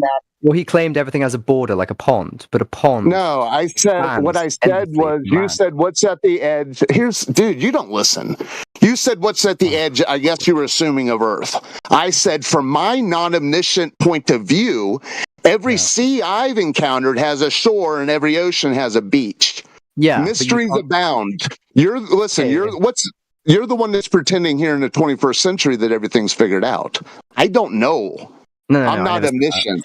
So you have the ocean, right? So what's at the shore, edge? and then you walk past the shore, and you constantly find more land. So your point is that it's infinite. Dude, you seem to be dense, so maybe I'll try to make a point by just turning the table.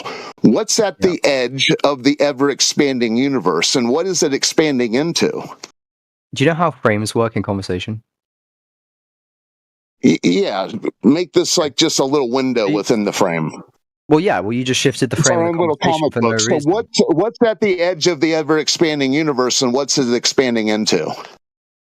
This is completely shifting the goalposts of what I was saying. It's pointless. Well, yeah, I said let me turn the tables. I'm not trying to be dishonest. I'm trying to make a point because nothing sinks in with you.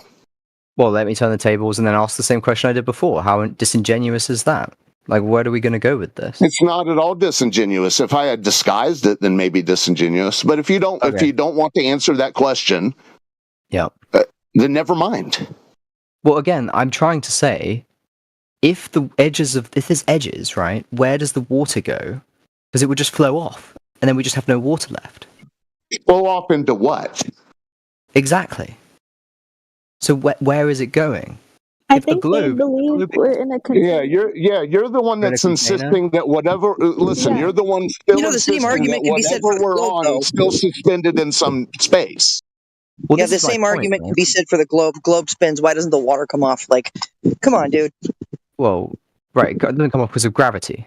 That's why it doesn't come off. Because of a theory. Because of a theory that absolutely nobody can prove. It's theoretical physics, bro, which is not physics. Well, all physics is theoretical, by the way, and all things are theoretical. Theoretically. No, they're not. Physics is physical. Every single thing is a theory. Everything's a theory. So, are you a brain in a jar? Did you eat this morning? How do you know that you did? Do you know that you're speaking to me on Discord right now? You know that that's also theoretical because we could be living in a simulation. Guys, we've got a brain in a jar. We have got a brain in a jar. But you do realize I just used your same argument against you, and then you just physics is physical, buddy. Physics is physical. You said all physics is theoretical. Are you crazy? Right, but everything is theoretical, including physics. Right, but do not right butt me. Right? Don't do that. Okay. Right, but you agree and then disagree. You agree and disagree. That's because physics is physical, bud. Physics is physical. Okay. And you don't agree with physics being physical. You guys don't have an answer. You guys don't have an answer for what happens on the edge of the flat Earth, which is fine to admit. Like I'm trying to find out why you think things. I'm not trying to destroy you and like obliterate you. I don't care. Still trying to think of it. How the hell do you fall off an enclosed system, bro? Like how does that work? Okay, so you're saying there's borders. Alex, can you tell me how you do you can fall reason? off of a pond? Like how do you fall off of a pond, bud? Alex, how can a person let's say this. How can you reason with someone who is in relative philosophy? In relative philosophy? So like basically, Yeah, so according to what you just said the past minutes, it sounds like as if you are very philosophical, that you're using a lot of philosophy. Yeah. Yeah, so how can you reason with someone for whom's worldview is just basically relative? It just can be everything simultaneously, as long as I apply my philosophy. You have to give them closed systems to work off. which is what I'm trying to do in this conversation. So no matter what, you already, with your mouth, testified that everything can just be relative by saying, well, it just can be a simulation where, certainly nothing is really physical because it can, it can also be just a theory. And see, how can you reason with a person that has no foundation? You lost at sea, sir. No. That's what I'm trying Everyone to point has out. foundations, but they're theoretical foundations. See exactly what I'm saying. It's just philosophy. You have no firm foundation. Okay, let me. And then I quit. Let me just ask you. Let me just ask you one question. When you look into the mirror, is that you? Yeah. Theoretically, yes. Okay, I quit. I mean, I think it is. Like, I would say it's a factual statement, right? But there is obviously people who argue it's not. I think you think I think like that. I don't think like that. My point is you guys aren't providing answers for questions, and then just a lot of it's just like, well, it could be an illusion, and so you guys are doing that to me all the time, so I'm doing it back. The Earth is a halo. I have proof. Yeah, well, what can we prove, Alex? Like, is there anything that you think we can prove in regards to the Earth or level or curvature or anything? I tried with the whole particles moving on different planets, which was pretty, I really like that one. It's one of my favorite. But anything on Earth we can do to prove it? To prove anything about it? Well, sundials, pretty good. Like if you have like a perspective of shadows and how they move. Okay, the shadow being the absence of light, right? And then what is the sundial? Like, what are the parameters of the sundial? Well, you can see the shadows shrink and morph as if we are we have a circle and the sun is coming off some different angle. Because that's how the Greeks philosophized that we were a sphere, because they had but I'm saying with the sundial, are there any axioms that it needs, the criteria that it needs to meet the sundial? Like what are the principles of the sundial itself without the sun? So it's has obviously a point in the middle, and then you're meant to tell the time based on the shadow of the sun on the point. And we can see the shadow will change to be shorter and longer, which means that the sun is getting further away from us, dipping, right? So it must be rotating or moving, right? Okay. And then Greeks philosophize that we must be rotating effectively.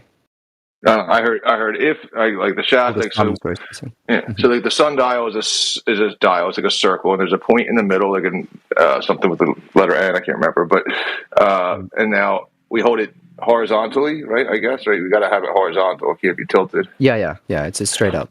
All right, so we make sure both ends of the sundial are at the same elevation, and then we put it on a stand and we hold it horizontal. Then the sun comes and the sun goes. And if the shadow gets longer, this is just like confirming it, I guess theory. If the shadow gets longer, that means the sun is getting further away. Yeah. Okay, and now that means the Earth is. So, I feel like I'm inadequate to explain this, so I'm going to read it from something I'm just pulling up. Is that okay? But it's just going to be like it explaining this, because it's it says yes, sundials can be designed to show the Earth's longitude lines to prove the Earth is a globe. The hour lines of a sundial can be designed to resemble a orthographic projection of the Earth. Basically, the shadows when you follow the line of the shadow, it shows curvature because of the movement of the sun projecting off the sundial. The sundial is flat. There's no curve on the sundial, right? I mean the shadow, which is made because of the sundial. If you follow the sundial, the tip of the end, you can see a curve because of the curve of the shadow, and it moves in a certain way. The shadow is a straight line, right? Like right? No, it's not. It's no, it's not. It moves, because you get it shorter and longer depending on the way the sun, and also not only that, but the way it moves sideways, or I don't know, like the way it moves across the sundial. That's why the Greeks believed the globe was spherical, multiple other. Would you get a different result? And if so, what would it be if the sun were moving and getting further and closer, like overhead and then further? I don't know what the other result would be. I just read that was their hypothesis. Read it in ancient Greek. I read Could I do the same? That's what I'm asking. Like, could I say, all right, I'm going to get a sundial.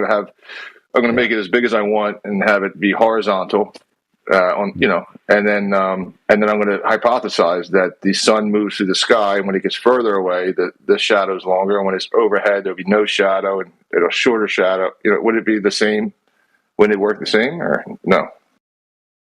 I 100% intellectually honest question. I've never checked what it should look like if the Earth was flat, so I'd have to go check that because I don't want to lie and say I know that information because that's disingenuous. But yeah, I mean, I don't know. I mean, I think I could behind it being curved though. I think I could do it I've done it with like a flashlight and a stick. Right here in my room, I could do it. Right, I could get a stick and then I could have the flashlight be over top of the stick, no shadow. Then I could move it away, like 1 foot away, and it'll have like a one side shadow. If I move it even further away, the shadow will get longer. Yeah. And the floor could be flat. I mean, could be. It would get longer, but it's to do with the exact measurements of it not moving just longer, but also it moving sideways at the rate. So we can basically track the shadow and articulately know exactly where the sun is from point A to point B based on their shadow movement. So if you move it further away, yeah, okay, like you can see it, but if you're tracking the exact shadow movement, you can see it moving up and down as well as sideways. Yeah, I can do that too. Yeah, with the light. Yeah, so we can track the sun moving downwards. So that means the sun is either moving, or we're moving, or both downwards. Well, I don't know if it means that exactly, right? But I can move the flashlight up and down, and it would change the shadow. I could do all these things. Yeah, if you move the flashlight up and down, that's the sun moving up and down. So that says the sun must be moving up and down, right? Okay. So therefore, either the sun's moving or we're moving. Yeah. So I mean, that's the idea. We're back at like step one. So if I can just replicate all of that with the flashlight. Yeah. I mean. Okay, but then we see the sun reappear around the other side, which means it's done a full rotation around us, right? Maybe. But we know that it's moving in a straight line, right? Well, I mean, because of the sundial shadow. Yeah. But I mean, that's just going to obfuscate light. That's just going to be the absence of light. It's going to take on the shape of whatever the obelisk is casting the shadow. It's not going to change. Well, yeah, a certain time of year when the sun is right above us on a certain position in the planet. Yeah, it's just going to. So we're still moving around because it appears one side goes the other. Right, but I mean, like a flat earther would say that the sun's just moving in a circle, and as shown by the sundial, because the principles of the sundial are a flat plane, like the horizontal plane the sundial's on, and then the vertical stick, and then the circle of the sun, which would be a circle, which would be like a 2-dimensional, right? And then you could measure up and down of the sun if you want to like use it in the room with a flashlight, and that would be a change in the vertical or elevation. So it all makes sense with what a flat earther would put forward. Is there any way to differentiate? No. Yeah, you could differentiate by determining if the angular size of the sun changes to determine if the distance changes. Yes. Okay, so would it be dependent on the shadow though, or is it just is the shadow out now, or is it still in? No, it's all related to the shadow. You can measure that by the shadow. With the angular size change of the sun. Yeah. That's all the shadow does in terms of why they're proving it. Like that's specifically why we believe it's a globe. Anyway, I'm gonna have to dip. It's actually genuinely good to chat. I enjoyed it because I didn't know a lot of things and why you guys thought what you did. So it's good. No. So yeah, thank you. Right. Have a good one, man. Thanks for stopping past and come back anytime. Yeah, sure, man. Have a good day. Bye. Yeah, thanks for contributing, dude. Cheers. Matthew, was he correct in saying that the sundial and the angular size change throughout the year are correlated, or? I didn't 100% understand what he was saying there. Like the position of the sun changes throughout the year, and that affects the sundial somewhat. But I don't know about the angular size.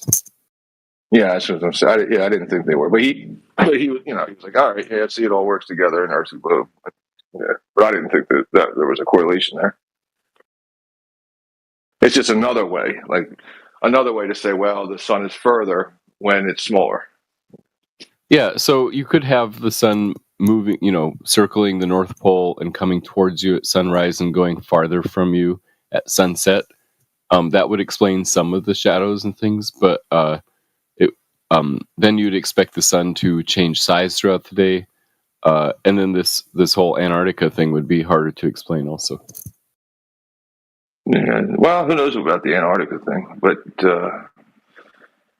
what was the sun's? I haven't looked at it. What was the angular size of the sun in Antarctica while being viewed in Antarctica versus being viewed in the north? It was the same, but I'm saying like throughout the day, as it comes towards you, if it's coming toward you over a flat surface, you'd expect it to be getting larger and larger if it's getting closer. Well, yeah, in reality, something would be. If something's changing in distance, then it's changing in angular size. Whether we can measure it or not, I mean, it's something else. I mean, it's pretty easy to measure the angular size of the sun and the moon.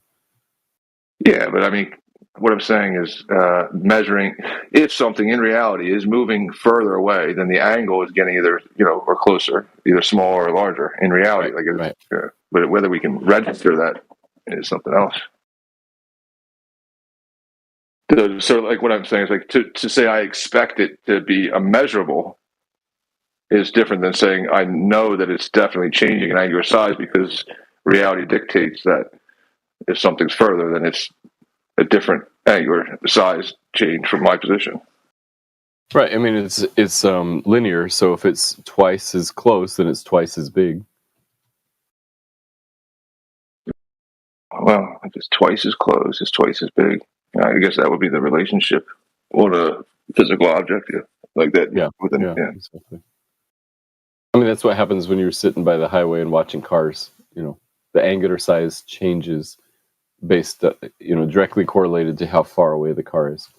Well, I've seen a lot of like demonstrations. I don't even know if it brings up like the globe flat discussion in it, but like a logarithmic type of change after a specific distance isn't registered after a certain distance. Yeah, if it's a really small distance, it can be hard to notice. But I'm saying if something's twice as big, you'd notice that. Okay.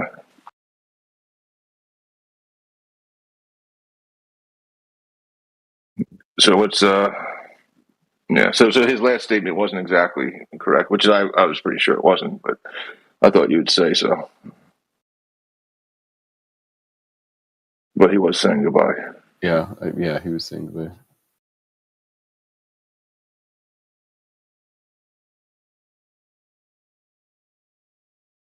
So you're pretty excited about the Antarctica results? Yeah, so before it happened, I was excited that they were thinking about going, and I was just hoping it would, because it kind of seemed touch and go there for a while. People say, "Oh, I'm not going to go." Okay, I'm going to go. If it's going to be funded and all that type of stuff. So I was just hoping that they would go, and then I was hoping that they'd actually get a clear view of the sky. Because if they went there and it was overcast the whole time, then we'd still be arguing about it. So yes, I was gratified to see that Whitsitt and Jaron went there, and the other. I don't know who the other guy was. I was glad that they went there and were able to see the sun.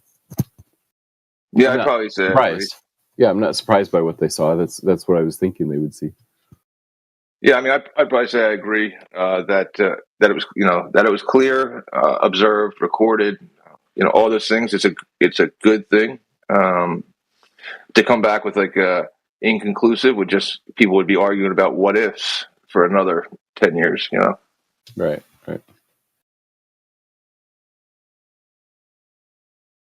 So if somebody's going to try to, I don't know, model that out or whatever, now they can, at least on that specific day of that specific year, say this fits into my model.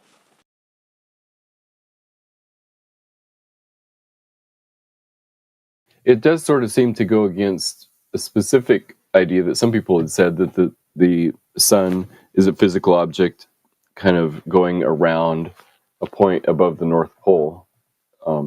It's hard to kind of like explain that. But Whitsitt is looking into some of these other ideas of, you know, how the apparent position of the sun is somewhere different, that kind of thing. So we'll see what he comes up with. Yeah, I love how it's just like the old days where the megachurch pastors are showing up to save the water ball.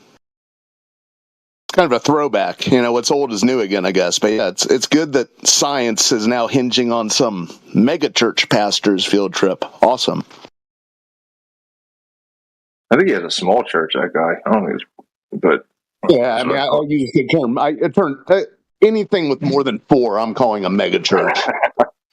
You know what I'm saying? Anyone who builds a new structure. Yeah. Well, 4. All right. Yeah, just the mega church era. John, I said thank you.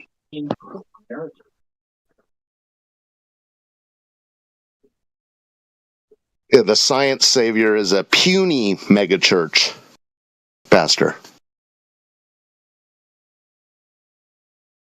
Did he ever say why he put this together? What was his, I think he got his feelings hurt. If you really want to go into the,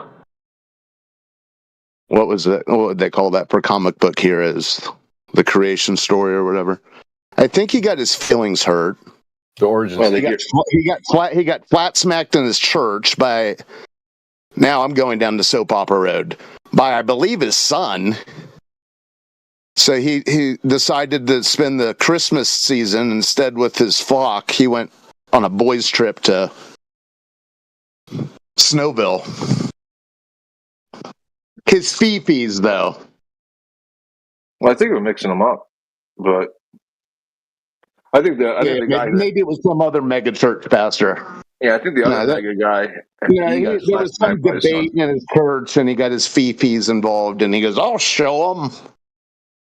I'll show my congregation that I told that it's okay to lie, because it says here in that Bible."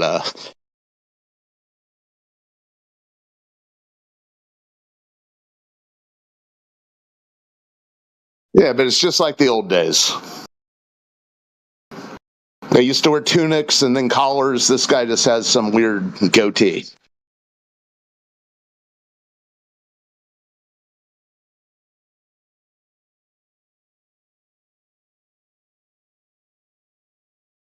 What was it, Matthew? You said that in the beginning you were like, you were saying something about around the North Pole, so and so. What was the premise?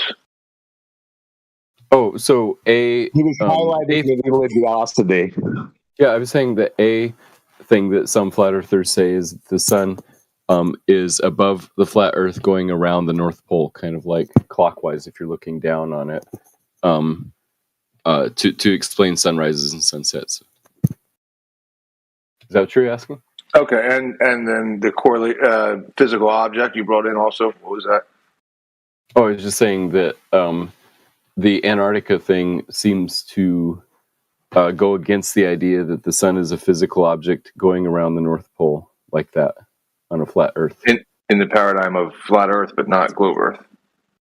Yeah, in globe Earth, the 24-hour sun in the south is expected and predicted.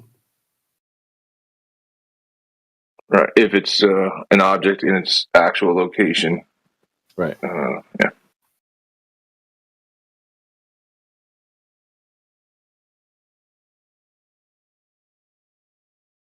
You ever seen the? I don't even know what to call them, right? Because I was saying it to him before. There's these videos and photography. And I don't even know how to start looking it up, like double sun. And what you'll see not that not like a sun bow where there's one sunset 180 degrees from the other.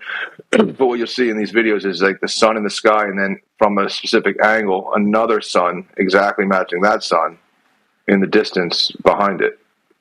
But at the same, but it aligns with the sun. You ever seen those? I've seen some pictures. I've never seen anything like that in real life, but I'm not opposed to the idea that that might happen if there's, some kind of atmospheric conditions like ice crystals up there or a lot of water in the vapor in the air or something. Yeah. So it's like, and then it kind of reminiscent of that old video where you see what looks like a sun floating in the clouds, but those aren't the same. Those things I'm describing are not the same. But yeah. Yeah, I mean, usually the statements come when people are in their houses and standing before their mirrors or their windows and such, and this is an image reflection and such, which I don't believe, but usually the people who do this are outside and they show around, I'm not inside, this is not a mirror reflection, a window reflection. So it's not, I don't know where those people are going to draw their conclusion that, it must be a mirage or it must be whatever moisture is in the air, it doesn't make sense. We never can replicate this even in our time if we have a controlled environment. So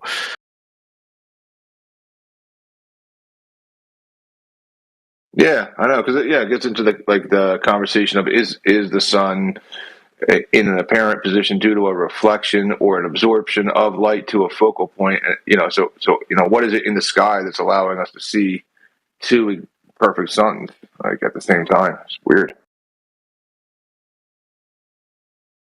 Yeah, I mean, I don't know if you have heard of Joseph Henway, who was working since a few years about the flat Earth model, or tries for himself to explain how things work in the way that is described in the Bible, for example, and he just replicates it and tries to understand what's going on in terms of physics, how it is possible in order to understand what is going on.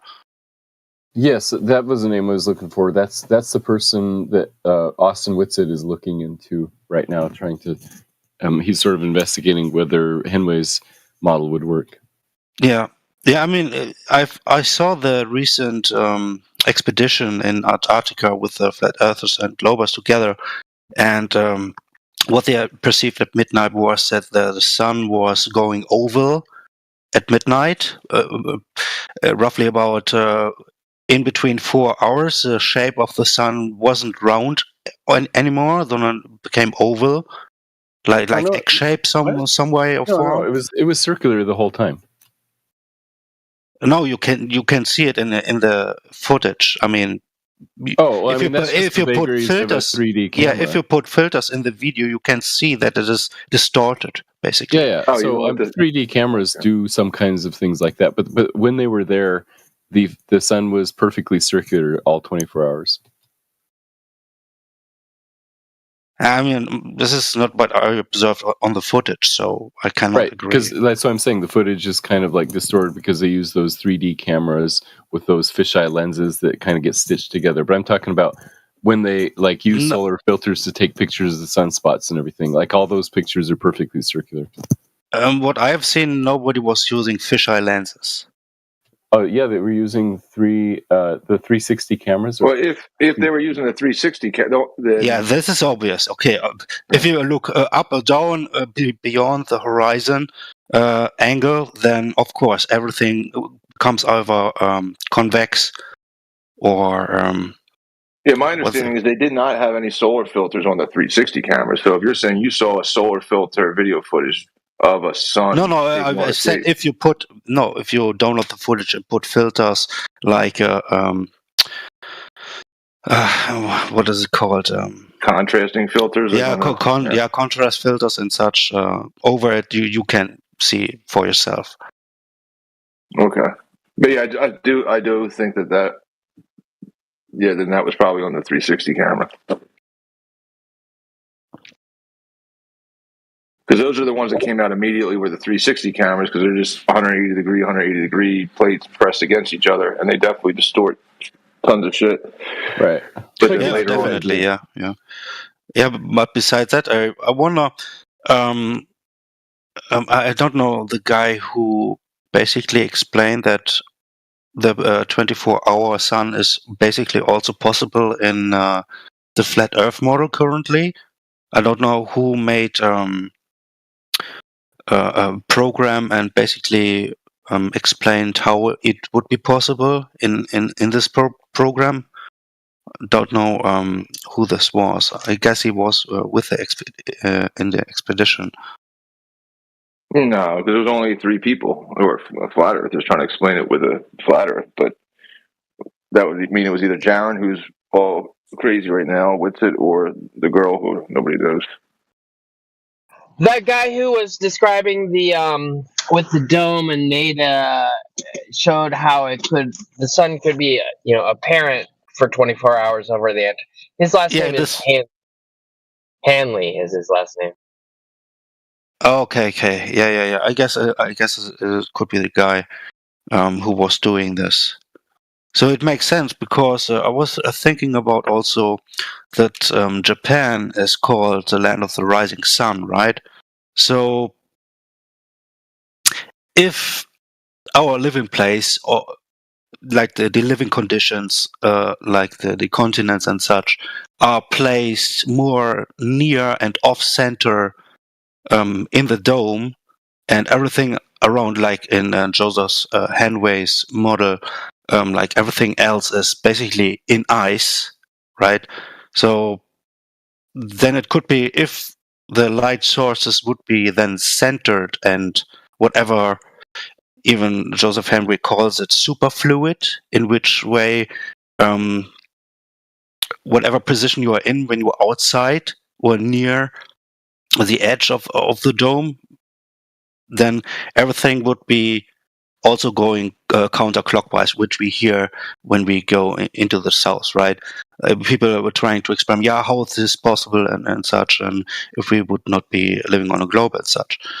And it would be because of the mirroring effect, what we see, because we were either closer, which would be then those counter-rotating stars and such, which we see then on the more outer side, and the inner side would be the more contrasty, what we see, nothing would change, right? So the 24 hours in the center possible, because if the light source is centered above the dome, right above the dome, and the mirroring effect from the superfluid, which would then counteract towards the end of the edge of the dome, then of course it would be a mirroring effect in both ways, no matter what, if it would be the stars, a part of the stars, or either the sun or moon.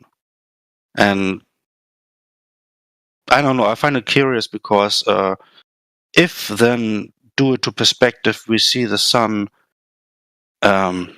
going down, right, fall behind the horizon, then it would make sense that due to distance, which we are more outside or more in the outer layer in our continents, wherever we live, then of course we would see the sun going down, because the curvature in the dome itself would then prohibit the light going in a straight way, right? So There's some interesting stuff about it would go due to the angle of the curvature in the dome, there's a projection. It warns us basically. We see we look at the projection and mirroring effect of the wandering light source in the dome, basically. So nothing else. Even though the position which a double sun would also explain, but usually is mostly also seen in the more inner part of the overall Earth, in which I'm just describing the centralization in Africa, in South America, North America, Greenland, and such. Those things are all observed mostly over there, But besides that, in other parts, here's some interesting stuff about superfluid. I can just read it.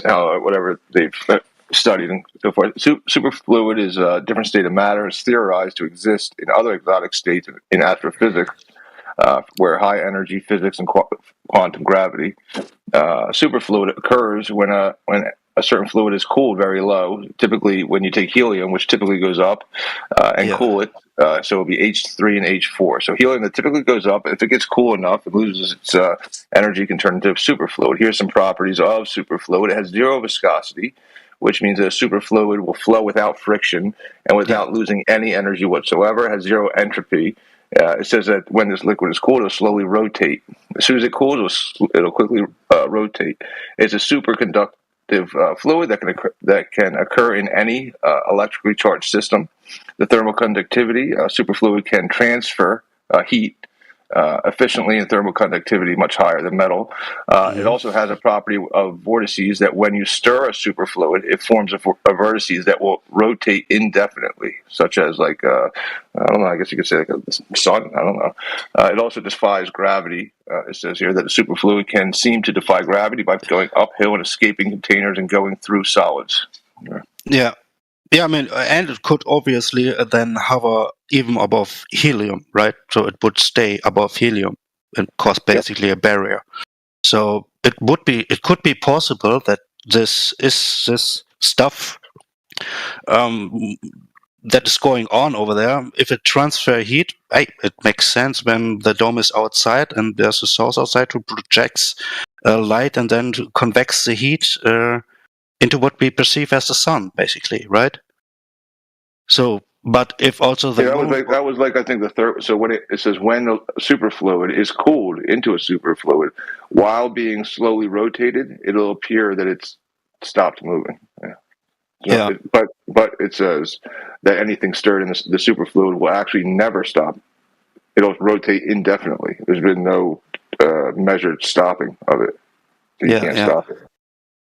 Super weird. Super weird superfluid. I mean, it also comes to mind the problem with the overlapping of the sun and moon, right? Some people believe, it's possible because the globers know this.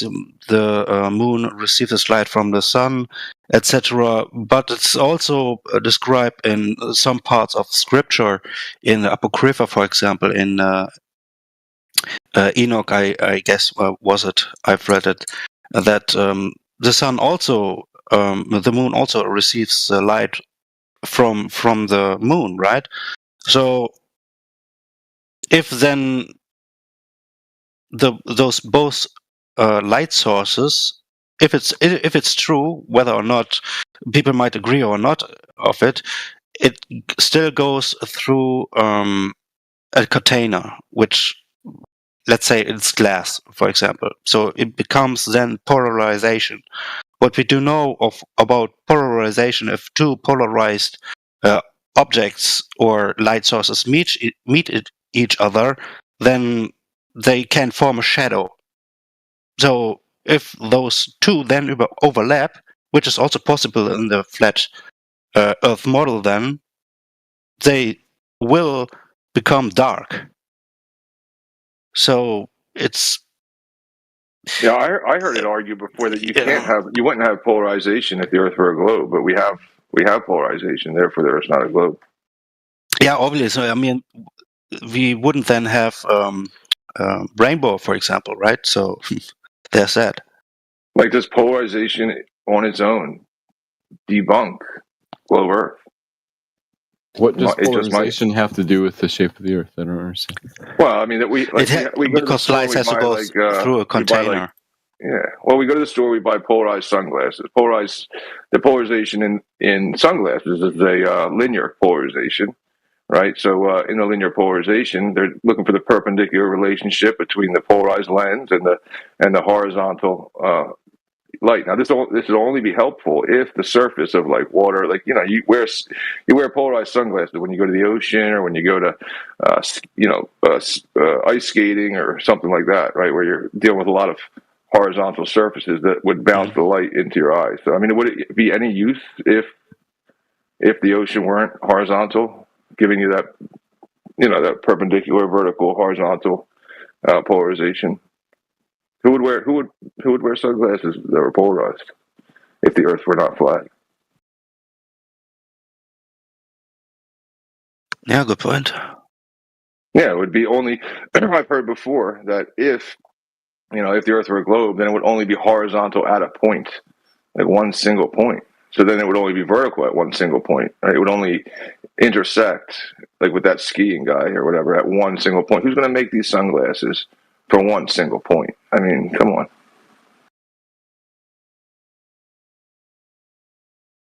Come on, Matthew. Who's doing this? The light from the sun is non-polarized on a globe Earth or a flat Earth, so I don't think there's a distinction. No, it's that the polarization sunglasses, right? The reason that they work is whenever they hit off of a horizontal surface and bounce to the person wearing the sunglasses, who's vertical, perpendicular to the horizontal surface.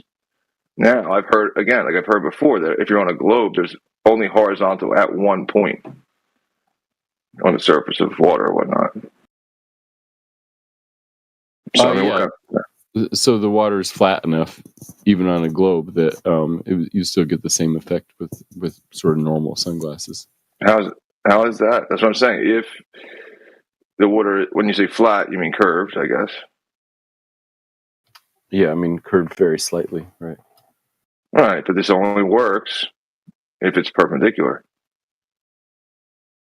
I mean, I still don't get it. If people actually believe that water can hold itself on a ball, I still don't get it, bro. It's just the weight of the water. The weight of the water keeps it down. So it's sticky? No, it's the weight. Things have weight and so they fall down. Yeah, but where is down and where is up on the globe? On the globe, the direction of down changes as you move across the surface of the Earth. So in Australia, the water is still going down. It's just a different direction than here in Los Angeles.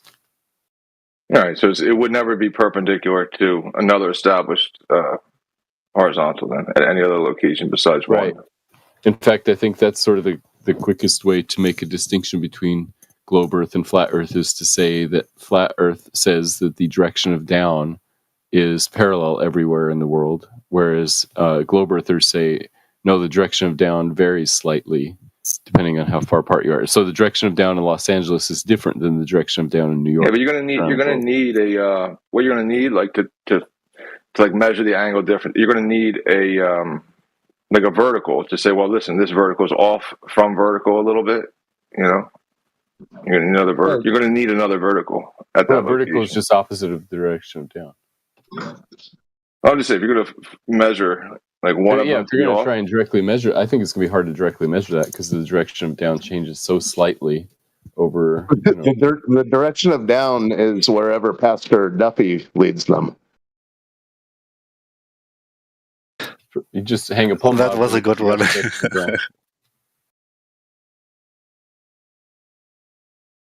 Yeah, I mean you just hang a plumb bob, yeah, and that's down. But it's not vertical, or it is vertical. I don't know. Yeah. One next question would be then: how are non-conductive elements also sticking to Earth? Why do they not float? Because weight doesn't have to do with conductivity. Like rocks that are non-conductive still have weight. So what's about the magnetic field then? What's that about? Magnetic fields are a separate force than weight. And, you can have maglev trains that counteract the weight of the train in Japan. And so that's how they can float, even though they're heavy. All right, so that's why mass attracts mass, right? Can you prove it?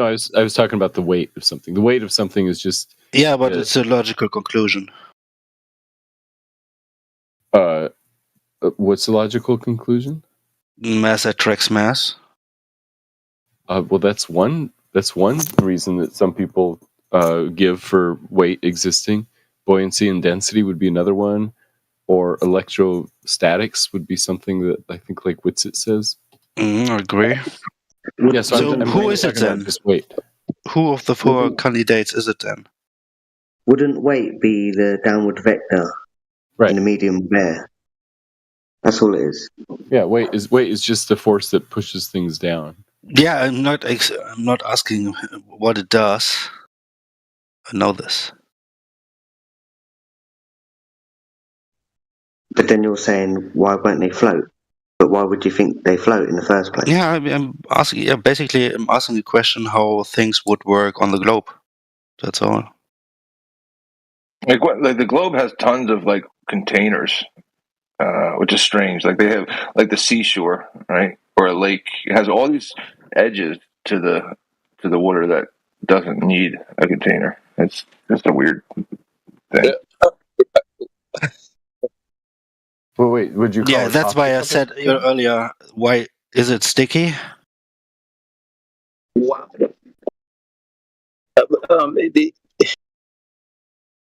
Hey, Robert 1.0, you're not really coming through well at all. I'm sorry. Yeah. In an area that is not too comfortable. Let's see if it holds. How's everyone doing? Fine. How are you doing?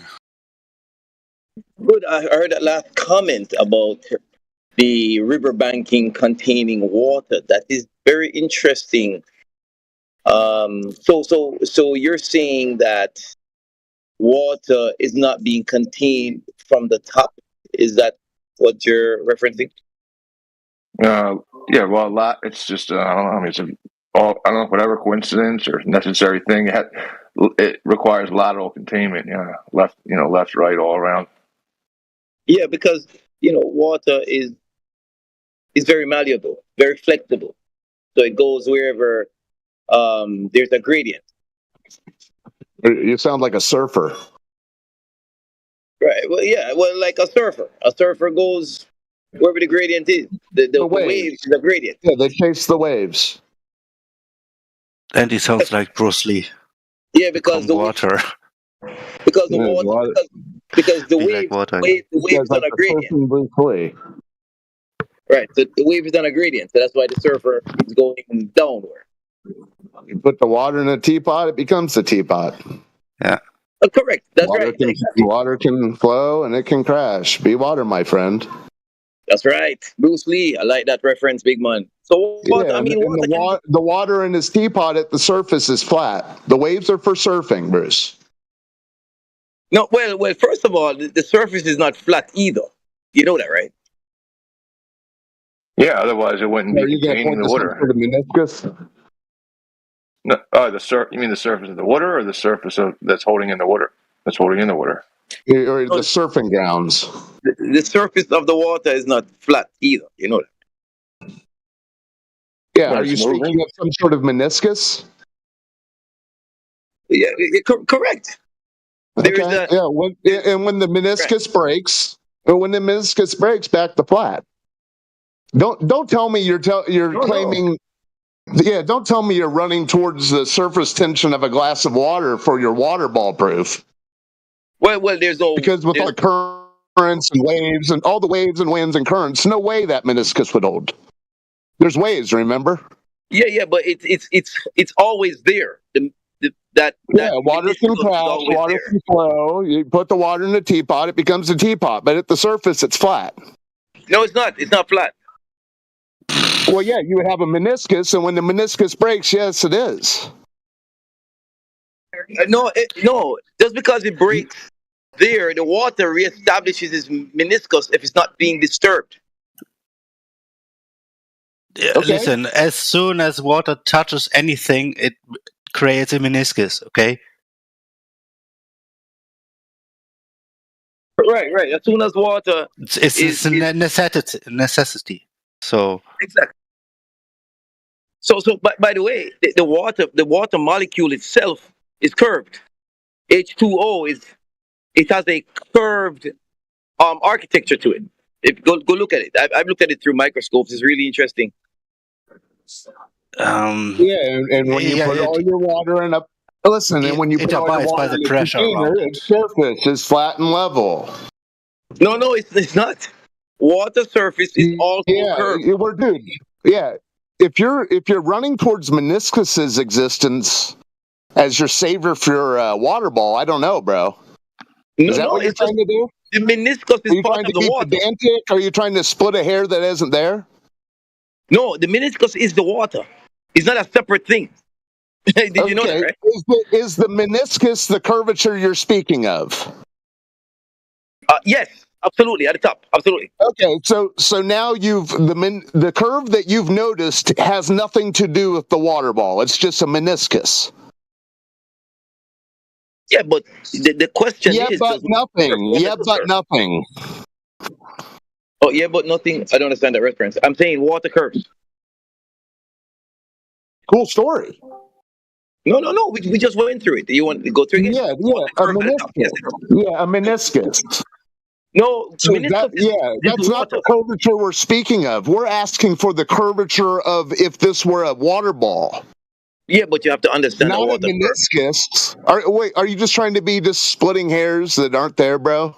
Why split? No science. Are you this confused? When you think people are saying "show us curving water," you say, "I have a tear forming in corner of my eye." No, wait now. Okay, water has a meniscus, but now he's gonna say Earth's meniscus. Oh, why would I say that? That's not science. Is there like a measured depth to this meniscus, and then is it possible to then have a chord line through the meniscus to then determine the change of elevation from the chord to the meniscus to know its thickness? Oh, absolutely. Okay, what is that? You can do that. You can do that, absolutely. Okay, now the cord that runs through the meniscus, that. No, I'm saying you can measure the curvature of the top of the water. You can measure that. Yes, you can.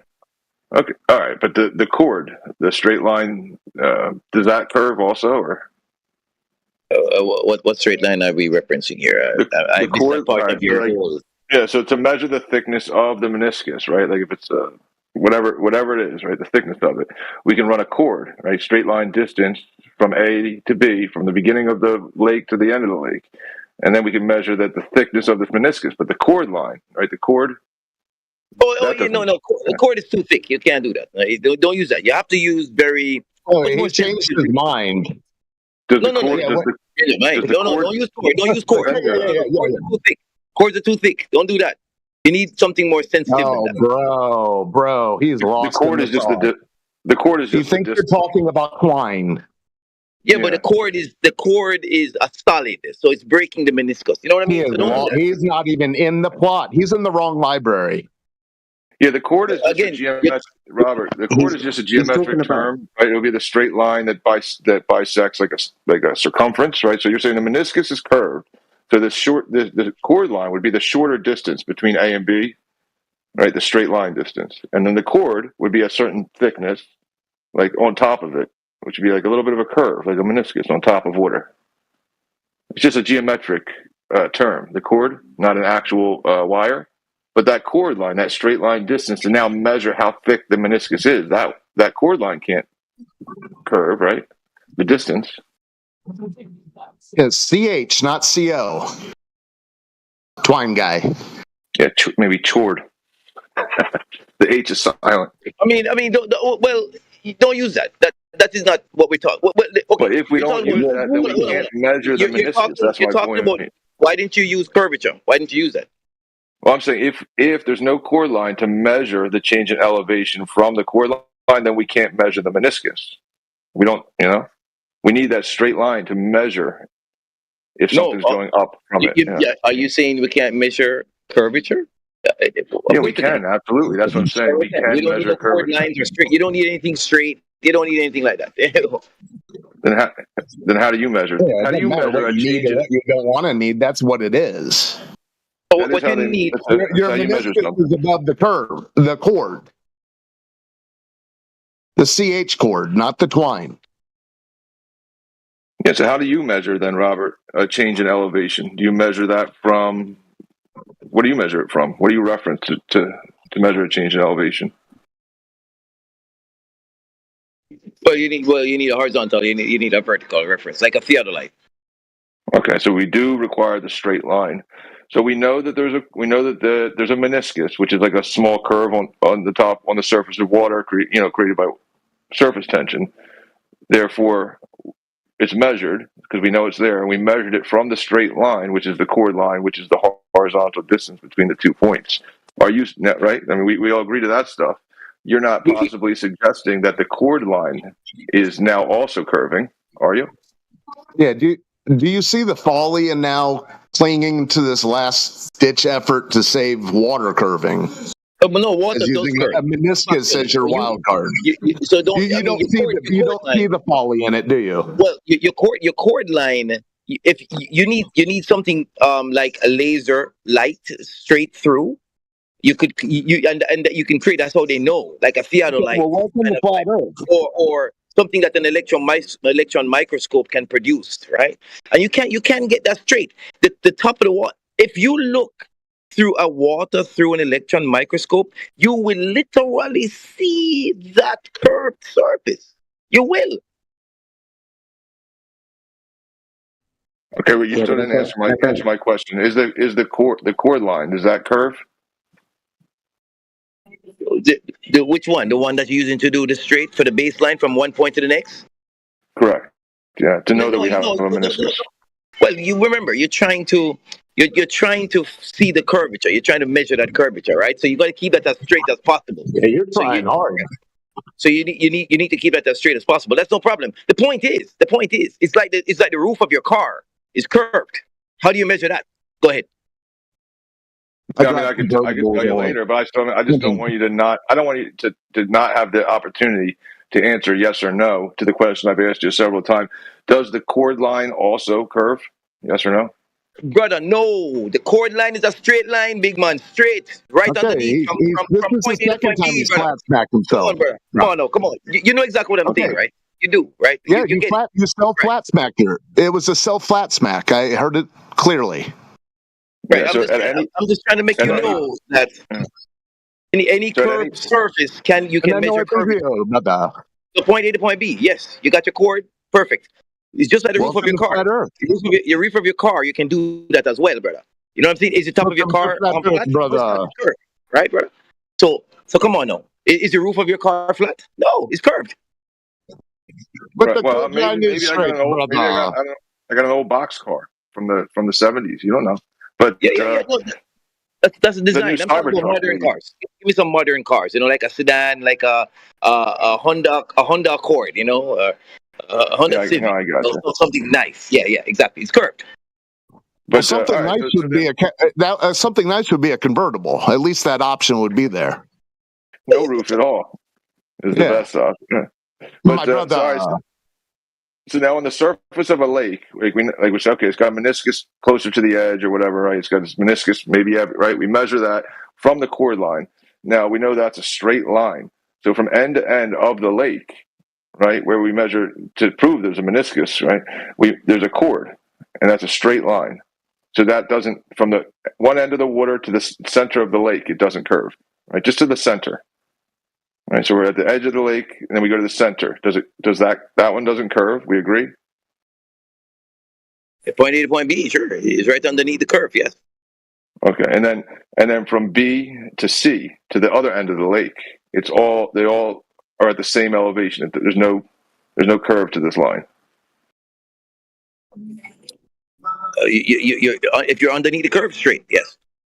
Right. So then the chord line that defines the meniscus, that's just millimeter, whatever, below the surface of the water. It doesn't drop. The water doesn't get any lower or higher than that line from the chord. Or the chord line from underneath the water doesn't get any lower or higher. So it's one elevation. Absolutely does, brother. Come on now. You have the top of the water is curved. It's curved. Yeah, remember, but the chord. It's curved. That's the meniscus. So we measure the meniscus from that chord line, but from A to B, the chord doesn't change any in elevation, right? It doesn't curve or bend, and then from B to C, again, it doesn't change in elevation. So from one end of the lake to the other end of the lake, In There's reference no change to in what? elevation. In reference to what? The In reference to you to flat earth, my brother. Welcome. The meniscus or the earth. You have to have a reference. You can create straight lines on your earth. You can, even if it's a does the earth have a meniscus? you can create Does the earth have a meniscus? You can do that. But it's in reference to what? That's what we're talking about. You have to be. Earth has a meniscus, like the water. I was referencing the level of the water, like how high the water is. Right. You know, we've already measured away the meniscus, right? We measured it from that cord line, and now we can place another straight line like right below it if we want to. It is straight in reference to the meniscus. It is straight in reference to the meniscus. That's all it is. That's your reference. Right. But it may not be straight. It may not be straight in reference to, say, the ground. It may no, of course, it's not going to be. It's not going to be. The ground goes up and down at the bottom of the lake. The ground is like going all over the place. So you need your reference thing. Your meniscus. Yeah, it's straight in reference to your meniscus, my brother. Yeah, so we can use that reference, right? We can use that cord if you want, or that reference to now measure the dirt at the bottom of the lake to be going up and down, and then we can measure elevation, a change in elevation. Yes, but remember, that's what we do with it. We're testing the curvature of water. We're not testing the curvature of Earth right now. That's a different thing. I'm leading. Well, you had said you're pointing out the flatness of water. I am leading you there. I'm just letting you know. You brought yourself to acknowledging the flatness of water outside of a meniscus. Oh no! Hold on. How did you get here? You missed the point. Okay. You've been here the whole time, my brother. You're jumping ahead of the lesson because you believe the earth is flat. So stay in the lesson. Allow the teacher to lead you to the real situation. You believe that the earth is a water ball flying through space, my brother, because you see a meniscus. Because it is. Now, check this out. I'm just letting you know, you guys are going off of this water laying flat. I loved it when you thought I loved it when you thought cords were twine. That was my favorite part of this so far. Go on. Right. When he was talking about that, I didn't really draw the point. You register, my brother. But we understand because if you're measuring the meniscus, you really need something a little bit more sensitive, right? If you're going to be catching that cord, right? So that's what I was going down. Now, I'm just letting you know that water curves. It does. Well, listen, if we measure, if we don't even need the cord, right? So you can measure the meniscus, right? But now that we know the meniscus is a certain depth or thickness, right? Now you can just measure meniscus to meniscus, right? From one end of the lake to the other end of the lake, right? So now that's not one end of the meniscus is not lower than the other end of it. So now we're measuring elevation from the meniscus, yeah. From the center of that cord, there is indeed an elevation because water curves. It's an elevation. Water curves is like the roof of your car. Again, because we have it on the internet. If you get that cord, here's what's interesting. Here's what's crazy. If you have a water level, say it's 10 feet away from each other, or let's think grand and a quarter mile away from each other. This guy would acknowledge that both of those levels of water are level with each other, but he would say, they've got meniscuses.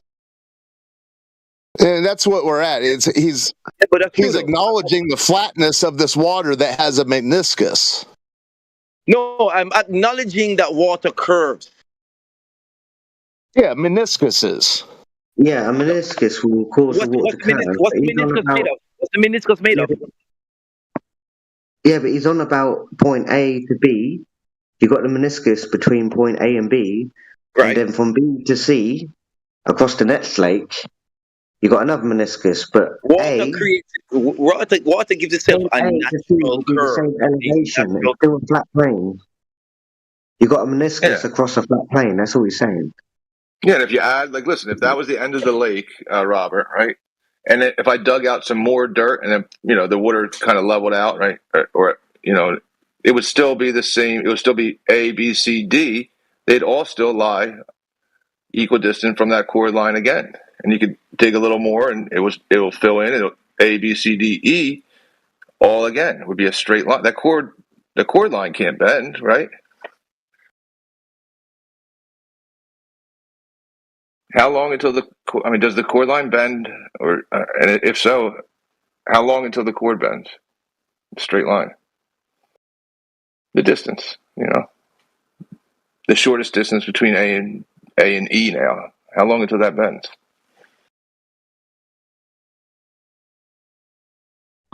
My only mission here is to let you know that water curves. So the point I'm trying to drive to you is that water can curve around a ball because it curves. It does. You understand me? Naturally. So guess what? Check this out. If water can curve, the funny is every time you show us curving water, it's measured against something flat. It's measured. No, it's not. It's measured against the ground. Then you can't measure it to be curving. And if you don't have a straight line, Robert, to measure it against, and you can't measure it to be curving. You've measured it to be curving. Therefore, there is a straight line to measure it against. My friend, what's the straight line on a basketball? Go ahead. No, but we can measure that with a straight line. The same way you can measure any curved surface. Yeah, I can measure the basketball to be curving because I can hold a ruler or whatever, like a level or a straight edge up to it and be like, all right, here's where the beginning of the straight line is. And now I'll measure the ratio to the outer, circumference of the basketball. Yeah. So the straight line is necessary to measure the curve. I think you're figuring out what I'm trying to get to. You can do the same thing with the Earth. The Earth is a sphere. Okay, what tool would you use to establish a horizontal plane of reference to measure the curvature of the Earth? Okay, all right. Imagine your basketball with I wouldn't use a basketball. Imagine your basketball the size of the United States. What instrument are you going to use to measure that basketball the size of the United States? Go ahead. I don't need to listen. We're not measuring the whole basketball, right? We're just going to measure a section. What tool would you use to measure? Now you're interested in just a part of the basketball. I see. Now you see when the basketball grows very, very big. Now you only want to measure a part of it. When the basketball was nice and tuck, 12 inches. I didn't want to measure a basketball at all. To be honest, I wasn't trying to measure any basketballs. But I'm just asking you, in reality, right? If you're saying the Earth is like curved into a globe shape, that's fine. What tool would you use to measure curvature? What tool would you use to establish like a straight line or a horizontal plane of reference to then measure curvature? Okay. You need a larger version of what you would do for a 12-inch basketball. Right, a straight line. Yeah. Right. What tool would you use to establish a straight line reference? Okay. Again, what tool are you using to establish a straight line reference for a 12-inch basketball? That's what I asked you. Yes.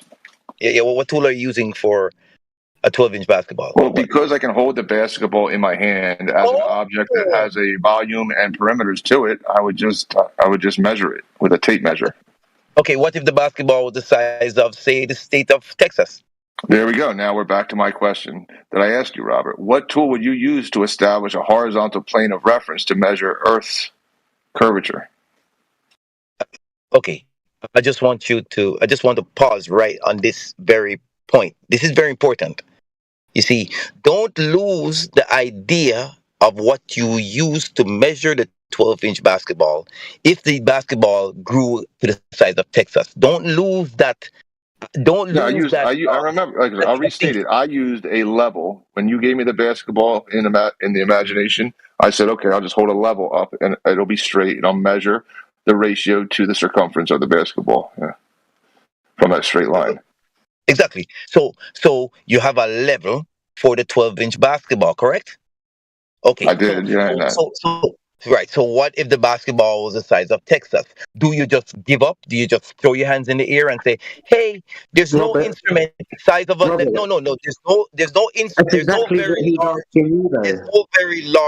no very large level tool." So you just throw your hands in the air and say the Earth is flat. That's what you're doing. Robert 1.0 Utah.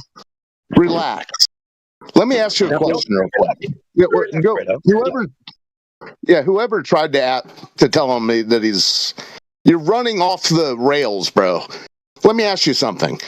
If I give you a basketball and we magically have suspended an inch of water or 2 inches of water around this basketball, and we have it and it's just in front of us.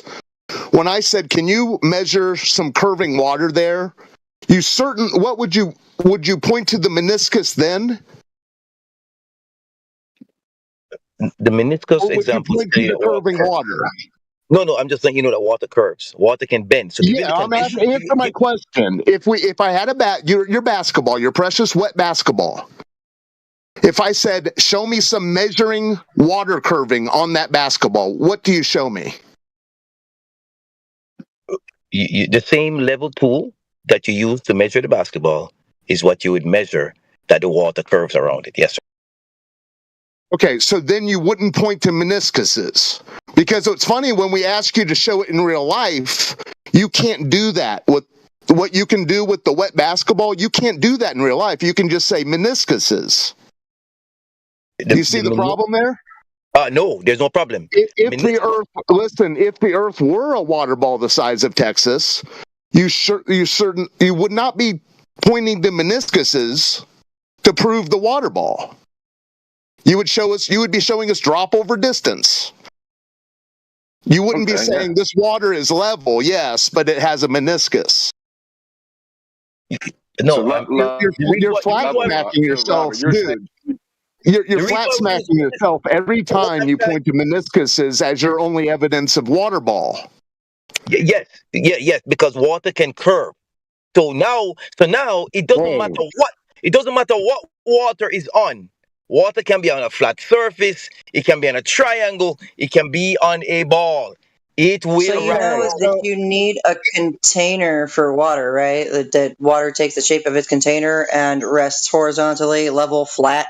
You can fill a cup, right? You can fill a cup and fill it and fill it and fill it until you begin to see that meniscus of the water above the rim of the glass. However, the water on the very surface is a straight line, except for what's there on the edges, right? But the thing is, you put more water in, and eventually what's going to happen is that water is going to seek its lowest point, right? It's going to seek its lowest point. It's going to be flat. There's a drop of water is just a squirt of piss in the bucket, dude. All right. So, Robert, what tool would you use to establish this straight line to measure curvature? Like, what would you use to get this level straight line? Right. Well, you mentioned two different principles. Okay, let's get back to your question. Okay, so, but again, the same tool you're using for the 12-inch basketball, you're going to have to duplicate that tool if it rises to the size of Texas. You're going to have to. Okay. Yeah, Robert, that's what he's asking you. What tool would you use if your basketball was really big? He's asking you, what tool would you use if the basketball was big? Yeah, just to measure a change. You're saying it's curved, right? Earth is curved, right? So it's changing in elevation. I'm asking you, what tool would you use to establish a straight line so you can measure the change in elevation? Right. I know that is what you're asking, but I just want to be certain that you are interested in measuring a basketball the size of Texas. I guess. Right. So if you are interested, if you're committed to that, then you're going to have to establish that straight line. You're going to have to. You're going to have to work like the devil to do it, right? So what would be the first? All right. So what would be the first step in getting 2 points, right, to be at like an equal elevation? How can we get 2 points to be an equal elevation so that we can know that we created a straight line between those 2 points? Right. So the tools that we're going to be using are going to be things that are related to vibrations, sound waves. That's the first thing. Then the other tools that I'll be using is to measure how the wavelength changes of light. Those are the tools that I'm going to be referencing or resting on. Okay, we're not gonna like hear the curve of the Earth. We're gonna measure it with light, or remember, we know. You're not really shouting meniscus anymore. No, hold on. Just shouting now. Now it's just shouting. No, I'm not shouting. I'm sorry. No, you said we were going to measure sound waves. I'm making a joke about the sound waves. Go ahead. Okay. Robert, what about? Remember, what about Robert. You're the one that made this basketball into the size of Texas. For example, you found the technology to create a very large basketball. So I cannot come to you. If I come to you and I say, "Hey, that basketball has no curve," you're going to be like, "Yo, be quiet. I'm the one that created this basketball." Right? So now the person is going to ask you, "How do I get that straight line through it for me to measure the curvature?" Now you're going to start to say, let me think. Well, there are tools that measure vibrations from one end to the next, right? There are tools to measure wavelength changes, angles of the sunlight, how it falls on your very large basketball. You're going to be referencing those tools now. You're going to, because you can't physically, well, you could. You created this very large basketball. But let's say when you create this very large basketball, you lost the ability to create a nice big level, right? So now you're going to have to find that straight line. So sound waves, seismology, seismograph, these are the things you're going to rest on. Then you're going to rest on interferometry, right? These kind of things. You're going to also rest on, because it measures wavelength changes, right? Then you're going to be using something like what Eratosthenes did. You're like, hey, if I create a shadow, then measure the angle of a next shadow, boom, I can somehow get the circumference of this very large basketball.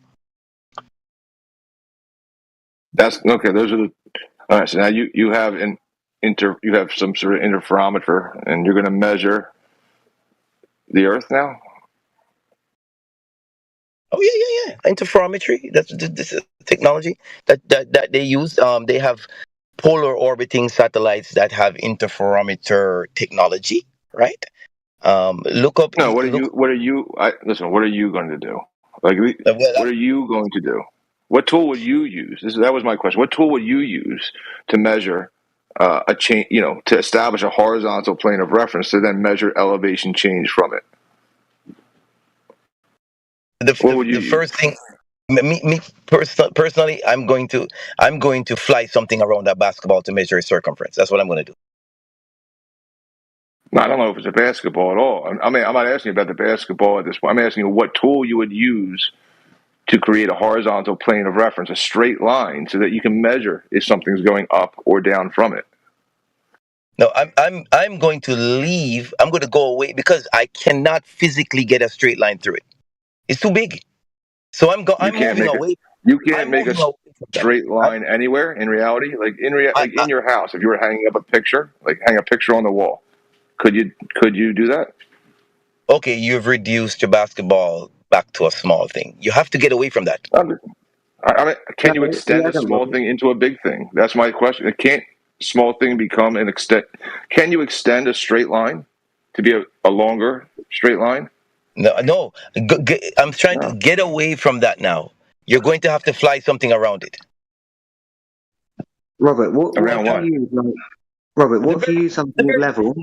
The very large level, and then create imaginary straight line to the horizon. What do you use that? Would you do that?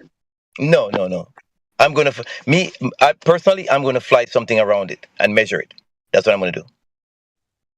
So you would fly around, so like in a plane or something, and then your nose would be tipping down. And you'd calculate the drop over distance.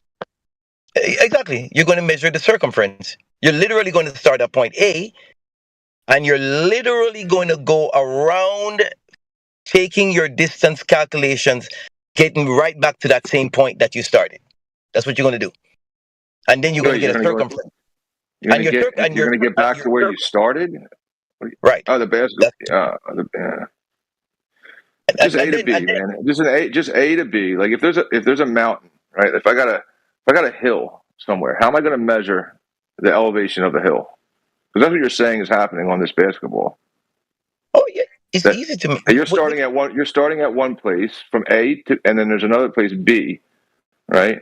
And straight line through it. But then there'd be a big hill in the way, right? If I have A and B and a line through it, then there's a big hill in the middle.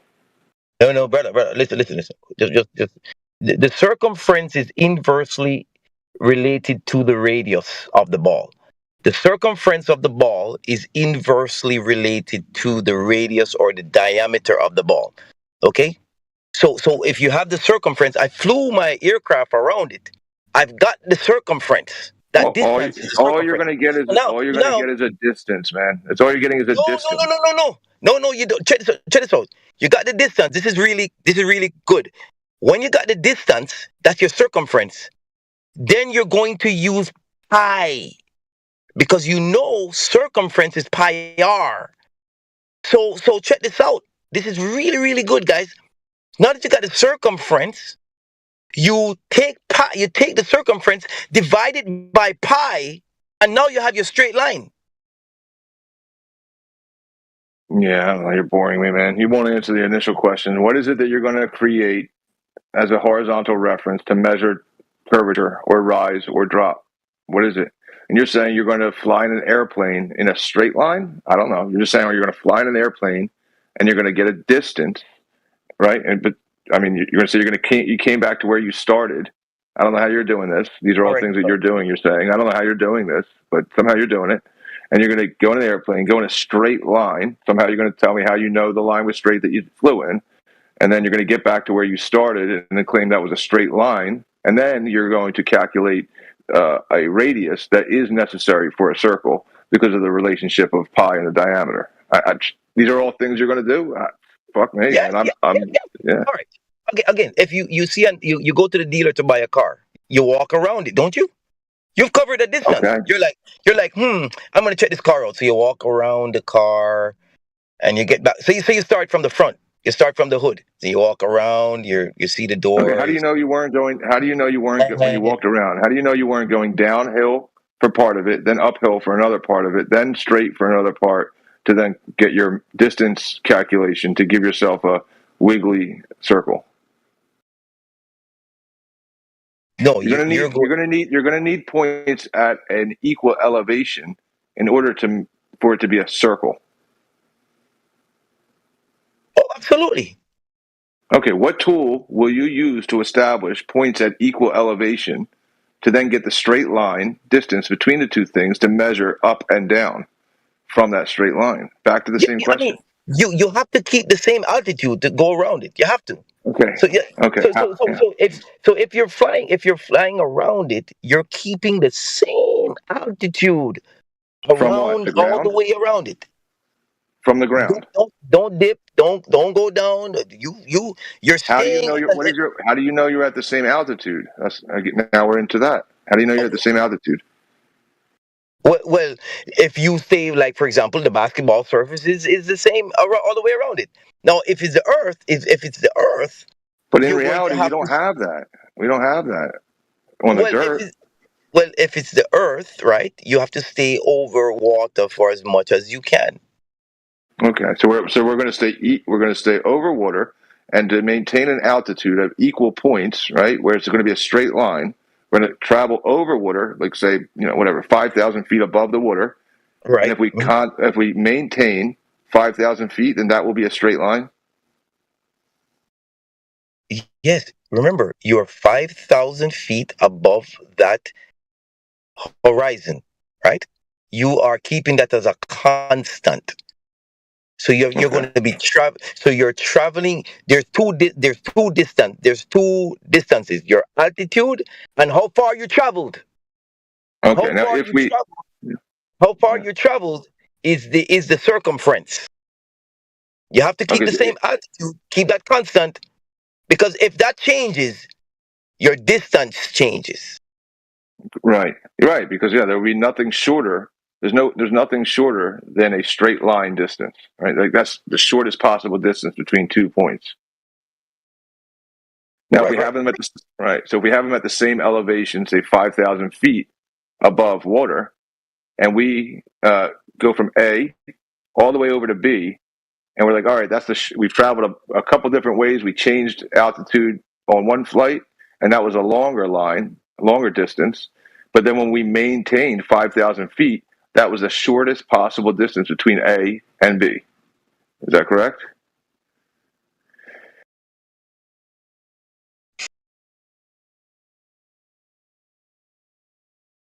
Right, the distance?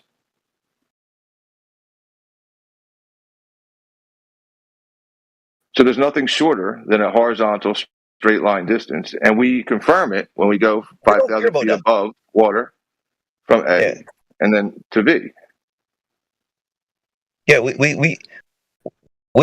don't care about horizontals here. We care about the vertical and the distance you traveled. That's what we really care about, because you're traveling around a sphere. So we're not talking about horizontals here in any way, shape, or form. So then are you saying that when we start at A at whatever elevation, and then we maintain that elevation of 5,000 feet, that's not the shortest distance between the 2 points? I'm not sure the question is correct, but I'm going to ask you to repeat it. Go ahead. All right, when we're at A at this at the ocean's bank or whatever, and then we go to B at the other side of the ocean, right? And we maintain 5,000 feet above the surface, right? Is that the shortest possible distance between A and B, maintaining 5,000 feet above the surface? Travel? Yes, if you are maintaining the same altitude, that is theoretically well. Well, I'll tell you what. You're not really interested in the shortest distance either. You want the distance traveled. You want to keep a same altitude above the surface and travel. Even if it's going to be the longest. It's going to be the longest, no matter what, because you're maintaining the same altitude. It's going to be the longest what? It's going to be the longest point. You're not going to shortchange, because if you shortchange, if you get to a higher part of the ball, for example, now you've reduced your distance. You don't want to do that. You want to fly. You want to keep the same altitude, going in the same direction all the way around. Yeah. Why don't you want to? I mean, just maybe it's irrelevant, but why do you not want to get somewhere faster? Why don't you want to do that? Because that's not what we're trying to do. We're trying to measure the Earth.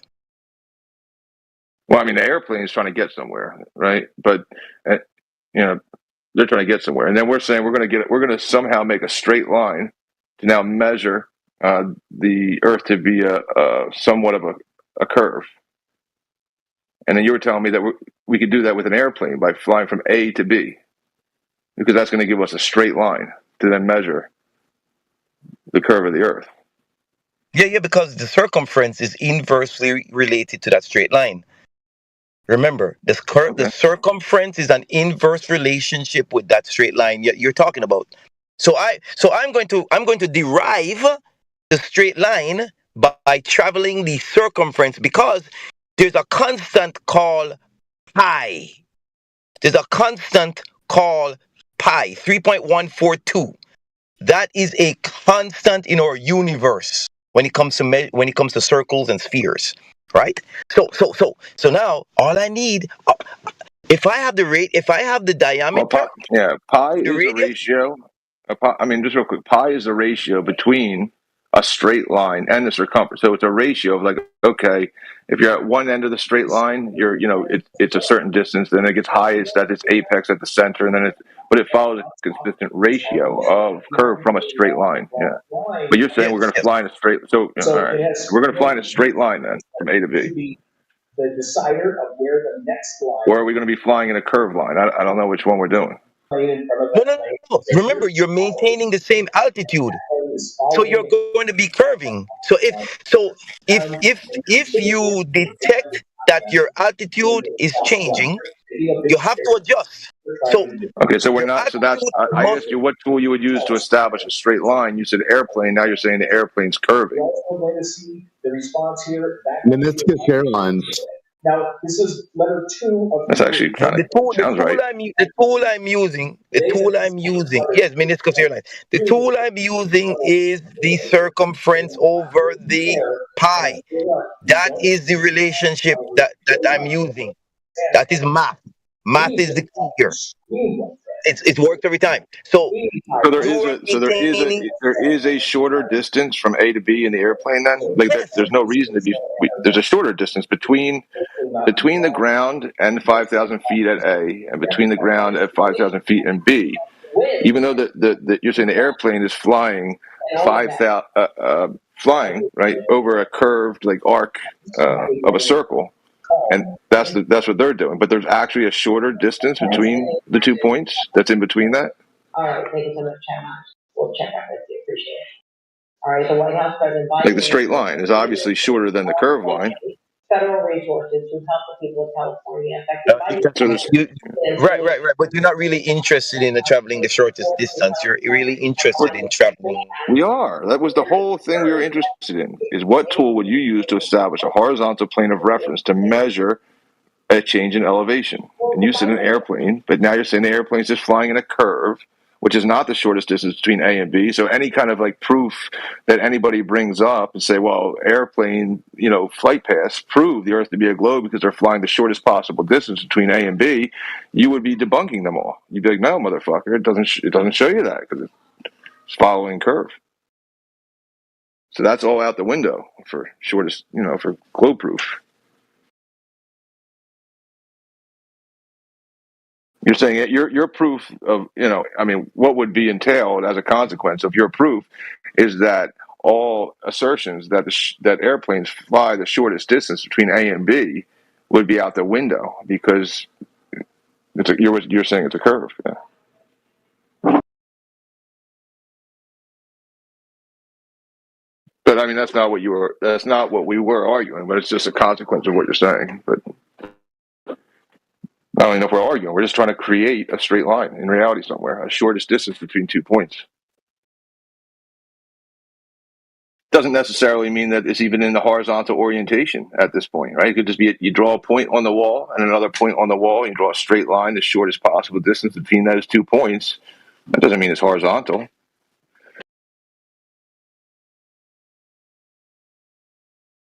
That would be a specific orientation.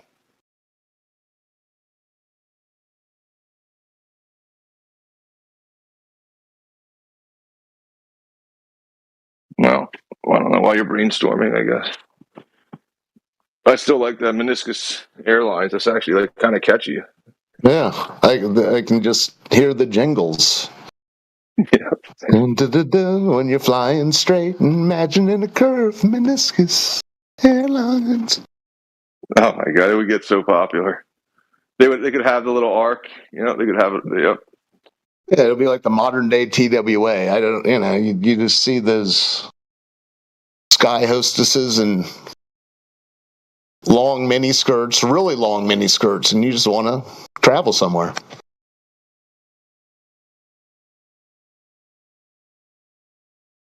MA.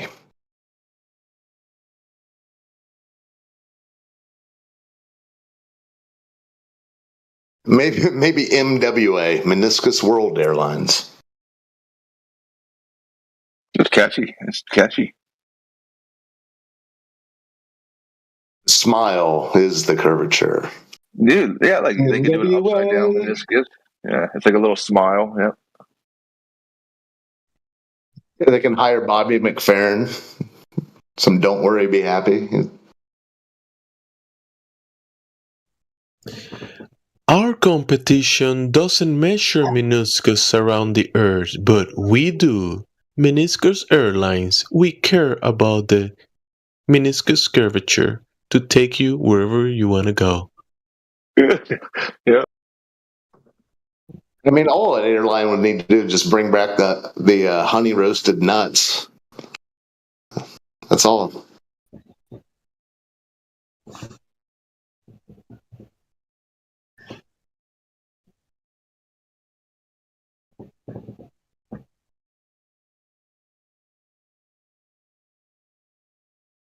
If you are a Globetard, if you believe in the Globetard, you want to fly with Meniscus Airlines because the other airlines don't take the curvature into account. So old Hoss is the idea man, but I think Jemsy is like in a past life or something was definitely like an airline host. Yeah. This needs to be our 9 to 5, sitting around a table, smoke-filled room, and just MWA jingles.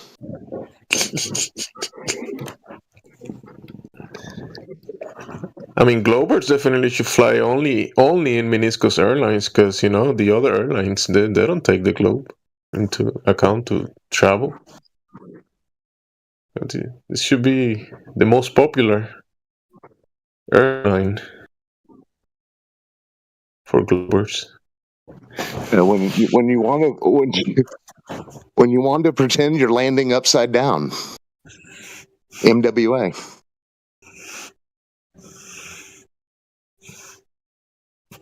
No, he bounced. Yeah. I mean, that's why that's like I don't know. I got to get off that. I mean, it's my favorite argument. The only one I care about, really. I should start caring about the other ones, but I guess they kind of like mix it up and I don't know. Not put all my eggs in one basket. Yeah, he's been doing this act for several days now, and he kind of painted himself into his own little corner. It was good to hear. It's just the killer. It's just the thing.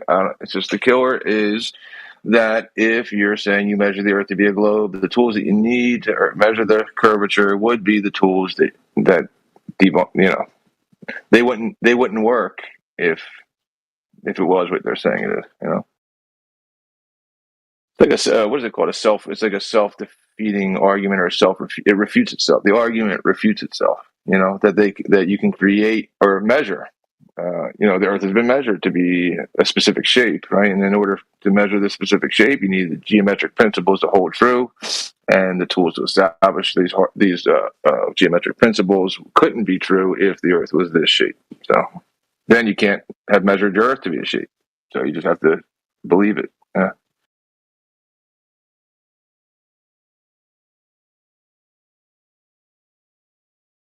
There's probably other good ones though.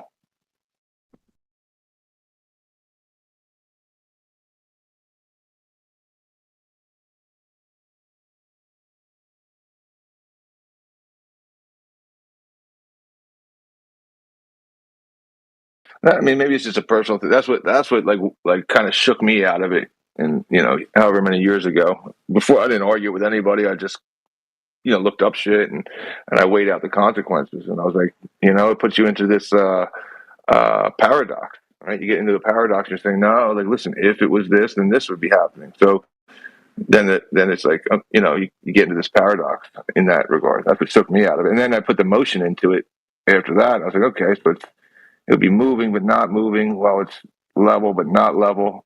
And it's just like, okay, this is it puts you in a paradox. Yeah.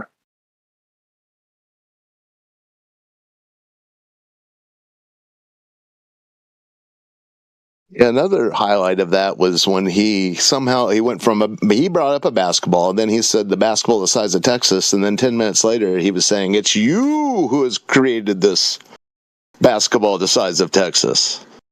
I was like, that's interesting. Yeah, I heard it, but he was like, because he framed it. He said, well, if you created a basketball the size of Texas, I was like, right, and then he went on. And then later they say, remember, you created the basketball. That's what he's like referring to. I was like, I guess. You gave me ownership of it, I guess, earlier on.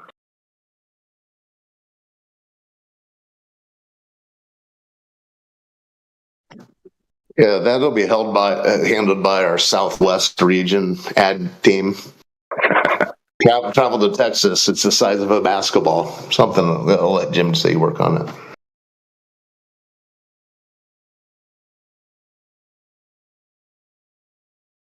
Well, that could be if MWA just does really well. Something like TB, like Texas basketball, could just be a subsidiary of a much larger airline. That's the only way our team flies.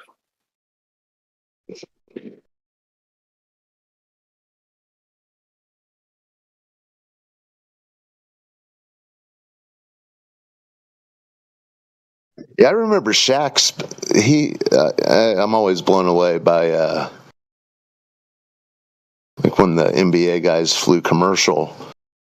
But Shaq probably 3 or 4 years ago said, "When I fly to China, I'm not landing upside down. That's crazy. Think about it." And then the next day he sort of gave a very vague Blaken. Jackson's just joking. But yeah, when he was speaking from the heart, he was pointing out the absurdity of landing upside down when he travels to China. Yeah. Yeah. Yeah, he doesn't seem like he cares too much. But yeah, I think he just dismisses he seems like the kind of person. I mean, he's just judging him from sitting there talking about eating food and shit with Charles Barkley all the time and whatever else he does. He seems like he just dismisses the idea that we're upside down out of hand pretty quick and just does whatever. We don't have to argue about it. It's stupid. He was kind of I'm not going to get into Shaq's obscure quote from 4 years ago any more than that, I guess. But yeah, it's the fact that that's when they started backing down on it, so to speak. That was that era. But yeah, I wasn't expecting the last guy to run away. He was so eager. He was telling us that he was on the teacher was taking us on a path, and then he ran away. Yeah. My brother. Yeah.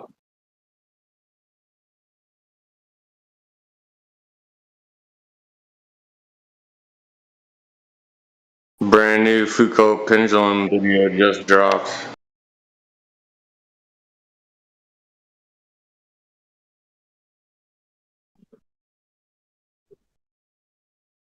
Dropped and started to swing.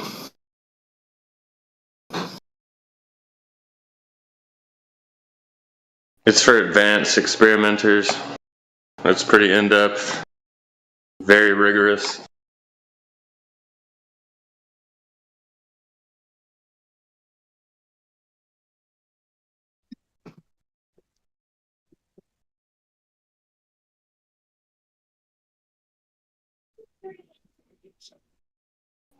He's been doing these pendulum videos for like a year now. I think he's closing in on a year since he started the experiment.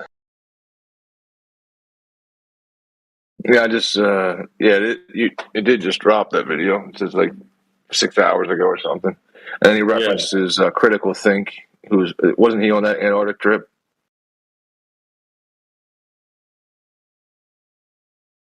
No, this guy doesn't have anything to do with the Antarctic trip.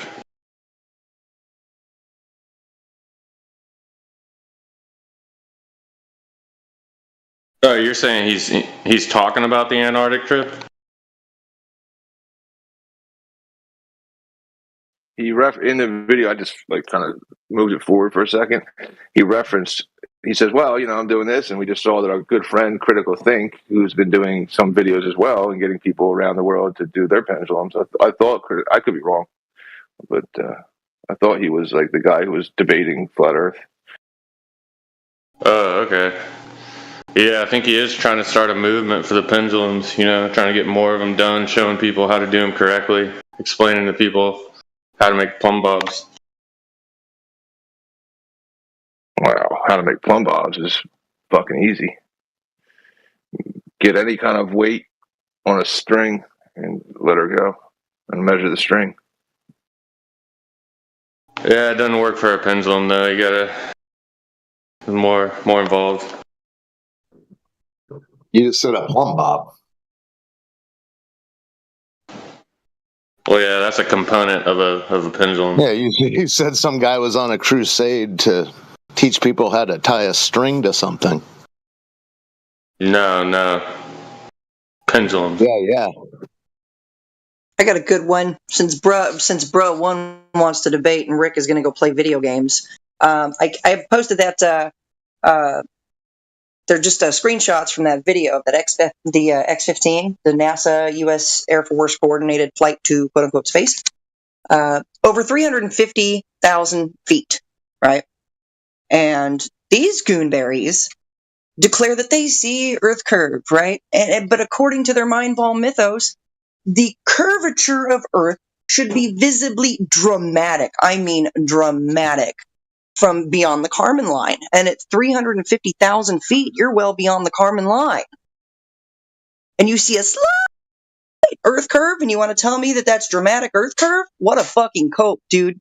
I'm telling you right now, that slight Earth curve that you see is from the damn camera lens.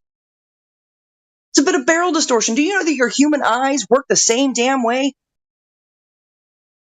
Do you know that you're only able to see in like a 360 radial circle, right? You're not going to see physical Earth curve. It's not there. So to lie, and after I steel-manned your argument, after I steel-manned the shit out of it, and I'm like, according to your mind ball mythos, right? I can go look this up in ChatGPT. I can Google it, right? At it's like 320,000 feet. The curvature of Earth should be visibly dramatic, right? And to anyone in here who's an honest interlocutor, can you tell me if that Earth curve looks dramatic to you? Does it look dramatic to any of you honest interlocutors in here? What's the Kármán line? The Kármán line is allegedly where space starts. It's about 62 miles away from the surface of Earth.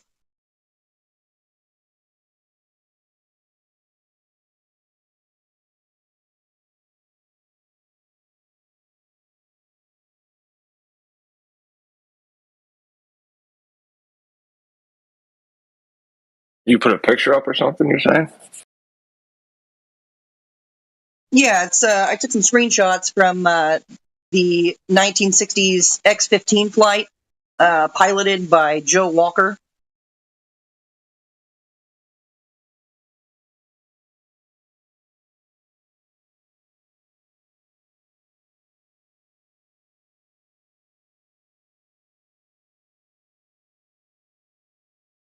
Are they in the chat? I don't see them. I'll post them again because you probably have to scroll up a whole bunch. Yeah, one of them's at the 256 mark is the whole video. Yeah, post them again. Let me see. All right, here are the screenshots from the video once the X-15 reaches altitude. Does this look like dramatic Earth curve to anybody? This is beyond the Kármán line.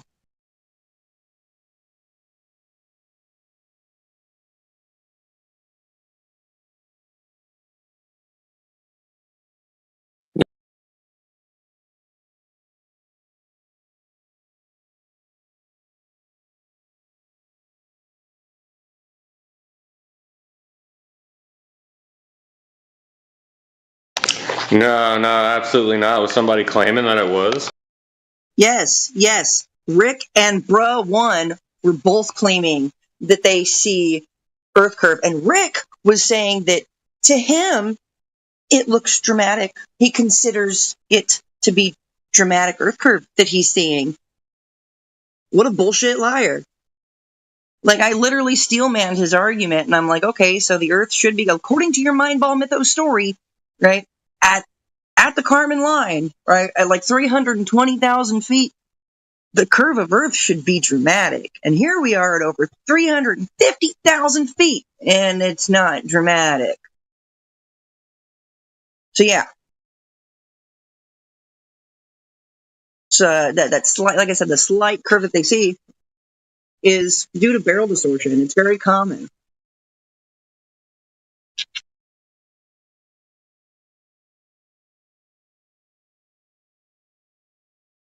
I miss these old timey videos, like documentaries and history, like the way he's talking. Like, why did all the Americans have a speak well back then? I need some, As you'll see the pilot's taking off, and now he's landing.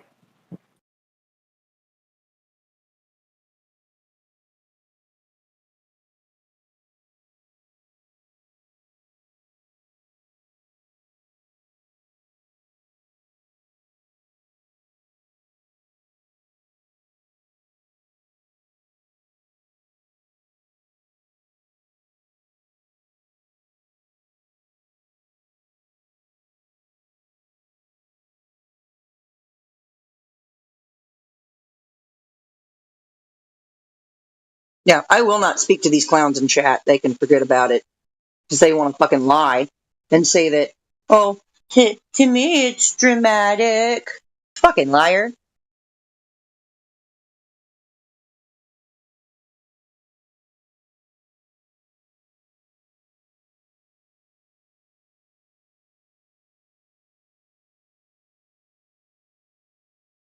So what is it, Globers? Is your Earth a bigger ball than one with a 39, 59 mile radius? Right? If it was, how would you go about proving that? Since you think that, that's dramatic Earth curve from 350,000 feet up. That's hilarious. It's a cope. You're coping. Well, yeah, I think 39.59 is the correct average. Yeah, except for we get 350,000 feet up and it's not curving, Matthew.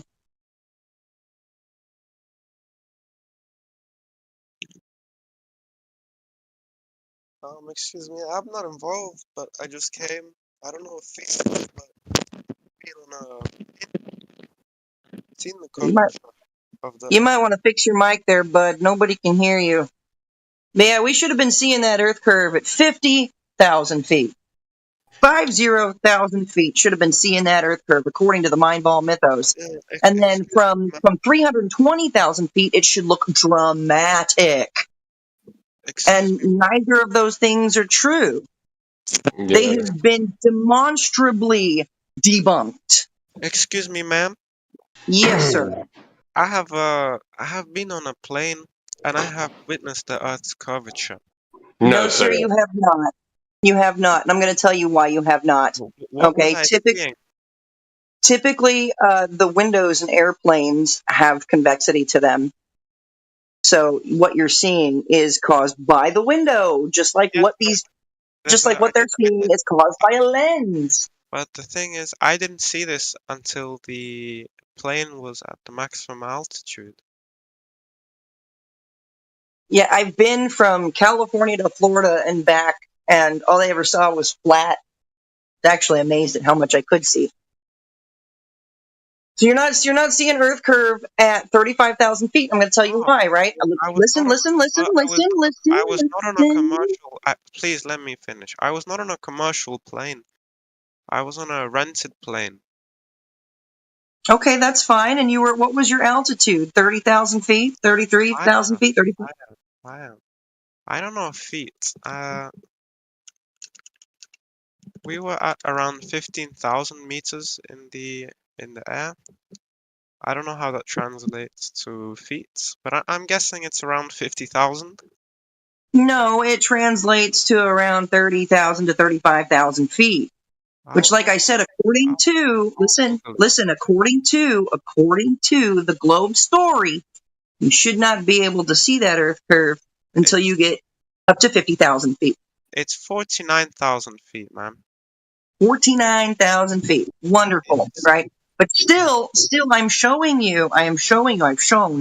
that beyond 49,000 feet, beyond 50,000 feet, beyond 320,000 feet, beyond 350,000 feet, there is no arc of Earth curve. It's not dramatic like it should be. It's not there. It's not there. The waters are not curving. The Earth waters are not curving. Shit, we use liquid to determine level, bud. Ma'am, who went that high? Like, who went This was 350,000 feet? In the 1960s. Yeah, I posted in the chat if you can see the chat. In the 1960s, NASA and the U.S. Air Force coordinated a flight to quote-unquote space. The pilot of the X-15 hypersonic jet is Joe Walker. You can look all of this stuff up. You can look up how high they went, how long the flight took, who the pilot was, who coordinated it. You can look all of this up, and you can even find footage, which I posted in the chat. So if you can see the chat, right, that Earth is looking awfully flat from that high up. So something's wrong. Something's wrong here. The radius of Earth is not correct. Ma'am, in the picture you sent, it doesn't look flat, but it looks the opposite of like it looks like it's a bowl. It looks like it's bowl shaped. What? You think there's curve in that horizon? No, look at the bottom right picture of this one. Or the bottom two pictures of these 4 screenshots. It looks like it's bent backwards. It looks like there's a lens being used. That's what she's been trying to tell people, and they're too Yes, that's what I've been trying to say. There is a camera. Yeah, there's a camera attached to that airplane taking footage. It took footage of this flight. Okay, and you say, okay, listen, stop interrupting me. Okay, you're saying it looks concaved like a bowl, right? Yeah. That's the lens. It's because of the lens. For fuck's sake, the slight curve that you see upward or the slight curve that you see downward, concave or convex, is because of the lens. Yes, you're correct. It's because of the lens, not because the not because the Earth is physically curving. Okay, can we understand that? Yeah. But hence, if there was no, here you thought you saw it curving at 49,000 feet. If this lens was not used, it would have looked round. I think. Lucia. No. What do you mean? What do you mean if a lens? Yeah, but wait a second. You claim you saw curvature at 49,000 feet. Yeah. Now, what elevation is this image at? It's slightly over 350,000 feet. Well, one of you has got to be lying. I don't think any fighter jet can fly that high, man. Yes, actually, it was the hypersonic X-15 rocket jet that went that high. You can look it up for yourself. What do you think? What are you talking about? Some spacecraft can't go up that high. You think they've gone to the moon and beyond? I said fighter jet, sir. Okay. It's not a fighter jet, brother. It's not sticking your head in the sand of what it's a hypersonic jet meant to go high altitude. Oh, okay. They've been working on planes for over 100 years now. Okay. I have seen don't doubt their capabilities. I have seen footage. I think it's the U-2 bomber flying at 70,000 feet altitude. And you can see the curvature, I think. You think, so you're not sure. I'll find the video and show it to you if you give me. Yeah, okay, now whatever video you show us, right, we're gonna have to address the lens type used, just the same way you addressed the lens in what we showed you, okay? So just be prepared for that, right? No problem, everything is addressed. I just have to find it quite quickly. Okay, I found it. It's the U-2 Dragon Lady. It doesn't use a fisheye lens, and it's at the edge of space.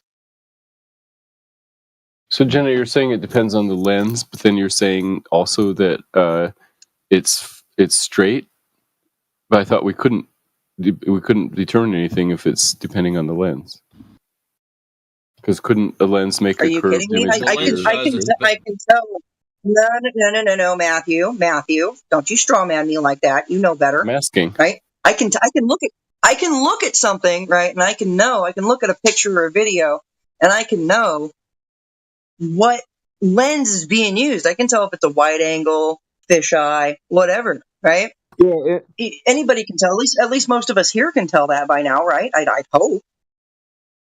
And besides, Matthew, you're not following along. It was Lesha that conceded that the curvature that he was, really wishing to see, if he was seeing curvature of all, he said it was him who said it was the curvature of the lens. And then he said, well, I just doubt a plane can go that high. Right. Yeah, Matthew, you're being critical in the wrong direction. I mean, it looks flat, doesn't it? Yeah, it does look kind of flat.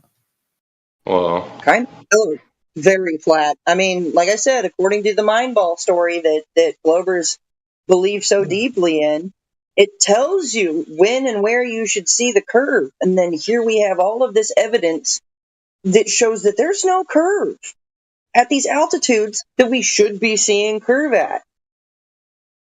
When people declare that they see slight curvature on a flat horizon, which is, yes, like Lesha said, it's the lens. It's always the lens. Here we go. I mean, this picture isn't what you would expect, right, for curvature. So, I mean, what you're seeing is kind of expecting, isn't it, Matthew? I've sent the evidence. Yeah. I've proclaimed it. And Leisha, you've sent two very much cherry-picked images. Where's the rest of it? And the footage that was with it? Because they filmed Those look like they come from. Hold on, these look like they come from a video game or something. This image resolution is crazy, like it's from a video game.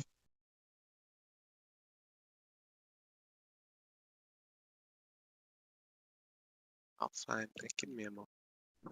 Yeah, no matter what's shown to Matthew, it's exactly what he would expect to see.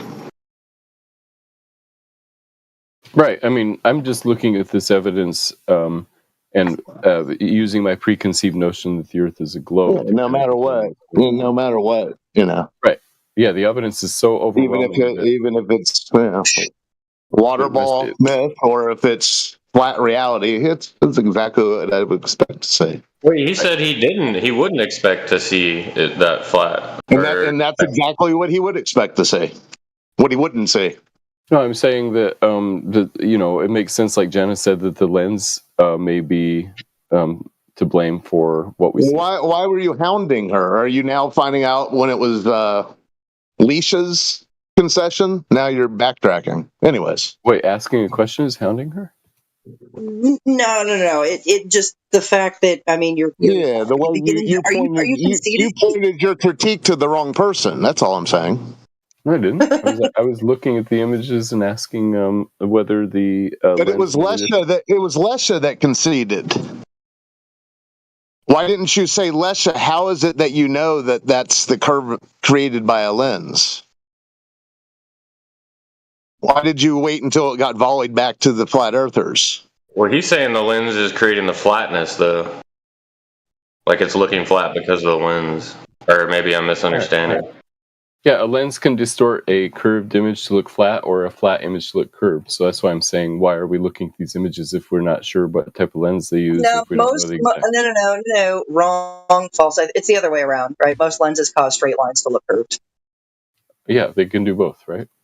Actually, Matthew, if you look into it, when a lens distorts a curve, it actually gets this double wobble. It never straightens out on the back edges of it. It actually bends the wrong way. You might be right about that. I don't know much about that, and I've never been that high. So what am I going to say? Yeah, I would be more surprised at a lens making a curved thing look straight than a lens making a straight thing look curved. Here's the camera used if you guys still don't believe. I mean, there's no fisheye lens on the camera, and it shows curvature. But I'm here just to educate. It's pointed at the ground. The camera. Whether on the camera's versatile, it can change the angle. I mean, it's very strong, very expensive. Yeah, awesome. Camera. In your video, my friend, right at the very start, the first video that you've posted up at 7 seconds in, why have we got flat, a little tiny curve, and then flat again? It doesn't distort anything, and here you are telling us that, and we've got the video footage of it. That was quick. Next. That's an emotional response. It's okay. You can keep coping. That's emotional. Would you like me to screen print it so everyone can see it, or would you like to review it yourself? My friend, you can scream if you want. You have freedom. Not a problem. God gave you freedom. You use it how you want to. Whether or not you want to scream is not in my power. I will not stop you. You can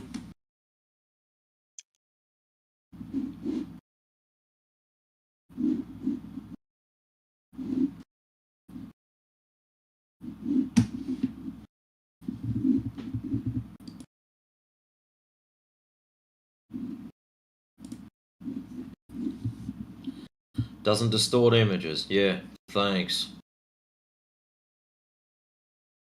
And I didn't say scream as in yell loudly. Screen, print.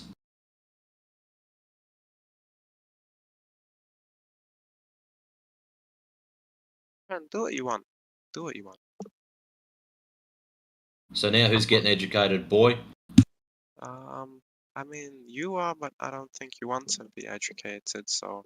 No, you are, because you've come in here making claims, and I've got your claim and drop-kicked the bastard across the floor. My friend, why are you using such analogies? It's kind of rude. Because dumbasses like you don't get being told you were wrong. My friend, it's okay. Don't worry. And your passive-aggressive bullshit doesn't work on some people. Passive-aggressive? Yeah. When was I passive-aggressive? Uh-oh, he repeated it. Well, me repeating my friend is just... You've downshifted into a weird passive-aggressive stance. You were quite sure of yourself when you were telling us that you saw Earth curve at 15,000 meters. Yeah, I am. Well, Lisa, that would be a tiny Earth. It's okay. It's okay. I have a picture on my phone. I mean, I'm sure. Okay, complete that circle. Okay? I have a picture. Complete that circle and you will accept your tiny Earth status. Okay? It's okay. My friend, tiny is not You're a tiny Earther. It's okay. It's not about status. Yes, complete the circle of that curvature. It's okay. It's about me attempting to change your epistemological values. But God bless you. It's hard, you know. Next time you sneeze, next time you sneeze, close the mic. Thank you. It's okay. I didn't sneeze while I've been here. I saw the curve of the Earth from 15,000 meters. It's okay. Why are you whining? I'm making fun of you, Lesha. It's okay. Is anyone laughing? Look, Lesha, You do what you want. It's okay. Lesha, you said, right, that you were seeing the curve at what, 49, what translates to 49,000 feet? And we're showing you, right, that there are altitudes that have been traveled and recorded, documented well beyond that aren't showing an Earth curve. Because it has the concave lens, my friend. We've already gone through this. It's not a concave lens. You think they used a concave lens? I think they did, yeah. You think they did? Can you prove otherwise? I don't think they did. I mean, why would you use a concave lens? Because you want to make because you didn't have the technology at the time, maybe. Maybe because What? it was the most efficient for the aircraft, you know? A moment ago, he said... It was the 1960s, like the 1960s. They weren't using any. This is crazy, special lenses. Lesha, it's okay. This is crazy because earlier, 15 minutes ago, you were telling us you saw curvature in favor of the 39-59 mile radius ball. I don't know what the fuck the 39-59. Oh, the language. The language, sir. It's okay. It is okay. I know, right? It's all right. It's all right. It's all right. It's all right. Because every little thing is gonna be alright. Why is this? Well, I prefer. Yeah. Dude, and when it comes to that, yeah, Bob Marley's What's great. up, But fellers? I'm back. Don't worry, be happy. Where the fellas at? See, whether or not you believe... We have an outer space believer who thinks he sees Earth curve from 15,000 meters. That's where we're at. Believe what? For real, for real. Holla! Oh. Bro, what? Lesha, who are you talking to? Not you. Yeah, I'm trying to wonder who you're talking to, because I don't think I have anyone. I don't have anyone muted, bro. Why would you? Did someone hurt your feelings to mute them? Nah, they muted me, so I muted them. Why are you so defensive though, like deadass, bro? You came in here like hand swinging. Luger, you're the guy who's muting mods because that creates even if you delete anybody. I don't have anyone muted. What are you talking about? Oh, but you said they muted me, so I muted my them. Fuck bro. yeah, dude. Fuck yeah, so you did meet people, Oh, bruh. you're the dude that I debated, and you couldn't answer a single question, so you muted me. Oh, dude, fuck yeah. That's Oh, you're right, welcome for beating Moog. you in a debate, by the way. I hope I Yeah, taught you something. Mooger, that's right, bruh. That's right, bro. And all you could do is try to insult me and mock me, dude. Flat Earthers I for real, didn't for real. try, I did, bro. I didn't Yeah, try, that's bruh. exactly what he's doing. He lost the debate, so now he's gotta mock. The Mooger's back. Old man, I acted that age when I was 6. There's no need to mock people and make fun of them and try imitate Yeah. their voice. That's what I'm saying. He's like 50 years old, and he's trying to like repeat what people say. I didn't try. I did. Right. Old Hoss, Yeah. do you really want to talk to either of these Muppets? Well, the Mooger ran away earlier. Oh, he just left again. Ah, Well, okay. that's a shame. No, Lesha, I don't know, man. Maybe he can have some humble pie and realize that his 15,000 meter claims are BS. We'll let Leash back off the leash. Yeah, the Mooger though is the Mooger's gonna moog. You don't have to join into the Mooger's mooging, Lesha. I don't know what that means, man. The other guy that was here that was an idiot? Yeah, English, you don't want to be a part of that. English is not my first language, so I can make mistakes or something. So yeah. Yeah, unfortunately for you though, we still have a pretty decent grasp of meters. Oh, but I thought you guys use feet. Yeah, but we have something called yards, which are about a little less than a meter, so we can ballpark it. Oh, okay. What is your? Do you have a higher level of education, my friend? Guaranteed higher than yours. Oh, I have a bachelor's in biochemical engineering. Okay, well, I So win. how does that relate to geometry? It doesn't. Excellent. So you know fuck all about the shape of the Earth then. Congratulations for proving it to everyone. In chemistry and organic chemistry, we do have geometrical forms of sequences and different modules and Yeah, geometry. Yeah, you don't have to run along with other stuff. We It's have pretty basic. geometric shapes like a tetrahedral pyramid in the shape of an aldehyde. Or And now he's just rattling on with shit that's got nothing to do with Earth curvature. I'm not talking about Earth Exactly. curvature. Yeah, good. Thank you for acknowledging that. He's BSing. He's putting his BS to use. Just take the molecule methane, for example. It's a tetrahedral pyramid. That's geometry, I think. So no curvature. Awesome. Is that what you were breathing when you were at 15,000 meters, seeing the curve of the Earth? 15,000 meters. I was breathing air-conditioned air from the jet. Okay. I don't know what else I could be breathing. I mean, I don't think I could smuggle some weed on I that. don't know. You're blowing out hot air, so I don't know. No, it's quite cold in my country, actually. It's quite cold.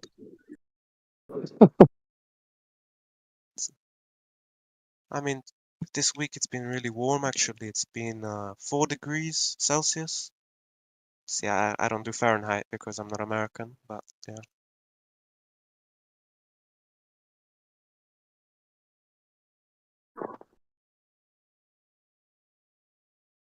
It's strange you would even bring it up.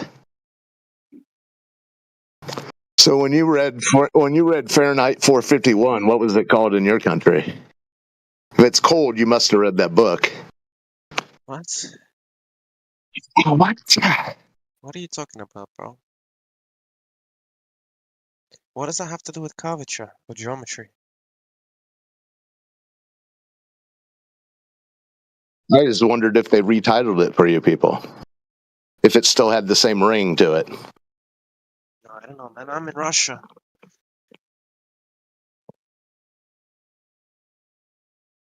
In the motherland. You guys have made some. Yeah, I love your Gulag novels. They are beautiful. Yeah, the gulags were a thing, you know. Will the Russians ever get a stronghold on Chest again, or are the glory days over?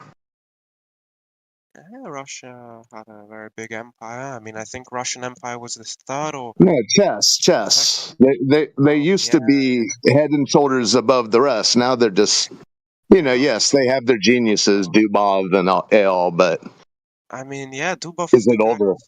he solved the mathematical theory, right? One of the unsolvable theories, I believe. No, I'm talking about Daniel Dubov, the chess player. I thought Russians were chess and hockey. Chess and hockey. No, I know hockey, but I know how to play chess. I don't watch it. I don't really keep up with it. I mean, Okay, yeah, the Russians have lost their stronghold. I mean, I have friends who are competing in chess tournaments, but it's not why we're friends. We don't really talk about those type of things when we're together. I mean, I hope they battle back. But no, we still do have a very strong chess. Oh yeah, you're nothing to sneeze at, but you guys used to kind of look down upon the world. Maybe even the strongest in the world out of all the countries. It's just there. No, not anymore. I mean, yeah, not anymore. Who's number one? Well, now it's India. Oh, I wouldn't. I mean, unless you want to count Norway, you have one guy from Norway, Magnus, and then India. I mean, Russia still have some of the best champions. Let's be honest. Oh, yeah, they have some guys in the top 20, but I think. Anyways, I don't know. But anyway, it's not really about leagues, It's about chess. No, you're right. Correct. It's just about the game. But I'm just saying, it's kind of interesting that they're keeping track on who is the best person in the world at any given time. That's kind of fascinating. Now, we can maybe say this is because of the fall of education from the Soviet Union to present day Russia. they've lost the rigidity of the training. Everyone has. I mean, all countries have lost their, stronghold of education. Because back in the Soviet Union, or at the time of the... One sec.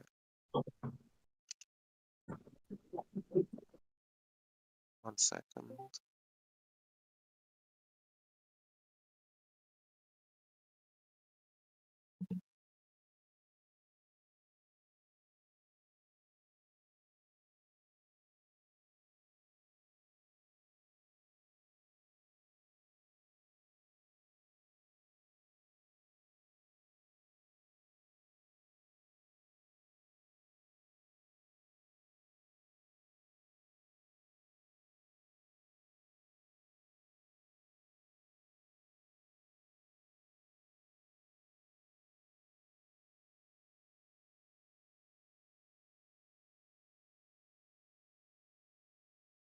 The reason why education has fallen, we can't really pinpoint it. I mean, I've spoken to my granddad, and he's on the board of education here in Russia. But one of the big reasons is because the teachers now don't really, they haven't experienced the real jobs, and they haven't really experienced they haven't lived the life of the job they teach, right? The math teachers weren't mathematicians in their childhood. Wouldn't have anything to do with the fact that they're just handed a curriculum which they happily teach, as opposed to teaching from experience. Well, see, you can teach the curriculum from experience as well, right? It's because they don't have the experience. It's not about the curriculum. I mean, even in the 80s or whatever, the 60s, they had the curriculum as well. It was all curriculum based. It was just much of a wider education. You'd come out of high school and you'd know everything. You'd know the history of the Greeks. You'd know the history, of the Romans. They come into high school now, they don't even know if they're boys or girls. Yeah, this is a Western problem. We don't really have this in the East. I mean, not just in Russia, but in any of the Eastern countries. Take China, take Mongolia. But you're complaining about worldwide bad education. But one reason is people can get to an education degree, any degree, really. Especially someone who was born 20 years ago, they could, maybe not so much. Well, yeah, for all of what they can actually remember and actually be sort of semi-independent, you can navigate through the world through a screen. You don't have to do anything out in the world that you would get any sort of common sense experience. and you can find your way right into a teacher's role, having navigated your whole life through a screen. That's messed up. The screen won't teach you experience. The screen will teach you knowledge, but no experience. I think that's what people lack. Yeah, that's what we have. Yeah, but you know, there's always workarounds. That if you love the struggle and you're determined, you'll always do it. In my belief. So you can see how they can pass on this outer space water ball idea if no one knows shit from Shinola, yet they're teachers. So yeah, it would be easy. It would be easy to just slip a whopper in on everyone. I mean, here they have someone like you who's convinced you saw the damn curve of the Earth from an airplane. They already have everyone in the mind vice. They just have to. Who cares what the standard of education is, as long as they get the outline. Hell, most people see the damn solar system ideology in cartoons preschool.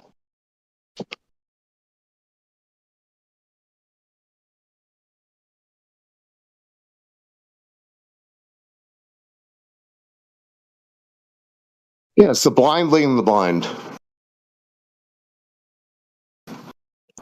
You know what they say about that, right? When the blind lead the blind, you better get the fuck out of the way. It wasn't so like in the Soviet Union, like we didn't really have people who thought the Earth was flat necessarily, like in the educational spheres.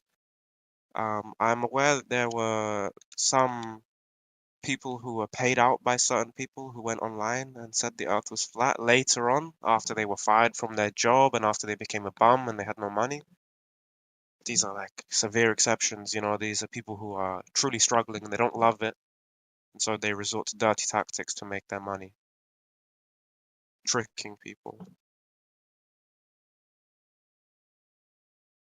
So that's what you're claiming. We're tricking people. I'm not going to say you're tricking people because you truly believe it. You've been tricked, is what I would argue. You know, So how do you know it's just you that hasn't been heavily indoctrinated, and you just haven't woken up to the truth yet? One time, as I've said, my granddad's in the Board of Education. Yeah, that's great. We're not talking about your granddad. We're talking about you. Well, I've asked him. I've spoken. My granddad was on the Board of Education. My granddad. He probably cooks your dinner too. That's awesome. We're talking about you. How do you know you have not been heavily indoctrinated? I think before I speak, and I do too. That's why I was asking you a question. I judge my educational system. So do I. And it brings me to certain conclusions. So do I. Okay, well, we have just different forms of judgment. And you still haven't told me how you know you haven't been heavily indoctrinated. Yeah, the thing is, the indoctrination, right? The things that you're taught, like here is the approved material, right? And of course you can ask questions about the approved material so that you can come to an approved conclusion.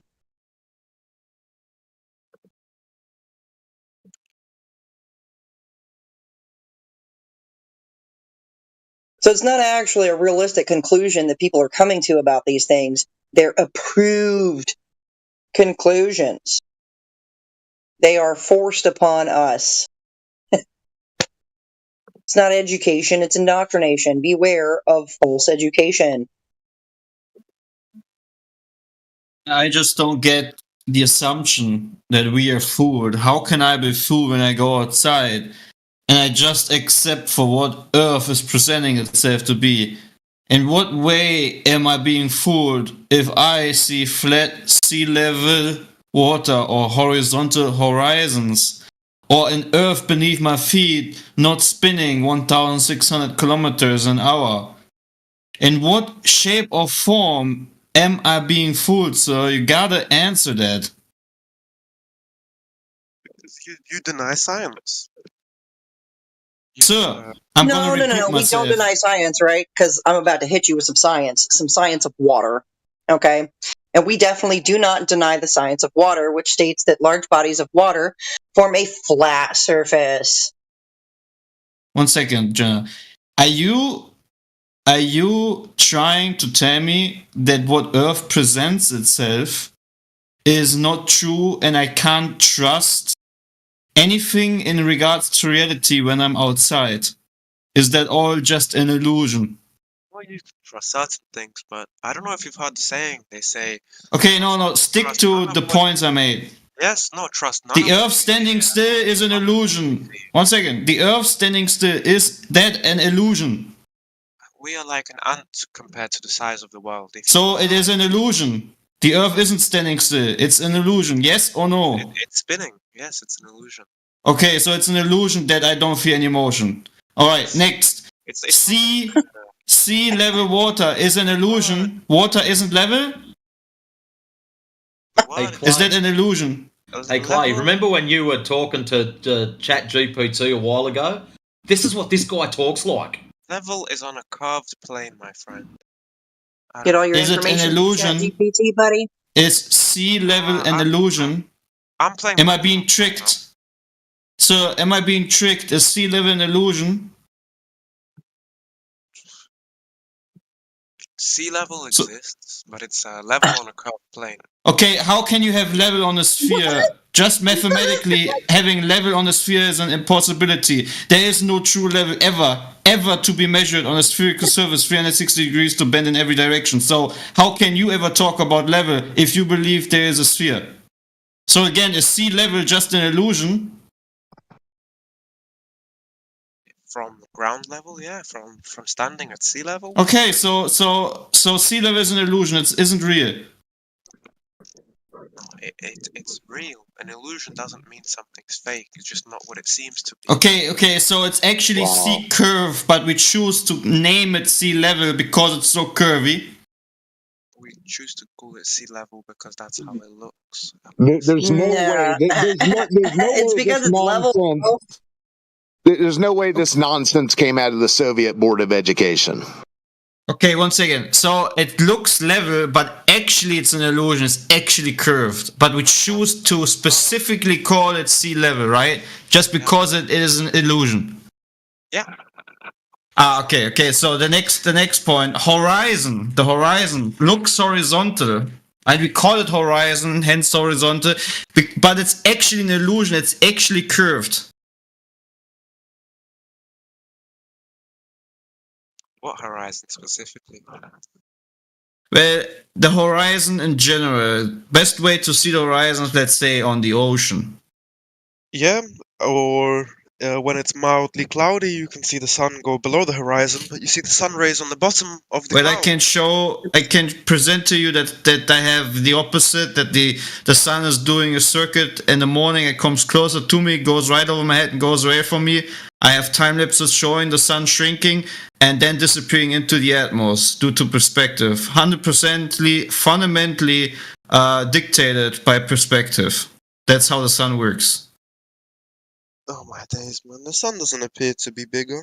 If you look at it during, sunrise or sunset, it looks the same size, even at sun peak. Okay, look Clay, at you're this. letting him get away with Look at obfuscating this. to the sun. You're letting him. I know. 1 second. I want a second. I'm gonna get him right back to the ground. I just want to ask him what he sees in that the time lapse I posted. Is that sun going behind something, or is it just simply due to perspective shrinking? Oh golly. Anyways, let's get back from sun worshipping. That's what heliocentrism means. It's a sun worship religion. Do you agree that? Do you agree? Do you agree that heliocentrism is? Do you agree that heliocentrism is named after a Greek god Helios, which is in other words just a Greek sun worshipping cult? It's all centered around the sun. That's what your whole religion is, and that the Jesuit priests have fundamentally pushed that idea. Hence, also a Jesuit came up with the Big Bang Theory that is coinciding with the whole paradigm. Guys, I have to restart my computer. I will be back. Please don't. Oh yeah, of course. No, I will be back. I am giving my... Okay. Thanks for the warning, I guess. So, don't celebrate when I leave. But I'll be gone for 2 minutes. No, I don't celebrate. I'm fundamentally sad that you refuse to accept what reality presents itself to be. That's very saddening. It's okay, Lesha. It's okay. It's okay. Beer and your vodka, whatever you It's okay. No, it's okay, I man. don't drink. I don't drink any alcohol. No, thank you. Cheers to the people. Lesha, Be sober. Be you're vigilant. spiraling out. Lesha, you gonna spiral like this before you leave to reset your computer? All the grand goodbyes if you're coming right back. It's okay. It's okay. Gosh, I hate long goodbyes. Just go over it. Stay for like a few more seconds. He's running away. That's all. He doesn't come back. He doesn't need to restart his computer. There's no argumentation against what I'm saying. Because it's reality. It's uncomfortable to accept what reality is. I know. You gotta get out of your comfort zone.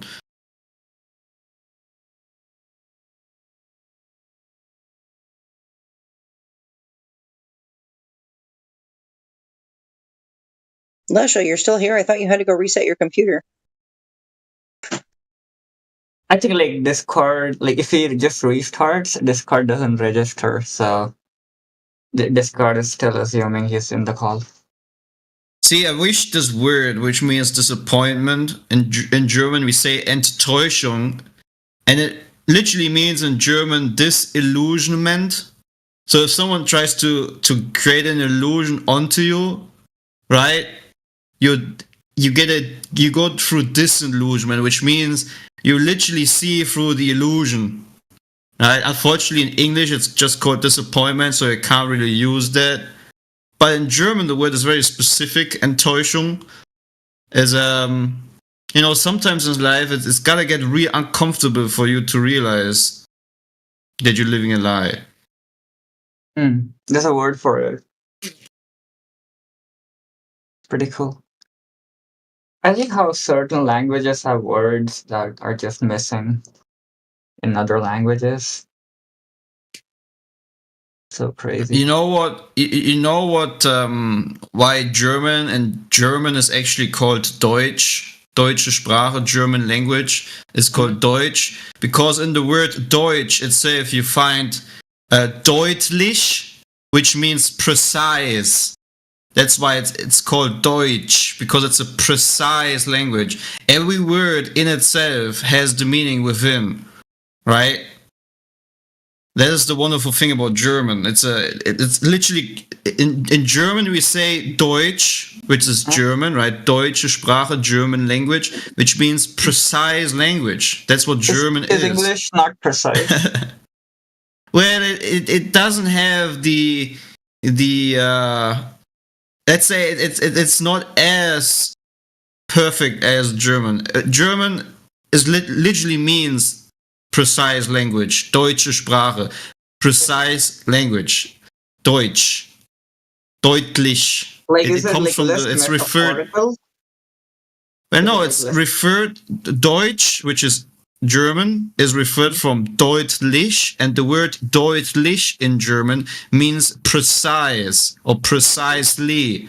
Therefore, it's just literally the language is literally precisely. Let me ask you a question, Clay. Since you've mastered both, so now that you're on the inside of both languages, do you see?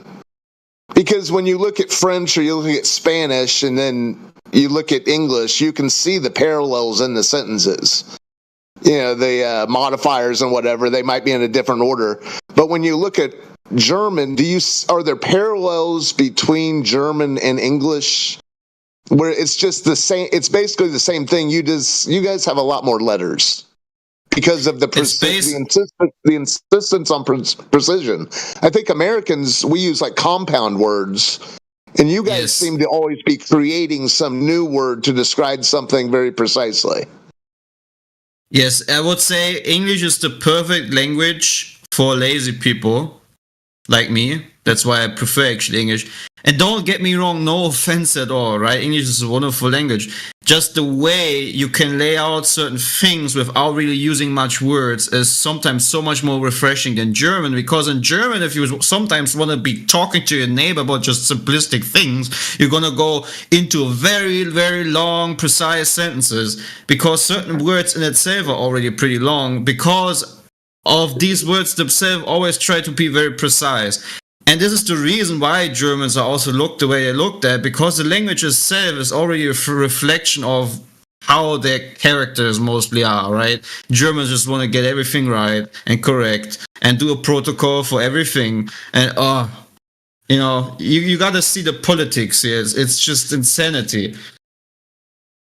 Well, I mean, I guess I'm sure I could find out easily the whole history of the rift between when you had this whole Germanic area, and then half of them are speaking French, and then everyone else, then you guys are speaking German, but then the French, the Spanish, the Italian, and English.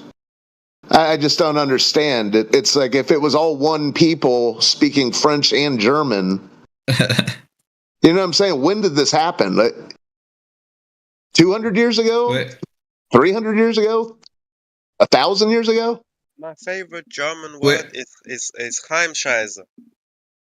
Well, the interesting thing is also to look into Yiddish, right? Because that is a Jewish language, but literally many things in that language as a German I can understand, right? And it's interesting to see how their culture was actually very much entwined into Germany itself. So the Jewish culture, right? Until certain things happened in 1933. But in a sense, to answer your question, yeah, it is pretty interesting how these languages came about, especially how German has got to a point it came to. And but what fascinates me is how I myself need to do research, because in school I was never actually taught about is how much integrated the Jewish culture was in Germany. You can't even imagine how much it actually was. Really? That they even had their own language called Yiddish, and it has, most of it is German words. So I thought Yiddish was created because the Jews were being gentrified and they were being targeted upon, and so in order for them to hide the fact that they're Jewish, they created a language which sounds like German, and it's a mix of German and Hebrew basically, and so that they wouldn't get. Well, it was created in the Middle Ages, but what I'm talking about, I'm talking about that there was a time where this culture and the German culture were in harmony, kinda. It's not like as if that culture was always in complete, people got along until there was this certain event that everybody knows of, right? So, anyways, in general, I'm just saying, when it comes to the German language, there's a lot to it. Like, the German history is a big one. I think one of the most underestimated. But if you look at what influence Germany had on the world unto this point, is even for me as a German, I don't want to boast in it, but it's just insane. Like, I sometimes really wonder how and why that is the case. Like, you mean in the term in the automobile industry, or like? Well, if that would be the only case, in every general aspects, but especially when it comes to the usage of the things we nowadays use, like computers, all the good, all the cozy, lazy stuff, computer, car, turbine aircraft. Hold on, I gotta ask. Speaking of cars, do you guys use Fahrvergnügen in your? Is that something you've ever said? What? Fahrvergnügen. Fahrvergnügen. Yeah, I mean, is that something you guys actually use? That would be something you would hear like in the 80s or like in the 60s, 70s. Has it ever been used outside of a Volkswagen ad, is what I'm asking. No, not really. I think in general we don't say Fahrvergnügen. Even though it's an interesting and funny word. Yeah, it's a funny word, Fahrvergnügen. Actually, I haven't heard that in a long time. I think we would just say. I'm just trying to be precise. But yeah, I get the vague meaning of it, but what is the meaning of it, and why was it? If you don't use it, why was it ever a word, or is it just a Volkswagen ad campaign? So Fahrvergnügen is one word, but it contains two meanings. So Fahr comes from fahren, which means driving. So drive is Fahr, and Vergnügen is enjoyment. So drive enjoyment. So it'd be like if Chevrolet was called joyriding. Yeah, kind of that. Yeah, a joyride. Drive. So if you want to translate it word for word. Yeah, it's not the meaning of, it's not the brand. It's just they just wanted people to, enjoy driving. That's good. Yeah. So word for word, you would just say drive enjoyment, which is obviously, I think, not an English word. But that would be the literal translation. The best German. Yeah, well, it's funny because joyriding is basically usually it ends up you in arrest. I mean, in the context of joyriding, the translation. Oh, okay, yeah. Or it's usually a car was stolen and they caught them, and what were they doing? They were just out joyriding. Anyway, you can joyride without breaking the law too. One of the only German swear words I know outside of swear words is Heimscheiße. It means like home shitter. So someone who only like shits at home. So like even if they are like at a welcome back, Letta. Even if they are like a great re-entry. Yeah, man. If they are like at a friend's house or anywhere, they will literally. Yeah, we get it. We get it. Why is there a word for it? That's pretty insane. Well, Heimscheiße is something that is commonly used, and I would also say I'm a Heimscheißer. Is it like a shy pooper? No, it's a home pooper. You prefer to poop at home? Yeah. What do you do at a mall? Well, I mean, it's not like you don't. You just hold it. Anyways, let's not go there. Yeah, maybe I should. It's just. I see what you mean. I see what you mean. I see what you mean. The comfort of your home is unparalleled.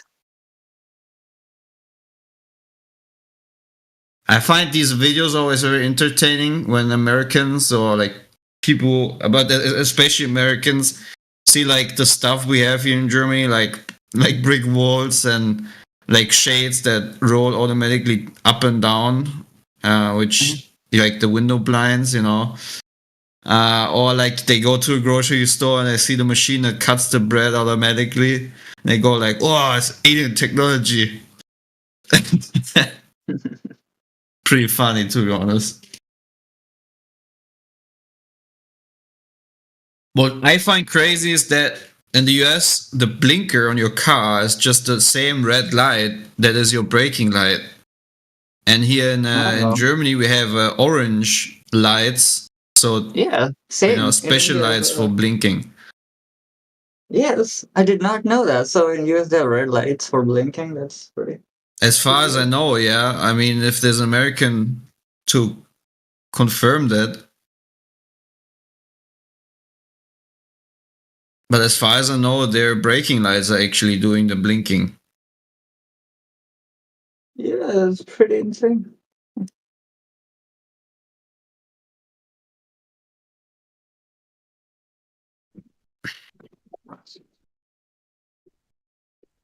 That might be some wild rumor. I think these cars. I don't know. I'm trying to think back in the day, but I think cars have kind of graduated around where there's so many damn lights. It's not just one light anymore. But yeah. Oh, okay. I think there's separate indicators of, but yeah, that does sound like something that that Americans would do.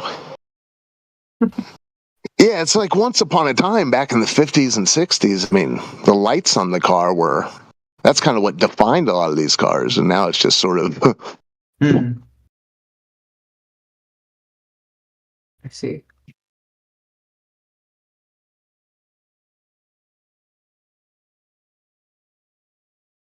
But man, I gotta say, some things I will never get used to. Like, who came up with feet?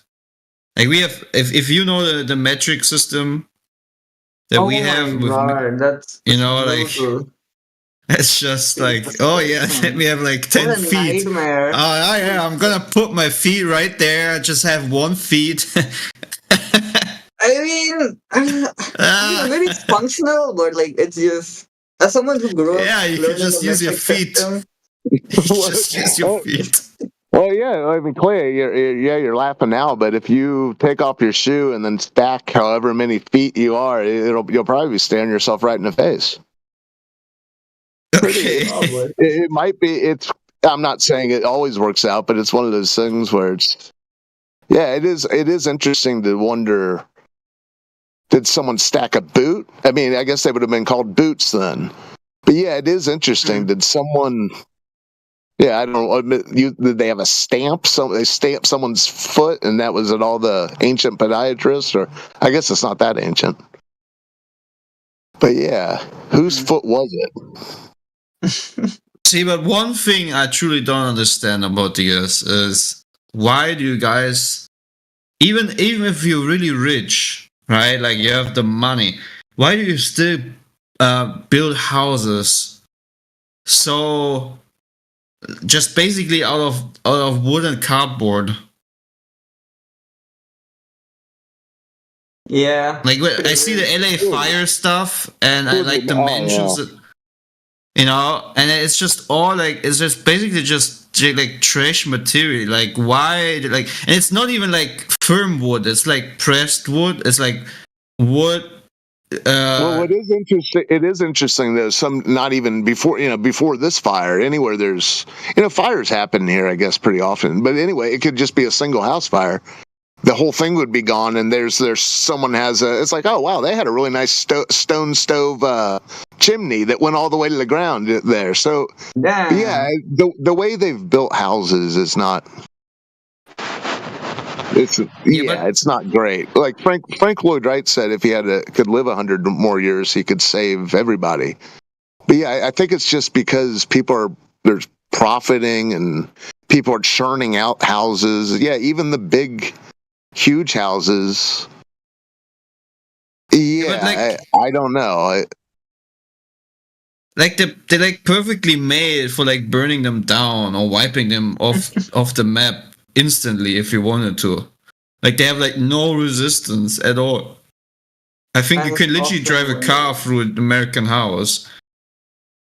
It's pretty crazy because houses in India are like concrete. Like every house is pretty much. I've never seen here in Germany house made of too. wood.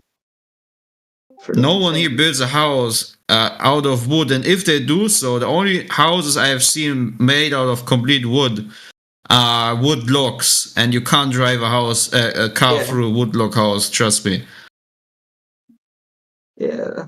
Yeah, I mean, you have to realize that over the last several decades, probably 5, 6, 7 decades, but they have all these regulations, so it's not like people are even making.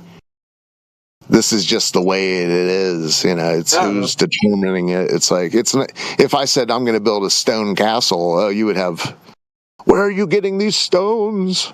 You're stripping our riverbeds. And it would probably cost an arm and a leg. And it would be nice if everyone built a coral castle for themselves, but yeah, it is interesting. I mean, if we don't use brick or put stones over each other, we just use concrete. We just pour concrete walls, and that's it. Yeah, you've probably seen those giant. They're almost like giant 3D printers. These people who are pouring concrete walls. They're really cool. Yeah, that is actually a cool invention, but I don't know. Like, I don't know how. I mean that you gotta see how it tests out over the couple of years. One thing I noticed with modern housing, also in Germany, when they either rebuild a house or build new houses, they use this new isolation form, and it's mostly made out of plastic from the outside. And the problem is this material doesn't get enough ventilation, so literally so many new houses after a few years they just start molding from the outside. Like you see mold on the outside because they just use this weird isolation stuff because of the energy. I just want to say something related to, you said, hey, if they start making stones out of, or a house out of stone, won't they complain that they are using the stones from the earth?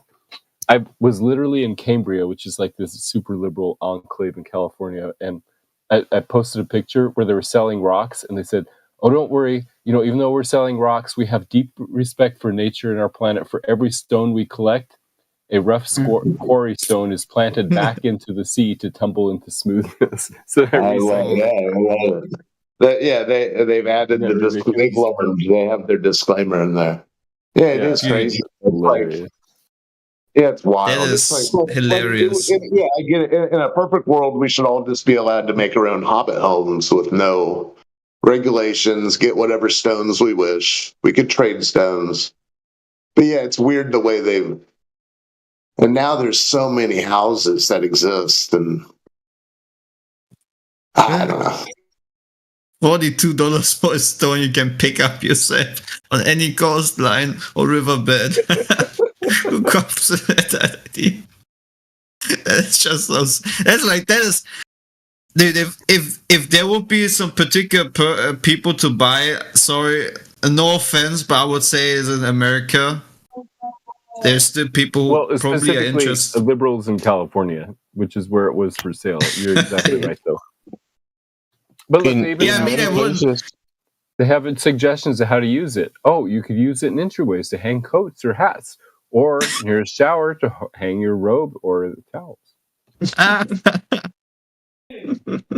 In the US, many places you cannot go and pick up like sand.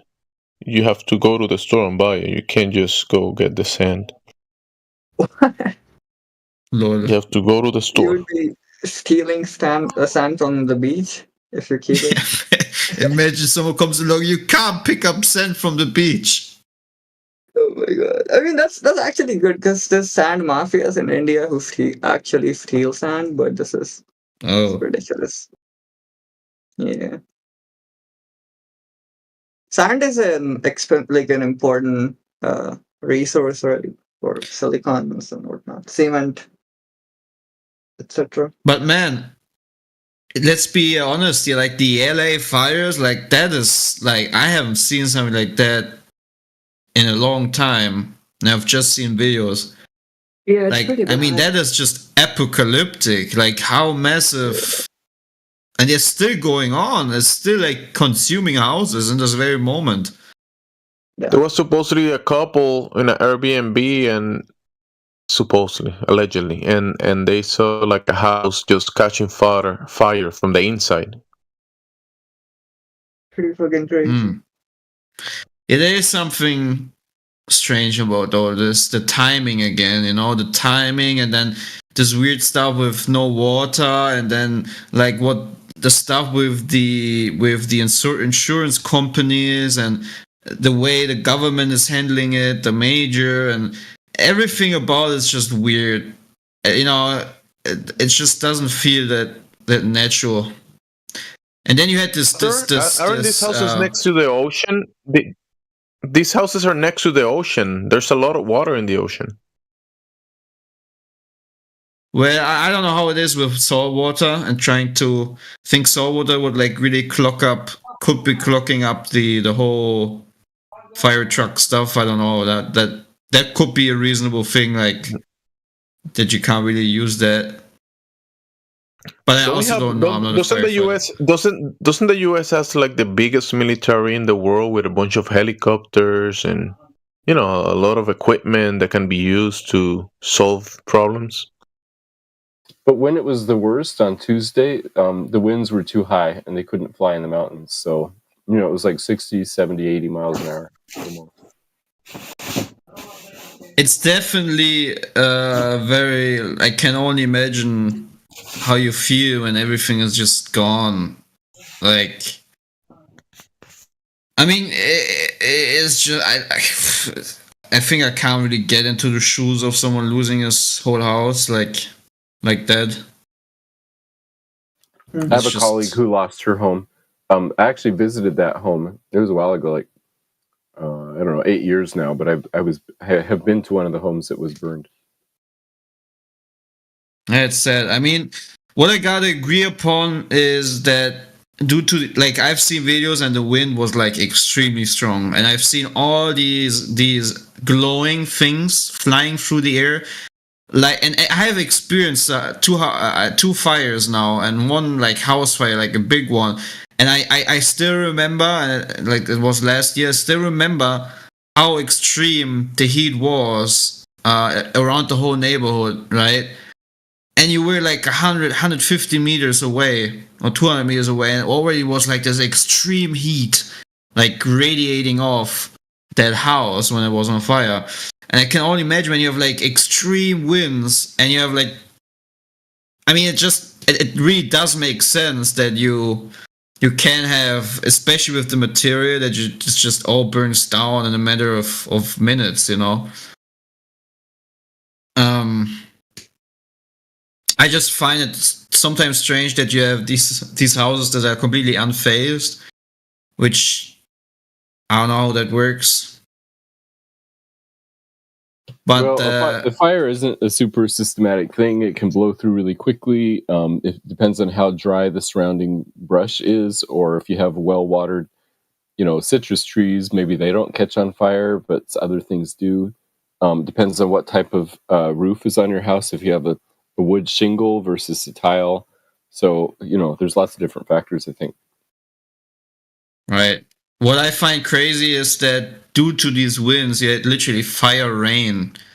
Like, wait, I'm gonna post a picture, and this is not even the worst videos I saw, but you know, you have like this rain of fiery balls, and it just rains down on every other house and stuff. It's just a matter of, you know, seconds until your house starts to burn. Yeah, it's hard to protect against that if you have like flying embers.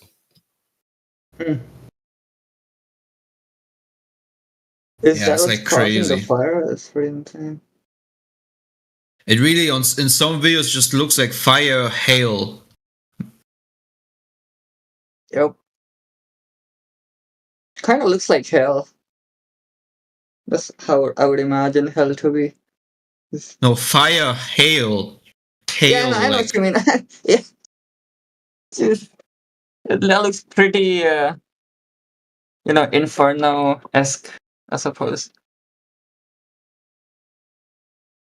But I also gotta, I mean, we gotta agree that Los Angeles, especially, is a very wicked place. Like, there's a lot of wicked stuff going on. I mean, it's literally called Los Angeles, right? Fallen Angels. Ah, I see. No, Los Angeles means the angels. Yeah, but you get it, right? Like, I mean, the stuff being produced there is not really, you know. Yeah, I actually agree with you there.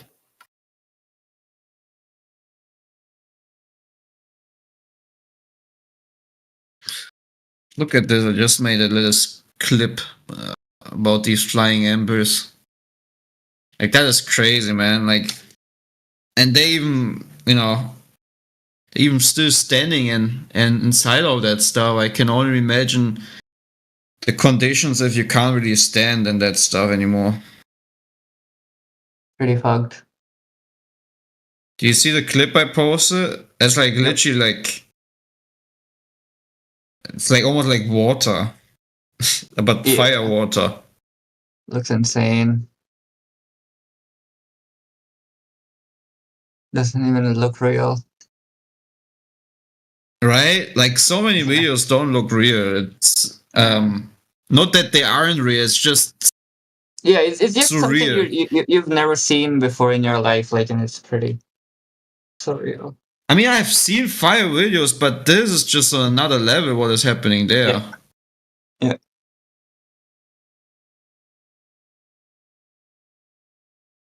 Also, I mean, I'm from California, and these fires happening, especially this time of year, nah. Yeah, Not normally natural. you get it in like October, right? October to November, isn't that like the fire period? Yeah, but the Santa Ana winds are common in January. That doesn't matter. Like, I understand that. I've lived in California. I was born and raised there, Southern California. I am very familiar with the Santa Ana winds, right? I used to stand facing into those winds when I was a little kid and just lean, and those winds would keep me held up. Funnest thing ever, right? But it's not fire season in California. That's the problem. Jenna, didn't they where the already like? suspicion lies. Did they already like catch a guy? These seasons, though. I've seen the news broadcast. They have catched one person with like doing arson. Arson, really? Like a black dude on a bike. I tend to believe that as much as I believe the Tooth Fairy. Well, my family has a history with that. I asked my dad, I was like, hey, Dad, are we the type of people that go around setting fires? And he said, yes, we are, son. What? That's not a surprise. Thanks, John. I'm glad somebody got it. I didn't get Sorry, it, but okay. If that's a joke, Arson. I don't he said, get yes, it. we are, son. Okay. Okay. Oh, there you go. Thank you.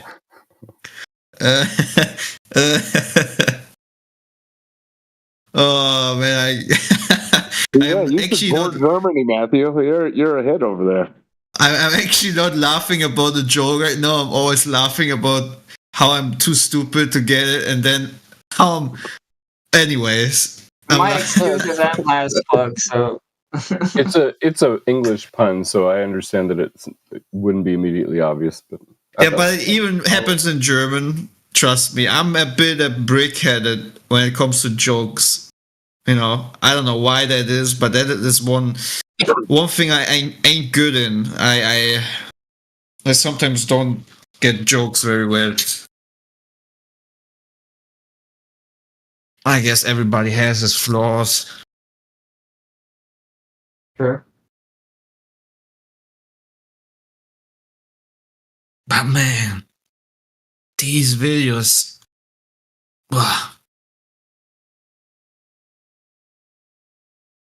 Poor people. Looking an awfully lot like Maui, sus. Yep. I have seen some weird stuff, some weird anomalies in these videos.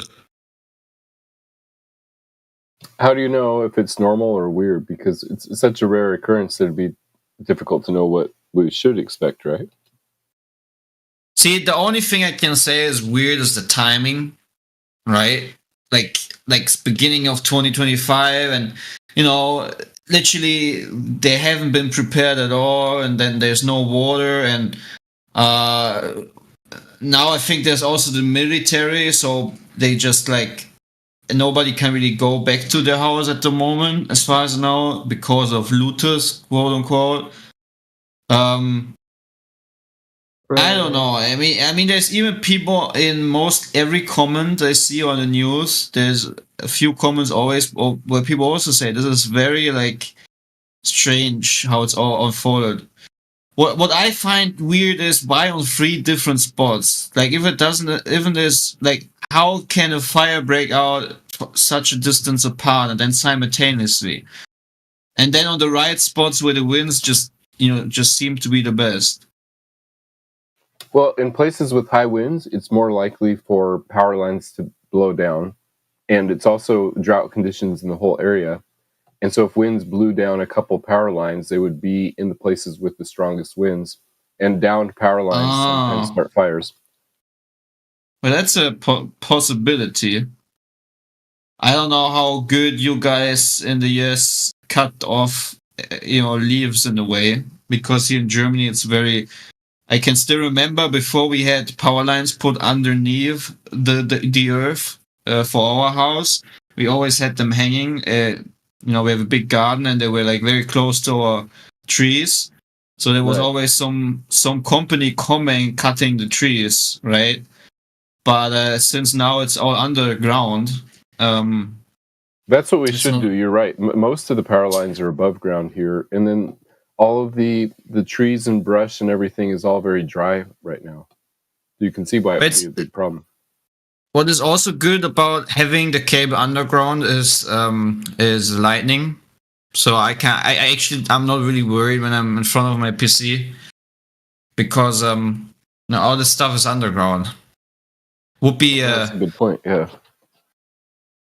Yeah, it would be very weird if we never had a lightning strike anyway, so we don't really are in a position of that issue.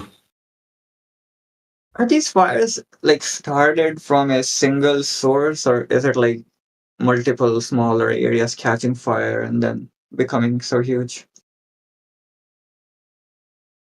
Wait, can you repeat that question?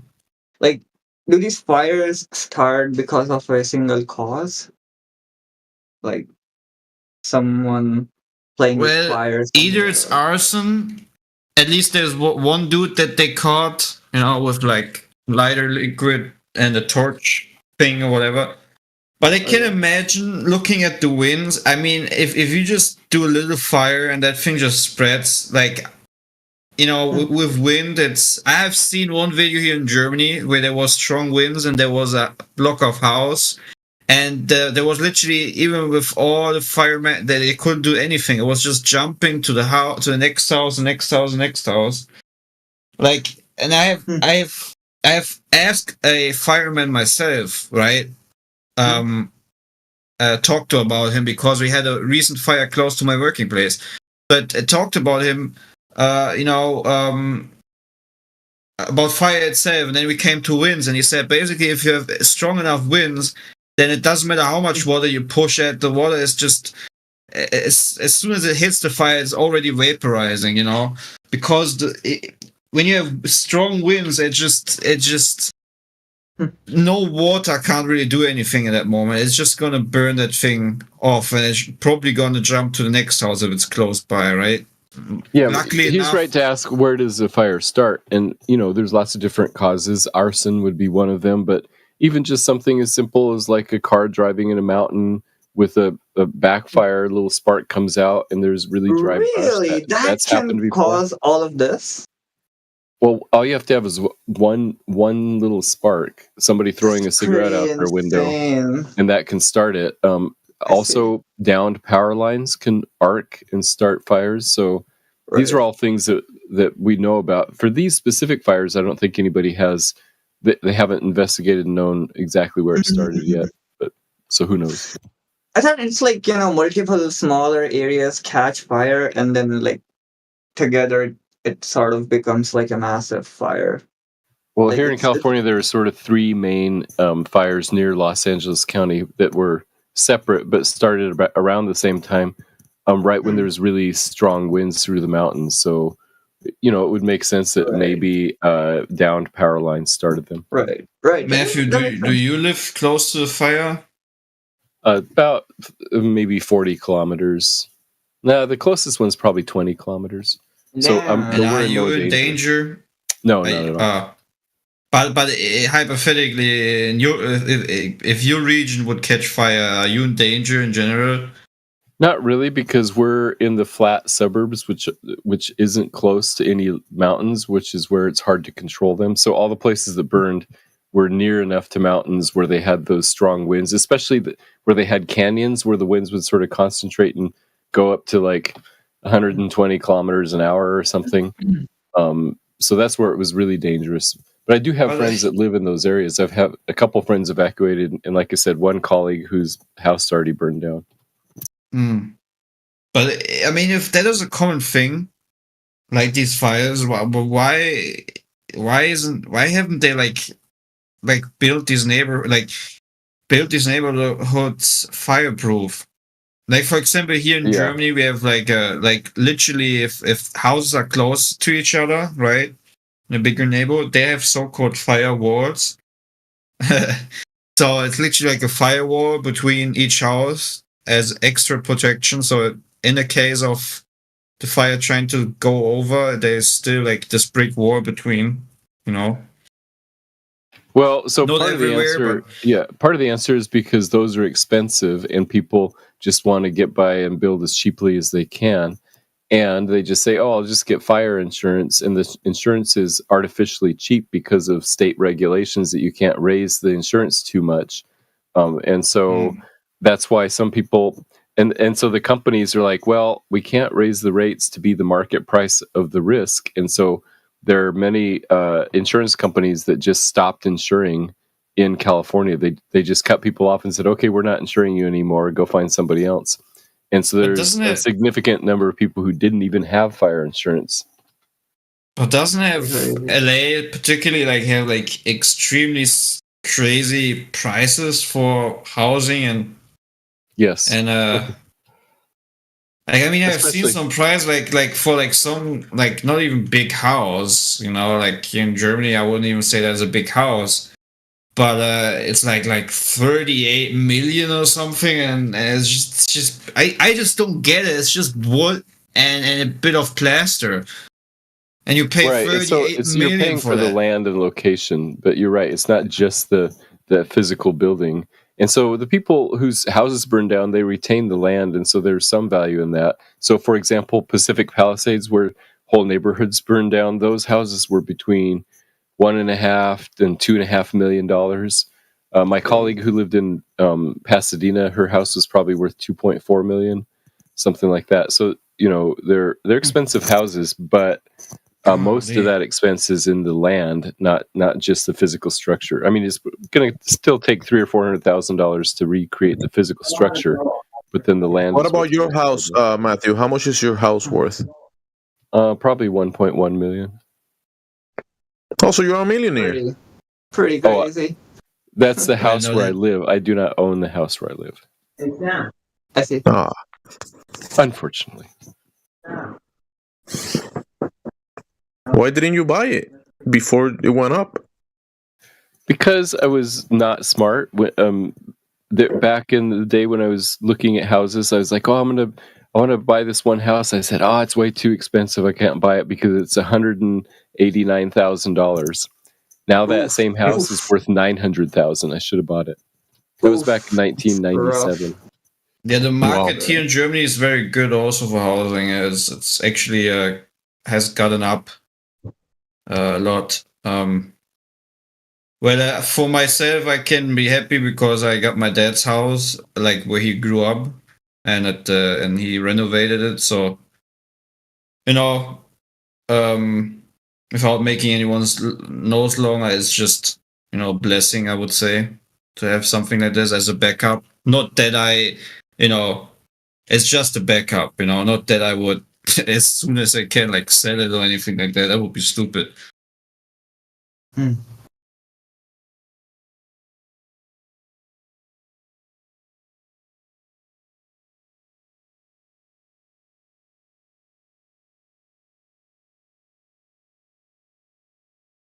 But yeah, housing is very different in the US. I personally couldn't imagine to, like, even if I would be like a millionaire or whatever, I could not pay money for a house made out of wood and plaster. Like, you know, it's just, I don't know. I don't feel well. But Clay, it's all about just having a lawn to mow. That's what it's all about. That's true. Really? It's just looks or what? Not practical? Yeah, honestly, I think there's a lot of joy in that. People have a lot of joy in taking care of their little plot of land. But yeah, it's great. But like Matthew said, it's just because price. People are doing cheap stuff, but a lot of the stuff is regulated. You know what I'm saying? It's not like they even give you much choice. You don't see many stone castles being thrown up anymore. So, so what do these people do now when after all this stuff is burned down? Like maybe Matthew knows or anyone else. Like I really want to know. Like, what is your next step if this happens to you? Well, first of all, you'd have to clean up, and then eventually you could rebuild on the same property. Rebuilding the house would probably cost $300,000 or $500,000, depend for just the construction. So even if you have, like I said, a $2.5 million property, maybe $2 million of that is the land. I guess some people might just decide to move or leave, and it depends on what their insurance situation is, whether they'd have to pay the $500,000 themselves or if they happen to have insurance. But that's going to take like months and months to figure out. So who knows? I feel bad for them. Me too, man. So crazy. Oh golly! I just seen Morpheus' video that he posted. Dude, that is like Firestarter 101. But you can't tell me, dude. Like dry place, no water, extreme high winds. Like there must be one person that was like, maybe in the future, it's just a matter of time. All this stuff's just gonna just burn down. That's what I don't get. I thought people were smart. I thought we have figured it all out, and really like struggling with just keeping stuff from burning down. Really, while wanting to colonize Mars. What the heck? Can't even properly build houses on Earth that don't burn down.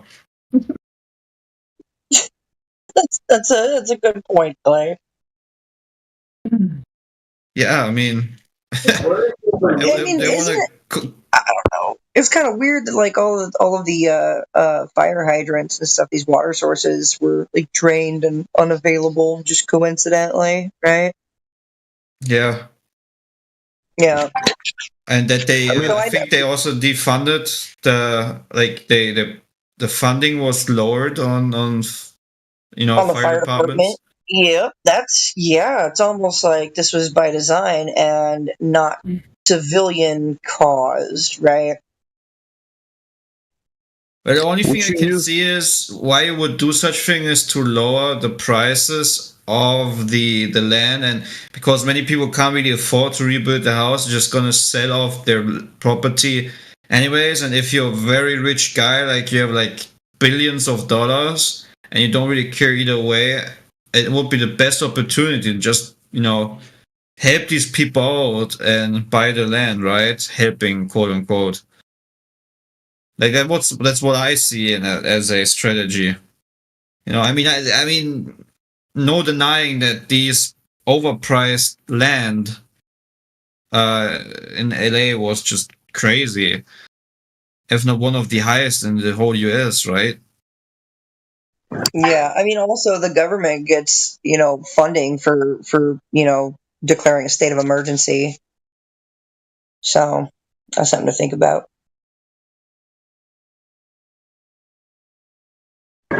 Just build the houses out of space technology, space materials like cardboard, duct tape. Right. Space tape, space cardboard. What's actually very fire resistant, heat resistant is mica. A material called mica. It's very heat resistant, but I don't see a lot of that being used in building houses. I saw a lady who had taken all of her like heritage heirloom china, like all her dishes and cups, and carried them out and submerged them in her swimming pool. So there's this picture of a swimming pool with all these like plates and glasses underneath there. It's like, well, okay, that's pretty clever. Yep, that's clever. So, but again, like, supposedly the nation of the US, so to say, or let's say a private company, they want to get to a different planet in their paradigm and colonize it and live there safely. And how are they going to manage that? but still the simplest things is where we all still struggle with. Like I remember, I've seen all these great fires in the 1900s. You know, I've read about it where certain cities completely burned down. And as you can see, it really still with all the modern technology, it seems like the most fundamental things are, you know, still a problem.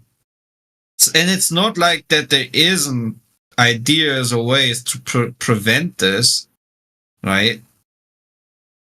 So, very, very strange. As a glober, how would you look at it, Matthew? Yeah, all those kinds of questions are sort of political priorities. What do we spend money on, time and energy on? So yeah, I guess it just depends on who's in charge as to how those decisions are going to be made. So wouldn't it be better now, instead of putting the money into getting somewhere else but Earth, to just give a little bit of that money to all the people who lost their houses in LA? If I would be like Mr. Musk. Right. I think you need to spread out your spending on all kinds of different projects. So yes, relieving the suffering of people is one thing, but I think you can't just do all or nothing. Just like in your own personal finances, you know, it's still wise to be saving money, even if you're having to spend money on, you know, fixing your car or getting new windows in your house or whatever, like the emergency things. So yeah, I would guess I would advise against individuals or governments doing all or nothing type thing. Mm.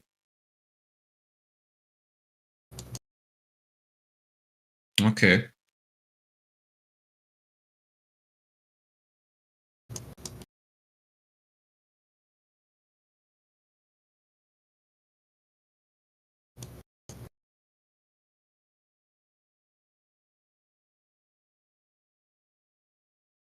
Man, oh man.